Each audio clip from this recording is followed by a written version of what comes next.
I gotta tell you right now, the only thing that makes this movie tolerable is the fact that Jim Carrey isn't comfortable with who he is just yet.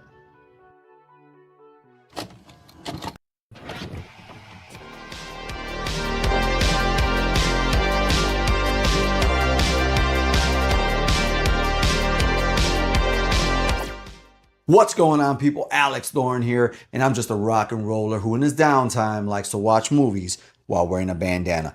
And it's a little bit brighter in the day because I've got stuff to do today, and I wanted to get this review out and done for you guys because I turned the polls over to you and gave you a choice on what my next Does It Hold Up movie review would be, and you guys chose Once Bitten.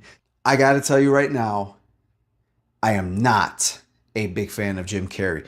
I grew up with Jim Carrey. Remember, I'm a child of the mid 80s. So Jim Carrey's come up into Hollywood is me witnessing all of that in living color, witnessed all of that. Him showing up on comedy shows and late night talk shows. Him getting into Ace Ventura and Ace Ventura 2 and all this stuff and becoming this massive guy. Him getting the role as Riddler. I witnessed all of it. But Jim Carrey very much is a one-trick pony. Once you've seen his jokes, you've seen all of his jokes. And what saves this movie, which is about a centuries-old vampire, the Countess, played by Lauren Hutton, has kept her youthful looks by drinking the blood of male virgins. Since she finds this prey challenging to come by, she is thrilled when she meets young Mark Kendall, played by Jim Carrey, who wants to lose his virginity. Yet, he has a reluctant girlfriend, Robin, played by Karen Coppins. After luring Mark away from the club, the Countess drinks his blood. But the hapless guy isn't sure what has happened until he starts exhibiting unusual symptoms. Now, look, Jim Carrey is not Jim Carrey in this movie until about 50 minutes in. And yes, I paused the movie because I was like, it took this long for him to show signs of the quirks and characteristics we would see him exhibit many years later. It was different. It was new. For me, it was like, there you are, fucker. There you are. Because up until that point, he really doesn't show any personality whatsoever. He's very much one of those guys that like hunches over throughout the, that hurts. He hunches over throughout the whole movie. He's got two buddies. One of them is just unbearable. The blonde kid, who is his buddy, keeps having this rehearsed line towards women. And that's kind of funny. That's like, it gets a little chuckle out of you. But then the other guy is such a pansy. I mean, the old, the old high school bully in me just wanted to, get him really good just once. Like, man up, brother, type of thing. But he was really, really annoying. The Countess, when I described this movie and gave you the synopsis, this woman, Lauren Hutton, she has a very familiar face. She's hot in an older woman type of way. So they chose the perfect woman for this. There's this one point when Jim Carrey meets Countess and they're at her home, her mansion, and he tells her he's 21 years old, he's in college, blah, blah, blah. It didn't click with me that he was lying yet until a scene later on where they actually are in school after him and Countess do what they do and she bites him in the, you know what? They're serving like food at a cafeteria and I go, that's a very high school looking place. Like they don't do that at college. Come to find out, he's in high school. None of these people look like they're in high school. There's very little actual direct comedy in this, but I got a chuckle early on. There's two times I got a chuckle in this movie. One time early on was when his hot girlfriend, Robin, but there's this moment early on when they're in the ice cream truck and he's trying to get it on with her as all high school kids do. And she's protecting her virtues and, oh, I'm not ready yet. It's not the right time. So he steps out of the van and in my mind, I thought of Family Guy.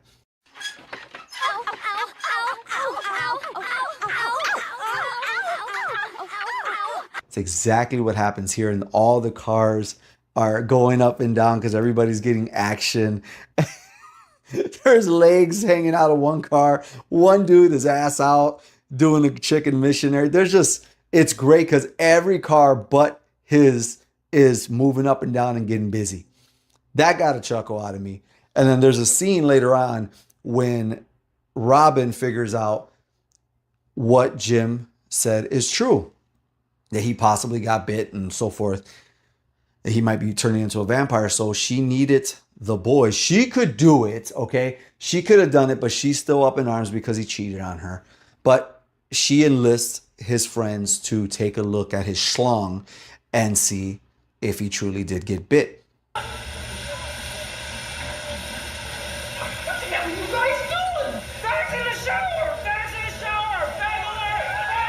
And I died laughing.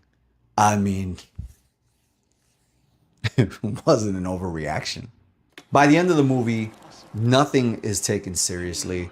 Even Countess, who should be massively upset that Robin and his friends got in the way of her sucking him dry and making him a vampire forever, she's actually chasing them with a smile on her face. With all that being said, I think we should get to the does it hold up rating system for Jim Carrey's Once Bitten.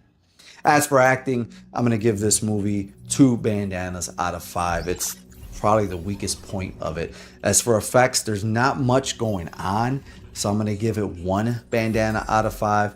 And as for story, it's not a terrible story. I like the story. I'm going to give it 3 bandanas out of 5. And to answer the question of does it hold up, I don't think so. That's a no from me. It's definitely a no from me, dog. Jim Carrey hasn't found himself yet, and the glimpses of him finding himself are out of place completely with what was set up beforehand. There are some hotties in this movie, but they just don't show anything, so you don't get any joy out of that either. And overall, it's just a very confused movie that if you've seen it once, you never need to watch it again. Guys, if you want to talk about movies like this and more, you know what you got to do. You got to join this channel's memberships.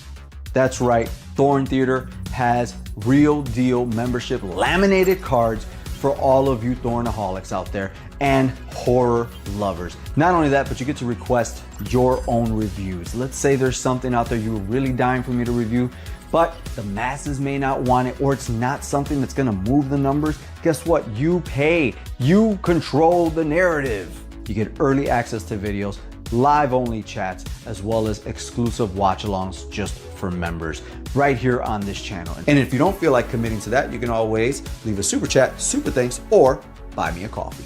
That's right. Buy me a coffee right now is a way that you can support somebody like me for making videos just for you guys, doing what we love to do. But guess what? If you buy me a coffee, at least you're fueling the journey. And right now, Buy Me a Coffee has an update to where when you leave your note of why you have gifted me coffee, I can respond back to you in video form. And guys, with it being holiday season, I need you to appreciate everything and everybody you have in your life, because I'm Alex Thorn, and you know what I gotta do. I gotta rock out, watch some movies, and review them for you.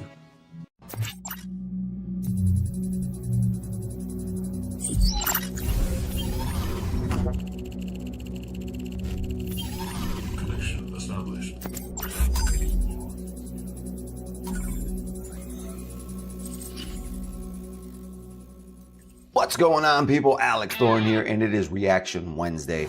And since I'm a huge Jurassic Park and dinosaur fan, I'm assuming Google knows that, and it suggested to me Primitive War, the trailer, over on Google Home when I was just strolling through there one day.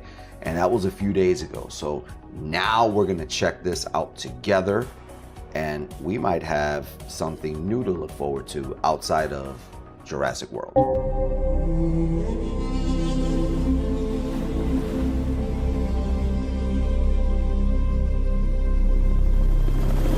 RT Vulture looking for SFC Baker. Yeah, you found them. You ordered, Sarge. We all made some poor life choices, Baker. The old man would love to discuss the consequences with you. 3 days ago, I lost my Green Berets. There is something going on in that valley. RT Vulture. Reconnaissance is your business. and I need you all to find them for me. What is it? Track. Is it our guys? No. Animal. Something big.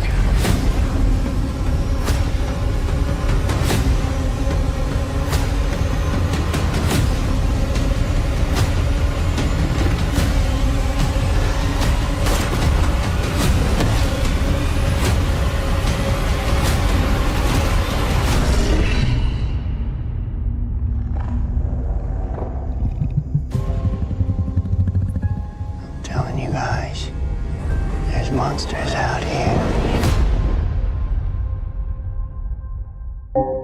Hey, I dig that. Wow. You know, there's been this surgence of good-looking dinosaurs for like the last 3 or 4 years with Meg 2 and 65 having really good T-Rexes in them. For the longest time, let's not kid ourselves, dinosaurs outside of the Jurassic Park / Jurassic World universe did not look good. I think the first time we really took notice of dinosaurs looking good outside of that was King Kong in 2005. That's when people were like, you know, they didn't look bad. But I gotta tell you, they still didn't look on the level of integration with the humans as Jurassic Park and Jurassic World. There was just still something about it that, as good as it looked, that you could still tell that they weren't in the same space with each other. And I feel like now, in the last few years, they have gotten to that level where they can make it look just as good as Jurassic Park and Jurassic World. Now this Primitive War that just said coming soon, so I don't know an exact date on it. Everyone should be worried about movies like this when they hear about dinosaurs, because you run the risk of getting one of those sci-fi type of dinosaur movies, and Lord knows I don't want to watch that ever.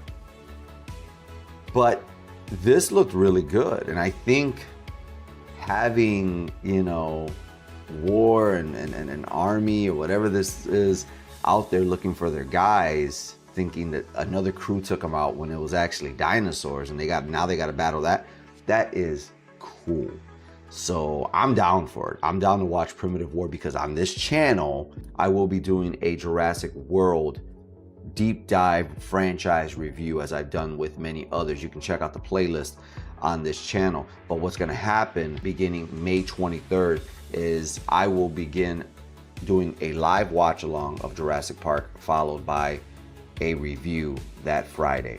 And the next week will be Jurassic Park 2, The Lost World, live watch along, and then review, and so forth, all the way up until we get to Jurassic World Rebirth. And then there will be an official ranking from there. So that's going to be about 2 months full of Jurassic Park goodness every Friday. Whew, it is going to be a lot of dinosaur action, and I hope you're here for it. So get subscribed down below. Guys, you know what I got to do? I got to rock out with my new EP, Rough Cuts, watch some movies, and review them for you.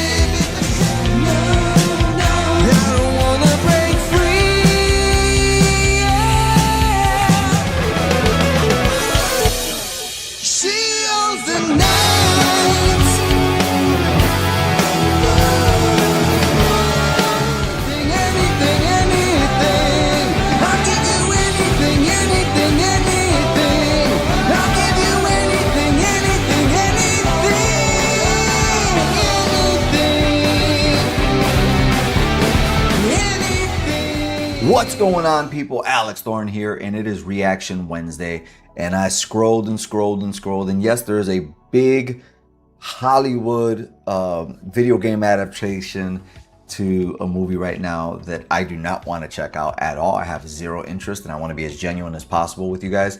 So I came across something called Mouse of Horror. Let's see. Mouse of Horrors. It's horror. I'm still in the spooky season mood. Let's check it out together. Ladies and gentlemen, let me present the fun fair.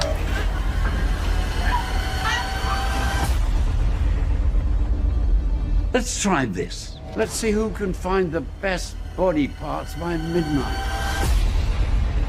Look everywhere. Oh my God! Do I make myself clear? Let me head up. Doesn't matter who they belong to, as long as they are perfect.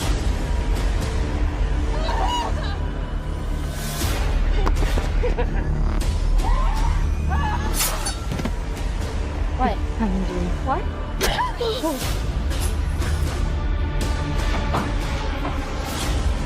We gotta go! They killed one of them!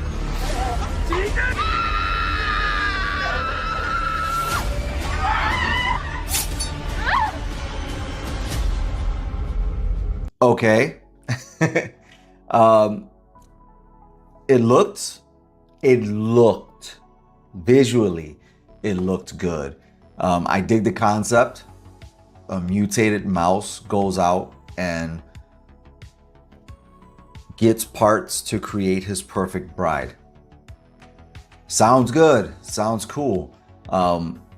That's where it ends, right? Because this is the first time maybe you're seeing the trailer. It's the first time I saw that trailer, and I could tell by my reaction as I'm watching the screen that like it came out that I was very disappointed with it. You could tell. And what I was disappointed with is the fact that this trailer is showing absolutely almost every kill that this mutated mouse does. Like when you do a trailer, people, even if you're going to show that he's about to kill somebody, you don't show that moment. You show the knife come up and then you cut to another scene. You show the fear of somebody looking at the other person and seeing him behind them. You don't show the actual moment it happens, because at that point, what do we need to watch a movie for? You know, once we see this trailer, and if we do eventually watch the movie, we know from the trailer who dies and who doesn't, because you're showing us. So that's my takeaway from that right away. But this reminds me of a movie I just recently saw that I'm not reviewing for the channel, called Hangman on Amazon. And it was one of those trailers. First of all, it had a good cover, like this Mouse of Horror movie. Secondly, it had a decent trailer and premise, like this movie. But like 20 minutes in, it lost me completely. And I can't do a review for you guys if I completely got disinterested in something and forgot any of the details past the setup. And I feel like this could be a similar case. But you tell me, does Mouse of Horrors sound like something or look like something you're gonna watch? I don't know. I know last week I did a trailer reaction, A Little Mermaid, and then this is obviously a play on Mickey Mouse, but at least they're not calling it Mickey Mouse. So there's that. But yeah, let me know what you think about Mouse of Horrors and in general about these trailers that just show you everything that you're not supposed to see anyways. Guys, I'm Alex Thorn. You know what I gotta do. I gotta rock out, watch some movies, and review them for you.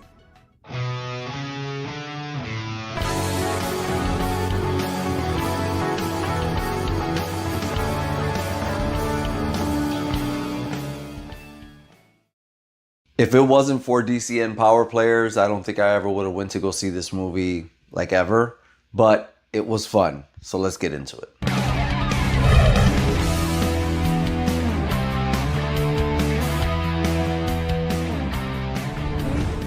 What's going on, people? Alex Thorn here, and I'm just a rock and roller who in his downtime likes to watch movies while wearing a bandana. And right off the bat, I've got to say thank you to channel member The One DDG Danny for the merch. He made my first ever Thorn Theater shirt. Thank you so much, DDG. I appreciate you so much. You guys got to become members too, but we'll talk about that towards the end of this review. And the other person I have to thank and also ask for you guys to send a follow to is Darnell of DCN Presents Power Players. Me and Darnell have been friends for 8 to 9 years now, and I respect the hell out of him for being the officer that he is. And he is a huge fan of Transformers. Now, me on my end, I am aware of Transformers. I saw some of the cartoons when I was younger. Absolutely loved the toys, but we could never afford them because I didn't want the smaller Transformers figures. I wanted the big Transformers figures, and simply put, my family couldn't afford those. So I stuck to what we could afford, which was Teenage Mutant Ninja Turtles and the Hasbro versions of WWF figures, and you know, Batman Returns and Toxic Avenger and all those cool things. Now, when the Transformers movies started to come out, again, I didn't like the art direction. I heard the Transformers was coming out, and I'm talking about the very first one in like the late 2000s or whatever it was.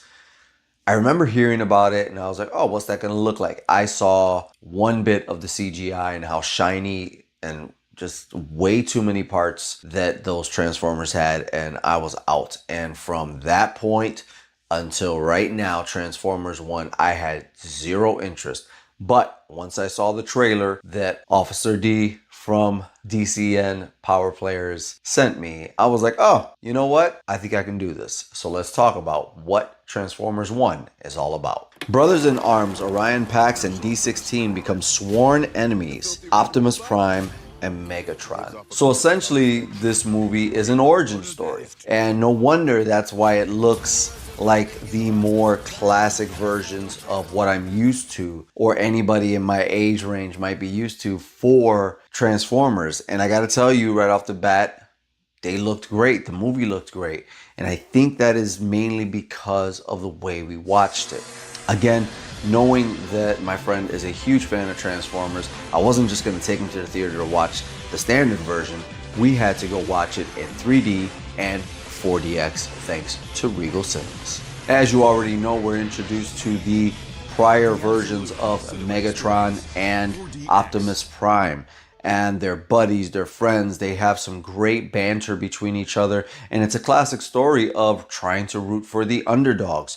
While there's all these other ones who can transform and do all that, the coal miners can't. They just weren't born to their knowledge with those abilities. So they set out to prove themselves and say, we can do this. We can really do this. Like I said, the banter between Megatron and Prime is great. I can deal with it. I loved it. Then we met a yellow robot pre-Transformer. And I kid you not, I had to lean over to D halfway through the movie and say, who the hell is this guy? What is this? And he goes, that's Bumblebee. Going into this, I didn't know this movie was rated PG. I thought this would be at least PG-13. And there's a couple things that are said in it that make me say, like, really, this is PG? But the tone of Bumblebee, who is played by Keegan from Aaron and Keegan and Peele and all that stuff. If it's a childish tone, that's for sure. Alita 1 is played by Scarlett Johansson. Alpha Trion is played by Lawrence Fishburne. Sentinel Prime by John Hamm. Optimus Prime by Chris Helmsworth. And Megatron is played by Brian Tyree Henry. And I think he shocked me the most out of everybody because you're used to him being really silly. The first time I saw this guy was in the Child's Play movie and then in Kong vs. Godzilla. And I got to tell you that every time I saw him, I felt he was out of place. I felt like he didn't need to be where he was. I felt like as an actor, he didn't deserve to be where he was. But this worked out because you didn't see him. And he was able to play that friendly role up front. He was able to change in the middle of the film, and he was able to become what he becomes, Megatron, by the end of the film.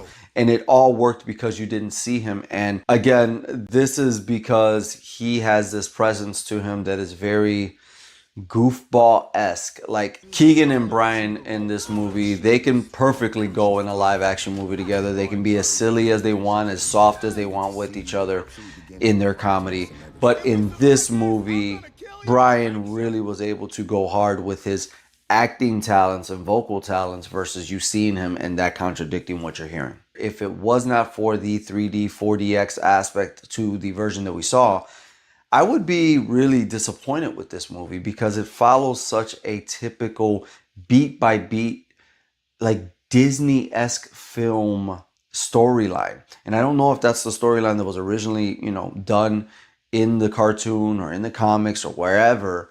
But I know that I just felt like this is just the same old that we've seen thousands of times, but with robots. With all that being said, I think it's time that we do get to the bandana rating of this film, because as somebody who didn't know much about the storyline before it, now it feels like it's a very generic story in general. So let's get to the bandana rating. And I'm going to give Transformers 1 3 bandanas out of 5, because I think if you watch it in a special format, it is totally fun, totally worth it. I think once it comes out to physical media, if you watch it on a good TV, like an OLED or a mini QLED, then it'll stand out really, really well. But if you just watch it on a standard lower end TV, or you just stream it, or you just watch it on standard when you go to the movie theater, there's nothing about this movie that makes it stand out other than the fact that you are nostalgic because you grew up with it. Guys, let me know what you thought of Transformers 1. If you haven't seen it yet, are you gonna go see it?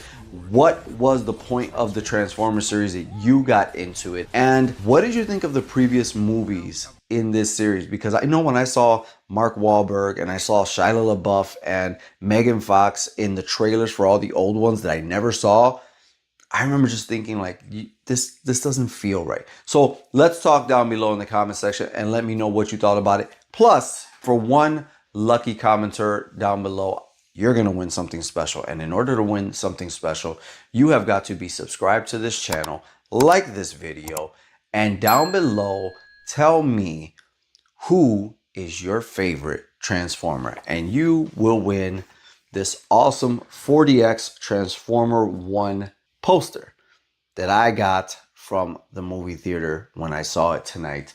I want to give this out to you guys. And the way, after I announce on a future video who won this, the way you'll be able to claim it is heading over to the Facebook of Thorn Theater.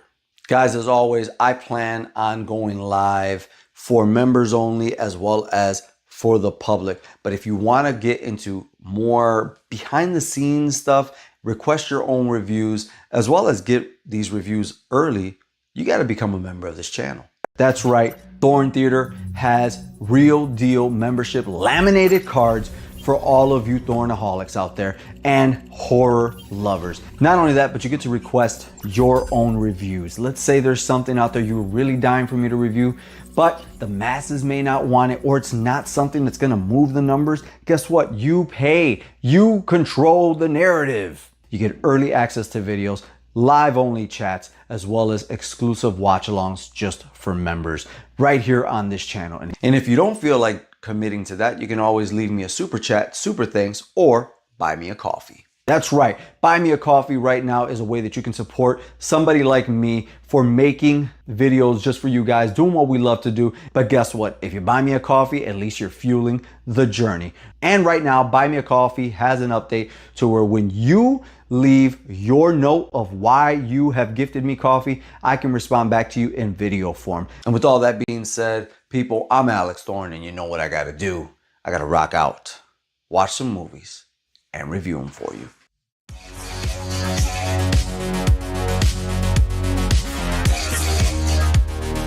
Usually when I watch a movie, you guys get a community post about it. Maybe me doing one of these next to the movie poster.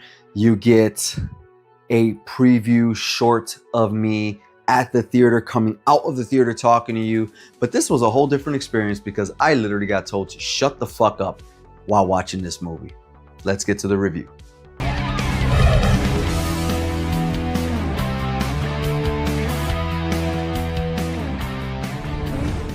What's going on, people? Alex Thorn here, and I'm just a rock and roller who likes to watch movies while wearing a bandana. And yeah, you heard that right. While watching this movie, less than probably 7 minutes in, the guy behind me and my buddy, who played the game, by the way, that'll come into play later, literally leaned over and said, "Hey, would you two shut up? Seriously, shut the fuck up." And brother, for the next 10 minutes, I don't know what happened on the screen after that, because I kind of blacked out.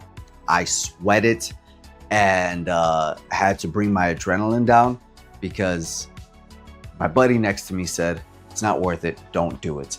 But your boy was ready to snatch that dude into my aisle. Oh my God. And he left before we left. That should tell you everything about how this went and how worried one person was about his actions by the end of this movie.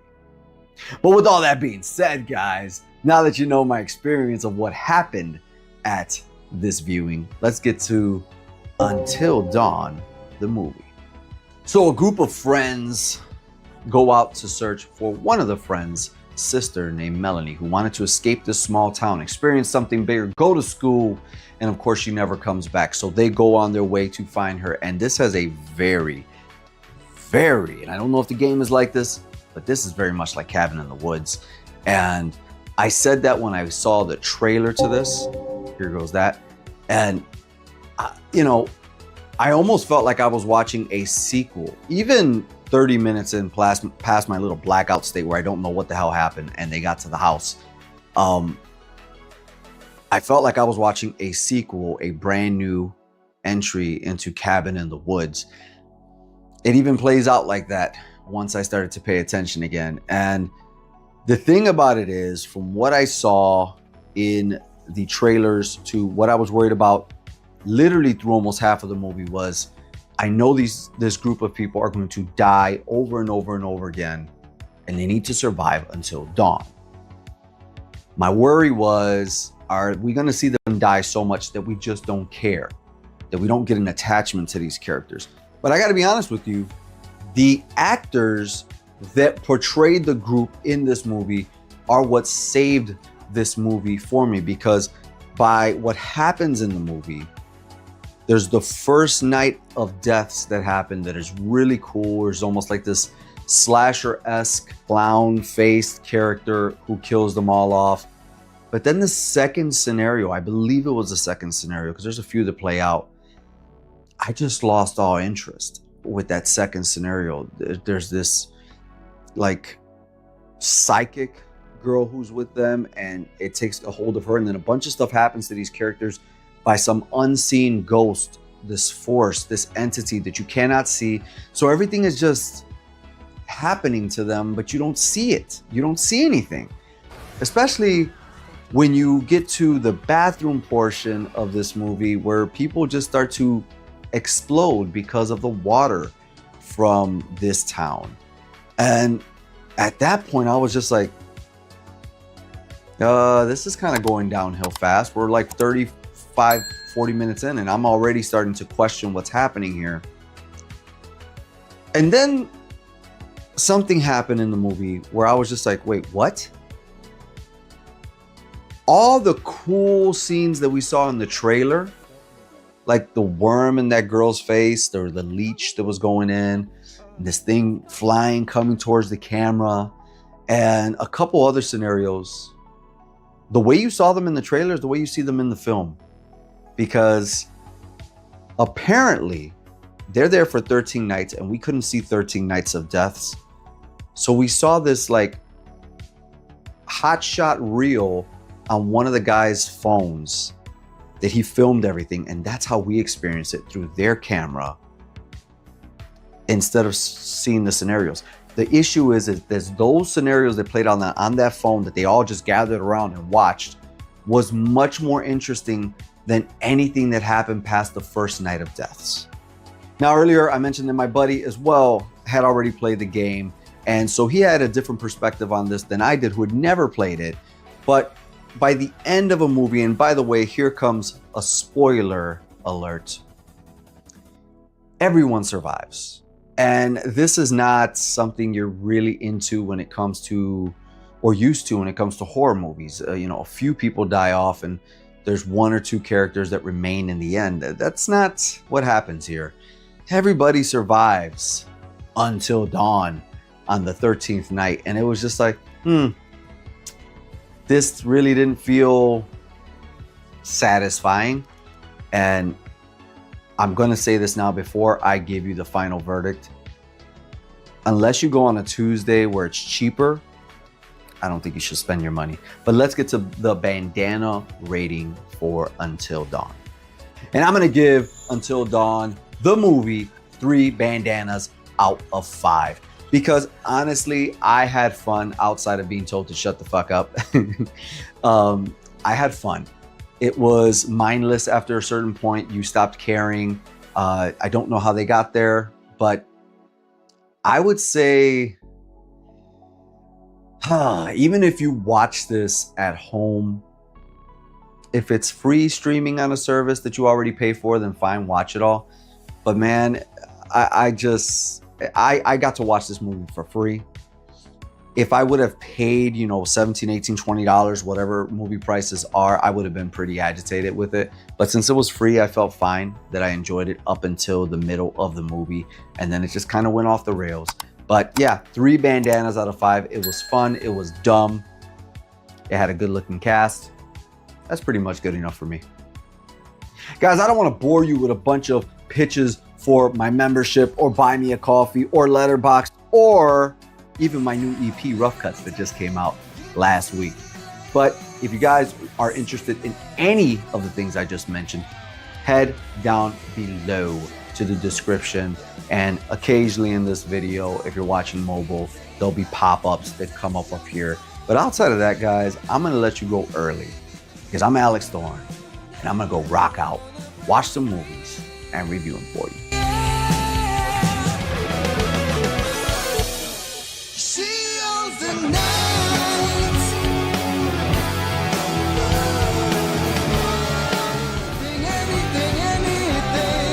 What's going on, YouTube members? Thank you for being a part of the channel. And you and everyone else voted for it a couple weeks ago for my next Does It Hold Up movie to be Thunder in Paradise, starring my hero forever, Hulk Hogan. And right here, right now, I looked up the Thunder in Paradise trailer and I got a VHS screener from 1993 that is 4 minutes and 38 seconds long. We're gonna go on this journey together, guys. Just you and me. And watch this Thunder in Paradise VHS screener from 1993. On my mark, and launch! Hulk Hogan is Hurricane Spencer, the hottest hero of the high seas. You shoot at me? Well, 2 on this! He's got the boat. Thunder will lock into anyone who fires a weapon at you. Thunder will lock into anyone who even points a weapon at you. He's got the guts. He's got the girls. And he's about to lose what he loves the most. You sunk everything you own into that boat. You're in hock over your eyes, which is very high. Let's just say Spence is on the hook. All we gotta do is reel him in. But when a beautiful woman makes him an offer he can't refuse. Let me get this straight. You're willing to pay me to marry you? If you don't get the money, you lose your boat. If I don't get married, I lose my hotel. This confirmed bachelor is forced to say, I do. And when the bad guys learn that the Hulkster's newfound family... There it is! Right there, right there. ...holds the key to a buried treasure. X marks the spot. Get the man, get the weapons, we're going ashore. Holy matrimony becomes an unholy mess. We'll maybe doing something exciting together. We'll make them really fall in love. Now, he's got the loot in front of him. I just want to say, I'm very excited.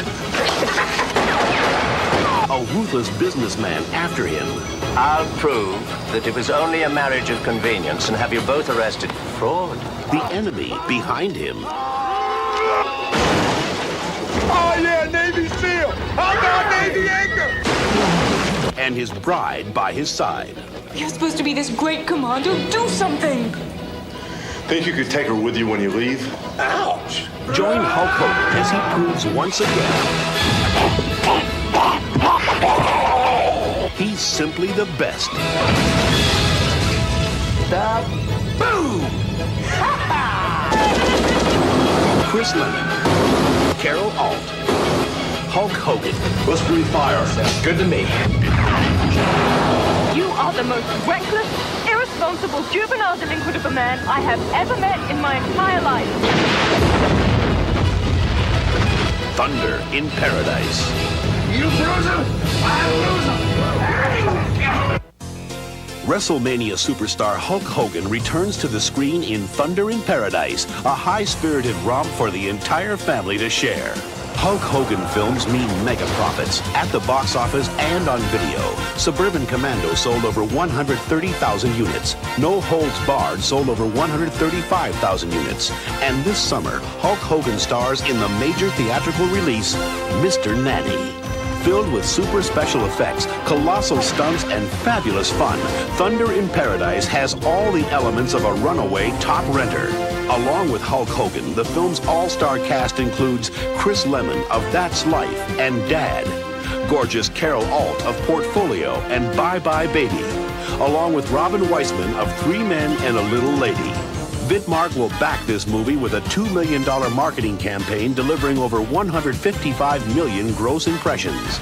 This campaign includes a nationwide consumer tie-in with Fox Television's Fox Kids Club. Hulk Hogan will appear on a series of 30-second TV spots to promote his new film and to give away autographed posters through an on-air Enter to Win contest.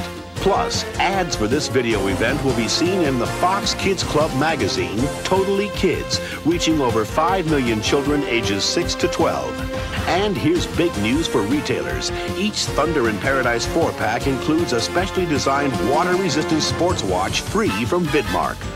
Order your pre-packs now, because this offer is good only on pre-packs ordered by August 10th, 1993. To tell renters everywhere about the Hulkster's return to video, an attention-grabbing pop-out mobile is included with our 6-page flyer. So get a grip, take off, and make a splash with everyone's favorite superhero. Join Hulk Hogan for Thunder in Paradise. The movie has an order date of September 7th and a street date of September 22nd. Man, that is cool. I never seen that VHS screener for this one before. You know, so many great memories. Obviously, Hulk Hogan just recently passed away, and I was heartbroken along with fellow member of the channel, Danny G.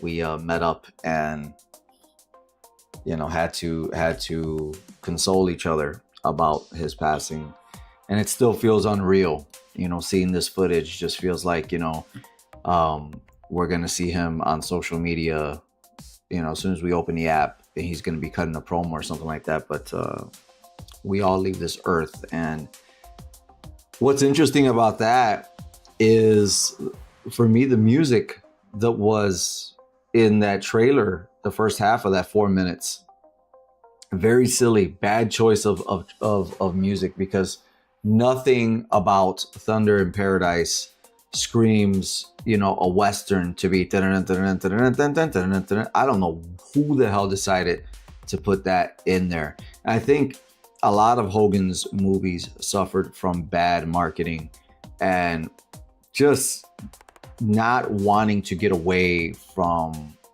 you know, that appeal to kids. It was a different time, I get it, but Thunder in Paradise had danger, had guns, had stuff like that. And very quickly after the first movie, which was a 2-part special on TV that aired, I think it was like an hour one week and an hour the next week, and then they combined that to make it a VHS release for a full movie. Very quickly, they went to Universal Studios, which is not where, you know, this movie or the first part of it was filmed. And they made it very, very kid-friendly. And, you know, that was a bad decision that somebody made, I'm sure, in Hogan's camp to keep him close to home. but you know, he would have been better off being out of his element and being uncomfortable. But yeah, I'm gonna watch this for you guys because you and many others chose Thunder in Paradise as my next Does It Hold Up? And I recently just ordered the VHS after Hogan's passing from eBay, and I have it, and I'm gonna enjoy the hell out of it, guys. Thank you for voting for Thunder in Paradise. I'm Alex Thorn, and you know what I gotta do? I gotta rock out, watch some movies, and review them for you.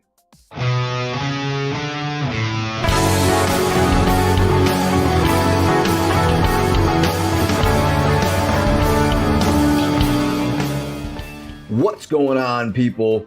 Alex Thorn here, and you know that because you're members of the channel. But on this Reaction Wednesday, we are going to watch Trick or Treat. And with Ozzy Osbourne's recent passing, I wanted to go back and revisit this film for Does It Hold Up and honor the Prince of Darkness. So let's check out Trick or Treat's 1987 trailer together.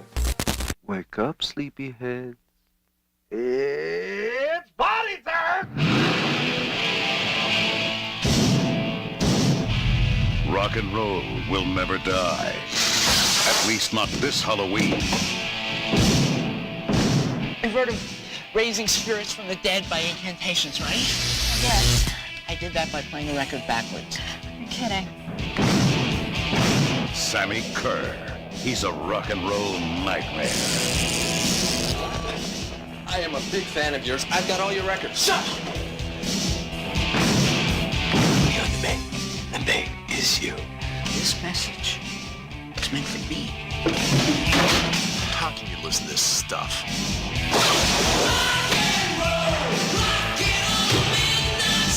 Shut it off! Shut it off!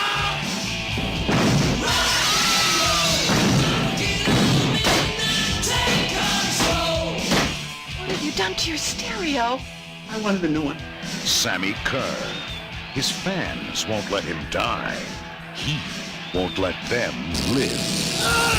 You should be loyal to your hero. Make it turn on you.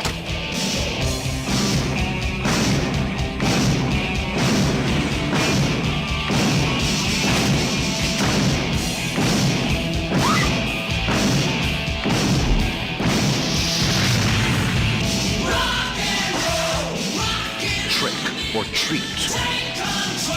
Looks like we better check out the party punch. Wow.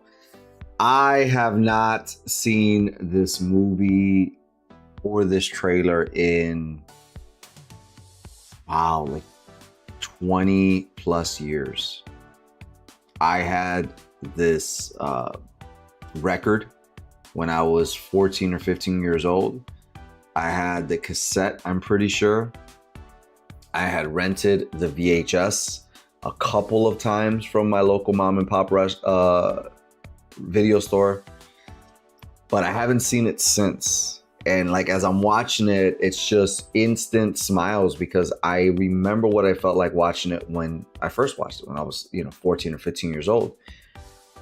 I noticed in that trailer, I don't think we saw Ozzy other than when the TV got, clawed away by Sammy Kerr.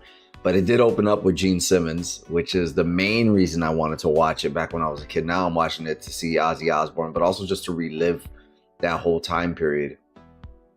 It's just, what a time to be alive, man. The 80s were something special. And we're going to revisit that on Does It Hold Up? So members, thank you for joining me on this trailer reaction. I'm looking forward to checking out Trick or Treat, and I hope you're going to check it out with me. I'm Alex Thorn. You know what I got to do? Rock out, watch some movies, and review them for you.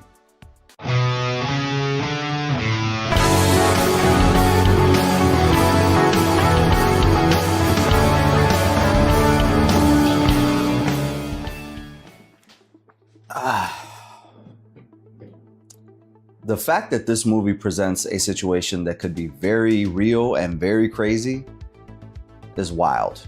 Let's talk about it.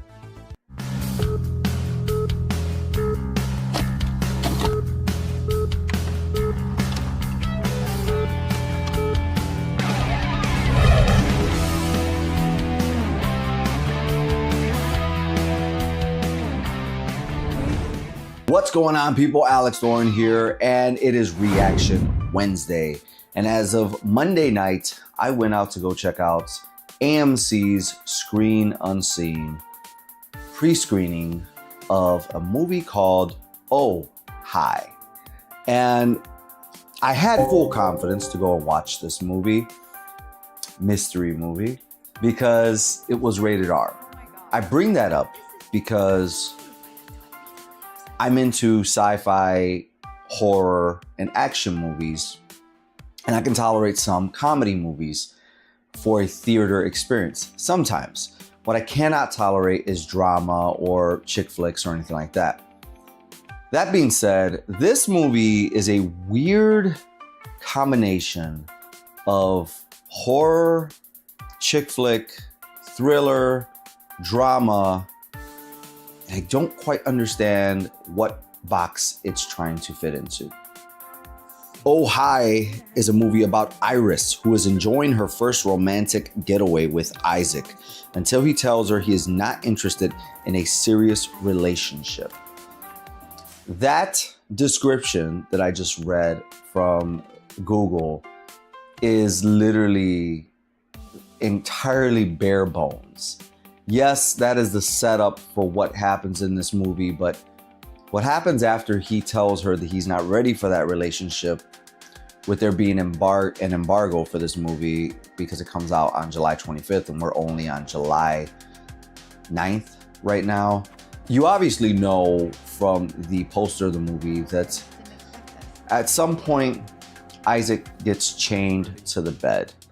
And the crazy thing is that Iris brings up this typical female conversation that I think all men have had with a woman, which is, what are we? After some time of courtship. And instead of playing along like most men do until the right time reveals itself to tell her what they are, Isaac decides to tell her the truth, which is he's not looking for a relationship. He's just going with the flow, just going with the vibes, to say a word that I can't stand. Just going with the vibes. And in that point, all the women were like aghast in this theater. They're, and all the men started chuckling or saying, oh, because it was the wrong time. This guy was still chained up. And then he proceeds to stay chained up for well over 12 hours. Because Iris believes, because she read it on an online article from some woman who is giving bad advice, that sometimes men don't know what they want and you have to make them realize what they want and guide them. And sometimes you have to chain yourself to the person to make them realize that they love you. If that sounds insane, it's because it is. What if you give me 12 hours? At that point for me, okay, What we could be together. I felt like this movie had so many opportunities to lean into being a thriller, to lean into misery territory, to lean into a horror territory. There was a lot of opportunity for that. It could have still been a horror comedy chick flick, but it never truly goes as far as you think it can.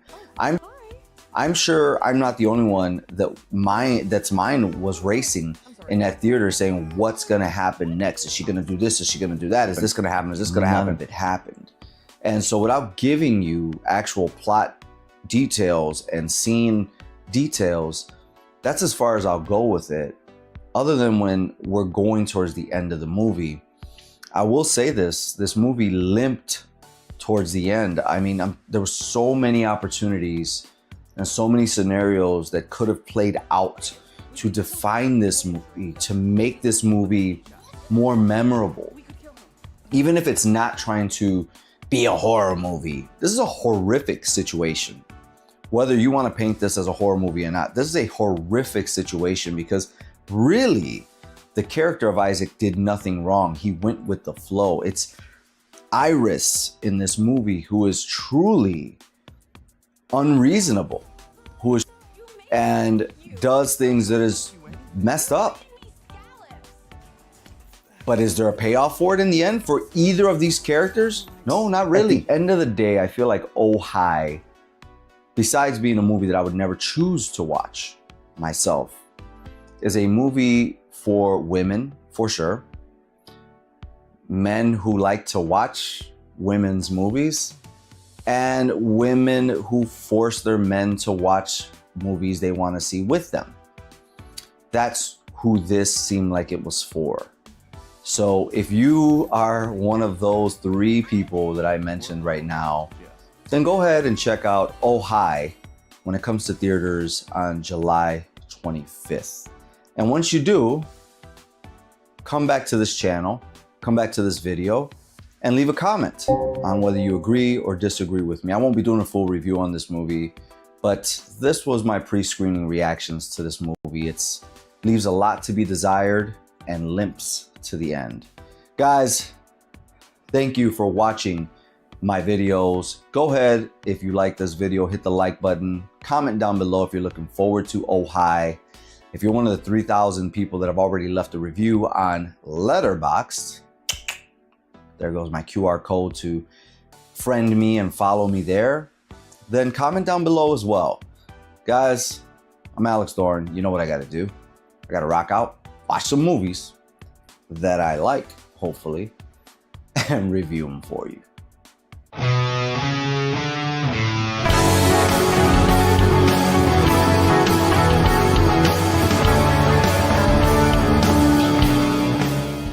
I kid you not, this movie is literally the definition of WTF did I just watch?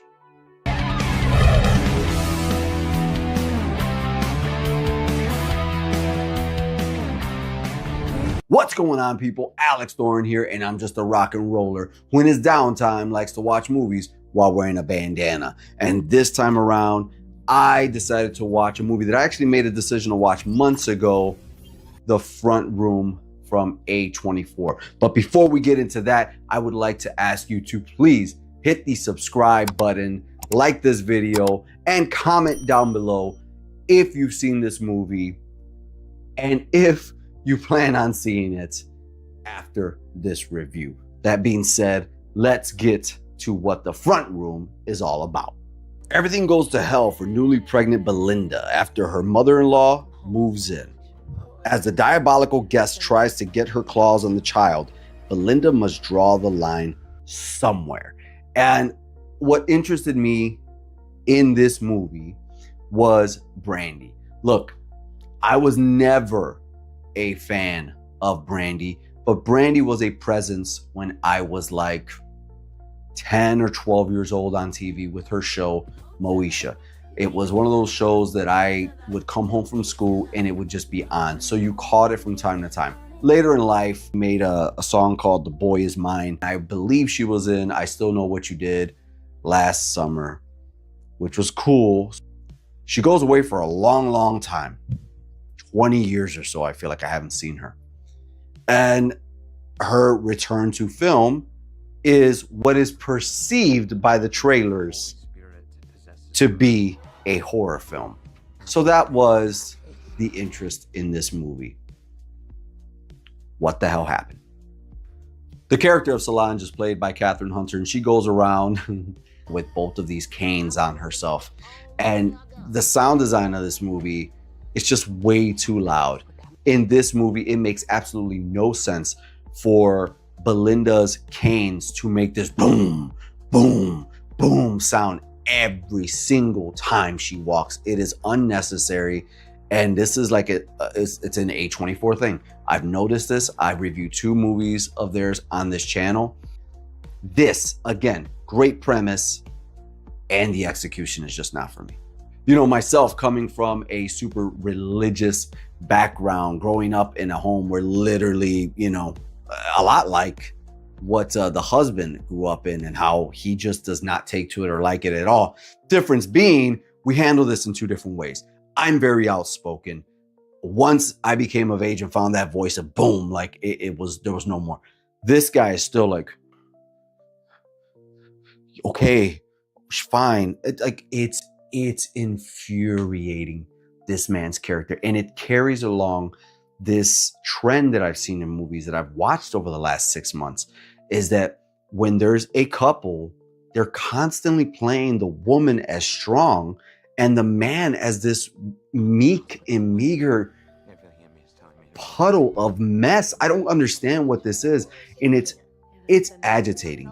It's infuriating. And if there are a lot of men out there like that, now I get it. I'm just looking in the mirror, right? I'm looking in the viewfinder right now and seeing that I'm wearing a shirt that says Alpha. This was not planned, by the way. This is a gym shirt. This was not planned. And here I am talking about a guy being soft in this movie. But my God, if there are men out there like this for real who are this soft and can't bring themselves to open their mouth, stomp their foot, pound a fist on the table and raise their voice, please don't get with these men, ladies. That's not a man. Solange is an absolute mess. M-E-double-S. M-E-double-S. That's all she keeps saying. Because when this woman makes a mess, it is an actual mess. This movie shows feces. And it ain't just one scene. It is many, many times. This movie shows vomit several times. And this movie shows this old ass, decrepit woman pissing on herself and the bed and the couch and the this and the that many times. The stuff that happens in this movie, when this happens in other movies, first of all, it doesn't happen this often in other movies, but when it does happen in a movie, first thing that came to mind to me was Drag Me to Hell. There was a couple scenes like that in Drag Me to Hell. But that movie was like a dark comedy. It was entertaining. It was fun, despite it having moments of being disgusting like that. This movie, by all means, should be a dark comedy because of the things that are happening. But it's not. They play it straight, 100% straight. So you know what that makes you? Very, very uncomfortable. By the end of this movie, things wrap up in a pretty little bun. And I don't understand that, because with this bandana rating I'm about to give it, it does not deserve to be wrapped up that nicely. And I'm going to give A24's The Front Room 1 bandana. I think the movie is shot well. That's what A24 does, honestly. They make things look very cinematic and they shoot things very well. But outside of that, this story that has premise, that has promise, is just such a mess. And they present so many different ideas. There's even including racial stuff that just gets thrown in there out of nowhere, and it's this weird scene. And then the decisions that are made in that moment don't make sense. The decisions that are made after that don't make sense. The agreements that are made, like, there's a lot that's left unsaid. And then by the time you get to the end, you're just like, huh? That's it? It just doesn't do it for me. Guys, look, if you guys want to talk about how disappointing this movie was, or the new Wolfman movie. I keep saying werewolf in my head, but the new Wolfman movie, amongst so many other things, you got to check out this channel's memberships. That's right. Thorn Theater has real deal membership laminated cards for all of you Thornaholics out there and horror lovers. Not only that, but you get to request your own reviews. Let's say there's something out there you're really dying for me to review, but the masses may not want it, or it's not something that's gonna move the numbers. Guess what? You pay. You control the narrative. You get early access to videos, live only chats, as well as exclusive watch alongs just for members right here on this channel. And if you don't feel like committing to that, you can always gift me a super chat, super thanks, or buy me a coffee. Buy me a coffee right now is a way that you can support somebody like me for making videos just for you guys, doing what we love to do. But guess what? If you buy me a coffee, at least you're fueling the journey. And right now, Buy Me a Coffee has an update to where when you leave your note of why you have gifted me coffee, I can respond back to you in video form. And guys, if you haven't gotten enough of Thorn Theater reviews right here on YouTube, you can also head over to Letterboxd. And if you don't know about Letterboxd is a social media site for movie lovers. And if you love my reviews and other reviewers here on YouTube, I'm pretty sure they have a profile on Letterboxd.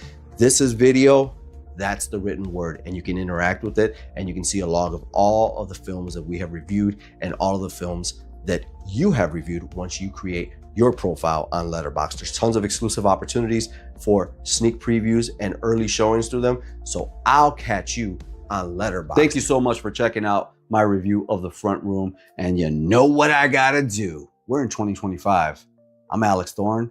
I gotta rock out, watch some movies, and review them for you.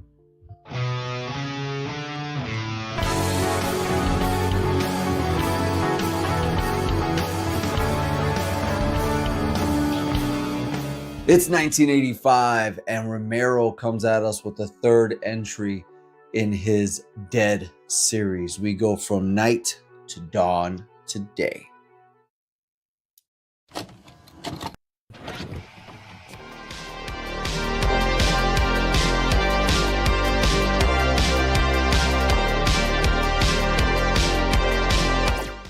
What's going on, people? Alex Thorn here, and I'm just a rock and roller who likes to watch movies while wearing a bandana. And today we are going to take a look at 1985's Day of the Dead. But before we get into that, I want to ask you, if you like this review, check out the videos on the channel. Please hit the like, subscribe, and let's talk about it down below. But with all that being said, let's talk about 1985's Day of the Dead. Trapped in a missile silo, a small team of scientists, civilians, and trigger-happy soldiers battle desperately to ensure the survival of the human race. But tension inside the base is reaching breaking point, and the zombies are gathering outside. The way this movie starts is just so different looking than I ever expected. Let me just bring you up to speed. I have seen the original Night of the Living Dead black and white version, but strongly prefer the remake from 1990. And Dawn of the Dead I've never seen, and this was my very first viewing of Day of the Dead.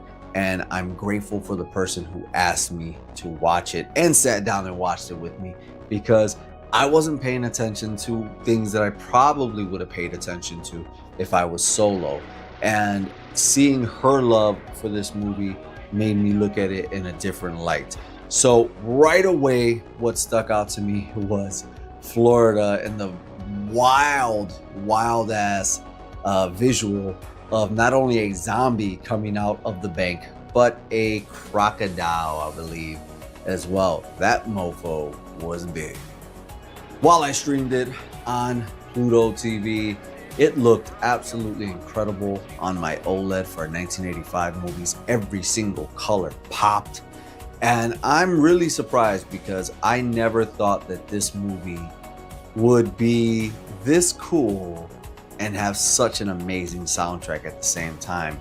As for characters, everybody is yelling. You can tell that we are at the very tail end of humanity with the characters here. But more importantly than that, there is somebody who has faith in what to do next. And that's Logan, who they refer to as Dr. Frankenstein. He's the scientist in this movie, and he has captured one of the zombies, Bub. And he wants to, since we can't beat them, we might as well try to control them and basically domesticate Bub. And Bub is the poster boy for everything Day of the Dead. He is on the VHS cover, he is on the poster, he is on the advertisements for this movie. And because I saw Bub when I was a kid on that poster and on that VHS cover, I was never too interested in this movie. I thought he looked a little blah compared to the other 1985 zombie movie that came out, Return of the Living Dead, with the Tar Man. But outside of that, here's the thing. I recently watched another older movie from 1981, My Bloody Valentine, and that movie really showed its age. This film, Day of the Dead, I don't really think it shows its age. Like, I enjoyed the movie and the effects and the quirkiness of the soundtrack that was synthwave for the time. So I think it's time to find out if Day of the Dead still holds up. As for effects, I'm going to give this movie 4 bandanas out of 5. It is top notch. Of course, it would get better as time goes on, but I mean, for 1985, this is right there. As for acting, I'm going to give it about a 3 out of 5. It is just enough to make the movie work. And as for story, I'm going to give it 4 bandanas out of 5. I think it delivers home that we are at the end of human civilization and the zombies just run everything. And to answer the all-important question of does Day of the Dead hold up, I'm going to say yes. Yes, it does. And I don't know if I would have felt that way if I didn't watch it with the person who recommended it to me. I don't know if I would have felt that way if I would have watched it on anything but an OLED TV, but I did. And this is how I feel about it, which is it definitely holds up. Now, I read some reviews online and I heard that Dawn of the Dead in the mall is even better than this film, and I can't wait to watch that. So let me know down below how you feel about Day of the Dead. Are you old enough to tell me that you went and saw it in theaters? Did you watch it first on VHS, DVD, on TV, on cable? You know, even that's starting to go to the wayside now. So let's talk about Day of the Dead, and let's talk about, is it better, worse than Dawn of the Dead down below. But if you want to read, yes, read reviews and become a critic of the written word yourself and review the movies you love and dislike, you've got to check out Letterboxd. And if you don't know about Letterboxd, Letterboxd is a social media site for movie lovers. And if you love my reviews and other reviewers here on YouTube, I'm pretty sure they have a profile on Letterboxd. This is video, that's the written word, and you can interact with it and you can see a log of all of the films that we have reviewed and all of the films that you have reviewed once you create your profile on Letterboxd. There's tons of exclusive opportunities for sneak previews and early showings through them. So I'll catch you on Letterboxd. And if you want more exclusive content, early access to videos, and your own membership card, you got to join this channel's memberships. That's right. Thorn Theater has real deal membership laminated cards for all of you Thornaholics out there and horror lovers. Not only that, but you get to request your own reviews. Let's say there's something out there you're really dying for me to review, but the masses may not want it, or it's not something that's gonna move the numbers. Guess what? You pay. You control the narrative. You get early access to videos, live only chats, as well as exclusive watch alongs just for members right here on this channel. If you don't feel like committing to that, you can always leave me a super chat, super thanks, or buy me a coffee. Buy me a coffee right now is a way that you can support somebody like me for making videos just for you guys, doing what we love to do. But guess what? If you buy me a coffee, at least you're fueling the journey. And right now, Buy Me a Coffee has an update to where when you leave your note of why you have gifted me coffee, I can respond back to you in video form.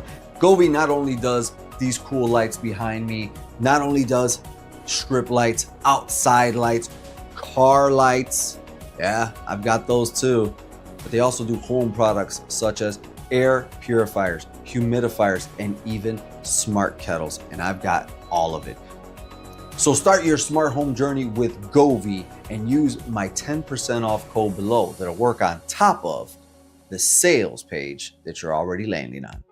Guys, I'm Alex Thorn, and I want to thank you so much for allowing me to do this for you and discover new movies all the time. I'm Alex Thorn, and you know what I got to do. I got to rock out, watch some movies, and review them for you.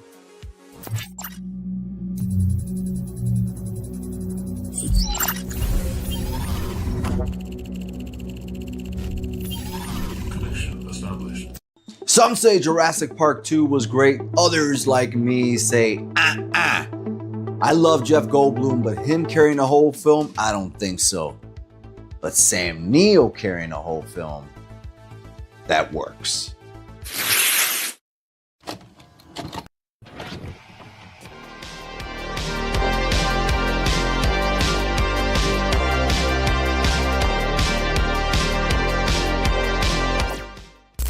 What's going on, people? Alex Thorn here, and I'm just a rock and roller who in his downtime likes to watch Jurassic Park movies while wearing a bandana. And while we're on this Jurassic Park / world journey, we are making our stop at the highly controversial and kind of criticized and forgotten Part 3. After being persuaded by a wealthy businessman to conduct an aerial tour of Isla Sorna, InGen's second site for a failed Jurassic Park experiment, Dr. Alan Grant, Sam Neill, discovers the true reason for the invitation. A tragic accident maroons the party of 7, and they must attempt to escape with their lives. Now look, I was super annoyed with the reason that Ian Malcolm had to go back to Jurassic Park in this other island. You know, his woman, knowing what he's been through, still went to that island. His daughter, knowing how dangerous this could be, still went to that island with him without him knowing. And so I was super annoyed with that. But in this one, I can completely understand why Sam Neill's character would go, because this wealthy couple talked them into it for an enormous amount of money and said they would never be landing.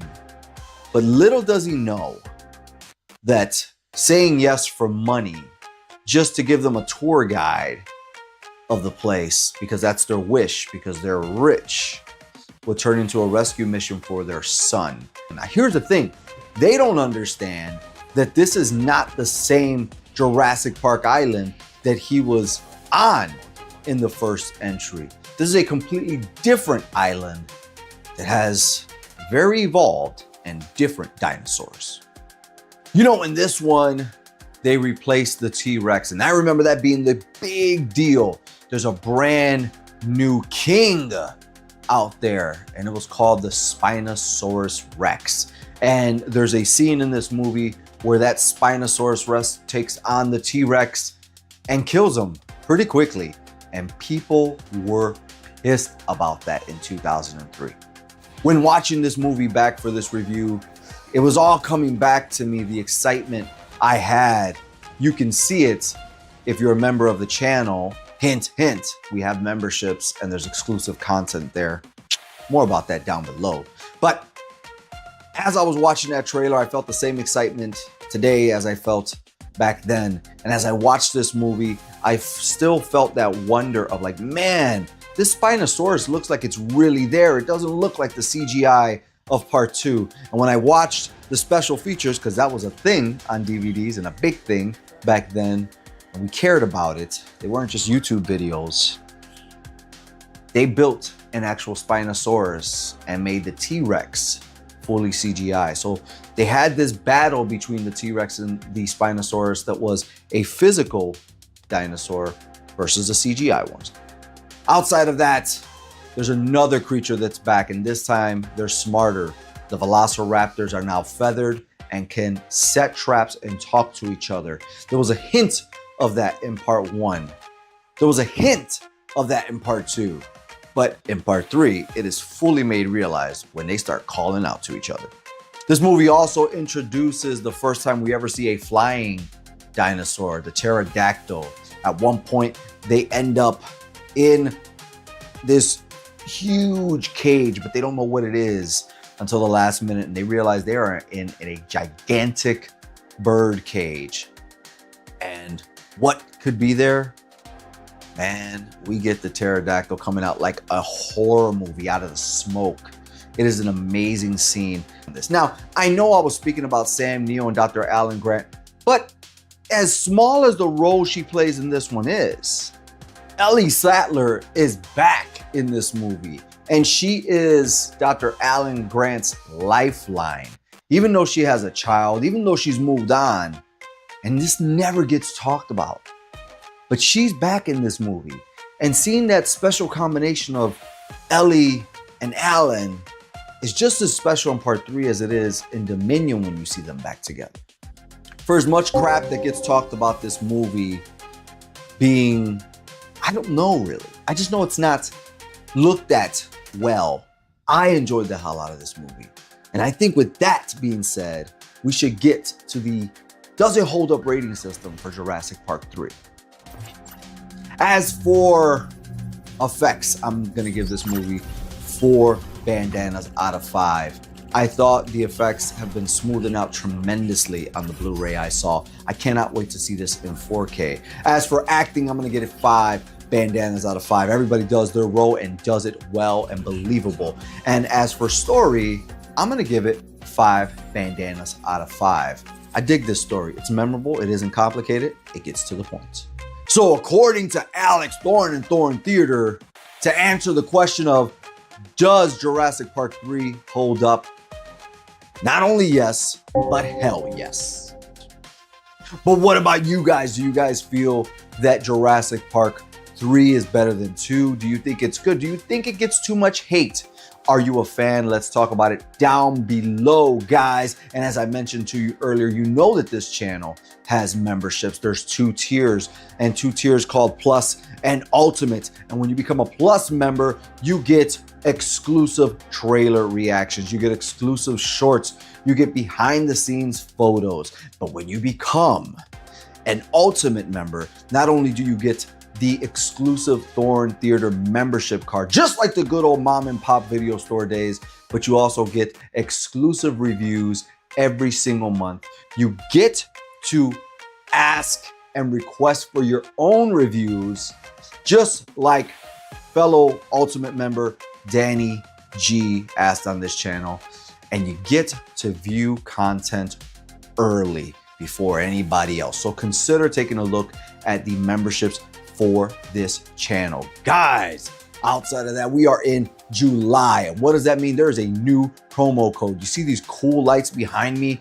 You see the cool lights that are flashing in front of the screen right now? Yeah, I've got over 25 Govee products, and they're all being controlled by Wi-Fi, by the app. And my whole home is basically centered around Govee, from lights to purifiers to kettles. So if you want to dive into your own world and create your own atmosphere in your home, check out Govee and the 10% off code down below. Guys, you know what I gotta do. I'm Alex Thorn, and I gotta rock out, watch some more Jurassic Park movies, and review them for you.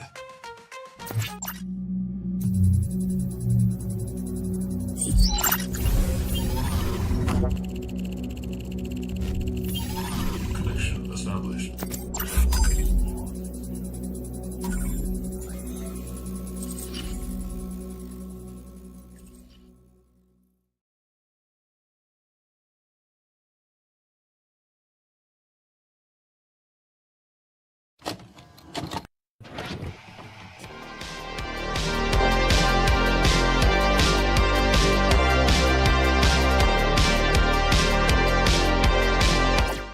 You know, when I was 12 years old and Kiss was my favorite band at the time, and I heard that Gene Simmons was in a movie, I had to check it out.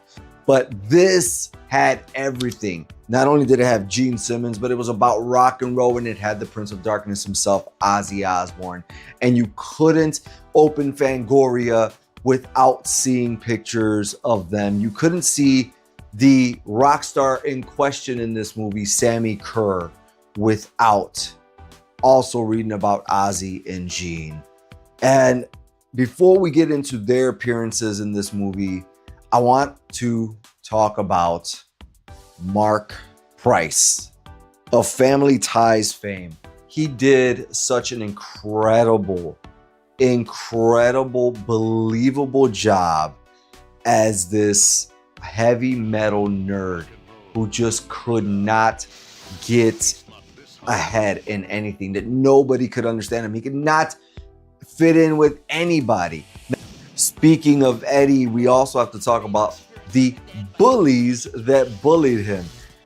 They weren't in the right. They were assholes for sure in this movie. And there is a chase scene with them going after Eddie that is just epic, and probably my favorite scene of the entire movie, because it looks so visceral, so real. Like, it looks like they told Mark Price, run as fast as you can, and they told his bullies, run after his ass as fast as you can, because none of this looks very orchestrated. It looks messy, it looks fast, it looks chaotic. One guy takes a dive off of the stairs and just goes like a cartoon. It is hilarious, and like I said, it's probably my favorite scene in the entire movie.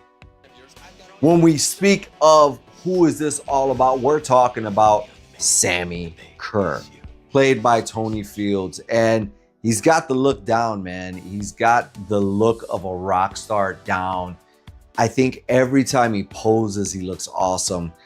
Do I love his movements on stage and the overreactions that he does with his face? Not really, but he's got the look for pictures. He's got the look down packed. It's all about the look. It's just once it goes past that, it's hard to believe in him. But Sammy Kerr in this movie is a threat to society, similar to Dee Snider was, or Blackie Lawless was in the 80s. It was a very serious thing. This movie even came out right around the time as the parental advisory sticker was being created and debated upon.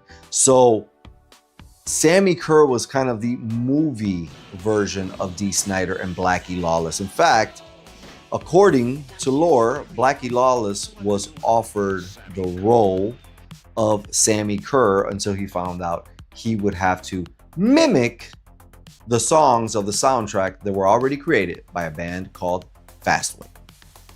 To talk about Fastway a little bit, I actually had the record of this album. You know, back before all of this stuff shot up in price, you could walk into a place like Reckless Records and pick up this record for $2.99, $4.99.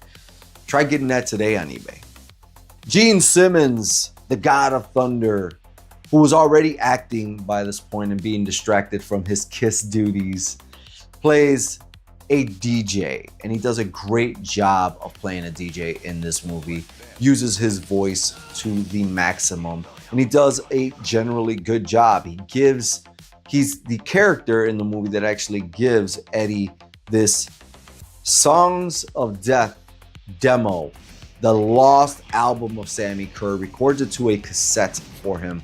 So they keep the big record master, and he gets this metal. Of course, it looks like metal encased cassette that wreaks havoc throughout the movie. And then Ozzy Osbourne plays a reverend, a preacher of all things. And instead of giving him a script in the movie, they let him go and ad-lib for about 45 minutes so they can use 1 minute of his dialogue, which you can see in this short on this channel. The movie's wacky, the movie's corny, the movie is perfectly 80s. And with that being said, I want to get to the does it hold up rating system for Trick or Treat. As for acting, I'm going to give it 4 bandanas out of 5. I mean, the lines they were given, the dialogue, the story, they did the best they can with what they had. As for special effects, I'm actually going to give it 5 bandanas out of 5. I think it's on par with everything else that was out at the time. And as for story, I'm going to give it 3 bandanas out of 5.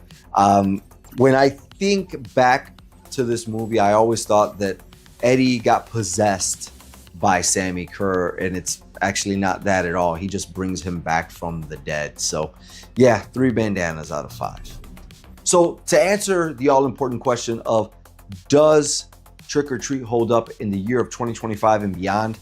Yeah, it does, especially with the new 4K restoration release.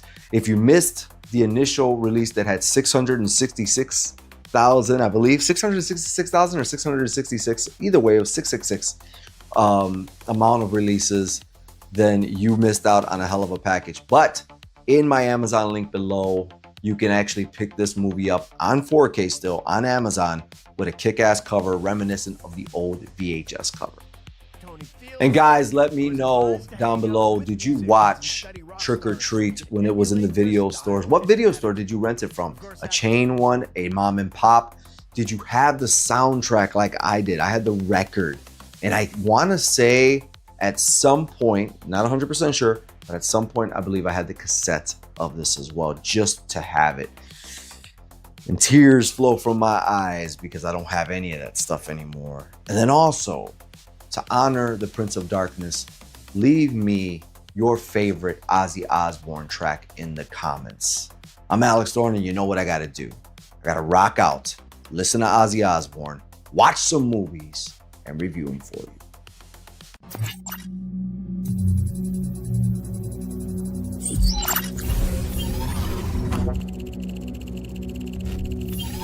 Connection established.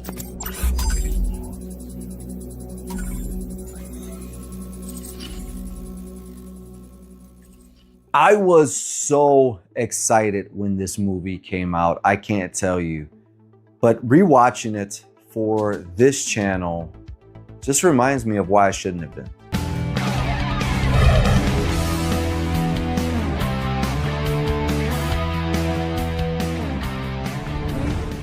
What's going on, people? Alex Thorn here, and I'm just a rock and roller who likes to watch Jurassic Park movies while wearing a bandana. And here we are at the final installment before the new movie Rebirth came out, Dominion. As I said in the intro, I was super excited for this film when it was coming out because I enjoyed Fallen Kingdom so much. I thought this one was just gonna take us back to the original because it brought the original cast together with the Jurassic World cast. But boy, would we find out that the writers of this film had a different plan in mind.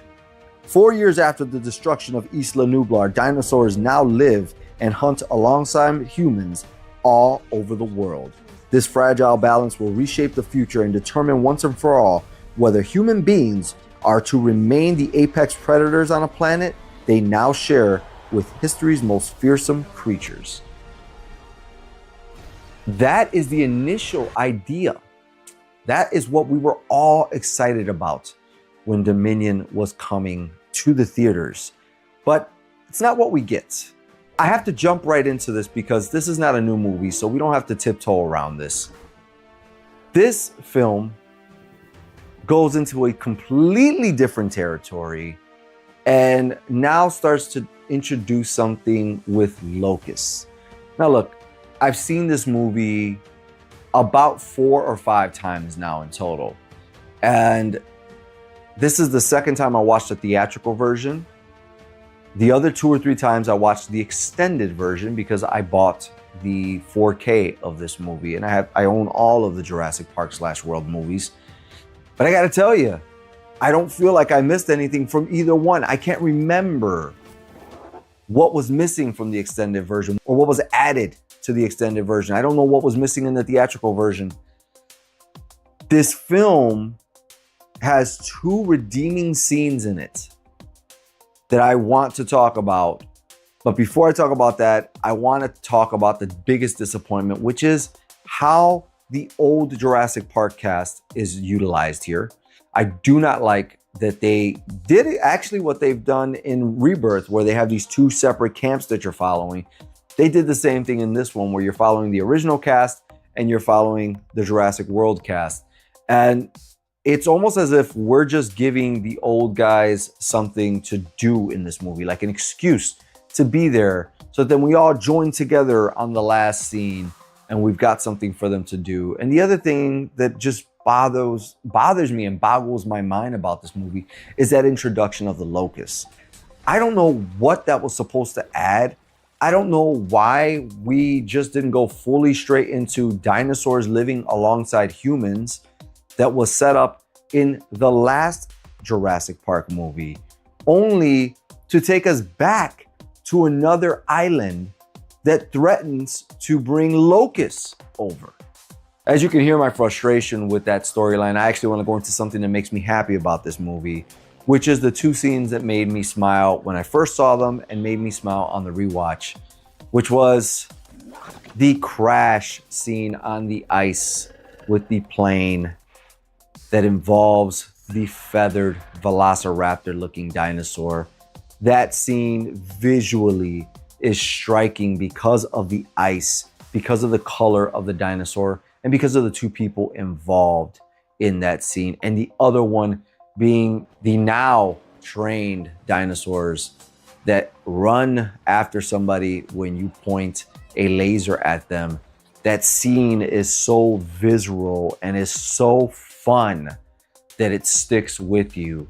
And that's pretty much all the positives of this movie, because even the final scene, as many little Easter eggs as they have that try to throw you back to the original Jurassic Park, I totally forgot about that scene. Again, seeing this 4 or 5 times, I should not have forgotten about the final scene in this movie, but somehow I did. With all that being said, guys, I want to get to the bandana rating for Jurassic World Dominion. And I'm going to give this film 3 bandanas out of 5. As always, I mean, it's hard to make a terrible, irredeemable Jurassic Park film. Can people who work at Sci-Fi do it? Yeah, they sure can. But these people with the budget they have, no. Is the movie worth watching? That's up to you. Will you regret it after watching it one time? I don't think so. I think if you watch it once, you may have a scene or two that you like me. But is it something you're gonna want to watch again? I don't think so. And guys, I'm excited not to come to the end of this Jurassic World / Park review, but to get to the ranking, which is the very next Jurassic Park related video. This has been building up for months for me, and thank you for allowing me to go back in time and check out these movies that have been sitting on my shelves and need to be watched. Guys, I'll see you on the Jurassic Park / World ranking video. I'm Alex Thorn, and you know what I gotta do? I gotta rock out, watch some movies, and review them for you.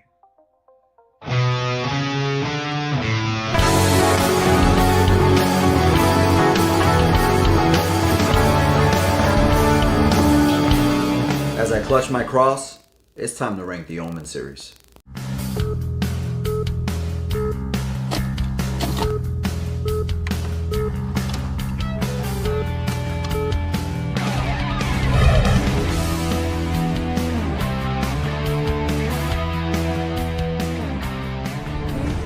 What's going on, people? Alex Thorn here, and I'm just a rock and roller who in his downtime likes to watch movies while wearing a bandana.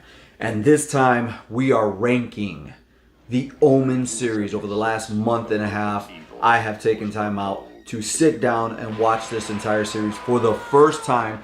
I didn't watch it ever before. Literally for this channel, you guys chose it. I started to watch the Omen series leading up to the very new first Omen. So let's get to it. Let's talk about all 6 of the Omen movies, from worst to best. Coming in dead last is the Omen for The Awakening. Now, guys, you all knew this was probably going to be dead last. If you're a fan of the series, then you definitely knew this was going to go way behind, because this movie is just done so cheap and it is just so boring. If you've seen part 1 and if you've seen the remake, which you don't need to see the remake if you've seen part 1, the same thing can be said about part 4. It's the exact same thing. This time, instead of being born of a jackal, now you have Damien's daughter going once again to a political family that they really hammer down on. And the biggest difference being budget. And now we have a daughter instead of a son. And that's it. That is the only difference between these movies, because admittedly so, the ending of the movie tries to bait you with, you know, continuing the series somehow by giving Delia a twin. But this movie is so bad. The kills are so cheap. The little girl is so ugh. And just nothing about the delivery of what's on screen is good. I thought the story was decent. Like, we know the sequels are just retellings of the original movie, and there's going to be a ton of callbacks trying to do the same thing that the original movie did. But this movie just doesn't deliver on any of it. Coming in at number 5 is going to be the Omen remake, 2006. Suffers from the exact same problem as Omen for The Awakening. This just, there's no heart to it. It's almost a shot-for-shot remake of the first film, and all it does is bring it up to date with newer actors and newer film technology, right? Because the original was shot on 35mm film. This is just super clean. I did not like the actors or the actresses in this movie. I thought the child who played Damien did pretty much the same thing. I'll actually link it up here right above that I did the first episode of the Versus series on Omen 1976 versus 2006, and this just doesn't have any of the magic of the original. It tries to bring some new ideas in by giving flashbacks, and you can see flashbacks or weird imagery of the jackal, which is just a person in a mask, unfortunately. It changes some of the scenes because I think, you know, as a society we were more sensitive to certain things, so it changes some of them. And then also for, you know, for sake, it does it. There's like one cool thing about this movie, and it's the death of the priest. That was it. The death of the priest is way gnarlier in the 2006 version than it is in the 1976 version, but outside of that, there's really no reason to watch this movie if you have seen the original. And even if you haven't, why start there? Coming in at number 4 is where you may disagree with me. The Omen 2, Damien. You know, I just could not get into this movie. It started out great. The first few scenes of this movie, which also I wanted to ask you guys, does anybody know if this movie was originally supposed to come out in 3D? Because if not, the way Shout Factory remastered this literally makes it look like it was supposed to be 3D. And that's not a bad thing. That's a good thing. But this movie, to me, just doesn't move the story forward. There's little things that it gives you that are interesting, but they don't follow up on them. I think the biggest, most confusing thing to me was anybody who even looked at Damien in this movie died. It's weird. Like, there used to be this thing where he could stare at you, and that'll kill somebody. And if they were onto him, obviously there would be reasons for him to kill somebody, but he really didn't know he was doing it. In this movie, there's one emotional scene where he finds out who he is from Lance Henriksen, former orphan as well as a Satanist, and he's there to protect him. I guess instead of having the babysitter, we have Lance Henriksen. And guys, in my opinion, this movie just falls short of everything it tries to do. There's one really cool kill in it, maybe two, but really just one, the one with the elevator scene. There's a nice emotional spot in it where Damien finds out that he's the Antichrist, and he's like, why me? And he does this running thing. Then after that, immediately he just accepts it. I thought that this movie was made for TV, much like Part 4, just because it skips out on a lot of gore that you think would be there. But I just never felt this movie. It starts out strong, and then it just goes too long and just doesn't do enough. Coming in at number 3, The Omen 3, The Final Conflict, starring Sam Neill. This movie, to me, moved the series forward like it should. Not saying that Part 2 couldn't have been what it was, like just, you know, bringing it 7 years later. I thought that was cool too. But this movie actually achieves what it sets out to do, which is now Damien is officially in politics like he's meant to be. He's calling in shots to become higher up the food chain and to influence the children. There's some really, really wild scenes in it. The first death that they finally bring the dog back, it's really, you know, shocking. Like, whoa, is this where this movie's going? And it goes there, and it keeps on going. There's only one boring scene with dogs in it, but outside of that, it's a ton of footage of Damien accepting who he is, using that influence, and then there's a bunch of monologue scenes where he is not only recruiting Satanists, but he's also like talking to God. It's a good movie. It's a very good ending to the trilogy. Now, does that ending end with a boom? No, it doesn't. It's a very limp ending. And there's a lot of loopholes there that they don't follow up on in Part 4 because there's 7 daggers and he only gets stabbed with 1 and it just kills his mortal self. There's still 6 daggers left. I don't know if that was going to be followed up on. I don't know if that's in the books. I have no clue. But is this movie so much better than Part 2? Oh, yeah. Coming in, number 2 is the brand new First Omen. This movie at first had me confused because it just played out like any other religious horror movie that has come out in the last 15 to 20 years. And it also made me question, because of the day and age that we're in, why are we looking at women again? Like, now we're talking about women, really? And then it clicked. Duh, we're following Damien's mother. It is called The First Omen. So once all of that nonsense left my brain, I let myself immerse in the movie and what it was doing. There are a couple callbacks to the original that feel a little forced, but outside of that, this movie has a lot of shocking imagery. This movie left me and my 12-year-old kid feeling very uncomfortable, and maybe I was a little bit more uncomfortable because I was with my son and I didn't expect this movie to be that gruesome and have scenes like that. But I love what this movie does from, I would say, the middle of the movie going forward. That's when it really starts to ramp up, and it doesn't just ramp up in the last 20 minutes. It ramps up in like the last 40 minutes or so, and that's really good. There's some incredible scenery with the lead nun, the lead character in this movie, that is like as emotionally, she had to be spent doing it. And I don't want to give away too much. This is a ranking, but this is not a spoiler for this particular movie. At the end of the movie, in my opinion, it does a very Omen 4, The Awakening type of twist that I don't care for in order to set up the movie for further sequels. But if you take that out of the equation and you just give it the whole first half, man, this movie's good.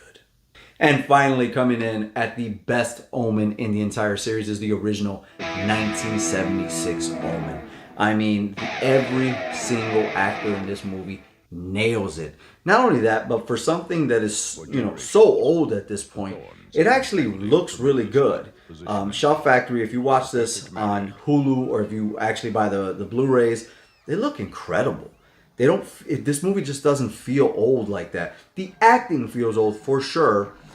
Jeremy Peck, I believe is his name, and his wife, they do far better than the remake actors do. But, also Damien. Damien does such a great job as far as being an innocent child and then having moments where he looks evil, but it's not like he's menacing from every single time you see him on the screen. And then when it finally comes to the end where you have to make this decision to actually take out your own child, it's your child because you've been raising it, it's very tough. And Damien doesn't deliver those lines like he's trying to manipulate his father, even though you know that's what's happening. He delivers those lines like a child who doesn't want to get hurt by his father. And the ending of the movie is really unlike anything you've seen up to that point.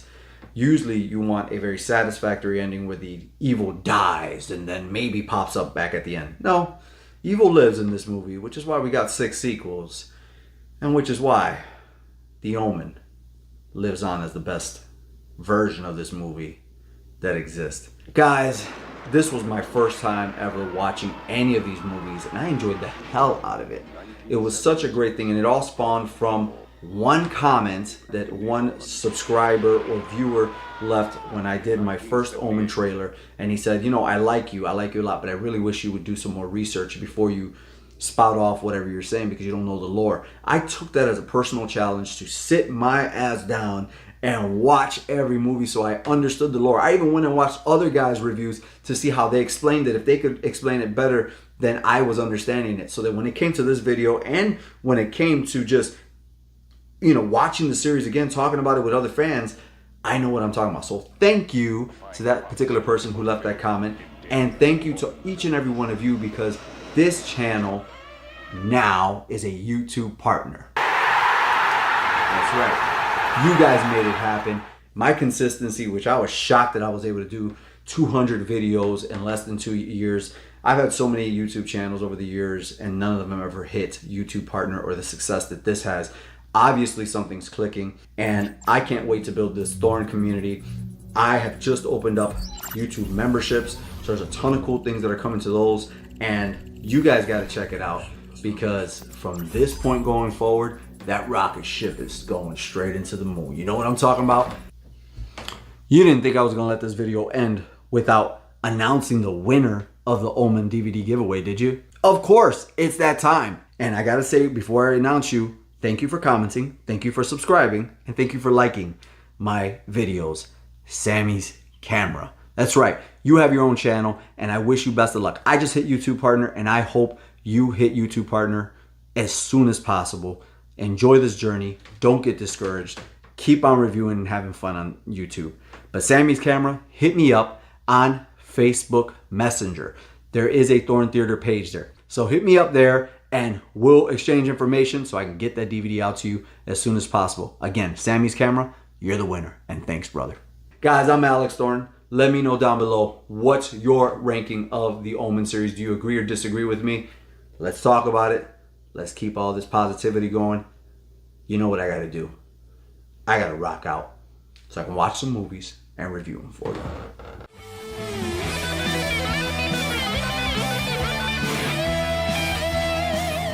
What do you get when you put together neon lights, vampires, Grace Jones, and exotic dancers? You get 1986's Vamp.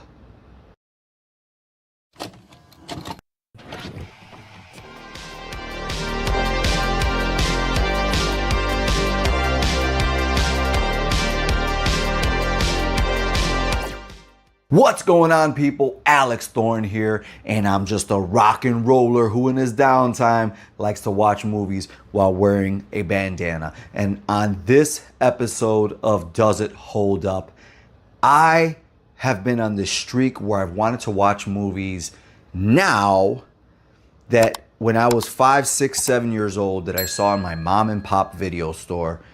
I always looked at the covers but never picked them up. This movie right here, Vamp, is one of them.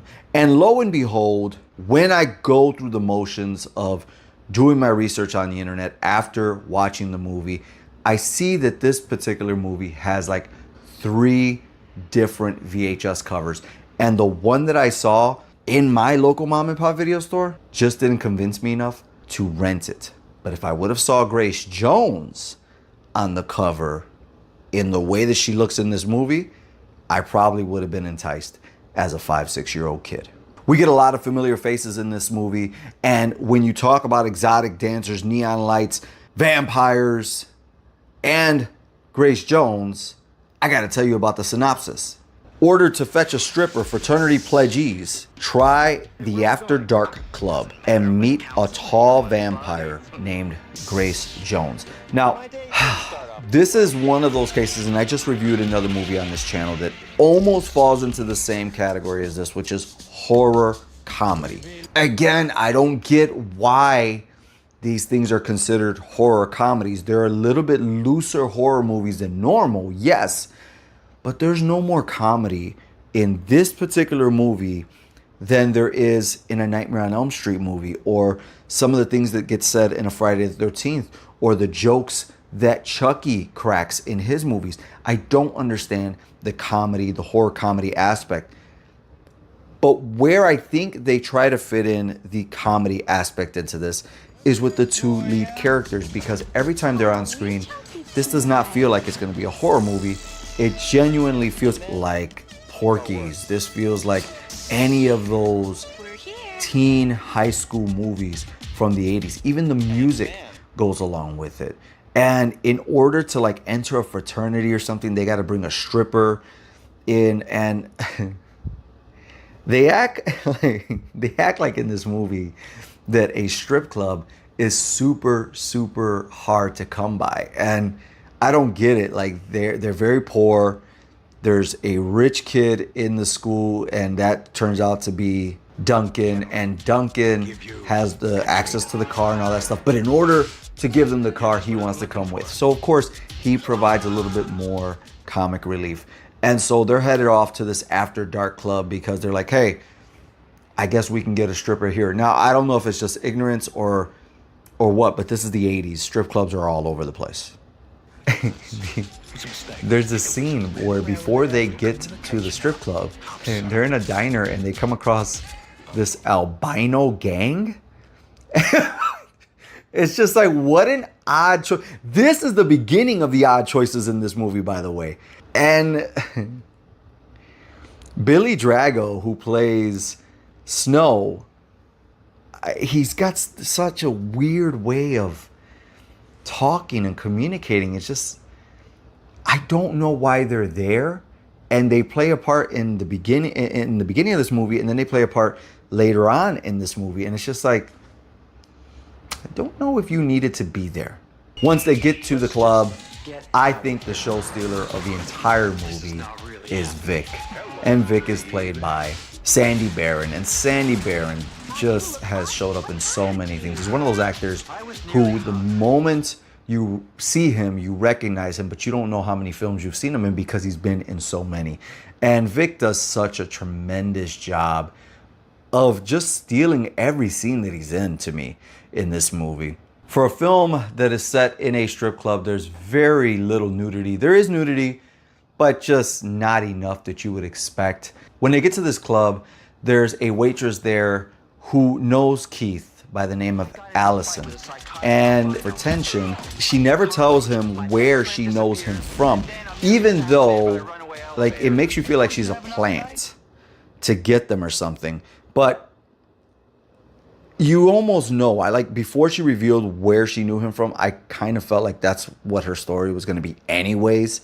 But she's in there and she is not affected by everything that's going on in this club just yet.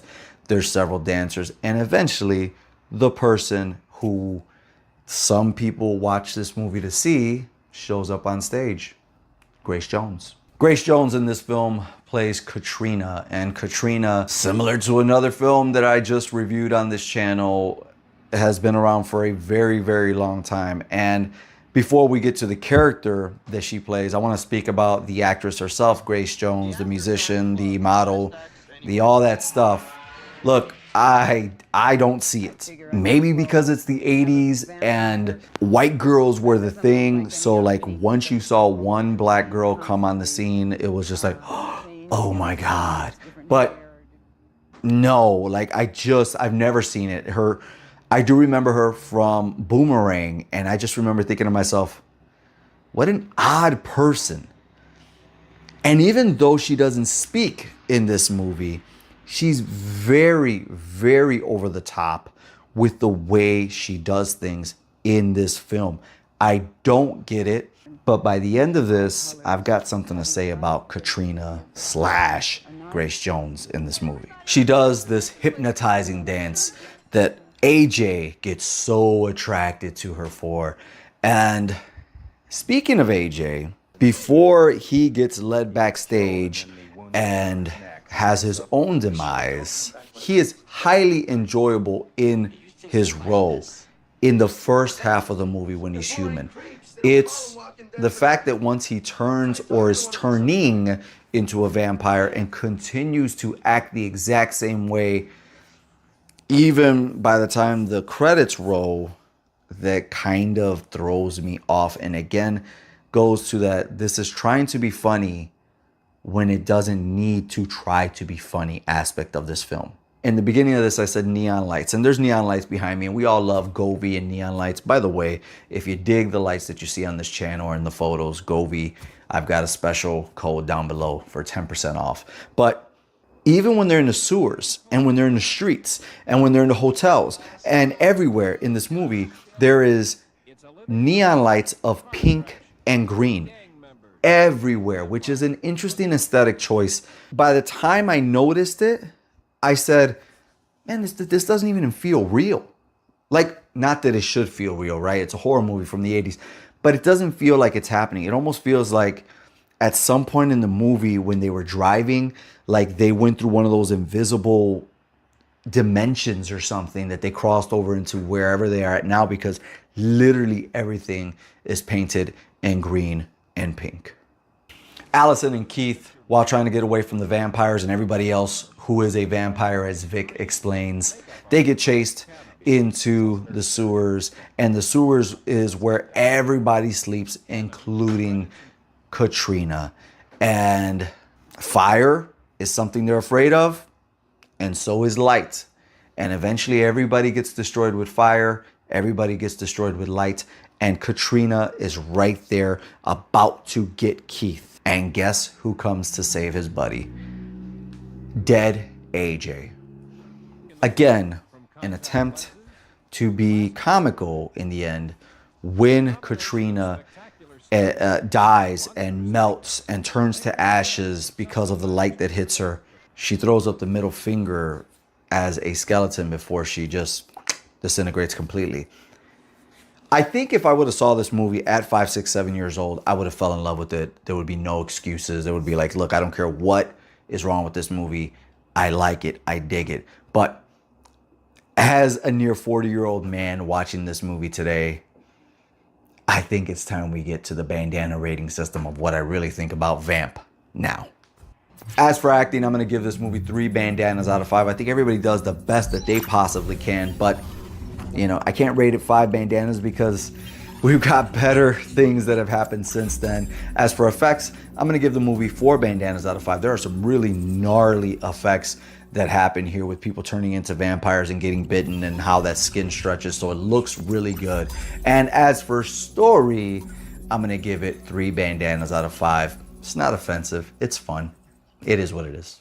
And to answer the question of does Vamp hold up right now in 2024, it does. I think it does. It is a fun watch. It is not one of those movies that is so out of tune and out of time with when it was made versus when you watch it that it is an enjoyable movie. There's enough there.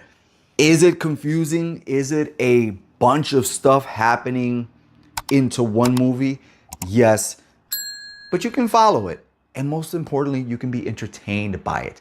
Guys, let me know in the comments down below, when did you watch Vamp? This movie came out in 1986, the year I was born. What VHS cover did you see when you first saw this movie? And if you've never seen it, head over to Tubi because they've got all of this great stuff that I'm watching.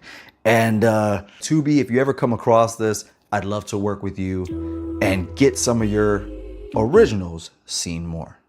Guys, if you want to talk about things like Vamp, Night of the Creeps, Poltergeist, Nightmare on Elm Street, and more, you got to join this channel's memberships.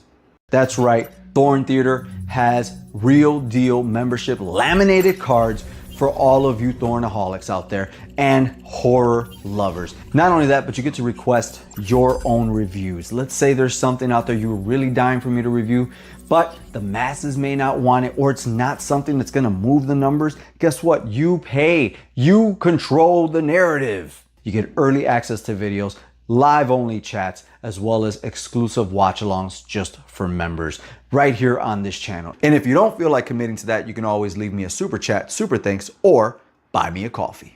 That's right, buy me a coffee right now is a way that you can support somebody like me for making videos just for you guys, doing what we love to do. But guess what? If you buy me a coffee, at least you're fueling the journey. And right now, Buy Me a Coffee has an update to where when you leave your note of why you have gifted me coffee, I can respond back to you in video form. Guys, in the midst of all of that, while being grateful for you guys and this channel, you know what I gotta do. I gotta rock out, watch some movies, and review them for you. And with all that being said, guys, we are still in the holiday season. We went from spooky season to grateful season to holiday season. And you know what I got to do in the midst of all of that? While being thankful for you guys in this channel, I got to rock out, watch some movies. Holy shit.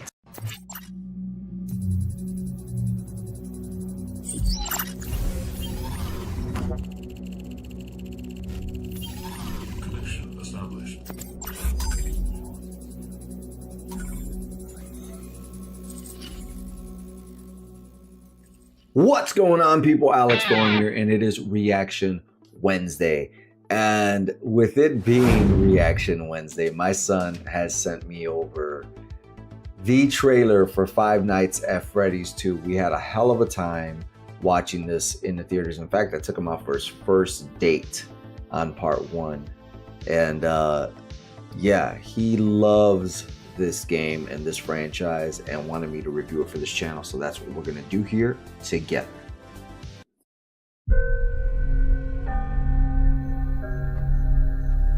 Freddy Fazbear's Pizza. Definitely not the Freddy's I remember. You're thinking of the franchise location. This is the original. Nobody's been here for decades. Some little girl got murdered here. Do you guys hear that? Hear what?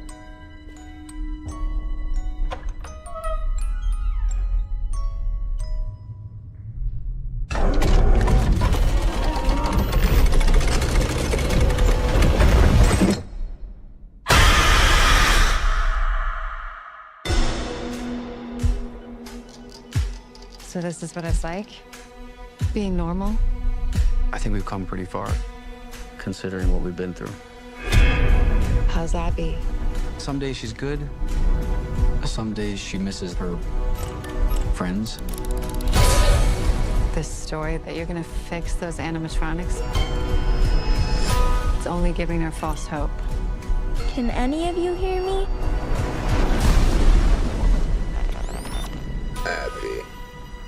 Abby, help us. Come find us. I will show you the way.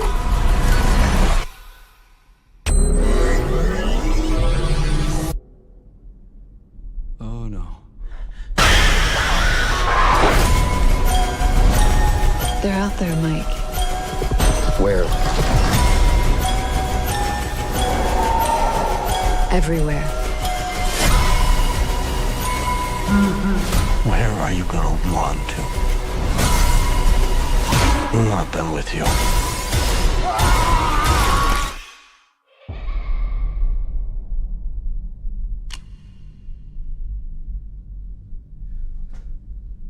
There's no way that'll work.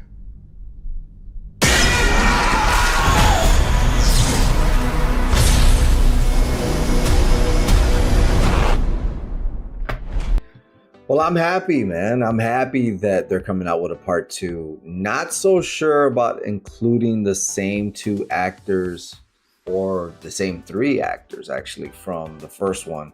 But nonetheless, I love that they explained that little part that you're thinking of a franchise location. This is the original first one that ever opened up. That's pretty cool.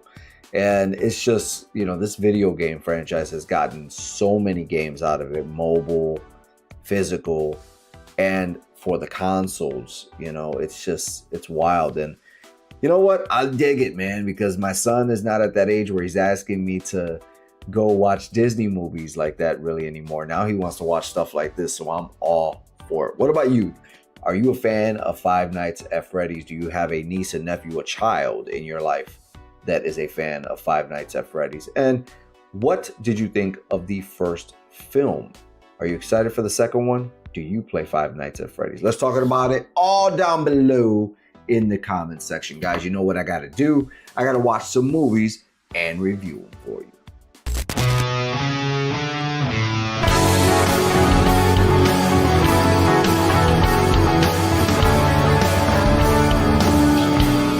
What's going on, people? I'm Alex Thorn, and it is Reaction Wednesday, and I'm so geeked up because I just saw pop up on my timeline, Never Hike Alone, the final cut official trailer. I've got a history with this. I've been in the credits for providing towards the end goal of some of these movies. So let's check out what the final cut looks like. I'm geeked about this.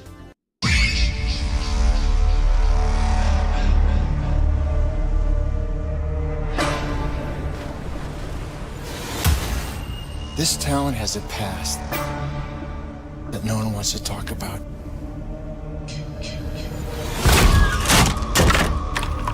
If this doesn't work, I need someone to tell people what happened here.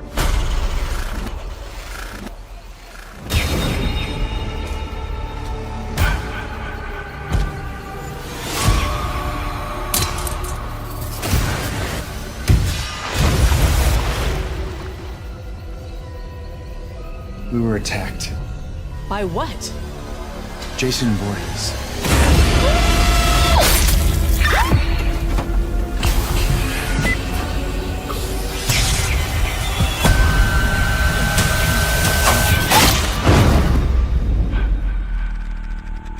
Hang on, kid!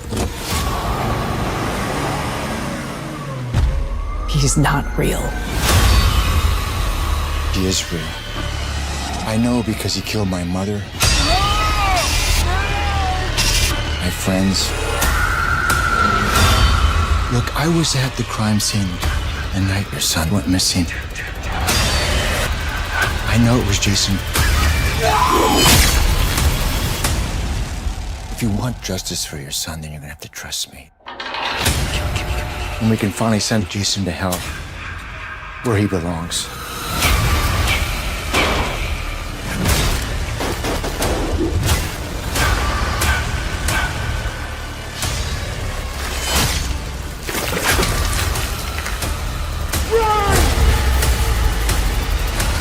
Oh, shit.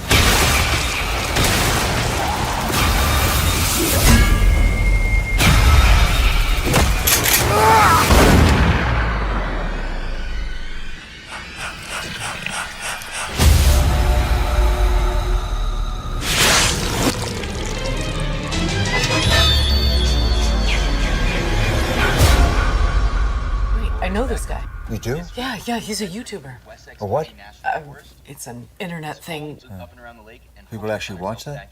You'd be surprised.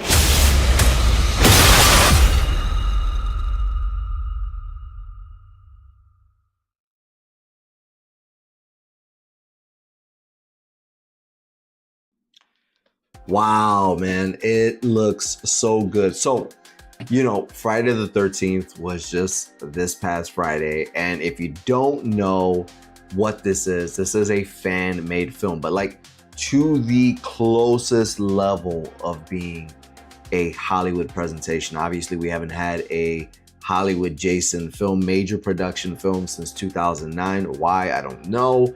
I loved the remake of Friday the 13th, but with all of this copyright stuff and the rights to the name and the rights to this, all this BS that's happening, Womp Stomp Films and Vincent DeSanti stepped up and gave us Never Hike Alone.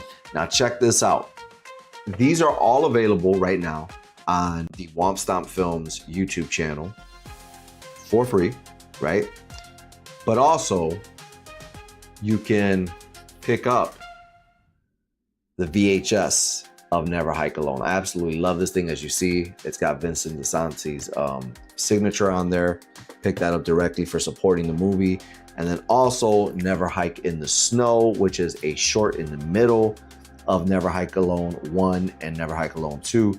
This collection, I don't have part 2, but this collection of the final cut includes Never Hike Alone 1, Never Hike in the Snow, which came out in the middle, and Never Hike Alone 2 with additional bonus footage and like exclusive new scenes from what I read in the description. This is going to come out in 2026. And most importantly, it looks like incredible quality. I want to say that I had like the Blu-ray definitive cut or something like that of Never Hike Alone 1, and it looked a little rough.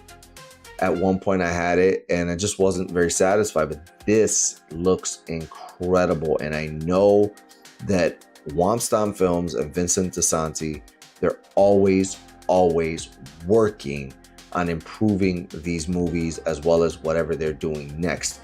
There's also like the Ghost Files or a cartoon that's going to be included in there as well. So not only is this going to come to YouTube if you just want to support them by watching it, leaving a comment, liking, subscribing, and sharing it, but you can also go one step forward with, I believe, Indiegogo or something like that. That's at the end of the video, and you can go ahead and donate and pledge so you can get a Blu-ray, a VHS, and there's just a plethora of other things that you can get by ordering and helping them out. They actually just got to their goal, and man, it only gets better from here. So if you're not aware and you're a Jason fan, Womp Stomp Films is where you want to be subscribed to here on YouTube, and Never Hike Alone if you are thirsty for some Jason in your life.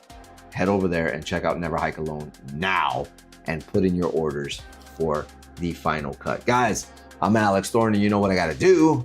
I gotta rock out, watch some movies, and review them for you.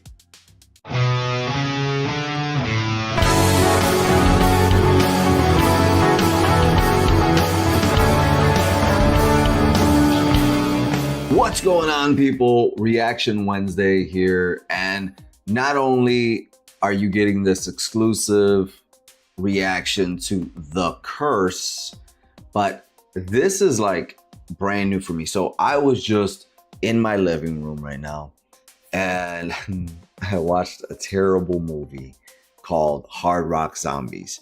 And it was so bad that I can't even do a review on it. I can't, because I don't want to spend roughly 2, 3, 4 hours from the review to editing to posting and all that stuff on something I hated.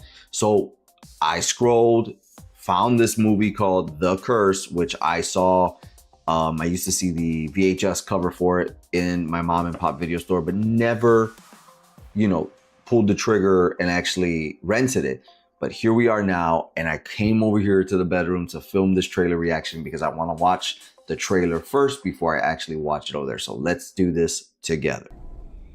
There are places where nothing ever seems to change.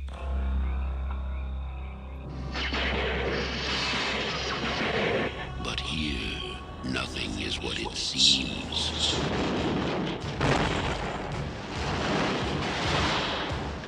He saw it. Something out of the sky. A meteor.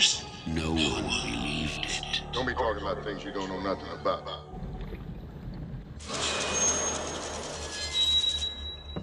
Tastes funny. It makes vegetables weird. There's nothing wrong with the water. It's making you sick. Can't you see that? Now, there's no way to stop the curse.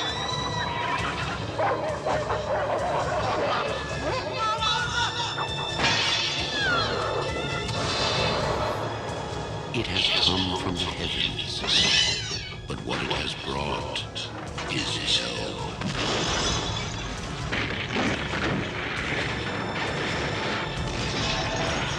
Will Wheaton of Stand By Me must stand alone against the curse. A film by David Keith from a story by H.P. Lovecraft.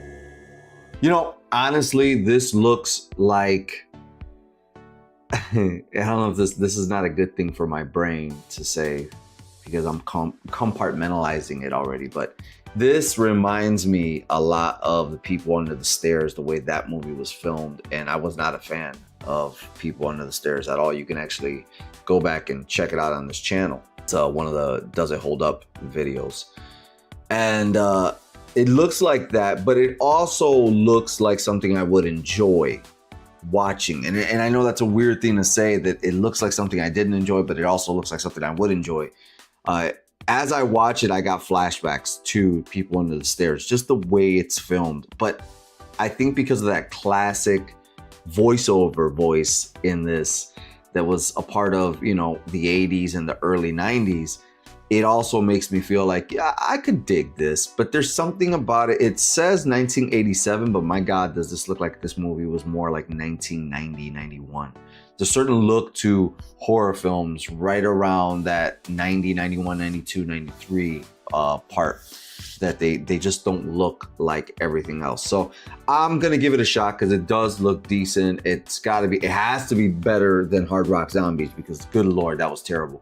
But yeah, guys, thank you for watching this trailer reaction with me. And if you've ever seen The Curse, leave your comments down below. Did you ever see this on TV? Did you rent the VHS? Because if not, I'm going to be talking about it on the next Does It Hold Up?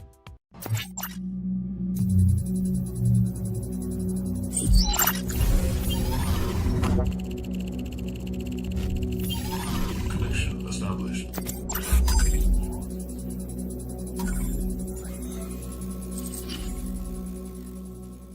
What is going on, people? Alex Thorn here, and I'm just a rock and roller who in his downtime likes to watch movies while wearing a bandana.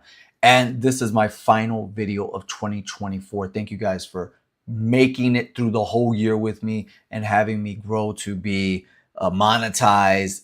We're almost at 3,000 subscribers. It's been a little over 2 years, but it's all continuous and going because of you guys. I don't want to talk too much more because we have got, as you can see on the screen, this is the first time I've ever done this, a ranking off a tier maker. I've never done this through this site, but I've seen it on other YouTubers. 25 movies or so that I watched that were brand new in the year 2024. 24. We've got a ranking system here. This is basically the 5 bandanas. And this is honestly what the 5 bandanas mean anyways, which is perfect movie, 5 bandanas. Better than I thought, 4 bandanas. Easy to watch or rewatch, 3 bandanas. It's not terrible, 2 bandanas. And a complete waste of time, 1 bandana. So this is theoretically the bandana ranking system, but I wanted to make it easy for anybody who never saw what the bandana ranking system for this channel is. Again, I'm Alex Thorn. Let's get into it because we got a lot of movies to talk about. So first up is a movie called Time Cut, a Netflix original. And you guys didn't see a review for this because it was only exclusive for channel members. So you guys are going to get the official ranking without the 8 minutes of talking and chatter that I do. And Time Cut, from what I can remember, Time Cut is easy to rewatch. Easy to watch and easy to rewatch. I saw a lot of people talking about it online saying that it wasn't that good. It wasn't very representative of the early 2000s. And honestly, from what it showed, it was just more of the convoluted ending that got to me, that made it, you know, not a 4 bandana or 5 bandana movie, but clearly a 3 bandana movie. Next up is Despicable Me. This is another movie that I watched in theaters because my kid wanted to see it, but I did not review it for channel members or for subscribers. I only did a short on it because I don't like to be negative for a long period of time when I talk about movies. So that being said, this movie to me, I gotta be honest, and it's crazy to say this. It was not terrible, but I'm hesitant not to put it at being a waste of time because I don't remember anything about it. And I love Despicable Me 1 and 2. Wasn't hot on 3 at all. But this one, I legitimately don't remember anything about it, as well as it's just such a letdown from 1 and 2 and Minions.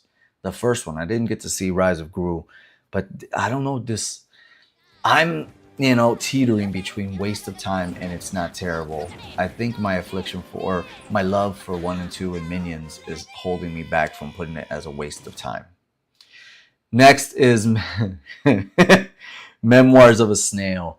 Thanks to Letterboxd, I was invited out, which, by the way, I'll put the card up for Letterboxd and my profile on there. If you don't know what Letterboxd is, it's basically a social networking site, the written word for fans of movies. And Memoirs of a Snail was a movie that Letterboxd sent me out to.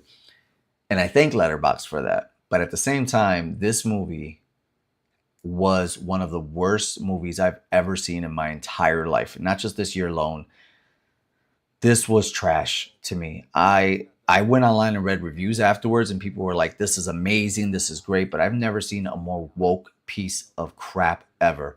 And this is not indicative of Letterboxd whatsoever because they send you out to a bunch of different movies if you're cool with them. But man, I don't even know. I was going to say I don't know who this is for, but I do know who this is for, and it's a waste of time. I'm not going to talk about it anymore. The Uglies. This movie, I actually reviewed it for channel members as well. It's not an official subscriber review, but if you guys want to see stuff like this and Time Cut, and there's a few more actually, there's another one right after that is exclusive to members, please check out this channel's memberships because it helps me and you can help support the channel. The Uglies. For me, I'm going to be honest with you, it was better than I thought. Yes, I know if you actually read the book, and I've heard about this too, that this couldn't hold a candle to it, and the threat of being pretty, oh my God. But I liked that dystopian view, that look of the movie. It reminded me a lot of Alita Battle Angel, and I was a big fan of that movie. So I think the charm of it is what made me say like, yeah, you know what? I could rewatch this, and not only rewatch this, but I like it.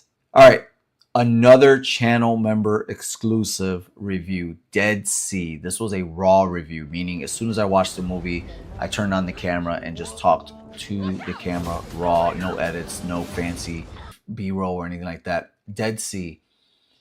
Very interesting premise. Very interesting premise about 3 kids that, get crashed out in the water, but then get saved by somebody, and the two girls that get saved along with the guy get captured, and one is going to be used for SA trade, and the other one is just going to be harvested for her organs, and that is wild. The problem with this movie is it just moves a little bit too slow, and the antagonist had zero personality. I mean, this guy should have been threatening some way, somehow, and he was not. So I'm going to put this in It's Not Terrible, because I would never rewatch this movie again, but it was also interesting enough to not be a waste of time.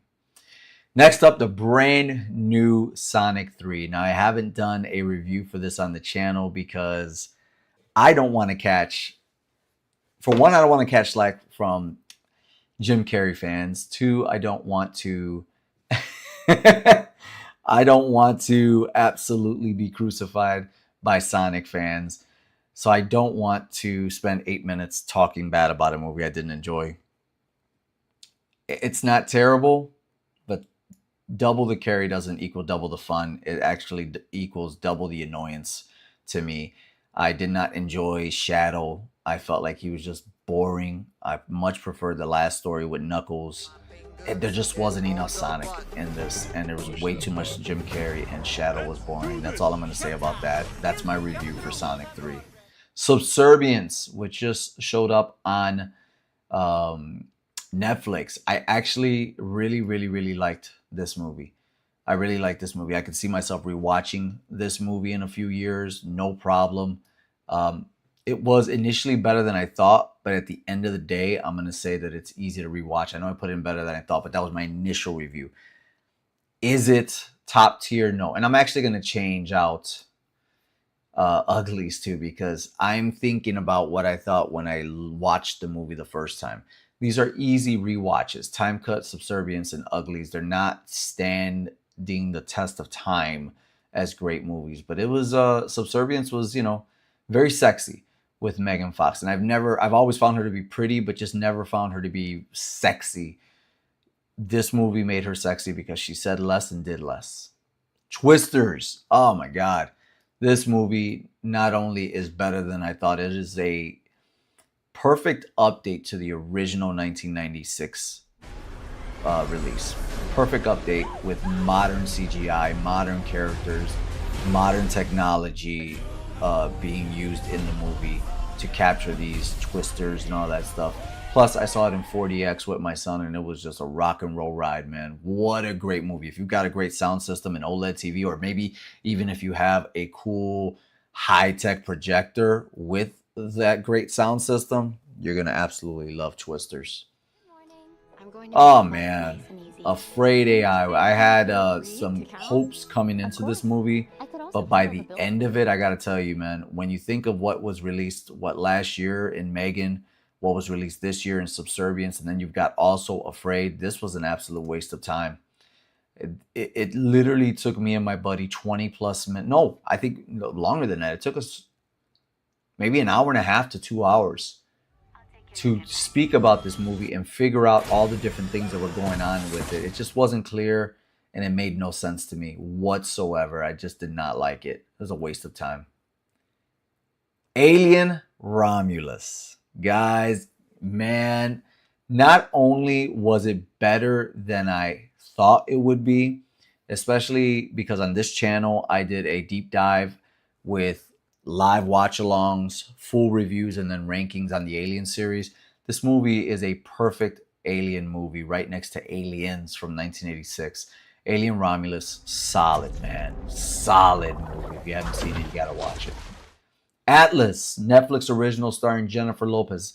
Contrary to, popular opinion at this moment, I am a Jennifer Lopez fan. I don't love everything she does, but I think when she does things well, she does things well, and she needs the credit. And in this movie, it reminded me a lot of Aliens. It reminded me a lot of Terminator. It reminded me a lot of Babylon AD. So I'm going to give J-Lo and Atlas better than I thought, because it's not just easy to rewatch, but it's a movie that I genuinely enjoyed and would want to watch again and again. I know you guys are going to think I'm crazy, but this is my channel, and that's what the comment section is for.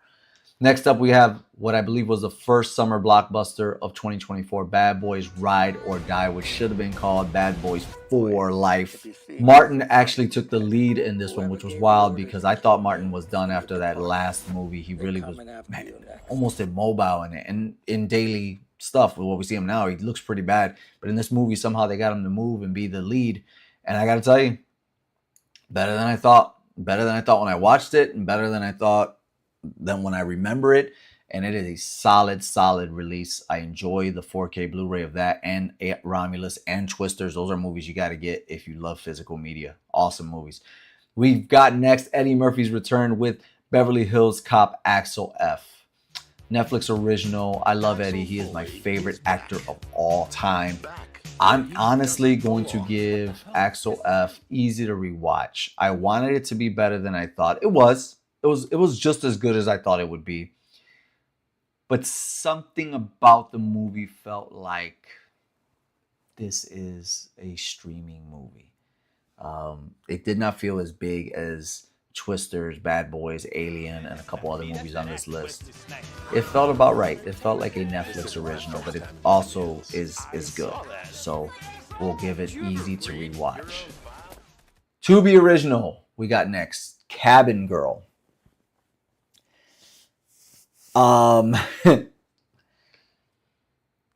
It presented some good ideas. I don't remember all of the ideas, but essentially the entire movie is one of those movies that it ends up in her brain. And I think it would have been a good movie if there wasn't this ridiculous ghost, this watery ghost that was chasing her throughout the movie. It's coming back to me now. It presented some good ideas, so I'm going to say it's not terrible because it wasn't a waste of time. It did piss me off in the end, the way it ended with her in a loony bin, if I remember correctly. But there were some good ideas there. It was enough to keep you holding on to be like, come on, something's going to happen here, right? Like you're going to execute on what I think you're doing, but no, it never got there. But there was ideas. Oh my God. Godzilla -1. I mean, seriously. Is there anything more to say? This movie was incredible on every front. It won real legit awards. A Godzilla movie won real legit awards. The same awards as, people who made Titanic made and all this other stuff. This movie brought Godzilla back to where he should be, being a serious threat. And you could feel the enormity of him compared to the people on the ground and the buildings and everything. This was just perfection. I'm waiting for them to come out with this movie on 4K Blu-ray with English subtitles and overdub on it. That's when I want to buy it. I don't want to buy it while it still has the original Japanese language on there only. I need that in English like they have it on Netflix, because this movie was absolute perfection in what it did for Godzilla. Now, speaking of what it did for Godzilla, this next movie, which you guys, I know it's going to be a hot button topic, but this next movie, Godzilla Kong, The New Empire, to me goes in the it's not terrible. And I'm really, really teetering on waste of time, because it is only in retrospective that I'm saying that it's not terrible. Because when I watched it, I really did think it was just a complete waste of time. I did not like, especially coming from Godzilla -1, how America literally took Godzilla backwards and made him silly again. And I don't know where this pink shit came from on him. Again, I have no problem with pink. I wear pink. I'm a rock and roller. It's cool. But Godzilla was just given this perfect movie in -1, and then from Toho. And then you've got this BS that came out here in America. The only reason I'm going to say it's not terrible is because if I was 8, 9, 10 years old, 12 years old, I would probably love the movie. But coming off of Godzilla -1, I have no desire to watch this movie ever again. Here we go with I believe, an early 2024 release from Blumhouse, of course, Imaginary. Once again, it's one of those movies that just presented good ideas, but in the end of the day, just fell completely flat. I'm going to put it in the it's not terrible category, because it never felt like a waste of time. It didn't. But it did feel flat, like it didn't execute on what I thought it would do, which is just really, really weird. It had such promise. Infested. This movie deserves an English version to come out because the effects in this movie were incredible. Incredible, I tell you. So, Infested was a Shudder original. It's in a different language. I don't remember what language it's in, but I remember the effects for the spiders were absolutely terrifying. I mean, it was so good.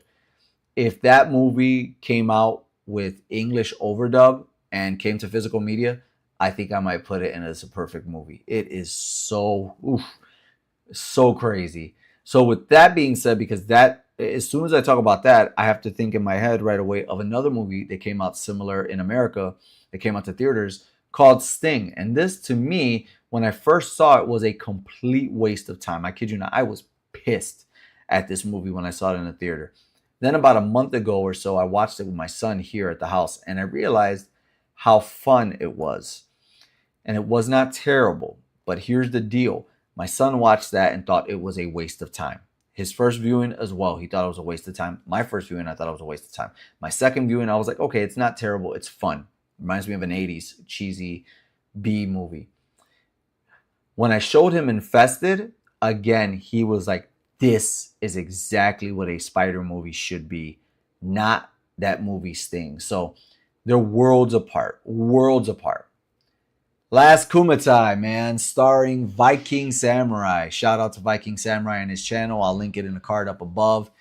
He's in this movie amongst many martial art legends. And Last Kumatai is like a spiritual successor to Bloodsport, Kickboxer, Best of the Best, all those kinds of movies from the mid to late 80s and early 90s.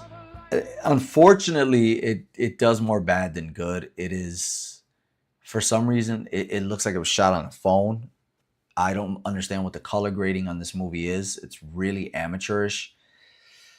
The bad guy, the lead villain in this is just yelling constantly for no reason, and it doesn't seem natural. You never catch on to him. I believe Bolo Young's son is in this, and he's killed off pretty quickly, and he's like just an afterthought. I don't understand who made that decision. So I'm gonna say this is, man, I gotta say Last Kumatai was a waste of time.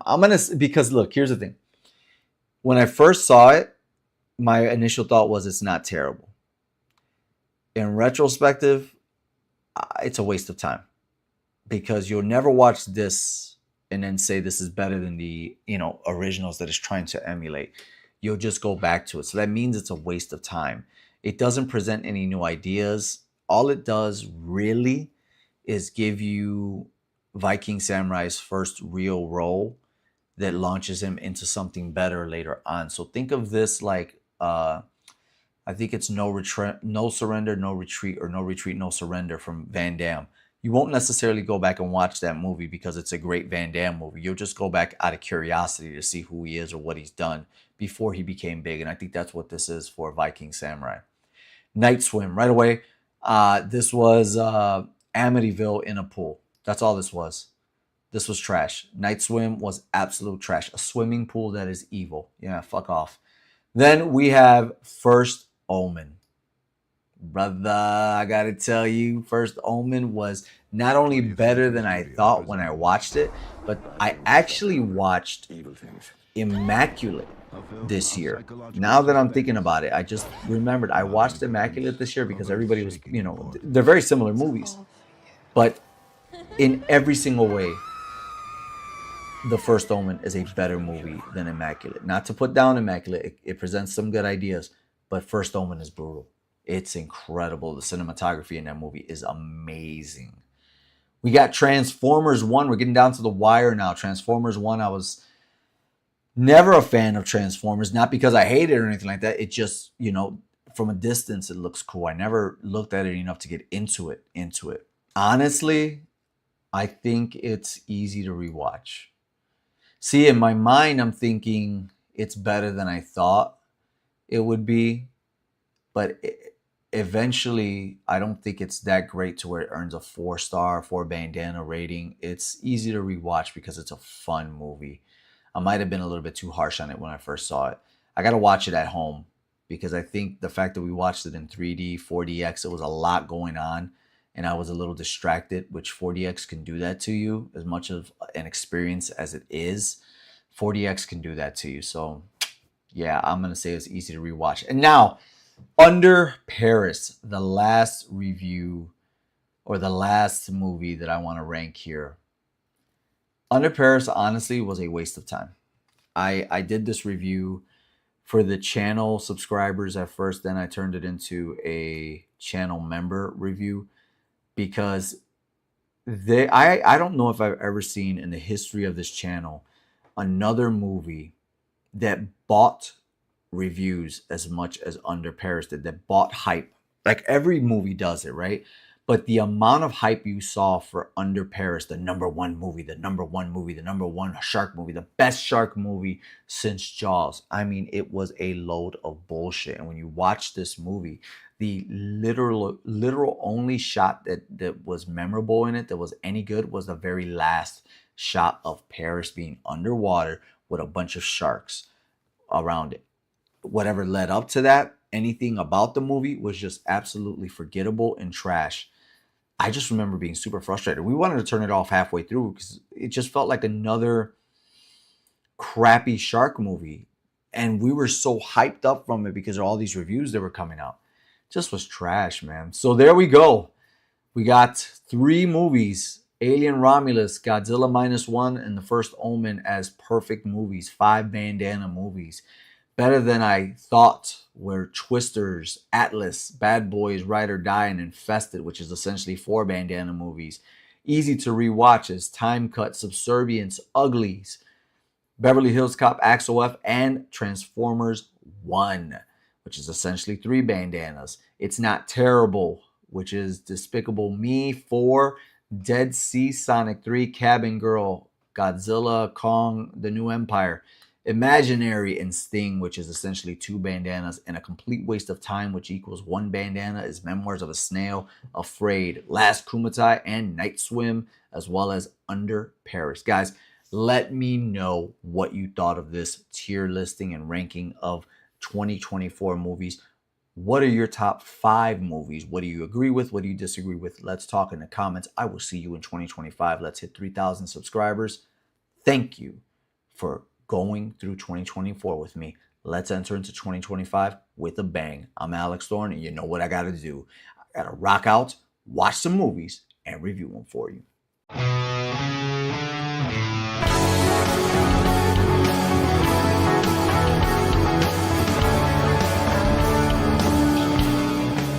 I feel like it's been a while since we've had a horror movie about sharks in theaters, but the time is now, and these are some dangerous animals.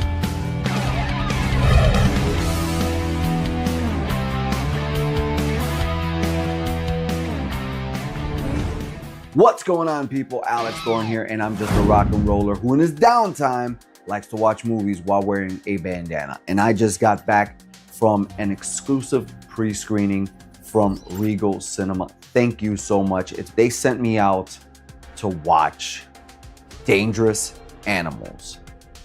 Now, I'm a big shark fan, and I absolutely love shark horror. There's been so many greats, such as Deep Blue Sea, Shark Night, and more. And speaking of Shark Night, while watching this film, I got flashbacks to another film that I actually reviewed for members of the channel called Dead Sea. The premise of that film and this film are very similar, but the major difference is this one is filmed well, edited well, and is actually enjoyable. When Zephyr, a rebellious surfer, is abducted by a shark-obsessed serial killer and held captive on his boat, she must figure out how to escape before he carries out a ritualistic feeding to the sharks below. Now, earlier, not only did I mention Dead Sea, but just reading that to you, I get flashbacks to Shark Night as well as Shark Lake with Dolph Lundgren. And this movie is like this amazing combination of all of those. And speaking of Zephyr, who is played by Cassie Harrison, she does absolutely incredible, just as incredible as Jai Courtney in this movie. And there is a somewhat of a love interest there. And there's another couple who's there. But the bulk of this movie is really taken up by Jai Courtney's character and Cassie Harrison's character, Zephyr. I instantly noticed within this movie, the shots of the shark in this, or sharks, look amazing. And if these sharks are CGI in this movie, which I'm sure some of them are, my God, did they do an amazing job. Fear not, there's not one time in this movie that I said, ugh, that looks terrible.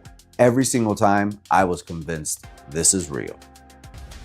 Can't give too much away because this movie does not come out until June 6th. But what I can tell you is the sharks look good. The acting is good. The story is good. And if you're a shark fan or a horror fan, you're going to enjoy it because there is some crazy stuff that happens in this movie to satisfy everyone who is a fan of any of the things I just mentioned. So with that being said, what I want to do is get to the bandana rating for Dangerous Animals. And I'm going to give Dangerous Animals 4 bandanas out of 5. That's right. This isn't just a good movie. This is a great shark movie. And once this comes to physical media, I'm pretty sure I will be picking it up. It is that good. I made that decision in the theater. And it has been a long time since this happened. But at the end of this movie, the entire crowd that was there cheered. I think Shudder has a home run with Dangerous Animals. So if you get a chance to check this movie out at your local theater, please go. You will enjoy it if you're a fan of horror movies or shark movies or just great tension on the water. You're going to dig this. Give it a shot and let them know that Thorn Theater sent you. Guys, there's plenty of things to promote, but I'm going to leave that down below.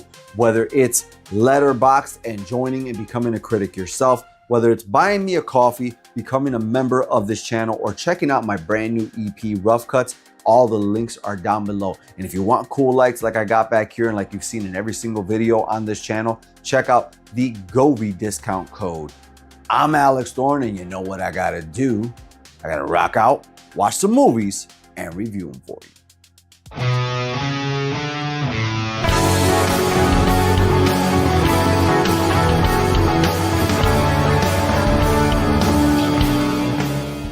I truly forgot how fun this Fallen Kingdom edition of Jurassic World was.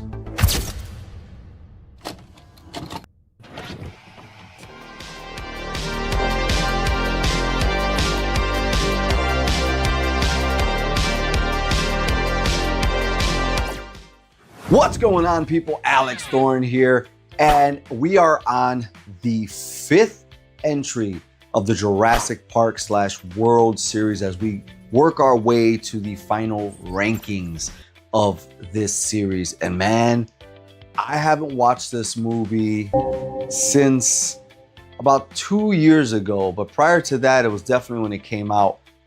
And when I tell you I had an idea of certain scenes that I remembered, especially towards the end, I did not recall the amazing intro that is Fallen Kingdom. This 6 month after, Jurassic World takes place intro, where the Mosasaurus is just gigantic in the water, and the scenes with the T-Rex that is in the background as the thunderstorm, like, it is scary as hell. This entry, more than any other entry in the Jurassic World series, has a horror gothic vibe to it, and I'm here for it, man. Let's go over what Jurassic World Fallen Kingdom is all about. 3 years after the destruction of the Jurassic World theme park, Owen and Claire return to the island of Isla Nublar to save the remaining dinosaurs from a volcano that's about to erupt. They soon encounter terrifying new breeds of gigantic dinosaurs while uncovering a conspiracy that threatens the entire planet. It was hinted at in Jurassic World not really hinted, it was a big part of it, but you know what I mean. It was there that they wanted to have these animals, especially the velociraptors, as weapons. They wanted to do something like that. Well, in this particular entry, that is taken to the utmost degree, because there is a scene, and I'm skipping way ahead, but there is a scene in here where they're auctioning off dinosaurs to world leaders. And we're talking about millions and millions and millions of dollars for these dinosaurs. And then they introduce a brand new genetically created dinosaur, the Indoraptor, a genetically engineered hybrid created by combining the DNA of the Indominus Rex and the Velociraptor, specifically blue. This particular dinosaur is not revealed until almost the third act of the movie, like halfway through the second act, but really revealed on the third act. And it's essentially the Indominus Rex, but in Velociraptor form, which makes it even scarier considering that this movie goes from the island to a mansion. And this mansion must be gigantic because they're housing dinosaurs below the mansion. Now, everything I'm telling you is in the second and third half of the movie. And I'm going a little bit backwards because that is really the part of the movie for me that stands out the most. The first half of the movie involves, of course, Claire and Owen, along with two new characters, going back to Isla Nublar like they did in Jurassic World. This time, though, to save the dinosaurs from a volcano. And then there's the new cloning humans now. But the thing about this movie is it just dips its toe in that.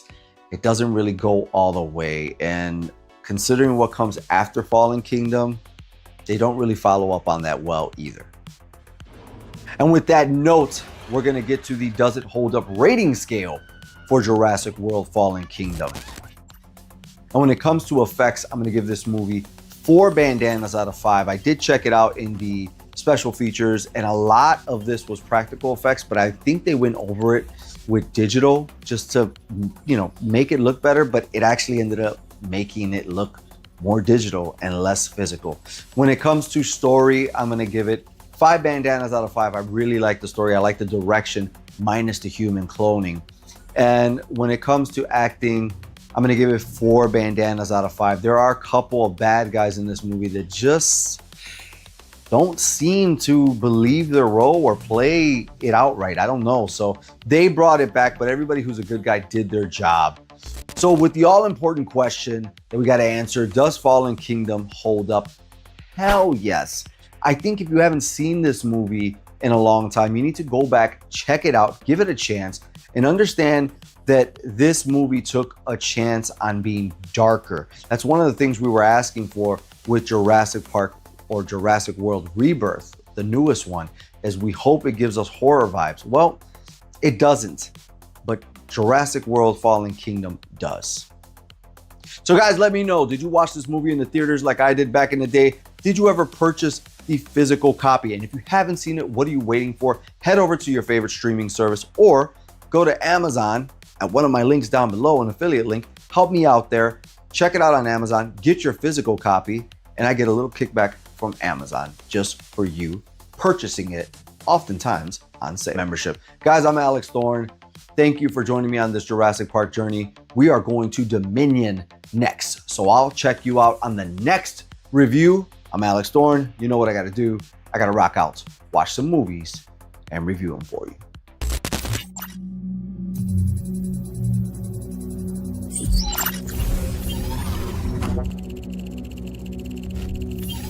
Connection established.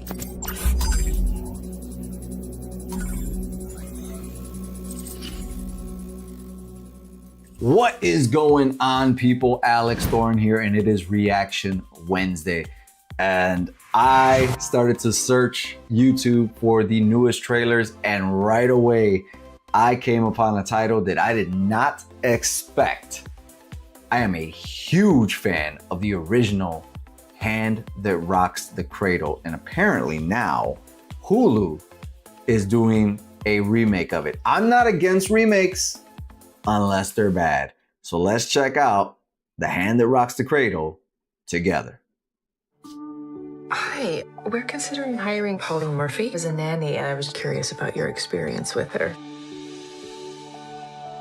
She's amazing. Really became a part of our family.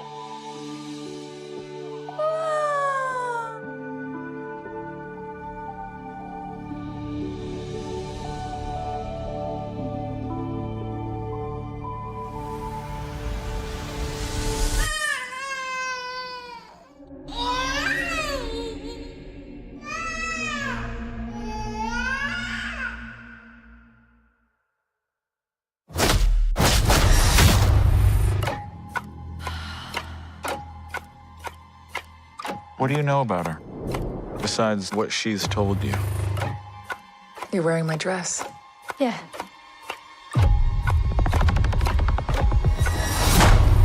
You don't see what's been happening. They go into her room. They're in there for hours. You're struggling again.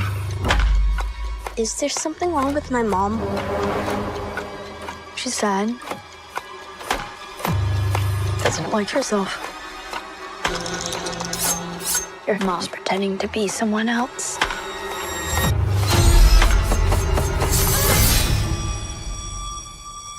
Who is she?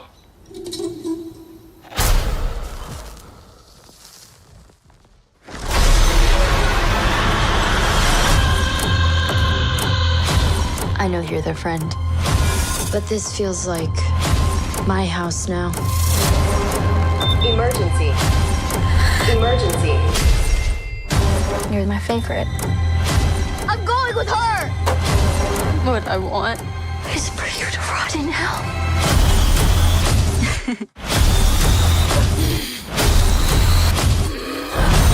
You think if you try hard enough, you can stop bad things from happening. But you can't.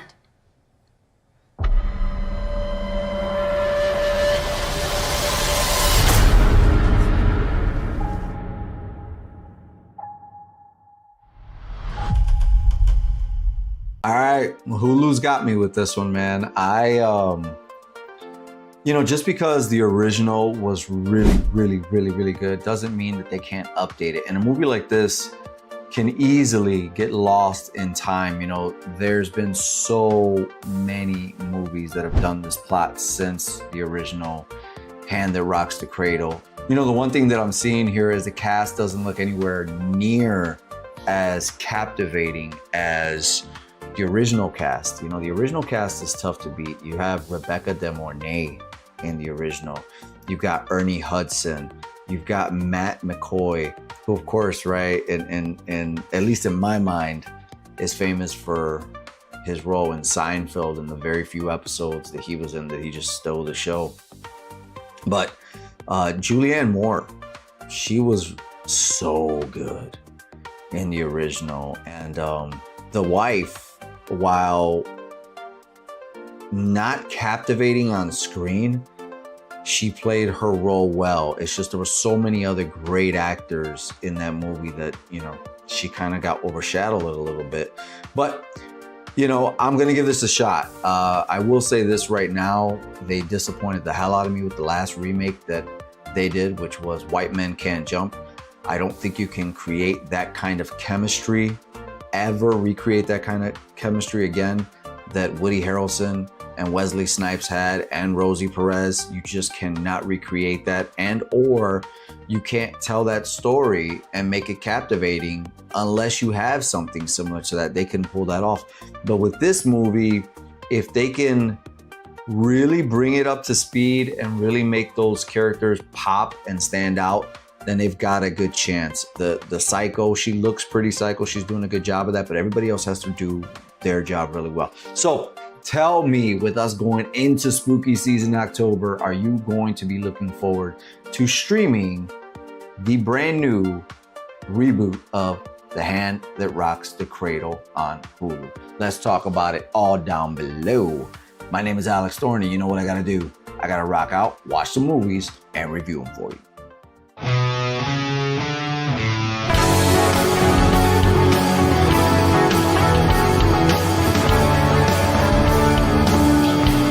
What's going on, people? Alex Thorn here, and it is the very first video of 2026. And just in case you forgot, I'm a rock and roller who likes to watch movies while wearing a bandana. And this time, I am incredibly thankful to Creator VC for sending me out my very first screener to review. And that screener happens to be of a series that I have been a fan of since the very first installment. You know, as you can see in the rear posters behind me, I have always been a fan of horror, and the definitive documentary on horror is In Search of Darkness. And in this installment, they are on 1995 to 1999. You know, I gotta tell you that this era of horror movies for me is actually not one of my favorites, right? I, in all intents and purposes as a horror fan, should have been super excited for the movies that were coming out at this time. But as a early fan of horror, I could not stop revisiting at my local mom and pop store old horror movies of the 80s. One thing that In Search of Darkness and Creator VC manages to do with every installment of this documentary is give you an insight into movies you've never heard of and never seen. And certainly in this installment, there are a ton of movies that I simply never, ever heard of. And before I continue to talk about that, I just want to ask you, if you've made it this far into the video, to hit the like button, subscribe, leave a comment below, and let's talk about the horror movies of the 90s that you loved. When I think back to late 90s horror movies, there's only one, maybe two, that come to mind instantly, and that's Scream and I Know What You Did Last Summer. Like, there are a ton of others, but the tone for the late 90s is absolutely set by Scream. What this documentary does in its 6+ hour runtime, by the way, is not only remind you of Scream's impact, which we all know, but also remind you of all of the other horror movies like Event Horizon, Seven, Mimic, Stir of Echoes, What Lies Beneath, and my personal favorites, Wishmaster and From Dusk Till Dawn. When I think back to this time, there is a glossy look. There is a certain look to horror movies that I just can't escape from. There's something about them that, to me, they all look like they belong on like the WB series of teenagers. Everybody's pretty, but everybody some way, somehow tends to look the same. From Urban Legend to I Know What You Did Last Summer, to even the installments of Halloween that came out in the late 90s, they all have somewhat of a Scream feel to them. And I think that may be one of my biggest issues with this era of horror movies. Now, that's not to take away from this era. That's not to say that there's not value there. Obviously there is. There is an entire generation that was born from this. And as we know, Scream really brought that to the masses. But there's a movie that I remember, and it's right behind me, from Wes Craven, that started that meta, and that was Wes Craven's New Nightmare. Now, that predates 1995 by 1 year, but that's really where it starts. But unfortunately, not a lot of people went to go see that movie like I did. It was my first Freddy Krueger movie to watch in theaters, but I had been watching, obviously, since earlier than then on VHS. Scream took everybody by storm and was such a massive force that we still have Scream coming out today with its 7th installment this year. We're at a point in horror movies today where they are starting to reach back to the late 90s to do remakes, which is wild because at one point it was the 70s and then they were reaching back to the 80s, and now it doesn't even feel that long ago in my brain. But we all know that Urban Legends is getting a remake. We all know that I Know What You Did Last Summer already got a legacy remake / sequel, and there's so many others that are getting remade today, and so many that this documentary showed me had remakes that I didn't even know had remakes, such as The Cube. I didn't know there were new additions to Phantasm. I didn't know that there were so many of these films that either got remade here or originated, as I found out, in the Japanese culture. One of the big focuses of In Search of Darkness 95 through 99 is Japanese horror movies. They even turn a little bit of the attention to the soundtracks of the late 90s, which I will say that was cool. All in all, I think at the end of the day, you cannot go wrong with any In Search of Darkness documentary or entry. 1995 through 99 is just one more step, and you know we've got a lot more coming. So if you are a fan of horror, which you wouldn't be watching this channel or this video if you weren't, you do have to check out In Search of Darkness 95 through 99. And with that being said, Creator VC is having a digital flash sale that is going to run for only 10 days, beginning today, the 16th. And you can go ahead and check that out at 90shorrordoc.com. Guys, I am glad to be back with you in 2026. I've got plenty of reviews coming your way, plenty of trailer reactions, and if you haven't heard, this channel has memberships, so you gotta check that out. I'm Alex Thorn, and you know what I gotta do. I gotta rock out, watch some movies, and review them for you.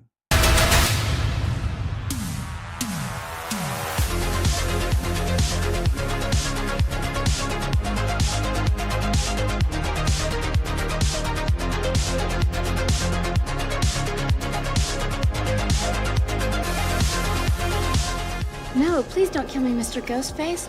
What's going on, members? I want to bring you this exclusive trailer reaction from something that I don't normally watch, which is animated films. In this case, Marvel's Zombies. Now, I was a huge fan of the comic book of Marvel Zombies when it came out. But now they're coming out with an animated film, and we're going to check out this trailer together.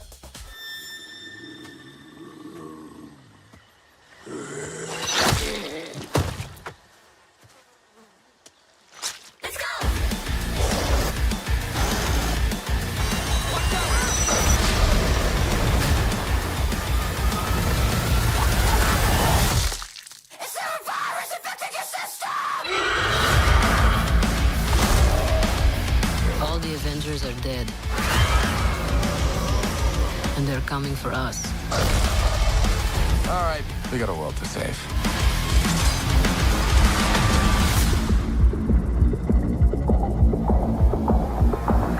Namor.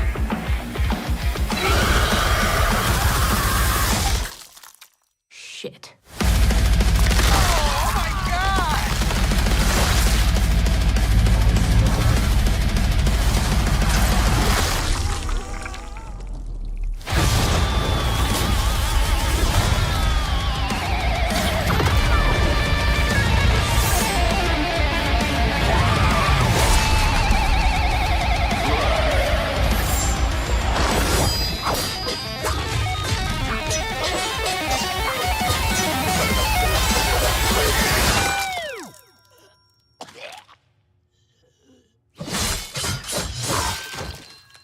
Whoa, that's how you do that then. Wow.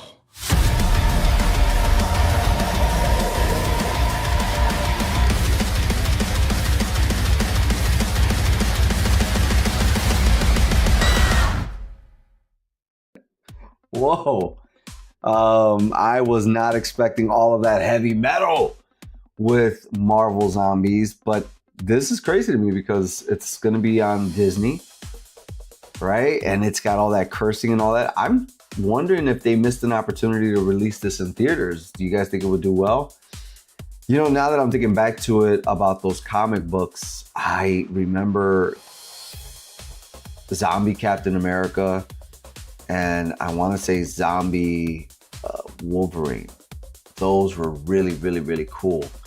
But I didn't know, you know, this art style looks amazing. I didn't know that they were that was the whole gimmick, was that the superheroes turn into zombies and then the world had to protect themselves from that. I thought that they were zombies and they were just fighting crime as zombies now. I didn't know that they were the bad guys and now you have to face them.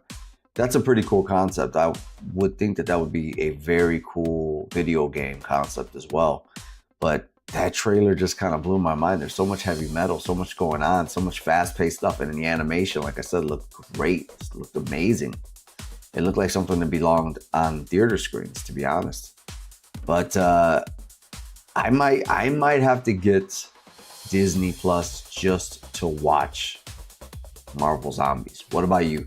Were you a fan of the comic book series? Did you pick up any of the action figures of Marvel Zombies when they've come out over the years? And will you be watching Marvel Zombies on Disney Plus? Let's talk about all that and more down below. I'm Alex Thorn. You know what I gotta do, members? I gotta rock out, watch some movies, and review. What's going on, people? Alex Thorn here, and it is Reaction Wednesday. And we're doing something a little bit different this time. Actually, a few months ago, maybe even a year ago, I did something similar to this, and it was reacting to a subscriber's mystery box. That subscriber being Mike Stoverload, who has his own podcast entitled The Stoverload Rock Show. But Mike has sent over a mystery package for us to react to. We're gonna do that right here on camera right now. We're gonna check this out. It's always good, man. It's always amazing to see what there's goodies. Oh my God. That is a lot of VHS. So right off the bat, we got Julia Roberts in Mary Shelley's Frankenstein. There we go. That's cool. I've never seen that. Kevin Bacon in Stir of Echoes. Check out the little $3.99 logo on there too. That's pretty cool, from Blockbuster. That's retro to see. One of my favorites. Unfortunately, I sold it, but now you got it back from me, my man. The Hand That Rocks the Cradle. And this is supposed to be watched soon on the channel because of the new one from Hulu, which I did a trailer reaction to. You can see that right here. Ah, classic, man. Jurassic Park. That is too cool. That is too cool. That is a favorite of mine. I've seen it once before in my life, but Eraser with the man, Arnold Schwarzenegger. And I think that's Vanessa Williams with him. Yeah, it is. I've only seen it once. It's going to be fun to dive back into this. The hell is this? Quills. Wickedly funny and sexy. This must be a joke, but I don't know what this is. We always include at least one that is kind of a joke. I'm assuming this is the one that's supposed to be funny because I don't know what that is. Oh, man. I actually went to the theater to watch this movie when I was a kid with my mom. The Bodyguard. With Whitney Houston and Kevin Costner, man. That brings me back. Thank you for that. That's good memories right there, my brother. Lethal Weapon 2, Mel Gibson, Danny Glover. Awesome stuff. Lethal Weapon Part 1. Dude, I haven't seen these movies in a long time. To get these on VHS again is watching them the way I remembered them, the way I watched them at first. I remember when this came out. My mother was a huge fan, and so was her boyfriend, my late stepfather. What Lies Beneath. Let's see, can we get a clean shot of that? There it goes. It's a white cover, so it's a little hard to see. It is also a Blockbuster video. It's a clean box, by the way. for that. Okay, he's been talking to me about this in comments for the longest time. We've got a movie sealed that I've never seen before, but I've heard plenty about. Legend. That's right. Starring Tom Cruise. Man, I've never seen it, but I've always thought that The Devil looked so cool. It's also a Ridley Scott film. Wow. You know, it's right now, this movie, the new remake, as well as the original, I believe just came to one of the streaming platforms. I Know What You Did Last Summer. And this is the 3-pack that includes not only the first one, the second one, which I do remember watching when it first came out, but I haven't seen it in a long time, but I'll always know what you did last summer. And I've actually never seen that entry. Maybe for good reason, but one of these days we're going to watch it. Thank you so much. That is pretty cool. What do we got here? All right. I never heard of this. The Funhouse. What about you guys? Have you ever heard of this one? Never seen it. Look forward to it. That's pretty cool. On DVD. I've heard a lot about this. Partially read the book when I was a kid. It's the special collector's edition of Stephen King's Pet Sematary. I've never seen this movie. I've never seen it, but I've heard so many good things about it. So many good things. Another Stephen King sealed DVD. Silver Bullet. Never seen this. A lot of movies here that I haven't seen, man. That is awesome. Wow. Wow. Very cool. One of my favorites. I went to the theater to watch this with my cousins. The extended cut of Thomas Jane's The Punisher. Man, when this came out, we fell in love with it. The moment it got to DVD, we bought it, watched it over and over and over again. Since then, it's been sold, but thank you for sending me this, because I'm telling you, there's a lot of things I've sold in my life that I wish I never sold, and that's one of them. Now I got it back thanks to you, Stover. That's cool of you. Got something in the bag here?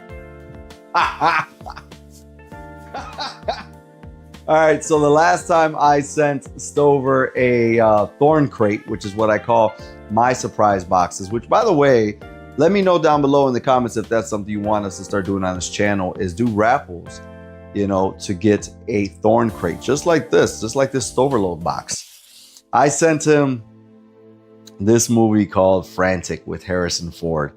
And he was just like, what the hell did you send me that for? But I'm assuming that's why he sent me Quills, and he sent the movie back to me. So good one on you. We got some more movies in here. Oh, this looks awesome, and it's a slip cover. Oh, this is so cool. Short Circuit 2. How do you not love this 80s classic? Is this 80s or early 90s? I know the first one was definitely in the 80s. Okay, this is 88, yeah, so this movie is so good, man. Johnny Number 5. So good. Oh, I haven't watched this in a long time. My favorite actor of all time is Eddie Murphy, and I've never owned one of his comedy specials. Raw. I love this one. I love this one. I've seen this before, I believe. I don't remember if this is the first or the second one, but I remember enjoying the second one a lot more. I think Delirious is the first one, right? With the red suit, and then this is with the blue suit, and this was more of my favorite. I've never owned one though. Hey, just speaking of Short Circuit 1. So now we got 1 and 2. I haven't seen these movies in succession ever. Saw them years apart, and then would see another one, and then years later would watch another one. But now we got them and can do it back to back, man. That is cool. What else we got here? Man, there's a lot of movies. All right, Sealed Up. The Last Starfighter, 25th anniversary. Wow, I've never seen this at all. I don't even know about it. It sounds familiar. There it goes, without the glare. It sounds familiar, but I've never watched this movie. Wow, that's pretty cool. Never even heard of it.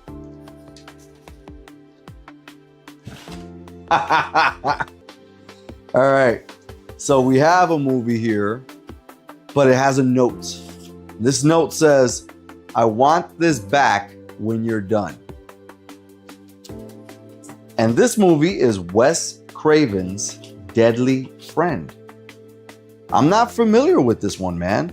I've never heard of it. It says Breakfast Club version of Bride of Frankenstein. See if I can see. Oh, 1986. Wow. I've never seen this, man. Never even heard of it. Deadly Friend. I like the blue nail polish she's got on. That stands out right away. Man, just as many Blu-rays, if not more, than VHSs. All right, we got something right here. Ooh. All right, this is for my son, 7. Venom. It's got 88 on the back. It says Venom, and then it's got him on the front. This is going to be cool. I'm going to be presenting this to him tomorrow because his birthday is coming up. And then, oh, final. We've got some comic books. We got Spider-Man and Venom. I used to be hugely into comic books when I was younger, and then still a little bit when I was in my 20s too. Ah, there it goes. Perfect. No glare. Look at that. And then we've got Batman Special Edition and a first look at Fear State and I Am Batman. Check this out. Me and Stover are both huge Batman marks and fans. I cannot say thank you enough. I think out of all of these movies, right off the bat, what I'm most excited to watch is the one you want back, to be honest with you, Deadly Friend. I think this is going to get popped in this week for sure because I don't know anything about this film. I don't know anything about this movie when it comes to DVD. And when it comes to VHS, I believe the first one I'm going to definitely pop in is The Hand That Rocks the Cradles because I've been wanting to review this for a Does It Hold Up, especially because the new one is on Hulu, the remake or remaster or whatever they call it, reimagining. But more so than that, this movie is one of those movies that stuck with me when my mother or her boyfriend, my first stepfather at the time, whatever, rented it. You know, for me, when did this come out? This came out in 91, I believe. 91, 92, something like that around that time. Yeah. Anyways, I don't want to bore you guys, but yeah, around the time that this movie came out, I was probably 6, 7 years old or so. And just what was going on in that movie freaked me out completely. And it never left me, that story of that crazed babysitter that wanted to take over the entire family. So I want to revisit that feeling, and especially because it's in VHS form, this is the perfect way to watch it. Thank you so much. This has been an amazing box, an amazing mystery crate from Stoverload. And if you want to see the Thorn crate that I sent to him, check him out on Facebook, Mike Stover. And again, he has the Stoverload Rock Show currently on Badass Radio Network. And this is going to go to my son, 7. Guys, it has been a blast reacting to this for the first time with you. Let me know what else you want me to review or react to. I'm Alex Thorn, and you know what I gotta do. I gotta rock out, just like I did on Halloween. As you see the footage right there. Watch some movies and review them for you.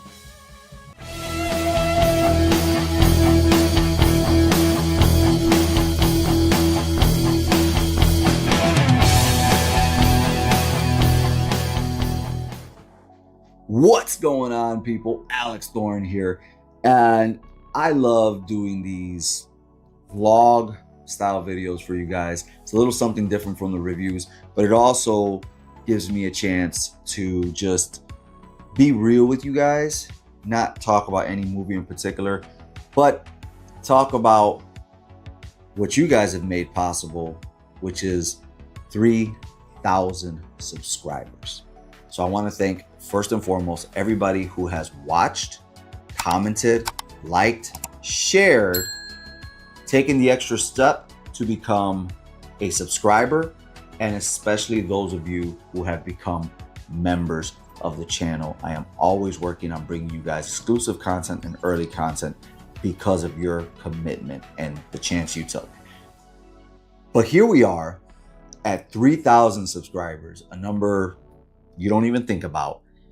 And I got to show you my updated home theater, because almost every component since this channel started 2 years ago has changed. All right, let's start with the first upgrade, the biggest one, the main one, the 65-inch C3 OLED. Now, I've had OLEDs since 2016, so we are 8 years into this journey. This is my third OLED. By no means did I need to switch from the other OLED to this, but you want to keep up with the times. You want to have the latest features, the whole 4K, 120, all of that stuff for your PS5.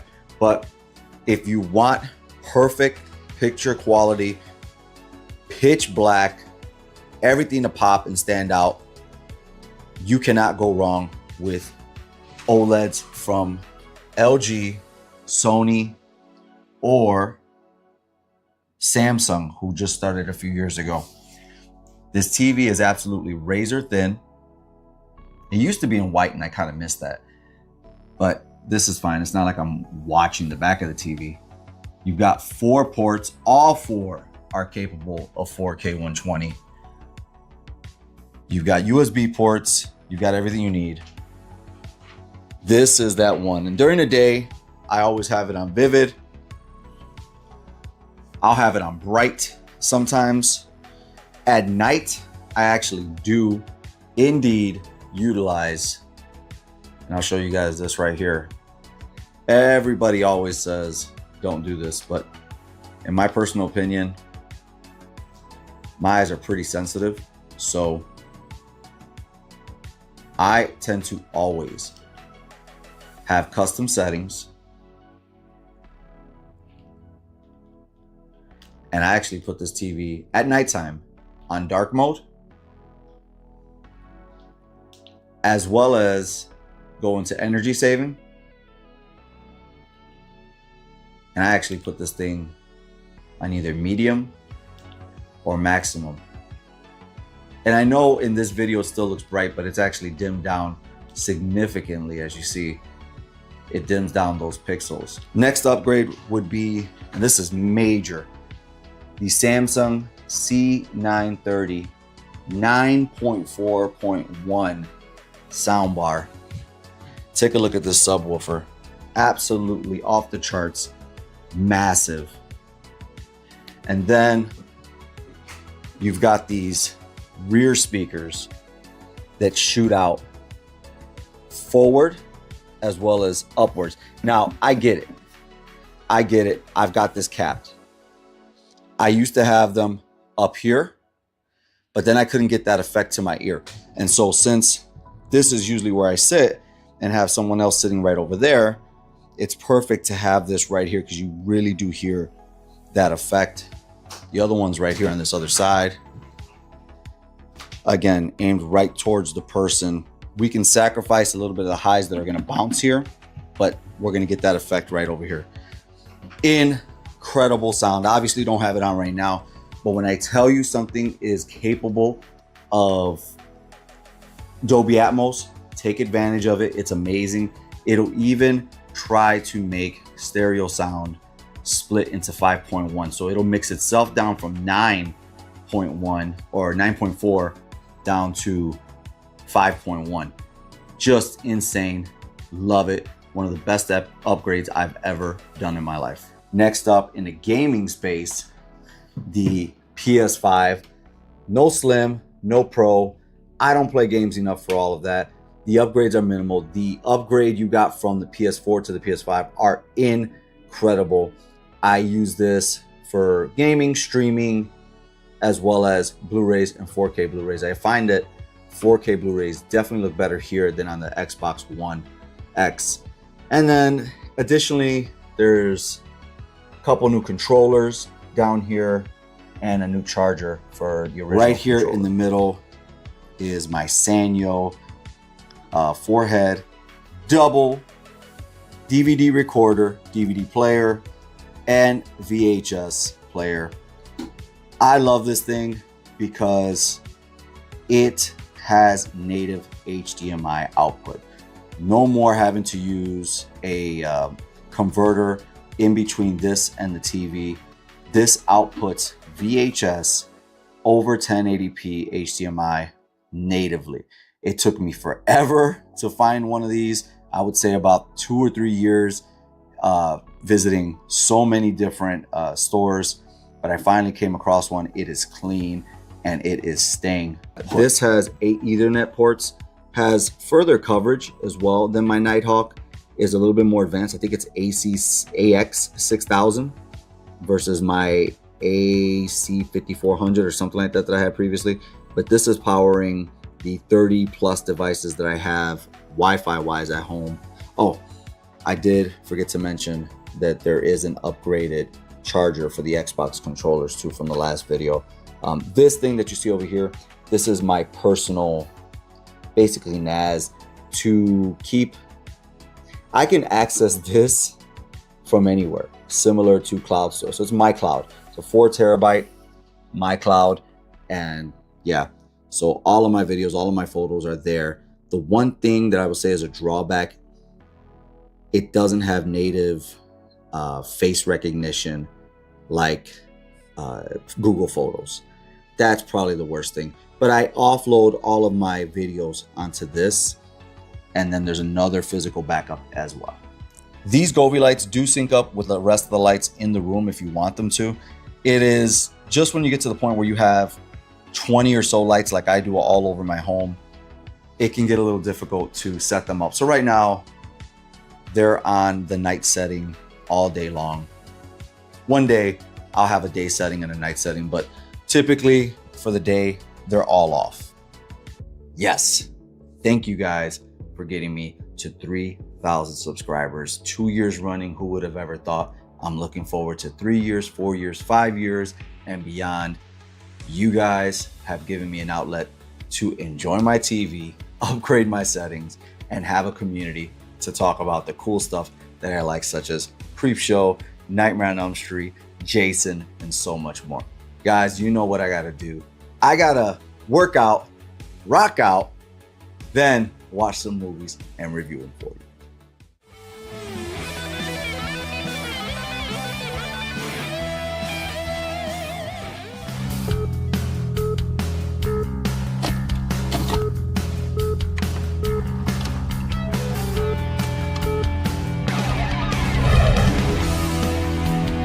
What's going on, people? Alex Thorn here, and as I'm about to leave to head to the gym, it just occurred to me that I have never shown you guys off my VHS collection, the ones that I actually keep, not just the ones that are up for sale on my eBay. So let me show you guys the stuff that I keep in my VHS collection.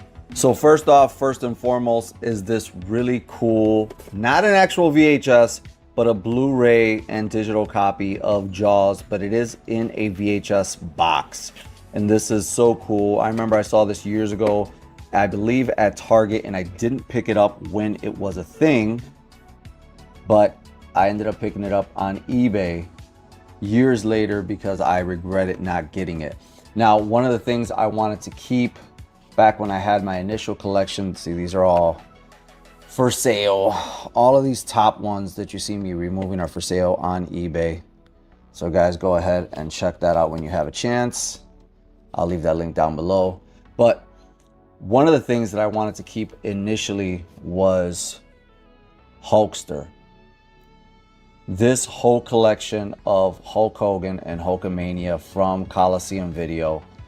This is part one. The one that I'm most proud of over time is having part 2, Hulkamania 2. Just, man, what a cool cover this was. Out of all of the matches in this VHS, the one that I remember the most is him versus Kamala. For some reason, that just stuck out to me like crazy as a kid. When I was able to pick this up on eBay years and years ago, it just was such a huge, proud moment for me. This one right here, Hulkamania 3, I have it without the case. I actually picked this up from a local mom and pop when they were closing down. Crazy, right? Picked that up from them when they were closing down. And then, of course, my prized possession for so long, so many years, Hulkamania 4.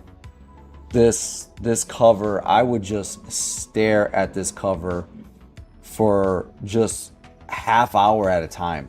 I would stare at the cover, I'd look at the back, the colors, that little scene right there with Hogan and Zeus, which, you know, gets recreated right up there with Hogan and Zeus in that pack. But yeah, this just meant the world to me. Later on, I would actually go on to get Pile Driver, which I never thought I would be able to get my hands on this VHS.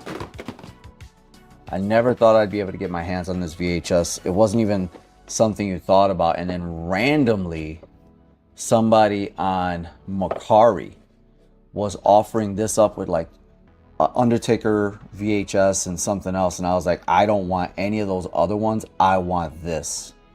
So I was able to get it in like a 3-pack of WWF VHSs for like, you know, $12 or something like that. Quick story behind this one right here. I wish I never fully opened it up. I did though, but I'm gonna keep it forever. This right here, I was so shocked that I took a trip to Puerto Rico when I was 9 years old. This is part one. The one that I'm most proud of over time is having part 2, Hulkamania 2. Just, man, what a cool cover this was. Out of all of the matches in this VHS, the one that I remember the most is him versus Kamala. For some reason, that just stuck out to me like crazy as a kid. When I was able to pick this up on eBay years and years ago, it just was such a huge, proud moment for me. This one right here, Hulkamania 3, I have it without the case. I actually picked this up from a local mom and pop when they were closing down. Crazy, right? Picked that up from them when they were closing down. And then, of course, my prized possession for so long, so many years, Hulkamania 4. This cover, I would just stare at this cover for just half hour at a time. I would stare at the cover, I'd look at the back, the colors, that little scene right there with Hogan and Zeus, which, you know, gets recreated right up there with Hogan and Zeus in that pack. But yeah, this just meant the world to me. Later on, I would actually go on to get Pile Driver, which I never thought I would be able to get my hands on this VHS. I never thought I'd be able to get my hands on this VHS. It wasn't even something you thought about. And then randomly, somebody on Macari was offering this up with like Undertaker VHS and something else. And I was like, I don't want any of those other ones. I want this. So I was able to get it in like a 3-pack of WWF VHSs for like, you know, $12 or something like that. Quick story behind this one right here. I wish I never fully opened it up. I did though, but I'm gonna keep it forever. This right here, I was so shocked that I took a trip to Puerto Rico when I was 9 years old, and this was I never saw this in America, right? The mom and pop video stores that I went to, I never saw this there. So I was mesmerized by a brand new Hulk Hogan VHS that I had never seen before. And I wanted it to keep it. I didn't even want to take it back to the video store. Of course, my uncle at that time was just like, hey man, you know, I'm not paying $60 for a Hulk Hogan tape for you to keep it. Make sure you watch it, enjoy it so we can take it back. Again, years later, I ended up picking it up on eBay for like $20 and more than satisfied, super happy, super geeked by it. This is another one. This one right here was one of those, like, didn't even know it existed. Came across it on eBay maybe around 2012-ish. later release of Hulk Hogan once he's pretty much gone from the company within a year or so. And I had to have it. It's a very light release. By this point, these VHSs don't feel like they used to. They're made with much lighter material. You get into the WCW years, Hollywood Hogan release. This is okay. This is done in character. This Superstar series releases was a little interesting because some guys were doing it in character, some guys weren't. WCW being what it was and Eric Bischoff being who he is, he didn't give anybody any real direct. This is part one. The one that I'm most proud of over time is having part two, Hulkamania 2. Just, man, what a cool cover this was. Out of all of the matches in this VHS, the one that I remember the most is him versus Kamala. For some reason, that just stuck out to me like crazy as a kid. When I was able to pick this up on eBay years and years ago, it just was such a huge, proud moment for me. This one right here, Hulkamania 3, I have it without the case. I actually picked this up from a local mom and pop when they were closing down. This is part one. The one that I'm most proud of. This is part one. The one that I'm most proud of over time is having part two, Hulkamania 2. Just, man, what a cool cover this was. Out of all of the matches in this VHS, the one that I remember the most is him versus Kamala. For some reason, that just stuck out to me like crazy as a kid. When I was able to pick this up on, this is part one. The one that I'm most proud of over time is having part two, Hulkamania 2. Just, man, what a cool cover this was. Out of all of the matches in this VHS, the one that I remember the most is him versus Kamala. For some reason, that just stuck out to me like crazy. This is part one. The one that I'm most proud of over time is having part two, Hulkamania 2. Just, man, what a cool cover this was. This is part one. The one that I'm most proud of over time is having part two, Hulkamania 2. Just, man, what a cool cover this was. Out of all of the matches in this VHS, the one that I remember the most is him versus Kamala. For some reason, that just stuck out to me like crazy as a kid. When I was able to pick this up on eBay years and years ago, it just was such a huge, proud moment for me. This one right here, Hulkamania 3, I have it without the case. I actually picked this up from a local mom and pop when they were closing down. Crazy, right? Picked that up from them when they were closing down. And then, of course, my prized possession for so long, so many years, Hulkamania 4. This cover, I would just stare at this cover for just half. This is part one. The one that I'm most proud of over time is having part two, Hulkamania 2. Just, man, what a cool cover this was. Out of all of the matches in this VHS, the one that I remember the most is him versus Kamala. For some reason, that just stuck out to me like crazy as a kid.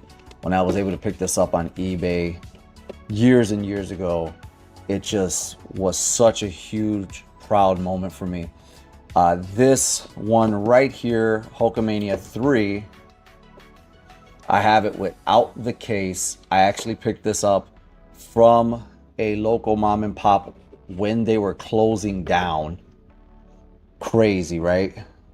Picked that up from them when they were closing down. And then, of course, my prized possession for so long, so many years, Hulkamania 4. This cover, I would just stare at this cover for just half hour at a time. I would stare at the cover, I'd look at the back, the colors, that little scene right there with Hogan and Zeus, which, you know, gets recreated right up there with Hogan and Zeus in that pack. But yeah, this just meant the world to me. Later on, I would actually go on to get Pile Driver, which I never thought I would be able to get my hands on this VHS. I never thought I'd be able to get my hands on this VHS. It wasn't even something you thought about. And then randomly, somebody on Macari was offering this up with like Undertaker VHS and something else, and I was like, I don't want any of those other ones. I want this. So I was able to get it in like a 3-pack of WWF VHSs for like, you know, $12 or something like that. Quick story behind this one right here. I wish I never fully opened it up. I did though, but I'm gonna keep it forever. This right here, I was so shocked that I took a trip to Puerto Rico when I was 9 years old, and this was I never saw this in America, right? The mom and pop video stores that I went to, I never saw this there. So I was mesmerized by a brand new Hulk Hogan VHS that I had never seen before, and I wanted it to keep it. I didn't even want to take it back to the video store. Of course, my uncle at that time was just like, hey man, you know, I'm not paying $60 for a Hulk Hogan tape for you to keep it. Make sure you watch it, enjoy it, so we can take it back. Again, years later, I ended up picking it up on eBay for like $20 and more than satisfied, super happy, super geeked by it. This is another one. This one right here was one of those, like, didn't even know it existed. Came across it on eBay maybe around 2012-ish. Later release of Hulk Hogan once he's pretty much gone from the company within a year or so. And I had to have it. It's a very light release. By this point, these VHSs don't feel like they used to. They're made with much lighter material. You get into the WCW years, Hollywood Hogan release. This is okay. This is done in character. This Superstar series releases was a little interesting because some guys were doing it in character, some guys weren't. WCW being what it was, and Eric Bischoff being who he is, he didn't give anybody any real direction on anything. So that one's just okay. This one right here, I can't even remember how I came across this one, but I didn't even know it existed. Another one of those tapes where you just see it on eBay. You see it with a bunch of other videos and a collection of stuff, and I ended up picking it up like in a lot for $20 or so. Of course, Mr. Nanny went to the theaters to go see this. It's actually rewound. This was a fun release. Then there's two no holds barred here. Reason for it being two no holds barred is let's see, is this the one that I'm thinking it is? This is this. So, all right, yeah, this is exactly what I thought it was. So this one is the one that I recorded as a kid, and then I stole the box from my local mom and pop. As you see, still has all that sticky stuff right here from the local mom and pop video store sticker that was on there. I stole the box, and then years later, I ended up getting the official one from Macari, and I think it was like $8, $9, but Kid Thorn was definitely going to get what he needed to get when he needed to get it. No shame in my game, brother. Of course, you cannot go wrong with the Terminator series, especially if you have the original HBO release, as well as the Caracol one with the original inserts from Subway. And then, depending on who you talk to, Terminator 3 is fun to me, but obviously nothing can compare to the original 2. Got that Eufy that's cleaning up while I'm doing the video, so sorry if you hear that in the background. But it's interesting, again, how heavy these original VHSs are. Even part 2, really heavy. Then you get to 3, super light tape. Then we have the creme de la creme. Nightmare on Elm Street. And when I tell you that I used to collect and recollect the first Nightmare on Elm Street over and over again, I mean, I had the original release with the top and bottom sealed. I had the remaster. I had this double take edition. I had so many. Eventually, I just got it down to the one I wanted. And these are all, by the way, Every single one of these Nightmare on Elm Street tapes are the original. These aren't video treasures releases. These are original media.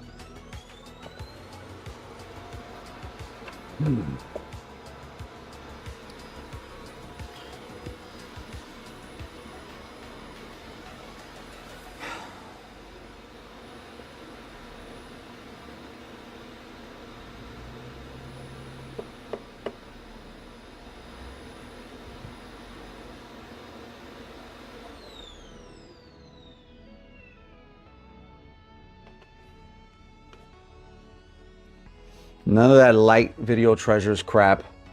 These are the original media releases.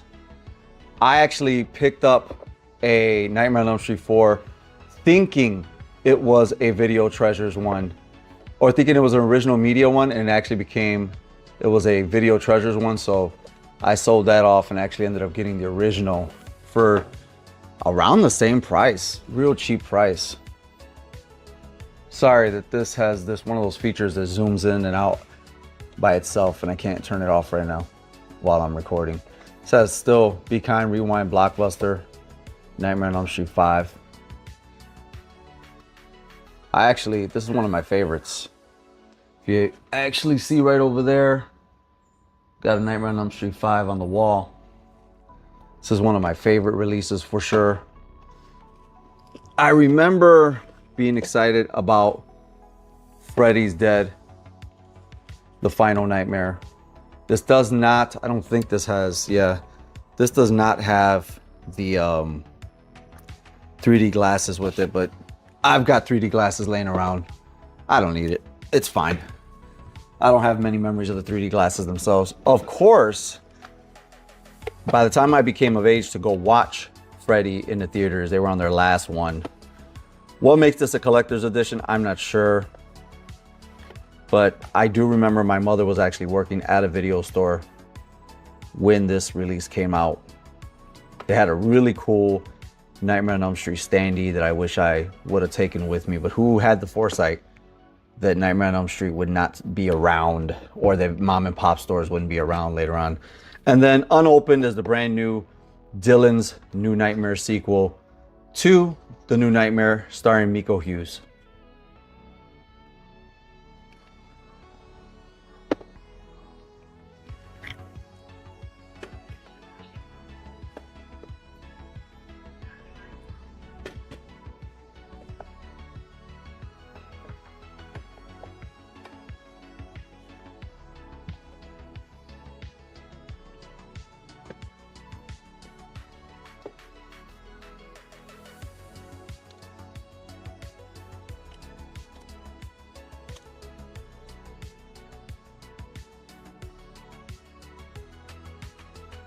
So we got that there.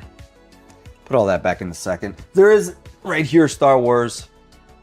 Who doesn't have that? I haven't watched it yet. I picked it up. It's actually for sale on my eBay, along with everything else you see here. All of these VCRs, they're for sale. This is a box full of VHSs that are for sale on my eBay. But if we come over here, I've got movies that I'm curious of that I haven't seen, and movies that I'm tied to. So Striking Distance from Bruce Willis was one of those releases that I feel like I watched. My mother would have rented this, but I've been curious to watch it again. I've never seen it since I was in my single digits age. Of course, you guys are gonna lose your mind when I say this. I've never seen Goodfellas, and if I have, I cannot remember it. So this is gonna be a watch for sure soon.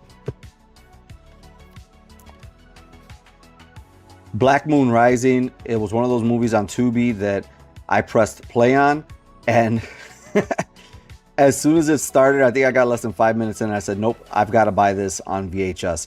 This just felt like a quintessential watch on VHS, not on streaming. So I picked it up and ended up getting it in two versions, on VHS as well as on, surprisingly enough, on Betamax. So I've got Betamax and VHS versions of Black Moon Rising.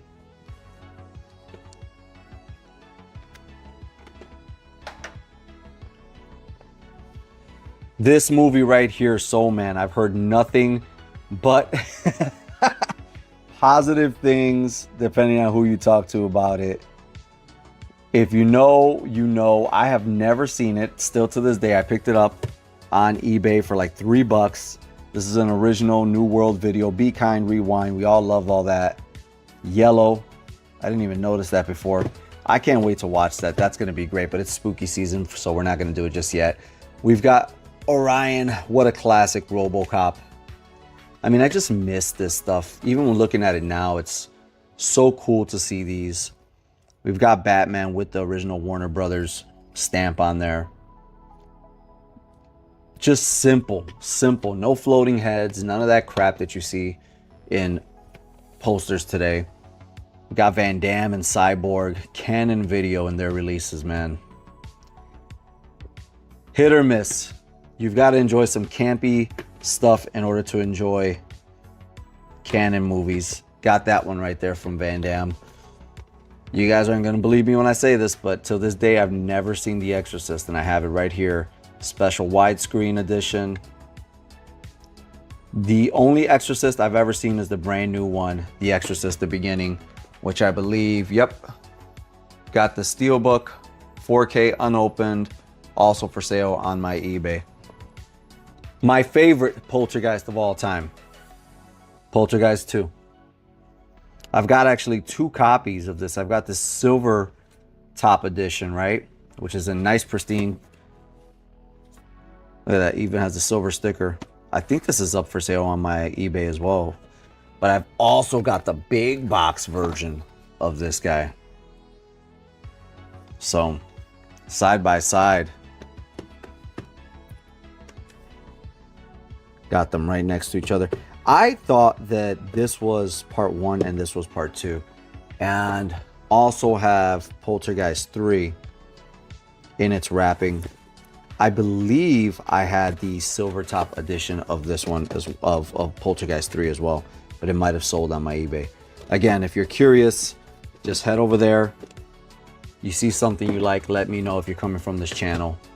We've got, again, Exorcist 3. Never seen it. Do want to watch it. It is up for sale as well. Hopefully I can get to watch it before one of you guys nab this and grab it from me. We've got Amityville Horror, the remake. I prefer the original. I'm not a Ryan Reynolds fan at all. I just don't enjoy him. But in this one, he doesn't do anything funny. So I might be able to stomach it. I did see this when it came out years and years and years ago. But if you guys want this, it's also up for sale on my eBay. We've got Fright Night. My song Shadows of the Night was written while I was watching this. Literally years and years and years and years went by. Hadn't seen it since my single digits. And was watching it, and I just thought to myself, there aren't enough songs about vampires. And while watching Fright Night, I wrote Shadows of the Night. We've got a collector's Terminator edition, Terminator 1 and 2. I know you guys saw it on the other side, but you know, you've got to have all different kinds and combinations of Terminator if you're a Terminator fan. Of course, have Terminator in different editions as well. These are different from the other 2 I have.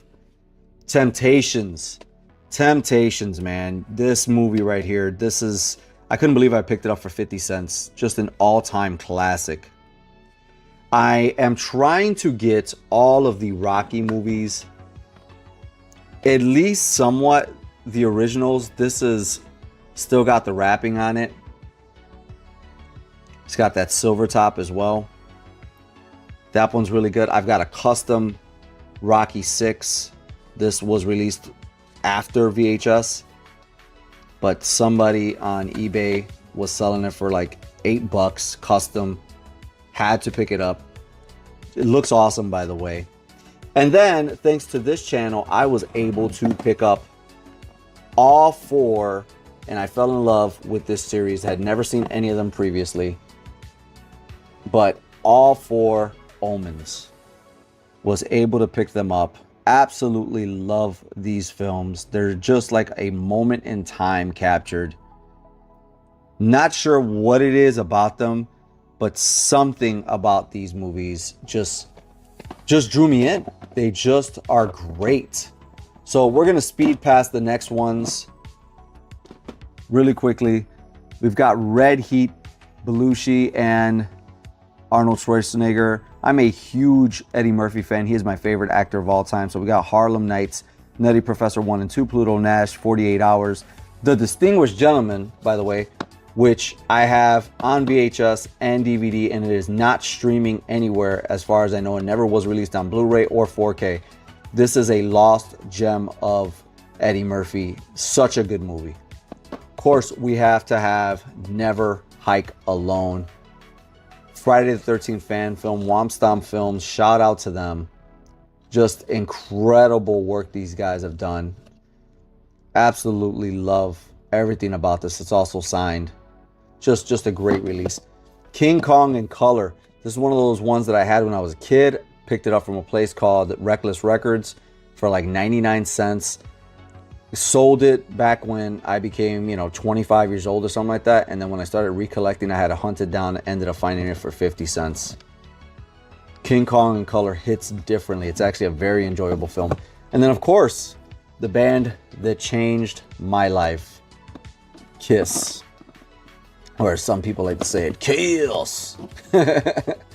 Man, I loved all of the material that Kiss came out with when they had no makeup on. I feel like Kiss actually released less video stuff when they had the makeup. I feel like they released more without the makeup because they were taking advantage of the new medium. They didn't have all of that back in the 70s, VHSs, so everything they released was music and t-shirts. But this, the Second Coming, I believe, was their first VHS release. It's a great documentary, but my favorite release from Kiss of all time is Kiss Extreme Close-Up. I don't know if they've ever done anything more honest in the way they speak than they do here. To be honest with you, if you have an OLED TV, VHS looks tremendous on it, especially if you have a native HDMI out VHS player. VCR from Sanyo, it took me a long time to get here, but this one has native HDMI out. No converter needed. Absolutely love this player. In addition, I used to use this Insignia one and I was using a converter for it and things looked really good. This had great audio. I don't know what it was, but the audio on this was better than any of the other players I have.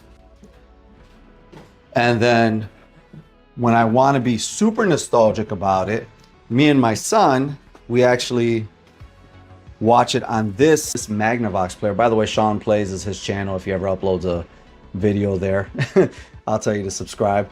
But this, a next door neighbor tossed it out literally on the same third floor as me.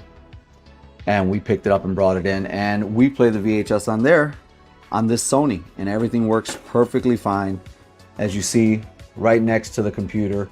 He gets to do this here, and oftentimes when he's doing homework, instead of having 100 tabs open, he'll do his homework and he'll pop in a DVD or a VHS to play right here, and it kind of keeps him centered. And yes, he's even got a big screen TV behind him, so he's got 3 screens in one room. So dudes, thank you for joining me on that little VHS journey. Down below in the comments, talk about VHS. The resurgence with Alien Romulus is what kind of prompted this video. I've been collecting again since 2020. That's when I got back into it again. So let me know, did you let go of VHS and then go back to it? Let's talk about it down below. This is a little bit of a different video. I'm Alex Thorn, you know what I gotta do. After I hit the gym, I gotta rock out, watch some movies, and review them for you.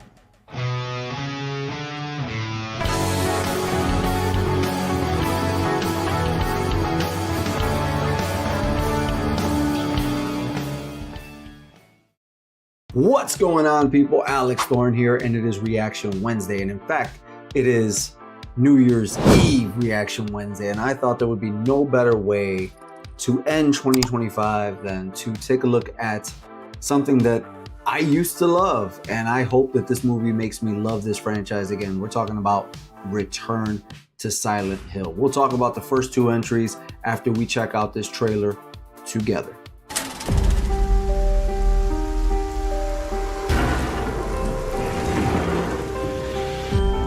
James, so much time has passed, but I'm asking to please come back to our special place.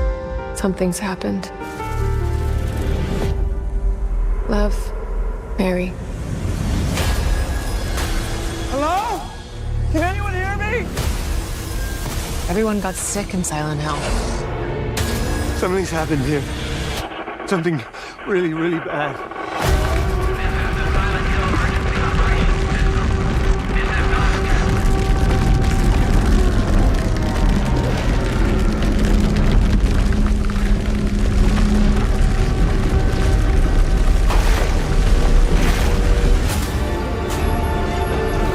What you're doing, it won't be enough to save her. You did it, didn't you, Jimmy? You woke him up. No one said it would be easy.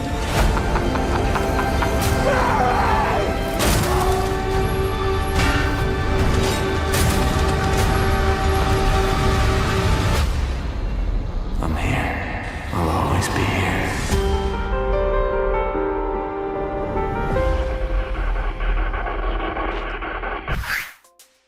That looks good. I'm going to tell you right now, that looks like two games actually. Silent Hill 2 and Shattered Dreams. There's just parts of that, especially the fire, that reminded me of the early part of the episode where you have to go into the house and save the little girl in Shattered Dreams. And of course that brings back memories of PSP, which is honestly the last Silent Hill game I ever played was on the PSP. It's stuck in my brain. I still have my Vita. I still got Silent Hill games on there, and I occasionally go back and check it out. I do remember loving the original Silent Hill 2. And, you know, I know recently not only was there like a new something Silent Hill F, and then a remake of Silent Hill 2. I didn't see the best reviews for the remake of Silent Hill 2. I remember feeling like it was really slow, but it was engaging. And then F, whatever it's called, I heard good reviews for. And like to take it back a little bit more to the actual movies, when the first Silent Hill came out, I was so geeked and so into it. And it was such a good movie, despite it not really, you know, tying in closely, as many movies then didn't tie into the video games really well. I liked it. I liked it a lot. Then the second one hit, and I kid you not, it was just like, it was like a, for lack of a better term, a fart in church. Just didn't go over, man. I didn't watch it. I didn't care. I didn't hear anything about it. In preparation for this movie, which I hope somebody sends me out to, wink, wink, AMC, Regal, or the company that's making it themselves, go ahead and send me an invite and I will be there early to give you a review. But, you know, I think in preparation for this entry, I'm going to go back and rewatch part 1 and watch part 2 for the very first time. Let me know if you want me to do a first time watch on that, maybe even a live watch along here on the channel. I would love for those to return in 2026. But what about you? Are you a fan of Silent Hill? Were you a fan of the first movie, the second movie? Are you excited for this third?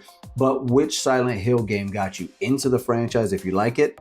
Hell, which Silent Hill game turned you off of the franchise? Let's talk about it all down below. I do hope that you have an amazing 2026 year ahead.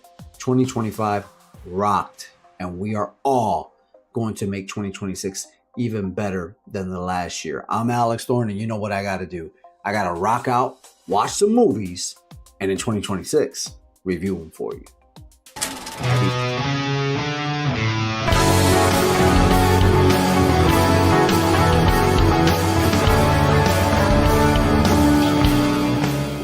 66 million years ago, dinosaurs became extinct. But in 1993, they were reborn.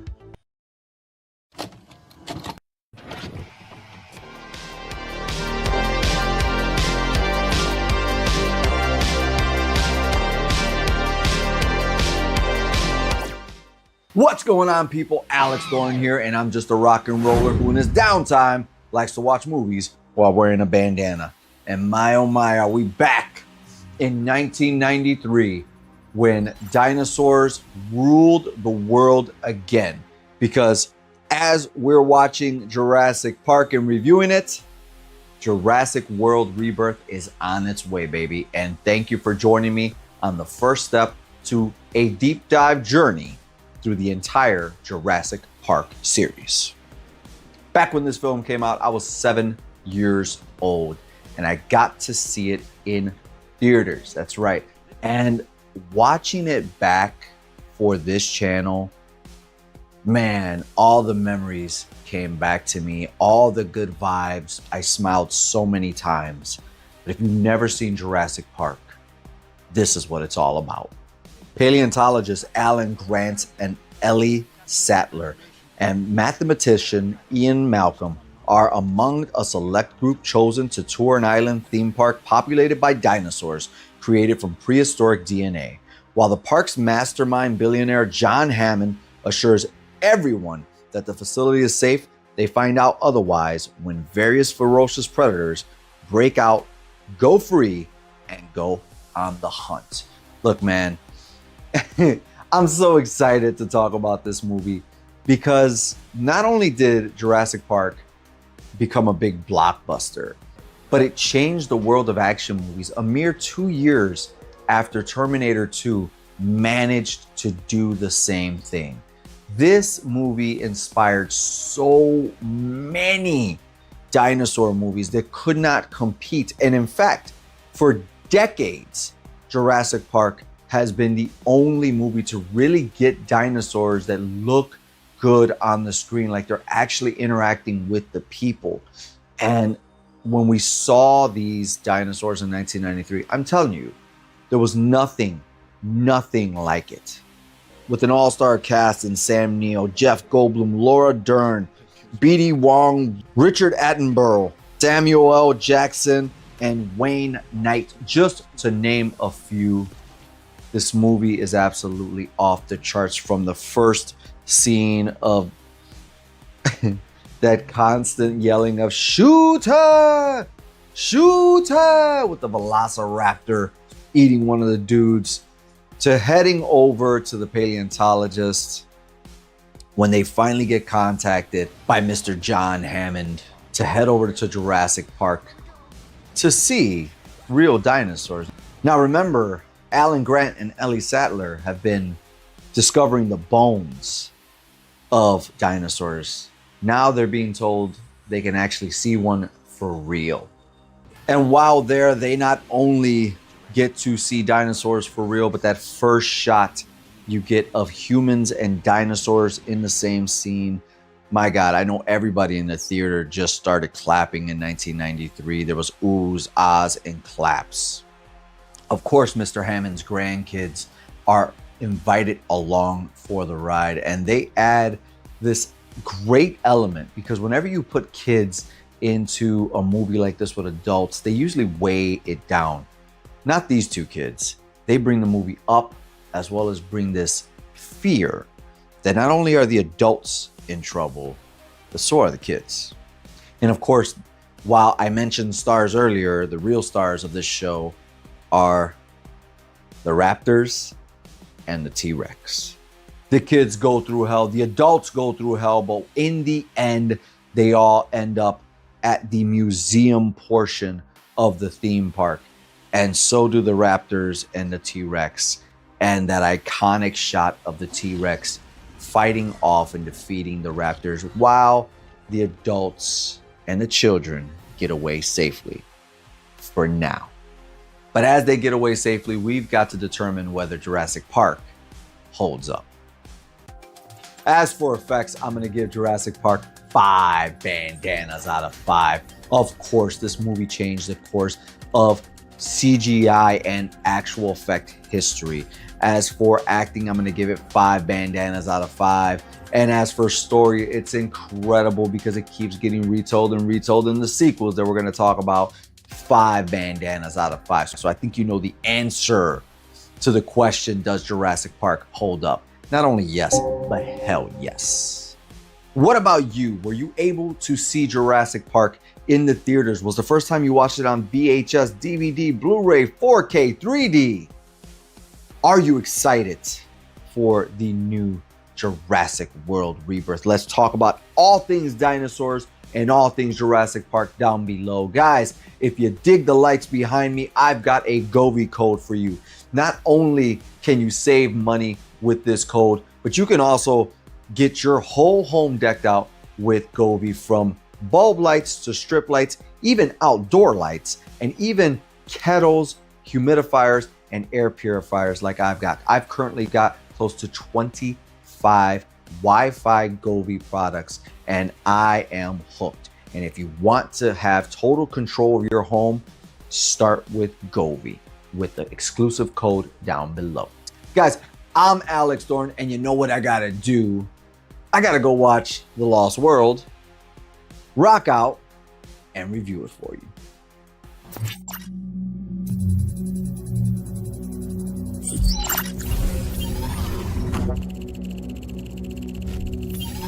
Connection established.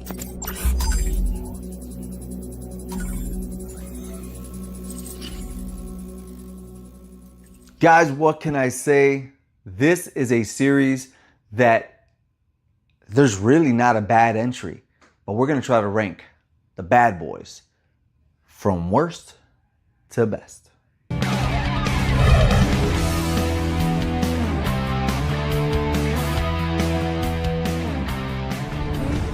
What's going on, people? My name is Alex Thorn, and I'm just a rock and roller who in his downtime likes to watch movies while wearing a bandana. And this time we are ranking the Bad Boys franchise starring Will Smith and Martin Lawrence. These two guys were a staple in my childhood. Fresh Prince and Martin TV show were on my TV every single night. And when these two guys got together to make a movie and went balls out on cursing and shooting guns and all that action and all that stuff going on, I lost it. So with all that being said, let's get to the official ranking of Bad Boys. At the number 4 spot, I'm gonna give Bad Boys for Life Part 3 the 4th spot. By no means is it a terrible movie. Is it dumpster fire? Absolutely not. But there are a lot of things about this movie that make it the last in this ranking. The biggest being Martin himself, because he barely is in this movie.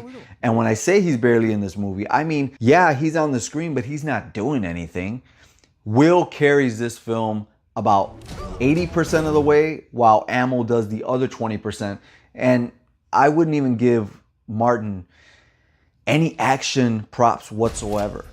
He's really barely doing anything. And that brings it down, because you just expect him to at least do, 40%, 30% of the load, but he just does so little. The other problem with the movie is you can clearly tell they're trying to introduce a new team to us called Ammo and move aside the Bad Boys, which is a bad deal, because they make somebody in this movie tougher than Will himself, which is his own son. But Armando is played in this movie very Hollywood-esque. It just doesn't come across great. You can also tell that Michael Bay is not directing this one. It's just not there. And there's a lot of movies about this movie that are not there.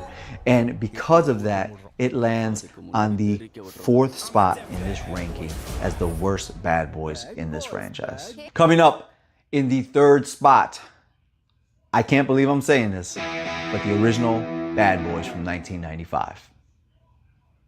As I said in the intro of this video, Will Smith and Martin Lawrence were a staple in my household. They still remain a staple today. So to see them doing all the cool shit that they did in Bad Boys and talk the way they did, cut it up the way they did, was just awesome. And then you have so many memorable scenes. Will Smith running slowly, Martin Lawrence playing the part of Will Smith, being braggadocious and trying to do all that stuff when he's a family man. Let's not forget about Téa Leoni, who was a great balance between the two. Every time she was on screen, she did really good. The story was great. The explosive ending to that movie was great, the climax. But because of the brand new movie, I have to put the original Bad Boys in the 3rd spot of this franchise ranking. Coming up At number 2 is the brand new Ride or Die, Bad Boys 4. Man, you know, the directors of part 3 that just, you can tell they wanted to be Michael Bay, but they couldn't quite do it. They added their own flair a little bit. Speaking of Michael Bay, he does make a cameo in this movie along with Tiffany Haddish, a couple of TikTokers, and DJ Khaled. The directing duo of part 3 comes back here and does like 80% of their own style and 20% of Michael Bay, and this time it works because it's so impressive. You just cannot get away from how good they masked his age, but also how well they respected this franchise and added their own flavor. Bad Boys Ride or Die is a must own, and it lands on the number 2 spot of this franchise ranking. Coming in at number 1 is my favorite Bad Boys, Bad Boys 2. I mean, from the moment this movie starts, it is explosive and it never lets up. With all of the bombs, this is full 100% Michael Bay at his best, in my opinion. There's a chase scene on the highway where the bad guys, the Haitians, are literally letting cars go off the back of a tow truck.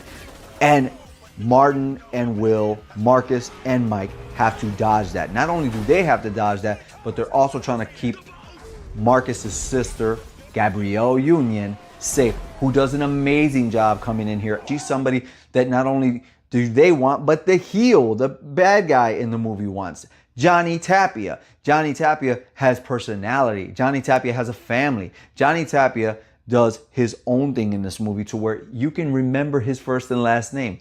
I don't remember the first and last name of the bad guy in part 1. I don't remember the first and last name of the bad guy in part 4 that I just watched. But Johnny Tapia, I remember his first and last name. So he did a good job. There's so many cool things, from the intro with the KKK to the bombastic ending and the amount of explosions and houses being exploded, cars breaking through homes in Cuba, going downhill, a minefield. One of the most perfect action movies I've ever seen, along with the brand new Bad Boys Ride or Die. So Bad Boys 2 is the best Bad Boys according to Alex Thorn and Thorn Theater Reviews. Guys, how do you rank the Bad Boys series?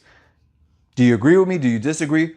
Down below, I want to know, because Martin and Will play such a huge role in my upbringing, that they play a huge role in my son's upbringing. I love this series. To me, this is better than Lethal Weapon. I know, sacrilegious, but it is. So guys, talk to me down below. Let me know, how do you rank this series? Which one is your favorite? Are you thinking about watching the brand new Bad Boys Ride or Die? And if you do, guess what? Talk to me about that too, because the review is up right now. And if you want to get access to reviews early, like when we go and review the next franchise that I just reviewed in my community post, you can join this channel. That's right. We've got 2 membership tiers for Plus and Ultimate. And for both tiers, you're going to get stuff like exclusive shorts, polls to help the direction of the future of this channel, exclusive behind the scene posts, as well as if you join the Ultimate tier, you get to request your own reviews. You get to join exclusive lives that are only for members. You get your own real membership card mailed out to you, laminated just like the good old days.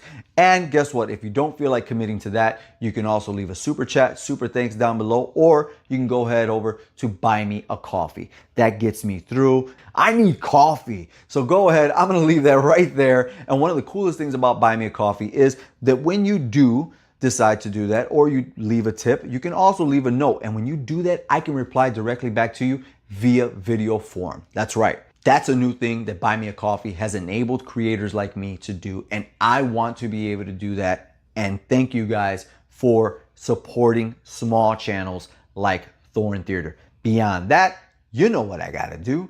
I got to rock out so I can watch some movies, review them, rank them, and release a new single for you that's coming out soon.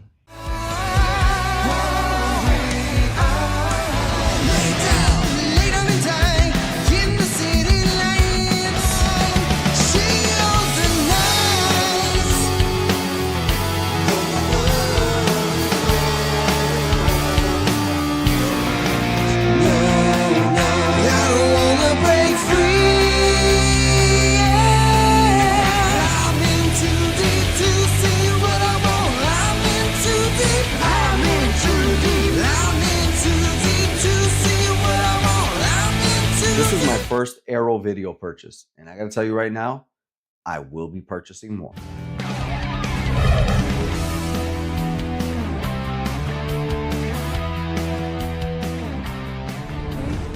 What's going on, people? I'm Alex Thorn, and we are in October. It is Halloween season, and I had to start Halloween season off with Friday the 13th. This was just recently released from Arrow Video. It is my first Arrow Video purchase, and I gotta tell you right now, I'm a fan. The moment I saw the Arrow Video logo come up that I've never seen before, me and my son both said, "Yo, that's cool," when we were watching this. Now, I've seen this movie plenty of times, Friday the 13th, the 2009 remake, but I didn't realize that the entire time that I've been watching this movie through its iterations, through DVD, Blu-ray, and now 4K restoration, that I was always watching the killer cut and have never known what was different from the theatrical cut, because I didn't see this movie in theaters. The moment I realized that this is probably added for the killer cut, even though the killer cut is all I've ever watched, was the sex scene in the cabin that just seems to go on forever. And I'm like, there's no way this went to theater with a sex scene this long. And I dived into the special features. It was the review with the writers of this movie, Mark Swift and Damian Shannon, when they came out and said that that scene was extra long and didn't work, so they had to cut it down. And they also mentioned that the sister, which is the main character that gets abducted by Jason in this movie, they wanted to cut back and forth between the sex scene and her getting up to the window. And they're like, it didn't work. No shit, it didn't work. They clearly in the movie state that they're upstairs. She's running on the ground. How does she end up at the same window upstairs that they're having sex at before Jason pulls her away? So it's stuff like that that I never realized before until I watched it on 4K.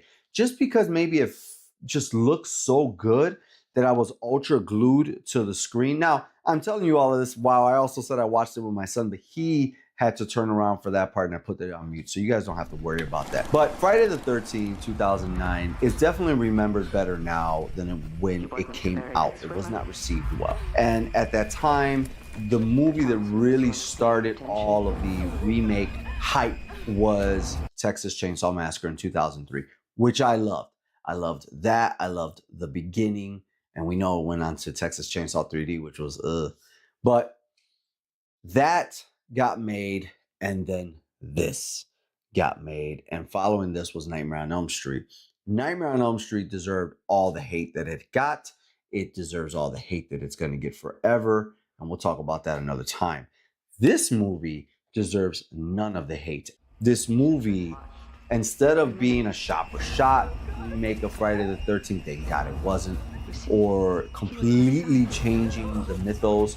No, it takes Friday the 13th part 1, 2, 3, and little elements of part 4 and throws it all into this movie. Now, let's be honest here. Part 1 has Pamela Voorhees, and for me, it's a drag. It's a bore. Then 2, you get introduced to Baghead Jason, but it's really the same formula as part 1. 3 is finally where we get to see Jason with his hockey mask, and I love part 3. This movie cuts all of that. It gives you part 1 in the opening credits. Boom. And up to about 30 minutes in, you basically have the best of part 2 with Baghead Jason. Then you go into hockey mask Jason, and then you've got its own original thing throughout the rest of the movie, and it takes some kills from some of the other movies. I don't see what's wrong with this film at all. At the time, there were complaints about him running. Jason was human before he became a zombie. He ran. He's a huntsman. He survived. And we also don't know anything. Even the most diehard Friday the 13th fans don't really know what Jason was doing prior to him drowning. The other thing that people complained about at the time was the underground tunnels. And there was a lot of confusion, even for my son, where he goes, did Jason build those? No, there were these underground tunnels that were built underneath from many, many, many moons ago. And that's one of the ways that Jason is able to get from one part of the camp to the other so fast without being seen. This movie, really, the credits don't start rolling on it. There's a first cast of characters that are all dead by 25 minutes minus one. And that's when the opening credit shows Friday the 13th. Is after the first cast of characters that you end up liking and falling for is gone and eliminated in brutal fashion by Jason. And from there, we follow the brother of one of the participants of the opening that is looking for her. All of the cast in this is really good. The 4K itself is gorgeous. It's beautiful. This is a dark movie, but they managed to restore it to look really, really, really, really good. You can see a lot of details in the forest. I have an OLED, so when it's dark, it's dark. Like those blacks are, you're not getting any more highlights out of those. There's no backlights back there, right? I think the thing I'm most happiest about, and I think it's the same thing that everybody's happy about with this release, is this damn box. This cover is just so cool. And yeah, I'm totally cool with paying $33 or whatever it is I paid for this cover. I mean, I was never highly impressed with the original Blu-ray cover. Just gotta tell you, man, this movie looks gorgeous, and this box is the most gorgeous thing about it. You know, if you haven't seen the movie in a long time, give it another shot, pick it up. If you're a fan, you gotta pick it up regardless. I'm gonna give Friday the 13th, the 2009 remake, 4 bandanas out of 5. What do you think of this beautiful 4K restoration? Let's talk about it down below. It's October, it's spooky season, and you know what you got to do if you want to see more horror? You got to join this channel's membership. That's right, Thorn Theater has real deal membership laminated cards for all of you Thornaholics out there and horror lovers. Not only that, but you get to request your own reviews. Let's say there's something out there you're really dying for me to review, but the masses may not want it, or it's not something that's gonna move the numbers. Guess what? You pay. You control the narrative. You get early access to videos, live only chats, as well as exclusive watch alongs just for members right here on this channel. And if you don't feel like committing to that, you can always leave me a super chat, super thanks, or buy me a coffee. That's right, buy me a coffee right now is a way that you can support somebody like me for making videos just for you guys, doing what we love to do. But guess what? If you buy me a coffee, at least you're fueling the journey. And right now, Buy Me a Coffee has an update to where when you leave your note of why you have gifted me coffee, I can respond back to you in video form. People, let's continue down the horror train in October. I'm Alex Thorn, and I gotta rock out, watch some horror movies, and review them for you.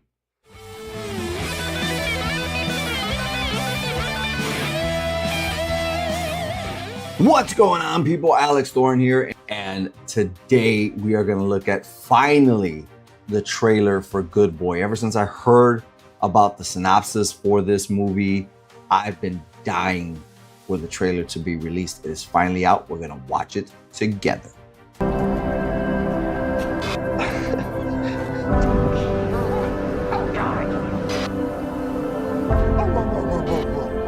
Look who's here.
found next, I should never have come here.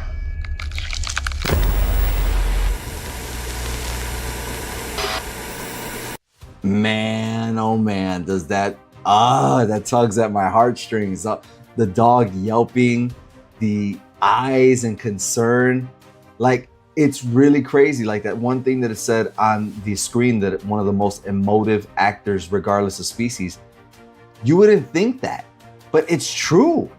Like this dog was concerning me, that he was scared, and then I was scared for him. And I, care more because he's so good at emoting. Like for me, all I'm thinking about is, what the hell did they show this dog and what did they put him through for him to be that scared and yelp like that or show concern like that in his face? October, which is the perfect time for a movie like this to come out, and it is from Shudder. So, I don't have bad feelings about Shudder originals. It seems like they've been coming out with good movies lately. But either way, because it looks great, I'm willing to give this a shot. What about you? Are you going to go watch Good Boy in theaters in October? And do you have a dog? Let's talk about our dogs down below and how this would make us feel. Guys, I'm Alex Thorn, and you know what I gotta do. I gotta rock out, watch some movies, and review them for you.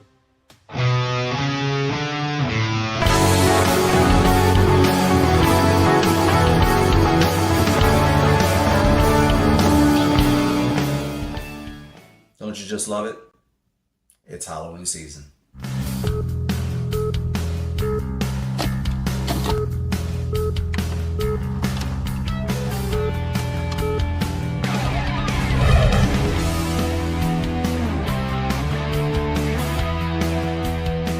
What's going on, people? My name is Alex Thorn, and I'm a rocker who in his downtime likes to sit back, relax, watch some movies while wearing a bandana. Well, now we fast forward to Rob Zombie's Halloween.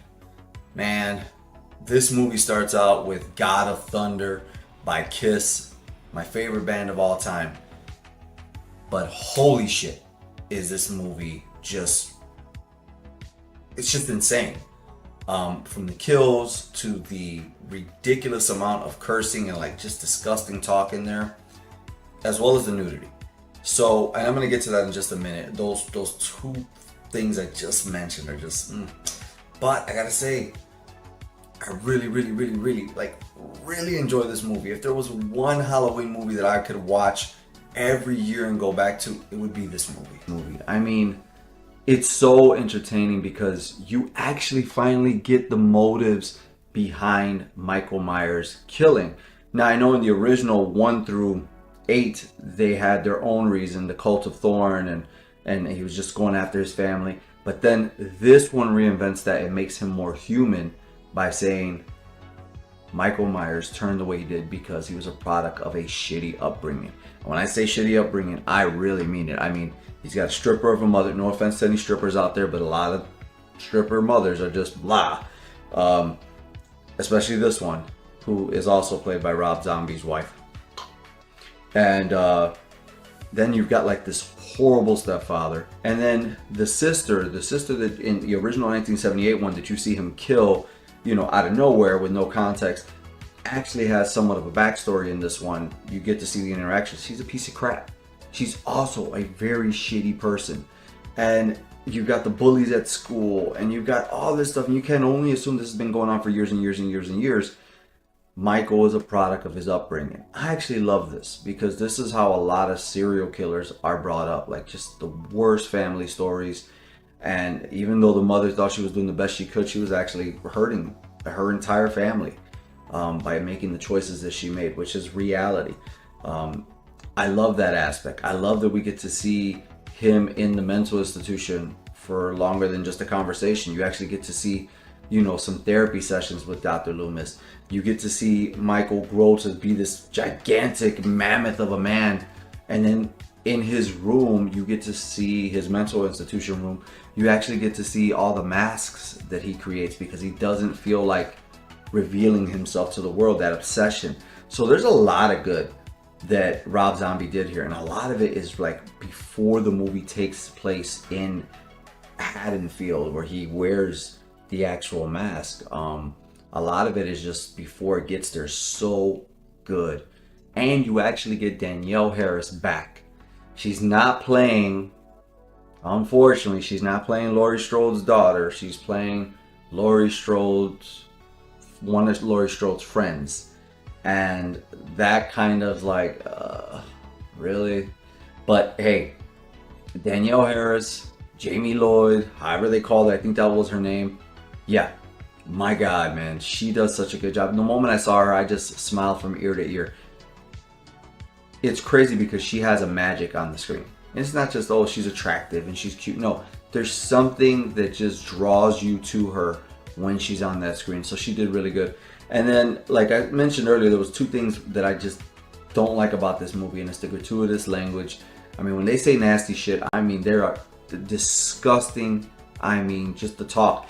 But unfortunately, the disgusting talk isn't just between, you know, a group of people. You know, there's 2 or 3 guys who talk like this. No, it's the teenage girls when they're together. It's the bullies.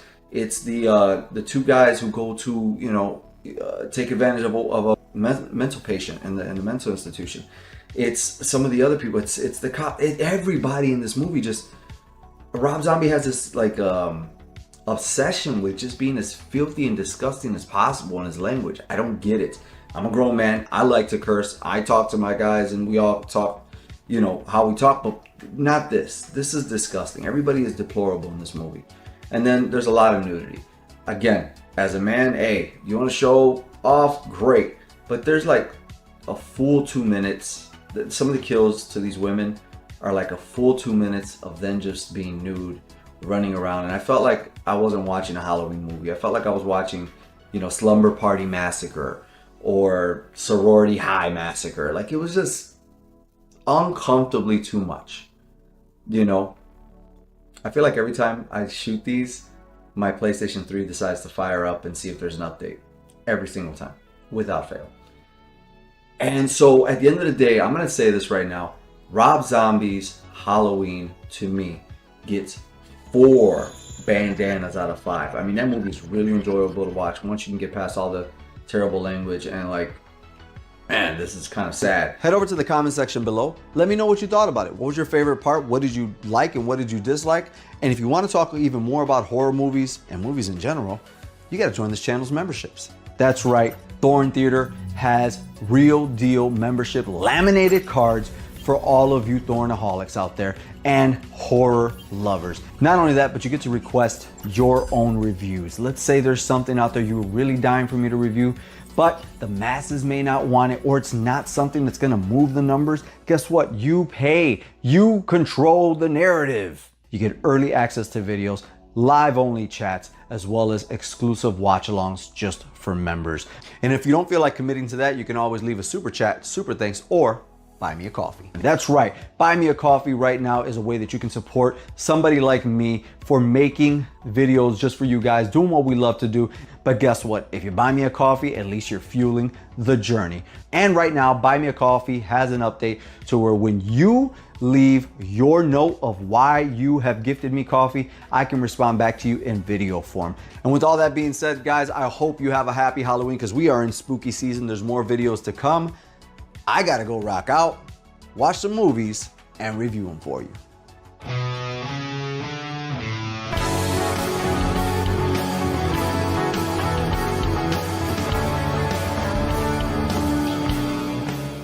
You know, I can't believe that the first time I watched this movie, I was somewhere between the ages of 6 to 8 years old. Can you believe it?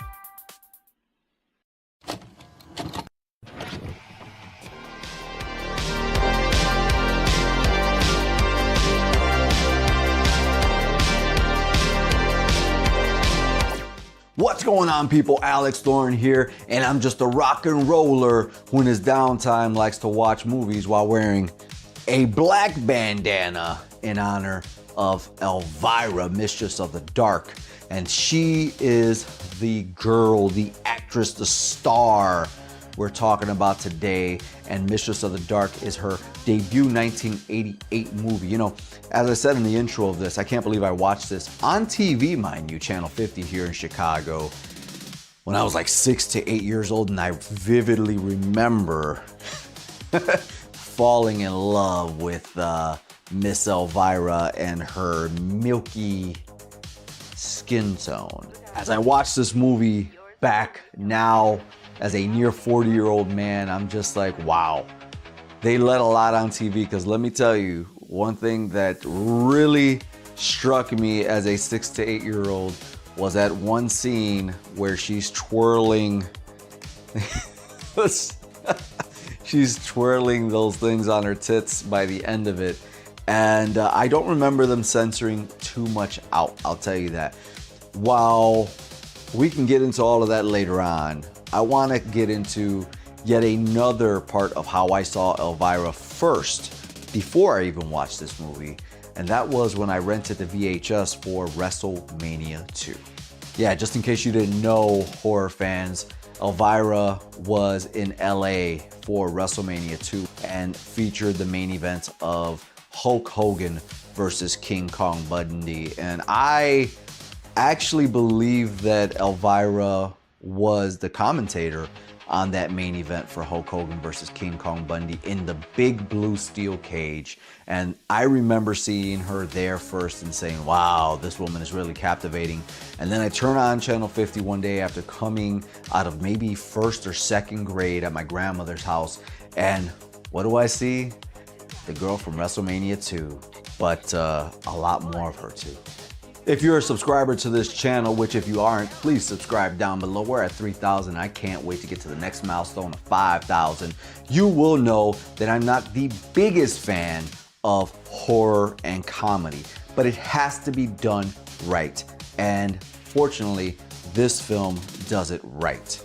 And Elvira is Elvira in this movie. She is hosting on a little rinky-dink network show that just gets bought out by a brand new owner. And this brand new owner, of course, is just being the dirtiest dirtbag from Texas with his big old cowboy hat. And he's hitting on her and expecting her to do the J-O-B and look up at the lights, if you know what I mean, wrestling fans. And she ain't gonna take it. She's not gonna do it. She has a dream to get to Las Vegas and do her show. But before she gets there, she finds out that she has a family member who has passed away and is going to leave her an inheritance. She's expecting $1 million, a whole bunch of stuff. But she gets a house and she's just like, that's it. And when she gets there, she's, it fits her, but it doesn't fit her at the same time because it is run down and ragged.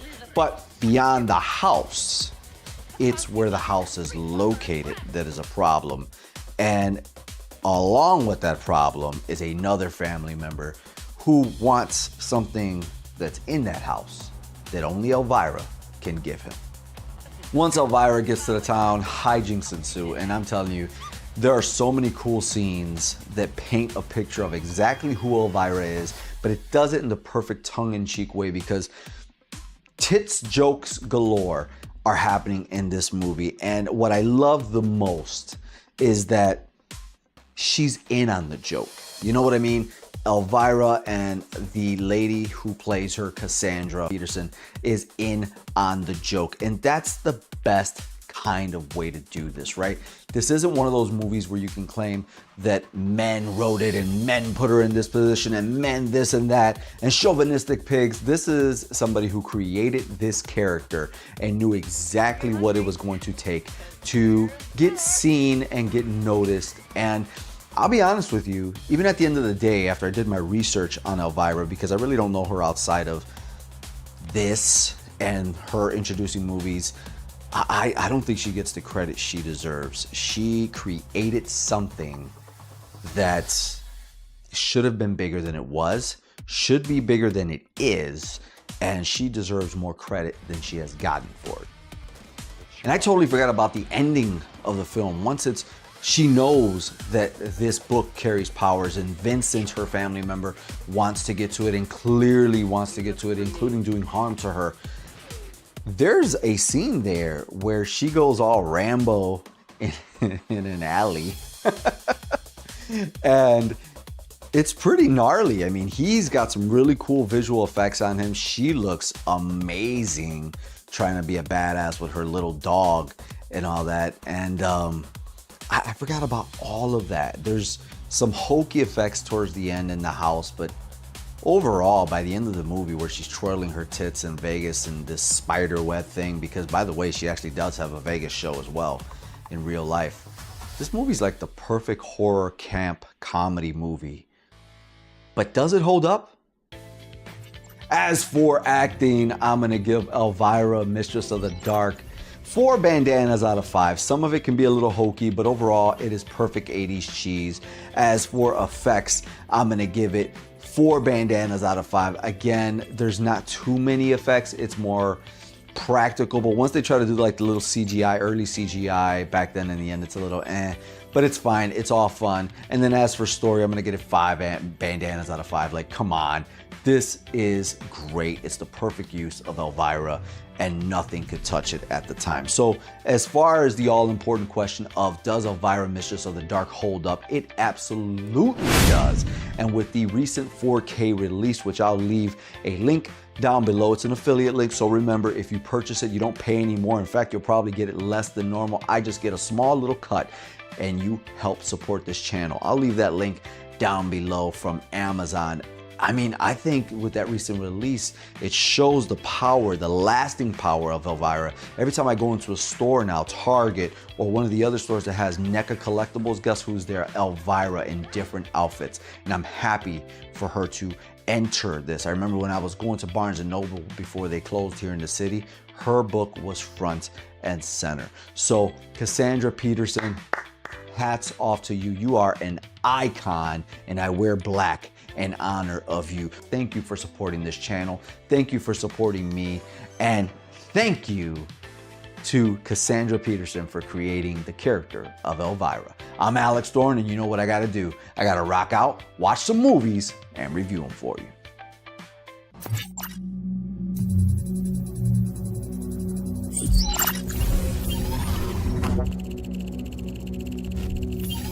Connection established.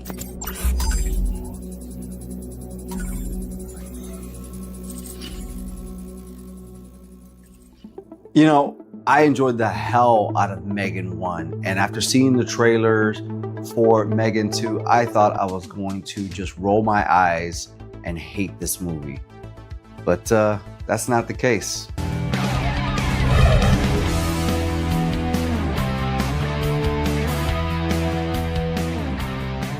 What's going on, people? Alex Thorn here, and it's like 2 in the morning. I caught the last show of Megan on this particular Saturday. I wanted to go in there and have the opposite effect that I had with the last movie I watched, Jurassic World Rebirth, and I wanted to have my own opinion, not be swayed by the crowd around me and come out of there hyped up with their emotion. I wanted to come out of there with my own thought process and emotion. And by that intro that you guys heard, I think you know that I enjoyed Megan 2.0. And if you don't know what Megan 2.0 is all about, hit the like button, the subscribe button, and let's find out together. 2 years after Megan, a marvel of artificial intelligence, went rogue and embarked on a murderous rampage, its creator, Gemma, has become an advocate for government oversight of AI. Unbeknownst to her, a defense contractor has created a military-grade weapon known as Amelia.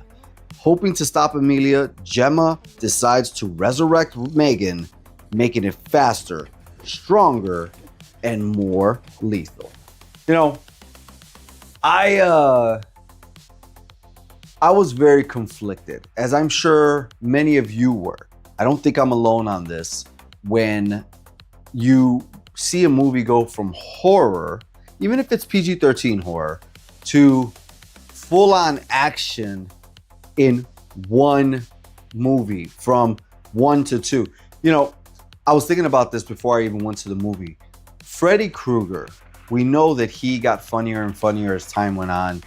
But it wasn't until part 6 that they went full tilt boogie and leaned into comedy. It took Megan one sequel to get there. And I don't know what that means. And we're only going to know what that means by how much money this movie makes this weekend. But with everything I just told you, I still found myself enjoying it after like 30 minutes into the movie. There's something about Megan on the screen, to me, from the moment that the first movie came out, that just became instantly classic. Look, I know you guys are gonna think this is sacrificial for me to say, but Chucky has run his course, all right? I love Chucky, but I think there needs to be something else that comes along, and that something else is Megan. But this entry definitely threatens Megan being in that horror field. Unless they turn it back into horror with part 3 or 4. I don't know, but I do think that she's an instant classic. Now, what's opposing her, Amelia?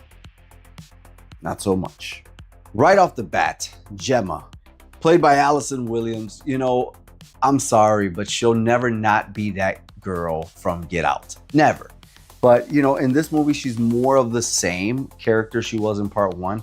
A little bit more insufferable because she's constantly, like, her role is just to be the opposite of anybody who feels that Megan could help. As I mentioned, Amelia, played by Ivana Sakno, if I'm saying that correctly, just doesn't do it for me. I think she does well as an AI machine, Terminator-esque machine. I think she does way better than Summer in the Sarah Connor Chronicles. But there's something in the face here around the eyes that she looks tired, and it's a machine. It shouldn't look tired. The rest of the cast is fine. I think the pudgy guy from the first one is still pudgy, but he's gone to the gym a little bit more. The other chick is whatever, she's there. And then there's 2 characters that are pretty central to the story in this on the opposite side of the good guys that just doesn't work at all. Beyond that, the plot points in this, there's a couple things that worked for me and a couple things that didn't. What worked for me was Megan's solo scene where she does an a cappella song. It went on a little long, but it was good. The one thing that took me by surprise in the movie that became an absolute favorite was the constant referencing to Steven Seagal, Executive Decision, Hard to Kill, and Above the Law. Just amazing. The lines that were in the trailers, like hold on to your vaginas and all this other crap, as quick as they happen in the trailers, as quick as they happen in the movie. So thank God for that. It's not something that's dwelled on. But Megan just has that presence. Every time Megan's on the screen, it works. And there's a very Terminator feel to this, to where she's the bad one in part 1, and then in part 2, she returns as the good one versus a new machine. It is very much Aliens, and Terminator 2 mixed in there with some girl power stuff. Is the best I can say it. With all that being said, guys, I think we should get to the bandana rating for Megan 2.0 from January to summer blockbuster. Let's go. And I'm going to give Megan 2.0 3 bandanas out of 5. Look, this is a dumb, fun time. And it's one that you can take your 8-year-old to your 13-year-old to your 15, your 20, and if you've got a sense of humor, your 30 and 35-year-old partner. I've got a pretty decent sense of humor, especially when it comes to an endearing character like Megan and that crazy ass girl from Get Out. So I was highly entertained. And if that's the worst that this movie does is entertain me, then I think we're on good footing. But tell me what you thought about Megan 2.0. Are you disappointed? Did you enjoy Megan 1? What were you expecting for this movie? And if you did go and watch it, what stood out to you? What worked? What didn't? Let's talk about it down below in the comments. And guys, I want to take off the bandana. I want to take off the chains, break the chains, and hit the hay. But after that, my name is Alex Thorn. I got to rock out, watch some movies, and review them for you.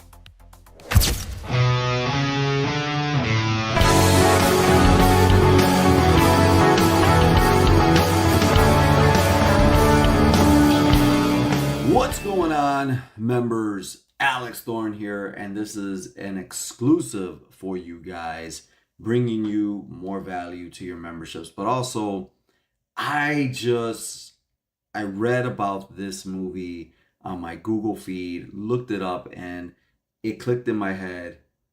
I gotta give my members something just exclusive for you guys. So let's check out Inheritance, the trailer, together, and we'll talk about it afterwards. It's written all over you. What? You're an artist. No, you're in a band. Maybe. No, you're not. You're a spy.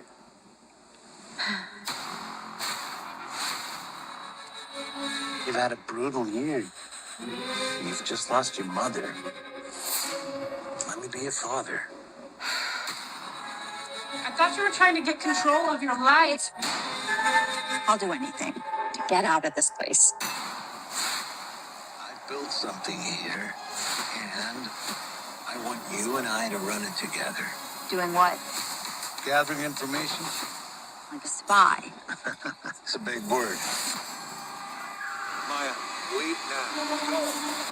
Where are you? What is going on? Where's my dad? Something happened to her. This is Interpol. You're in possession of stolen U.S. government property. If you go to the police, he's dead. If you don't bring it to us, you are dead. Do not go to India. I'll do it.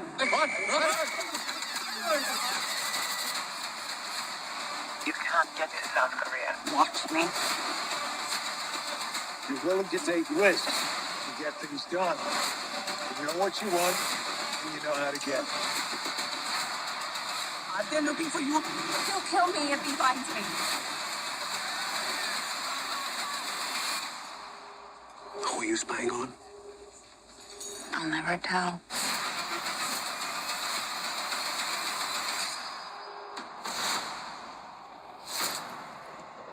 So when I tell you I did not expect it to be like an action spy movie, I mean it. I didn't expect that one bit. Going into this trailer, all I saw was inheritance and that girl looking out the window, and I said, oh, she's gonna inherit, a hotel or a home that's haunted, of course. So I thought we were going down that horror route. No, this is an action movie, but an interesting perspective.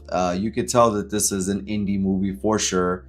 You could tell a lot of it is handheld, and that's cool. It's doesn't always have to be this huge Hollywood production. So, I mean, the last female-led spy movie that I remember watching and enjoying, so I may have watched something after that but didn't enjoy it, who knows, but what I can remember is Salt with Angelina Jolie, which really I should watch it for this channel soon anyways, because I love that movie. Just saying it makes me smile, so it's a good movie. There's others. I know there's tons and tons of other movies where a female is an action spy. I might be wrong about that. I think Mother with Jennifer Lopez, she was a spy. Seems to be something they do quite often. In this one, they're kind of duping her into it. Her own father is kind of duping her into it in this movie. I don't know. It looks decent. I don't know if I will watch it. The weird camera angles are not really for me. To rewind, like what I said, you don't always need huge Hollywood productions. You may not need Hollywood productions. I kind of need something like that, or else I feel like I'm just watching a YouTube, fan-made film, which is fine for the small screen. I don't feel like putting that on my big screen TV or paying for it at a theater or anything like that. But how does Inheritance look to you? Let me know down in the comments. Members, you know what I got to do. I got to rock out, watch some movies, and review them for you.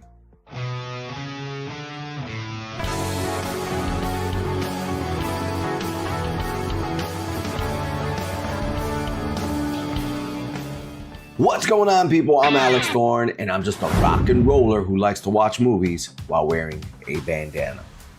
And this time, my favorite fruity drink is Angry Orchard. I love ciders, and they've gotten together with the Jason universe for a short film called Sweet Revenge. Now, there's a ton of stuff that I want to talk about with the Jason universe, but we'll talk about that a little later after the review of the movie, or short, or vignette, or whatever you want to call it.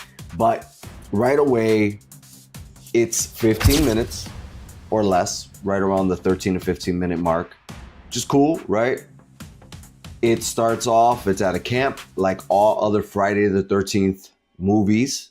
And then very quickly, with nothing really transpiring, we've got the main girl saying that she's willing to go skinny dipping in a sense. And then she's waiting for her boyfriend. And so she gets tired of waiting and she goes out into the water, into the lake. As we've seen in many Jason movies, Jason pops out and grabs her, and we fade to black. And when he grabbed her, it was daytime. When she comes and pops out of the water, it is nighttime. But she looks like exhaustedly different.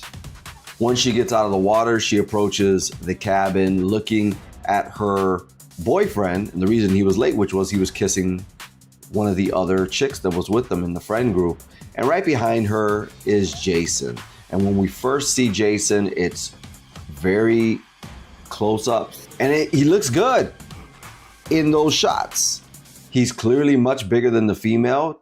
Grabs her by the throat, tosses her through the window. Everybody freaks out. And now he's going to go in there and attack all of the friends and kill them in gruesome ways. The effects in which he kills them look great. What doesn't look great is Jason. Jason is ridiculously scrawny. The actor playing Jason is ridiculously scrawny in that new mask, which looks very odd with these squarish kind of eye holes. I don't understand the point of redesigning the mask to the point where it looks like a cheap knockoff mask. If I saw this mask at Walgreens, I would laugh and be like, haha, you know, they're just trying to rip off of Jason. And now we have the official Jason universe giving us a terrible looking mask, a very anorexic, young looking Jason, which rewrites all of the movies that we've seen, right? Because he was already pretty big with shoulders and mass on him. 3, he's got these massive shoulders, and 5, either way, Jason's big. This Jason is not any of that. So they've really got to go back to the drawing board with this design. But nonetheless, the girl that her boyfriend was kissing runs out of the house, gets the keys from the main girl in here, zombified girl, whatever. They drive off in a car away from the cabin, and she gets a machete through her. Not by Jason, but by the girl. And then the girl goes back and she confronts Jason, and they're about to clash with each other because I am guessing now this girl is resurrected because of that lake. They introduced something new here. Now look, I'm okay with introducing some new things into the Jason universe, right? Part 7 with the New Blood introduced that Carrie psychic gimmick. You know, things can work. Maybe that lake is what resurrected Jason. Maybe that's what they're trying to get to. But you know, then again, there's a lot of people that may have died in that lake. And you're gonna tell me that they're all gonna be, you know, reincarnated as zombies now? I don't know. But it's something to play with Jason going forward. Now, before we get fully into the Jason universe, I do want to give this short movie presented by Angry Orchard a bandana rating. And Sweet Revenge is going to get 3 bandanas out of 5. It's a safe bet. You're not going to waste a lot of time because it is 13 to 15 minutes long. It doesn't look like crap. I certainly have seen worse fan movies on YouTube, and this looks perfectly fine, kind of like Tubi. And I did see some of the comments saying that this looks like it's straight to video. This looks bad. Look, Jason isn't high top cinema in the first place, and horror movies, you know, aren't in the first place. So this to be produced so quickly, and to be done the way it is actually looks really cool. I don't want to see the gore really nastily when it comes to Jason movies. It's a slasher film. I don't mind seeing Jason come up and then seeing the shadow and then seeing blood splatter somewhere. That's cool. I can deal with that. But the worst part of all of this, again, it's not the idea, it's the Jason that they chose, that design. They've actually made the Jason in the movie look worse than the Jason design that looks like it's AI as well, that they put out for the Jason universe. So for all of those factors, it is gonna be 3 bandanas out of 5. You're not missing much of your life by just watching it. Now, let's talk about that Jason universe, man. I don't get what this is. I don't know what this is. I don't understand what the Jason universe is. I've heard that the people in charge of the Jason universe are saying, well, we're paying attention.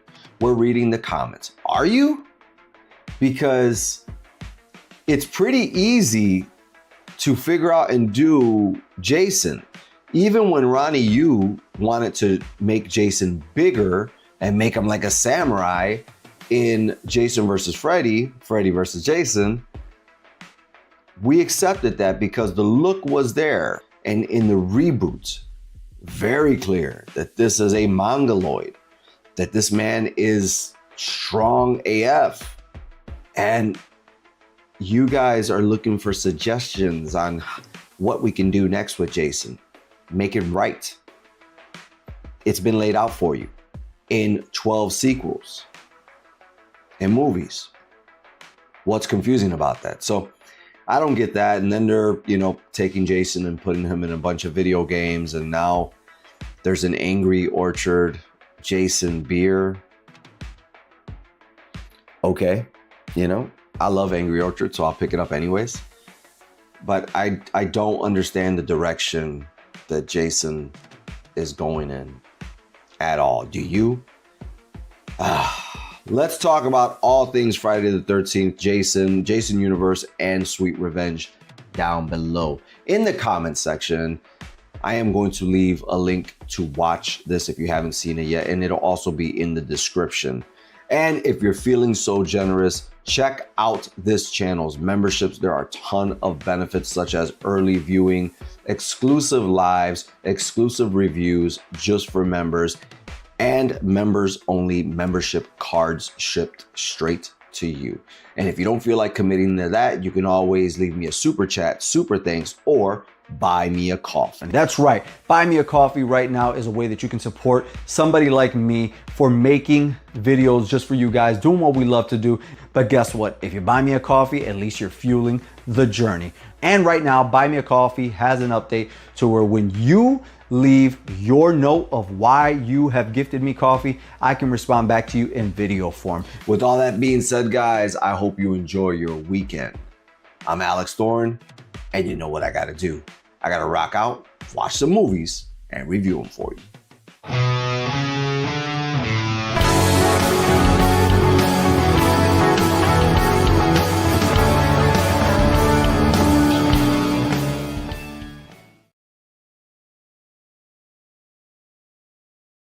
These horror movies from the 80s are never, ever what you think they're gonna be.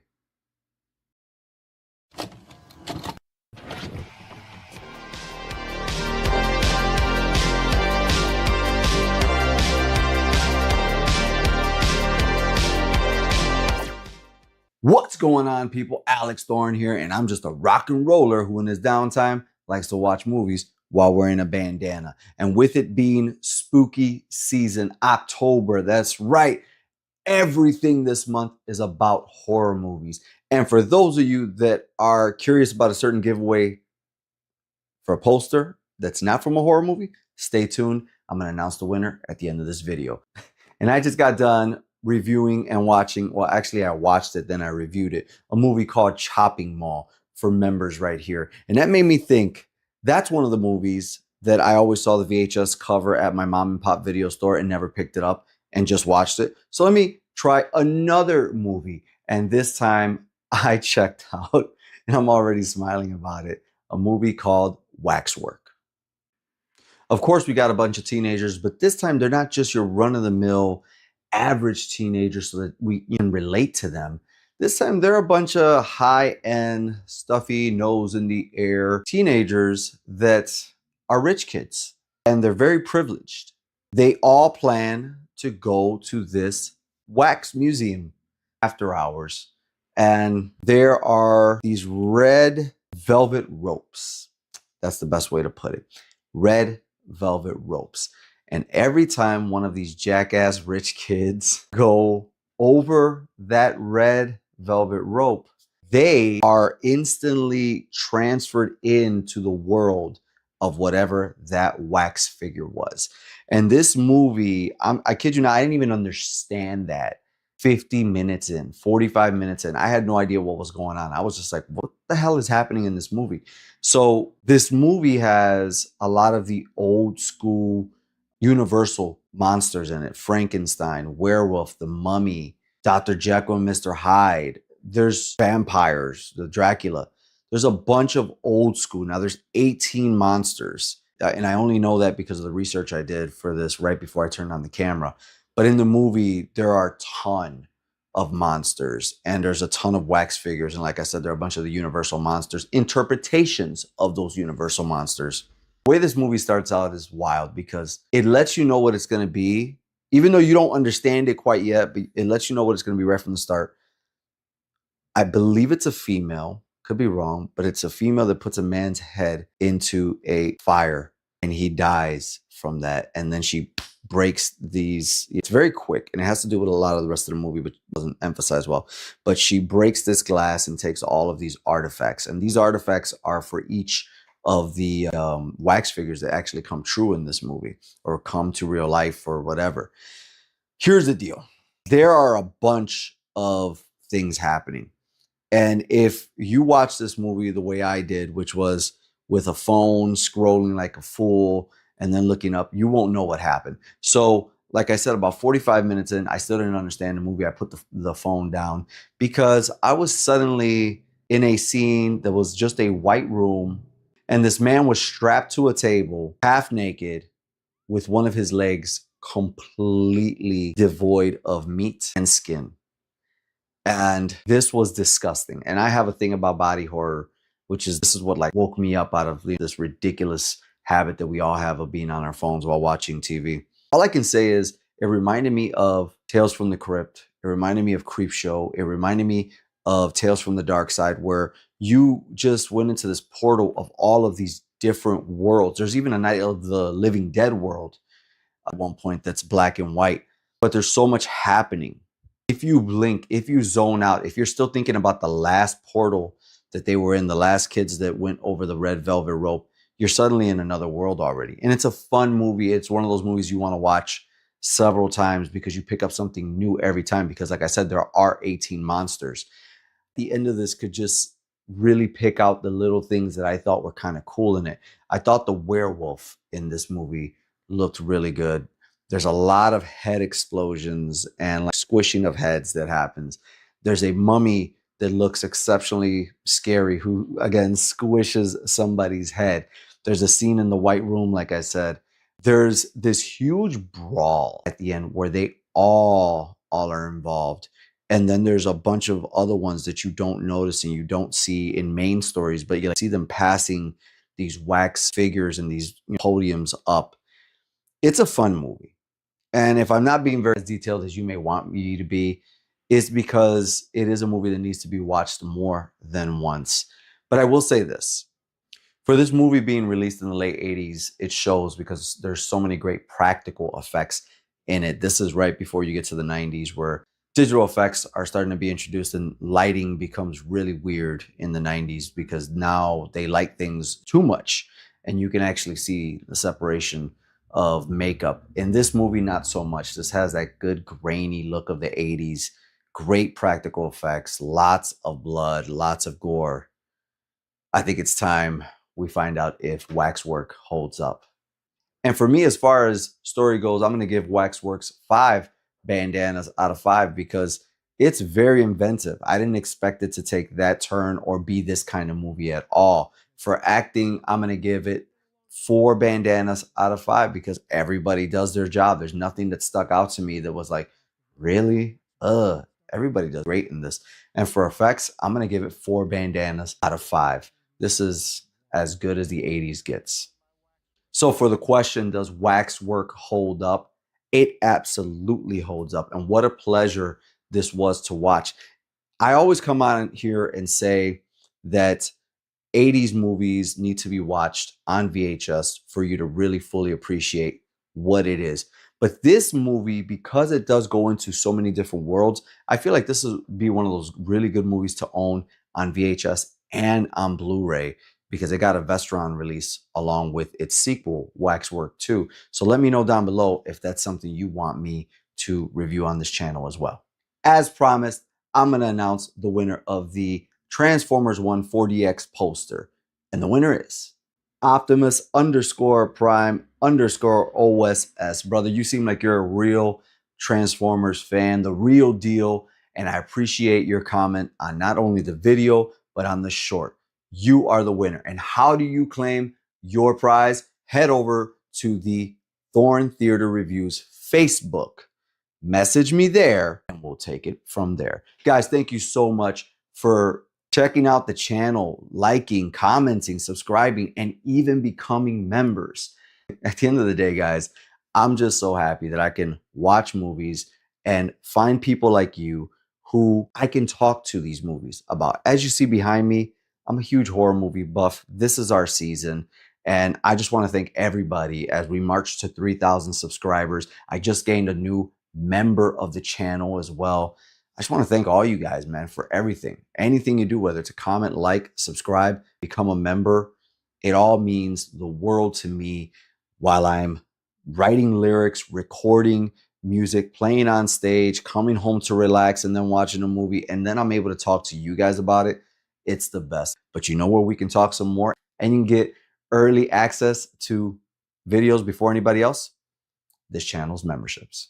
That's right. Thorn Theater has real deal membership laminated cards for all of you Thornaholics out there and horror lovers. Not only that, but you get to request your own reviews. Let's say there's something out there you're really dying for me to review, but the masses may not want it, or it's not something that's gonna move the numbers. Guess what? You pay. You control the narrative. You get early access to videos, live only chats, as well as exclusive watch alongs just for members right here on this channel. And if you don't feel like committing to that, you can always leave me a super chat, super thanks, or buy me a coffee. That's right. Buy me a coffee right now is a way that you can support somebody like me for making videos just for you guys, doing what we love to do. But guess what? If you buy me a coffee, at least you're fueling the journey. And right now, Buy Me a Coffee has an update to where when you leave your note of why you have gifted me coffee, I can respond back to you in video form. With all that being said, guys, it's spooky season. Let's watch some more horror movies, rock out, and then I gotta review those horror movies for you.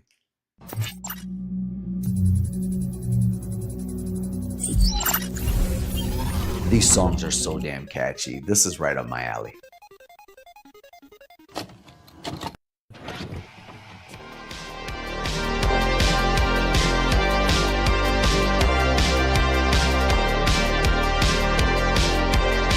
What's going on, people? Alex Thorn here, and I'm just a rock and roller who likes to watch movies while wearing a bandana. And I gotta tell you, I remember seeing this VHS cover many, many times in my youth and my mom and pop video stores. Black Roses. At the time, I was not a rock and roller. I was single digits. I was 4, 5, 6, 7, 8 years old. Was not heavy into rock and roll or any real music yet. It was just whatever my mother played around, you know, our home, blasting it when she was cleaning or something. But I've always known about this movie. What I remember is turning it around after looking at the cover, saying, this is a really cool cover, turning it around and saying some of this looks a little silly. As I watched this movie, I saw where the silliness came from. But nonetheless, if you don't know about what Black Roses is about, let me lay it on you right now. A small town teacher saves teenage souls from a heavy metal rocker, Damien, and his band from hell. As you know, as a rock and roll musician that I am, and my music being a lot like the music that's in here, I think the first thing that stuck out to me right away was the singing. How clean this guy's vocals are. How clean his vocals are, and yet it was considered evil. It's amazing to see what these old fogies and all these old ass people who got hot and bothered, as they point out in the movie. The mayor of the movie starts to point out that, like, you know, you got hot and bothered over the Beatles and Elvis and Little Richard and all these people. Like, this is just a new form of that. It's about rebellion, rock and roll. It really does seem like these older women who were all hot and bothered about this rock and roll band coming to their small town and you know, removing the sanctity of the innocence of the children, were all up in arms over music that sounded like that. Like, if you would fast forward to how nervous they were about that type of music to what would become screamo and all the heavy metal stuff that exists today, that's rah, rah, rah, rah, rah. I can't do that. And when I hear that music, I'm just like, oh, you're killing your vocals, brother. Like, you're not going to be able to. Or now we got chicks who do it. There's women who sing, you know, that screaming stuff now. It's just like, that I'd be nervous about. Maybe I would be considered the old fogey now, because if my kids started listening to that, I'd be like, you better take that shit off before you release something in my house right now, bro. There is a score in this movie, and I'm not talking about the heavy metal hard rock score. That's pretty cool. That's all my stuff right there. But I don't know if there's ever a moment in this movie where there's not soundtrack music playing, and it is the worst of the worst soundtrack music. If you watch TV and made-for-TV movies in the mid-90s, early 2000s, especially the late 90s, oh my God, and you just knew that this was going to be a crappy made-for-TV movie because of the soundtrack music, real fluty, real just so bad. And there's constantly soundtrack background music happening, and there doesn't need to be. There's even times where the there's even times where the hard rock music stops and the next like soft music begins for the soundtrack. Like, bro, let it breathe. Like, fade that shit out. Anyways, see, this is why it's good. I don't think this was marketed as a horror comedy like Once Bitten was, or like Waxwork was. Literally, the back of the box, I think it says horror comedy, or Vamp tried to be a horror comedy. This is just funny because I really do think they were being serious.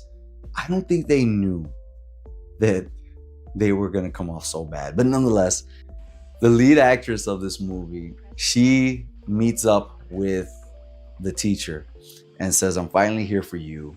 And she goes to, you know what I mean, give him the business. And he smacks her away.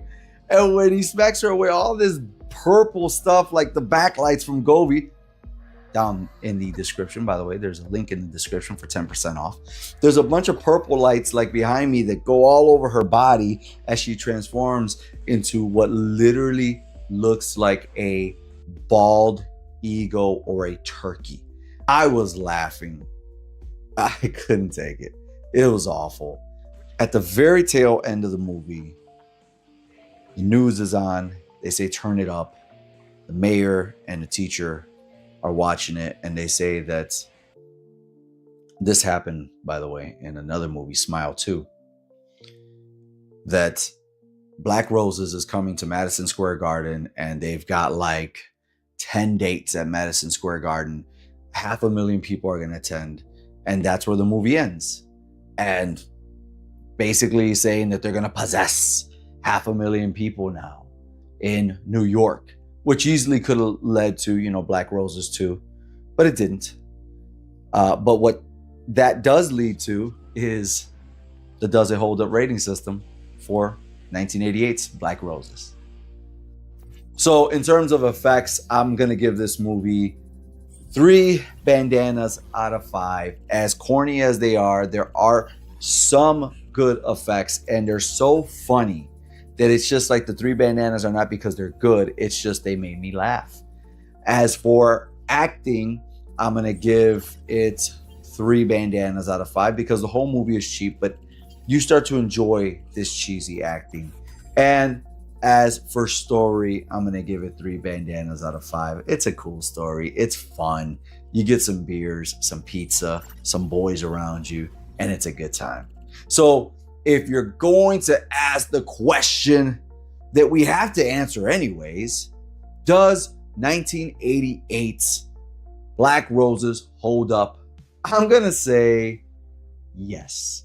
Yes, because it actually achieves something, which is it has kick-ass music, it has nudity, good-looking nudity, it has cheap effects that'll make you laugh, and it's got some gnarly effects that'll make you go like, ooh, wow. It's a good time. This is a good time. I wish I would have seen this when I was 8 years old, 9 years old, because I would have fell in love with it more than I do now. Do I wish I, had a cleaned up Blu-ray or 4K version of this? Absolutely not. I do not want to see these plastic, prosthetic things any clearer than I did today. But if I ever come across the VHS, will I buy it? Absolutely. Let me know in the comments down below. Are you a fan of Black Roses? Did you see it when it came out? Did you see it in the 90s? Is it one of your favorites now? If you have not seen it, it is actually available where I watched it, which is Peacock. And just use the power of Google to find out where you can watch it, because it may be on your favorite streaming site and you don't know it. And let's say you want to talk about Black Roses. Give me recommendations for more movies. Actually, tell me what to do if you got them. You got to join this channel's memberships.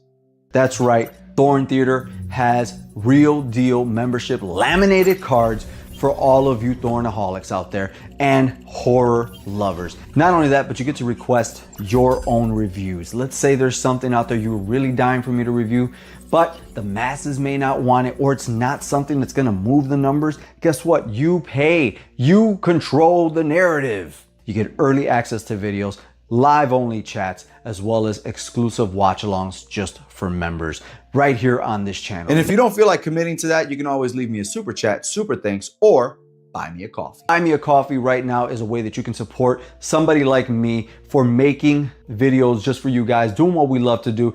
But guess what? If you buy me a coffee, at least you're fueling the journey. And right now, Buy Me a Coffee has an update to where when you leave your note of why you have gifted me coffee, I can respond back to you in video form.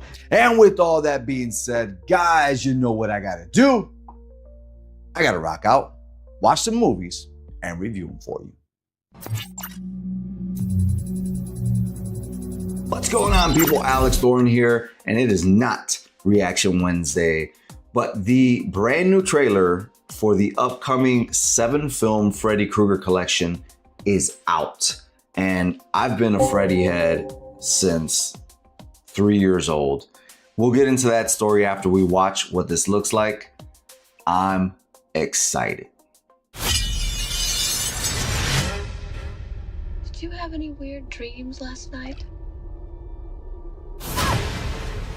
Man of my dreams. He's real, isn't he? He kills people in their dreams. If I fall asleep, I'm not waking up. This is just a dream. He isn't real. Miss me? Sticks and stones may break my bone, but nothing will ever kill me.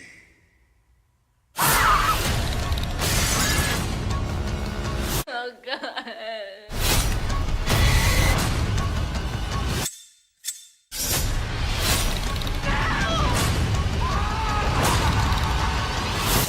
Whatever you do, don't fall asleep. Watch this.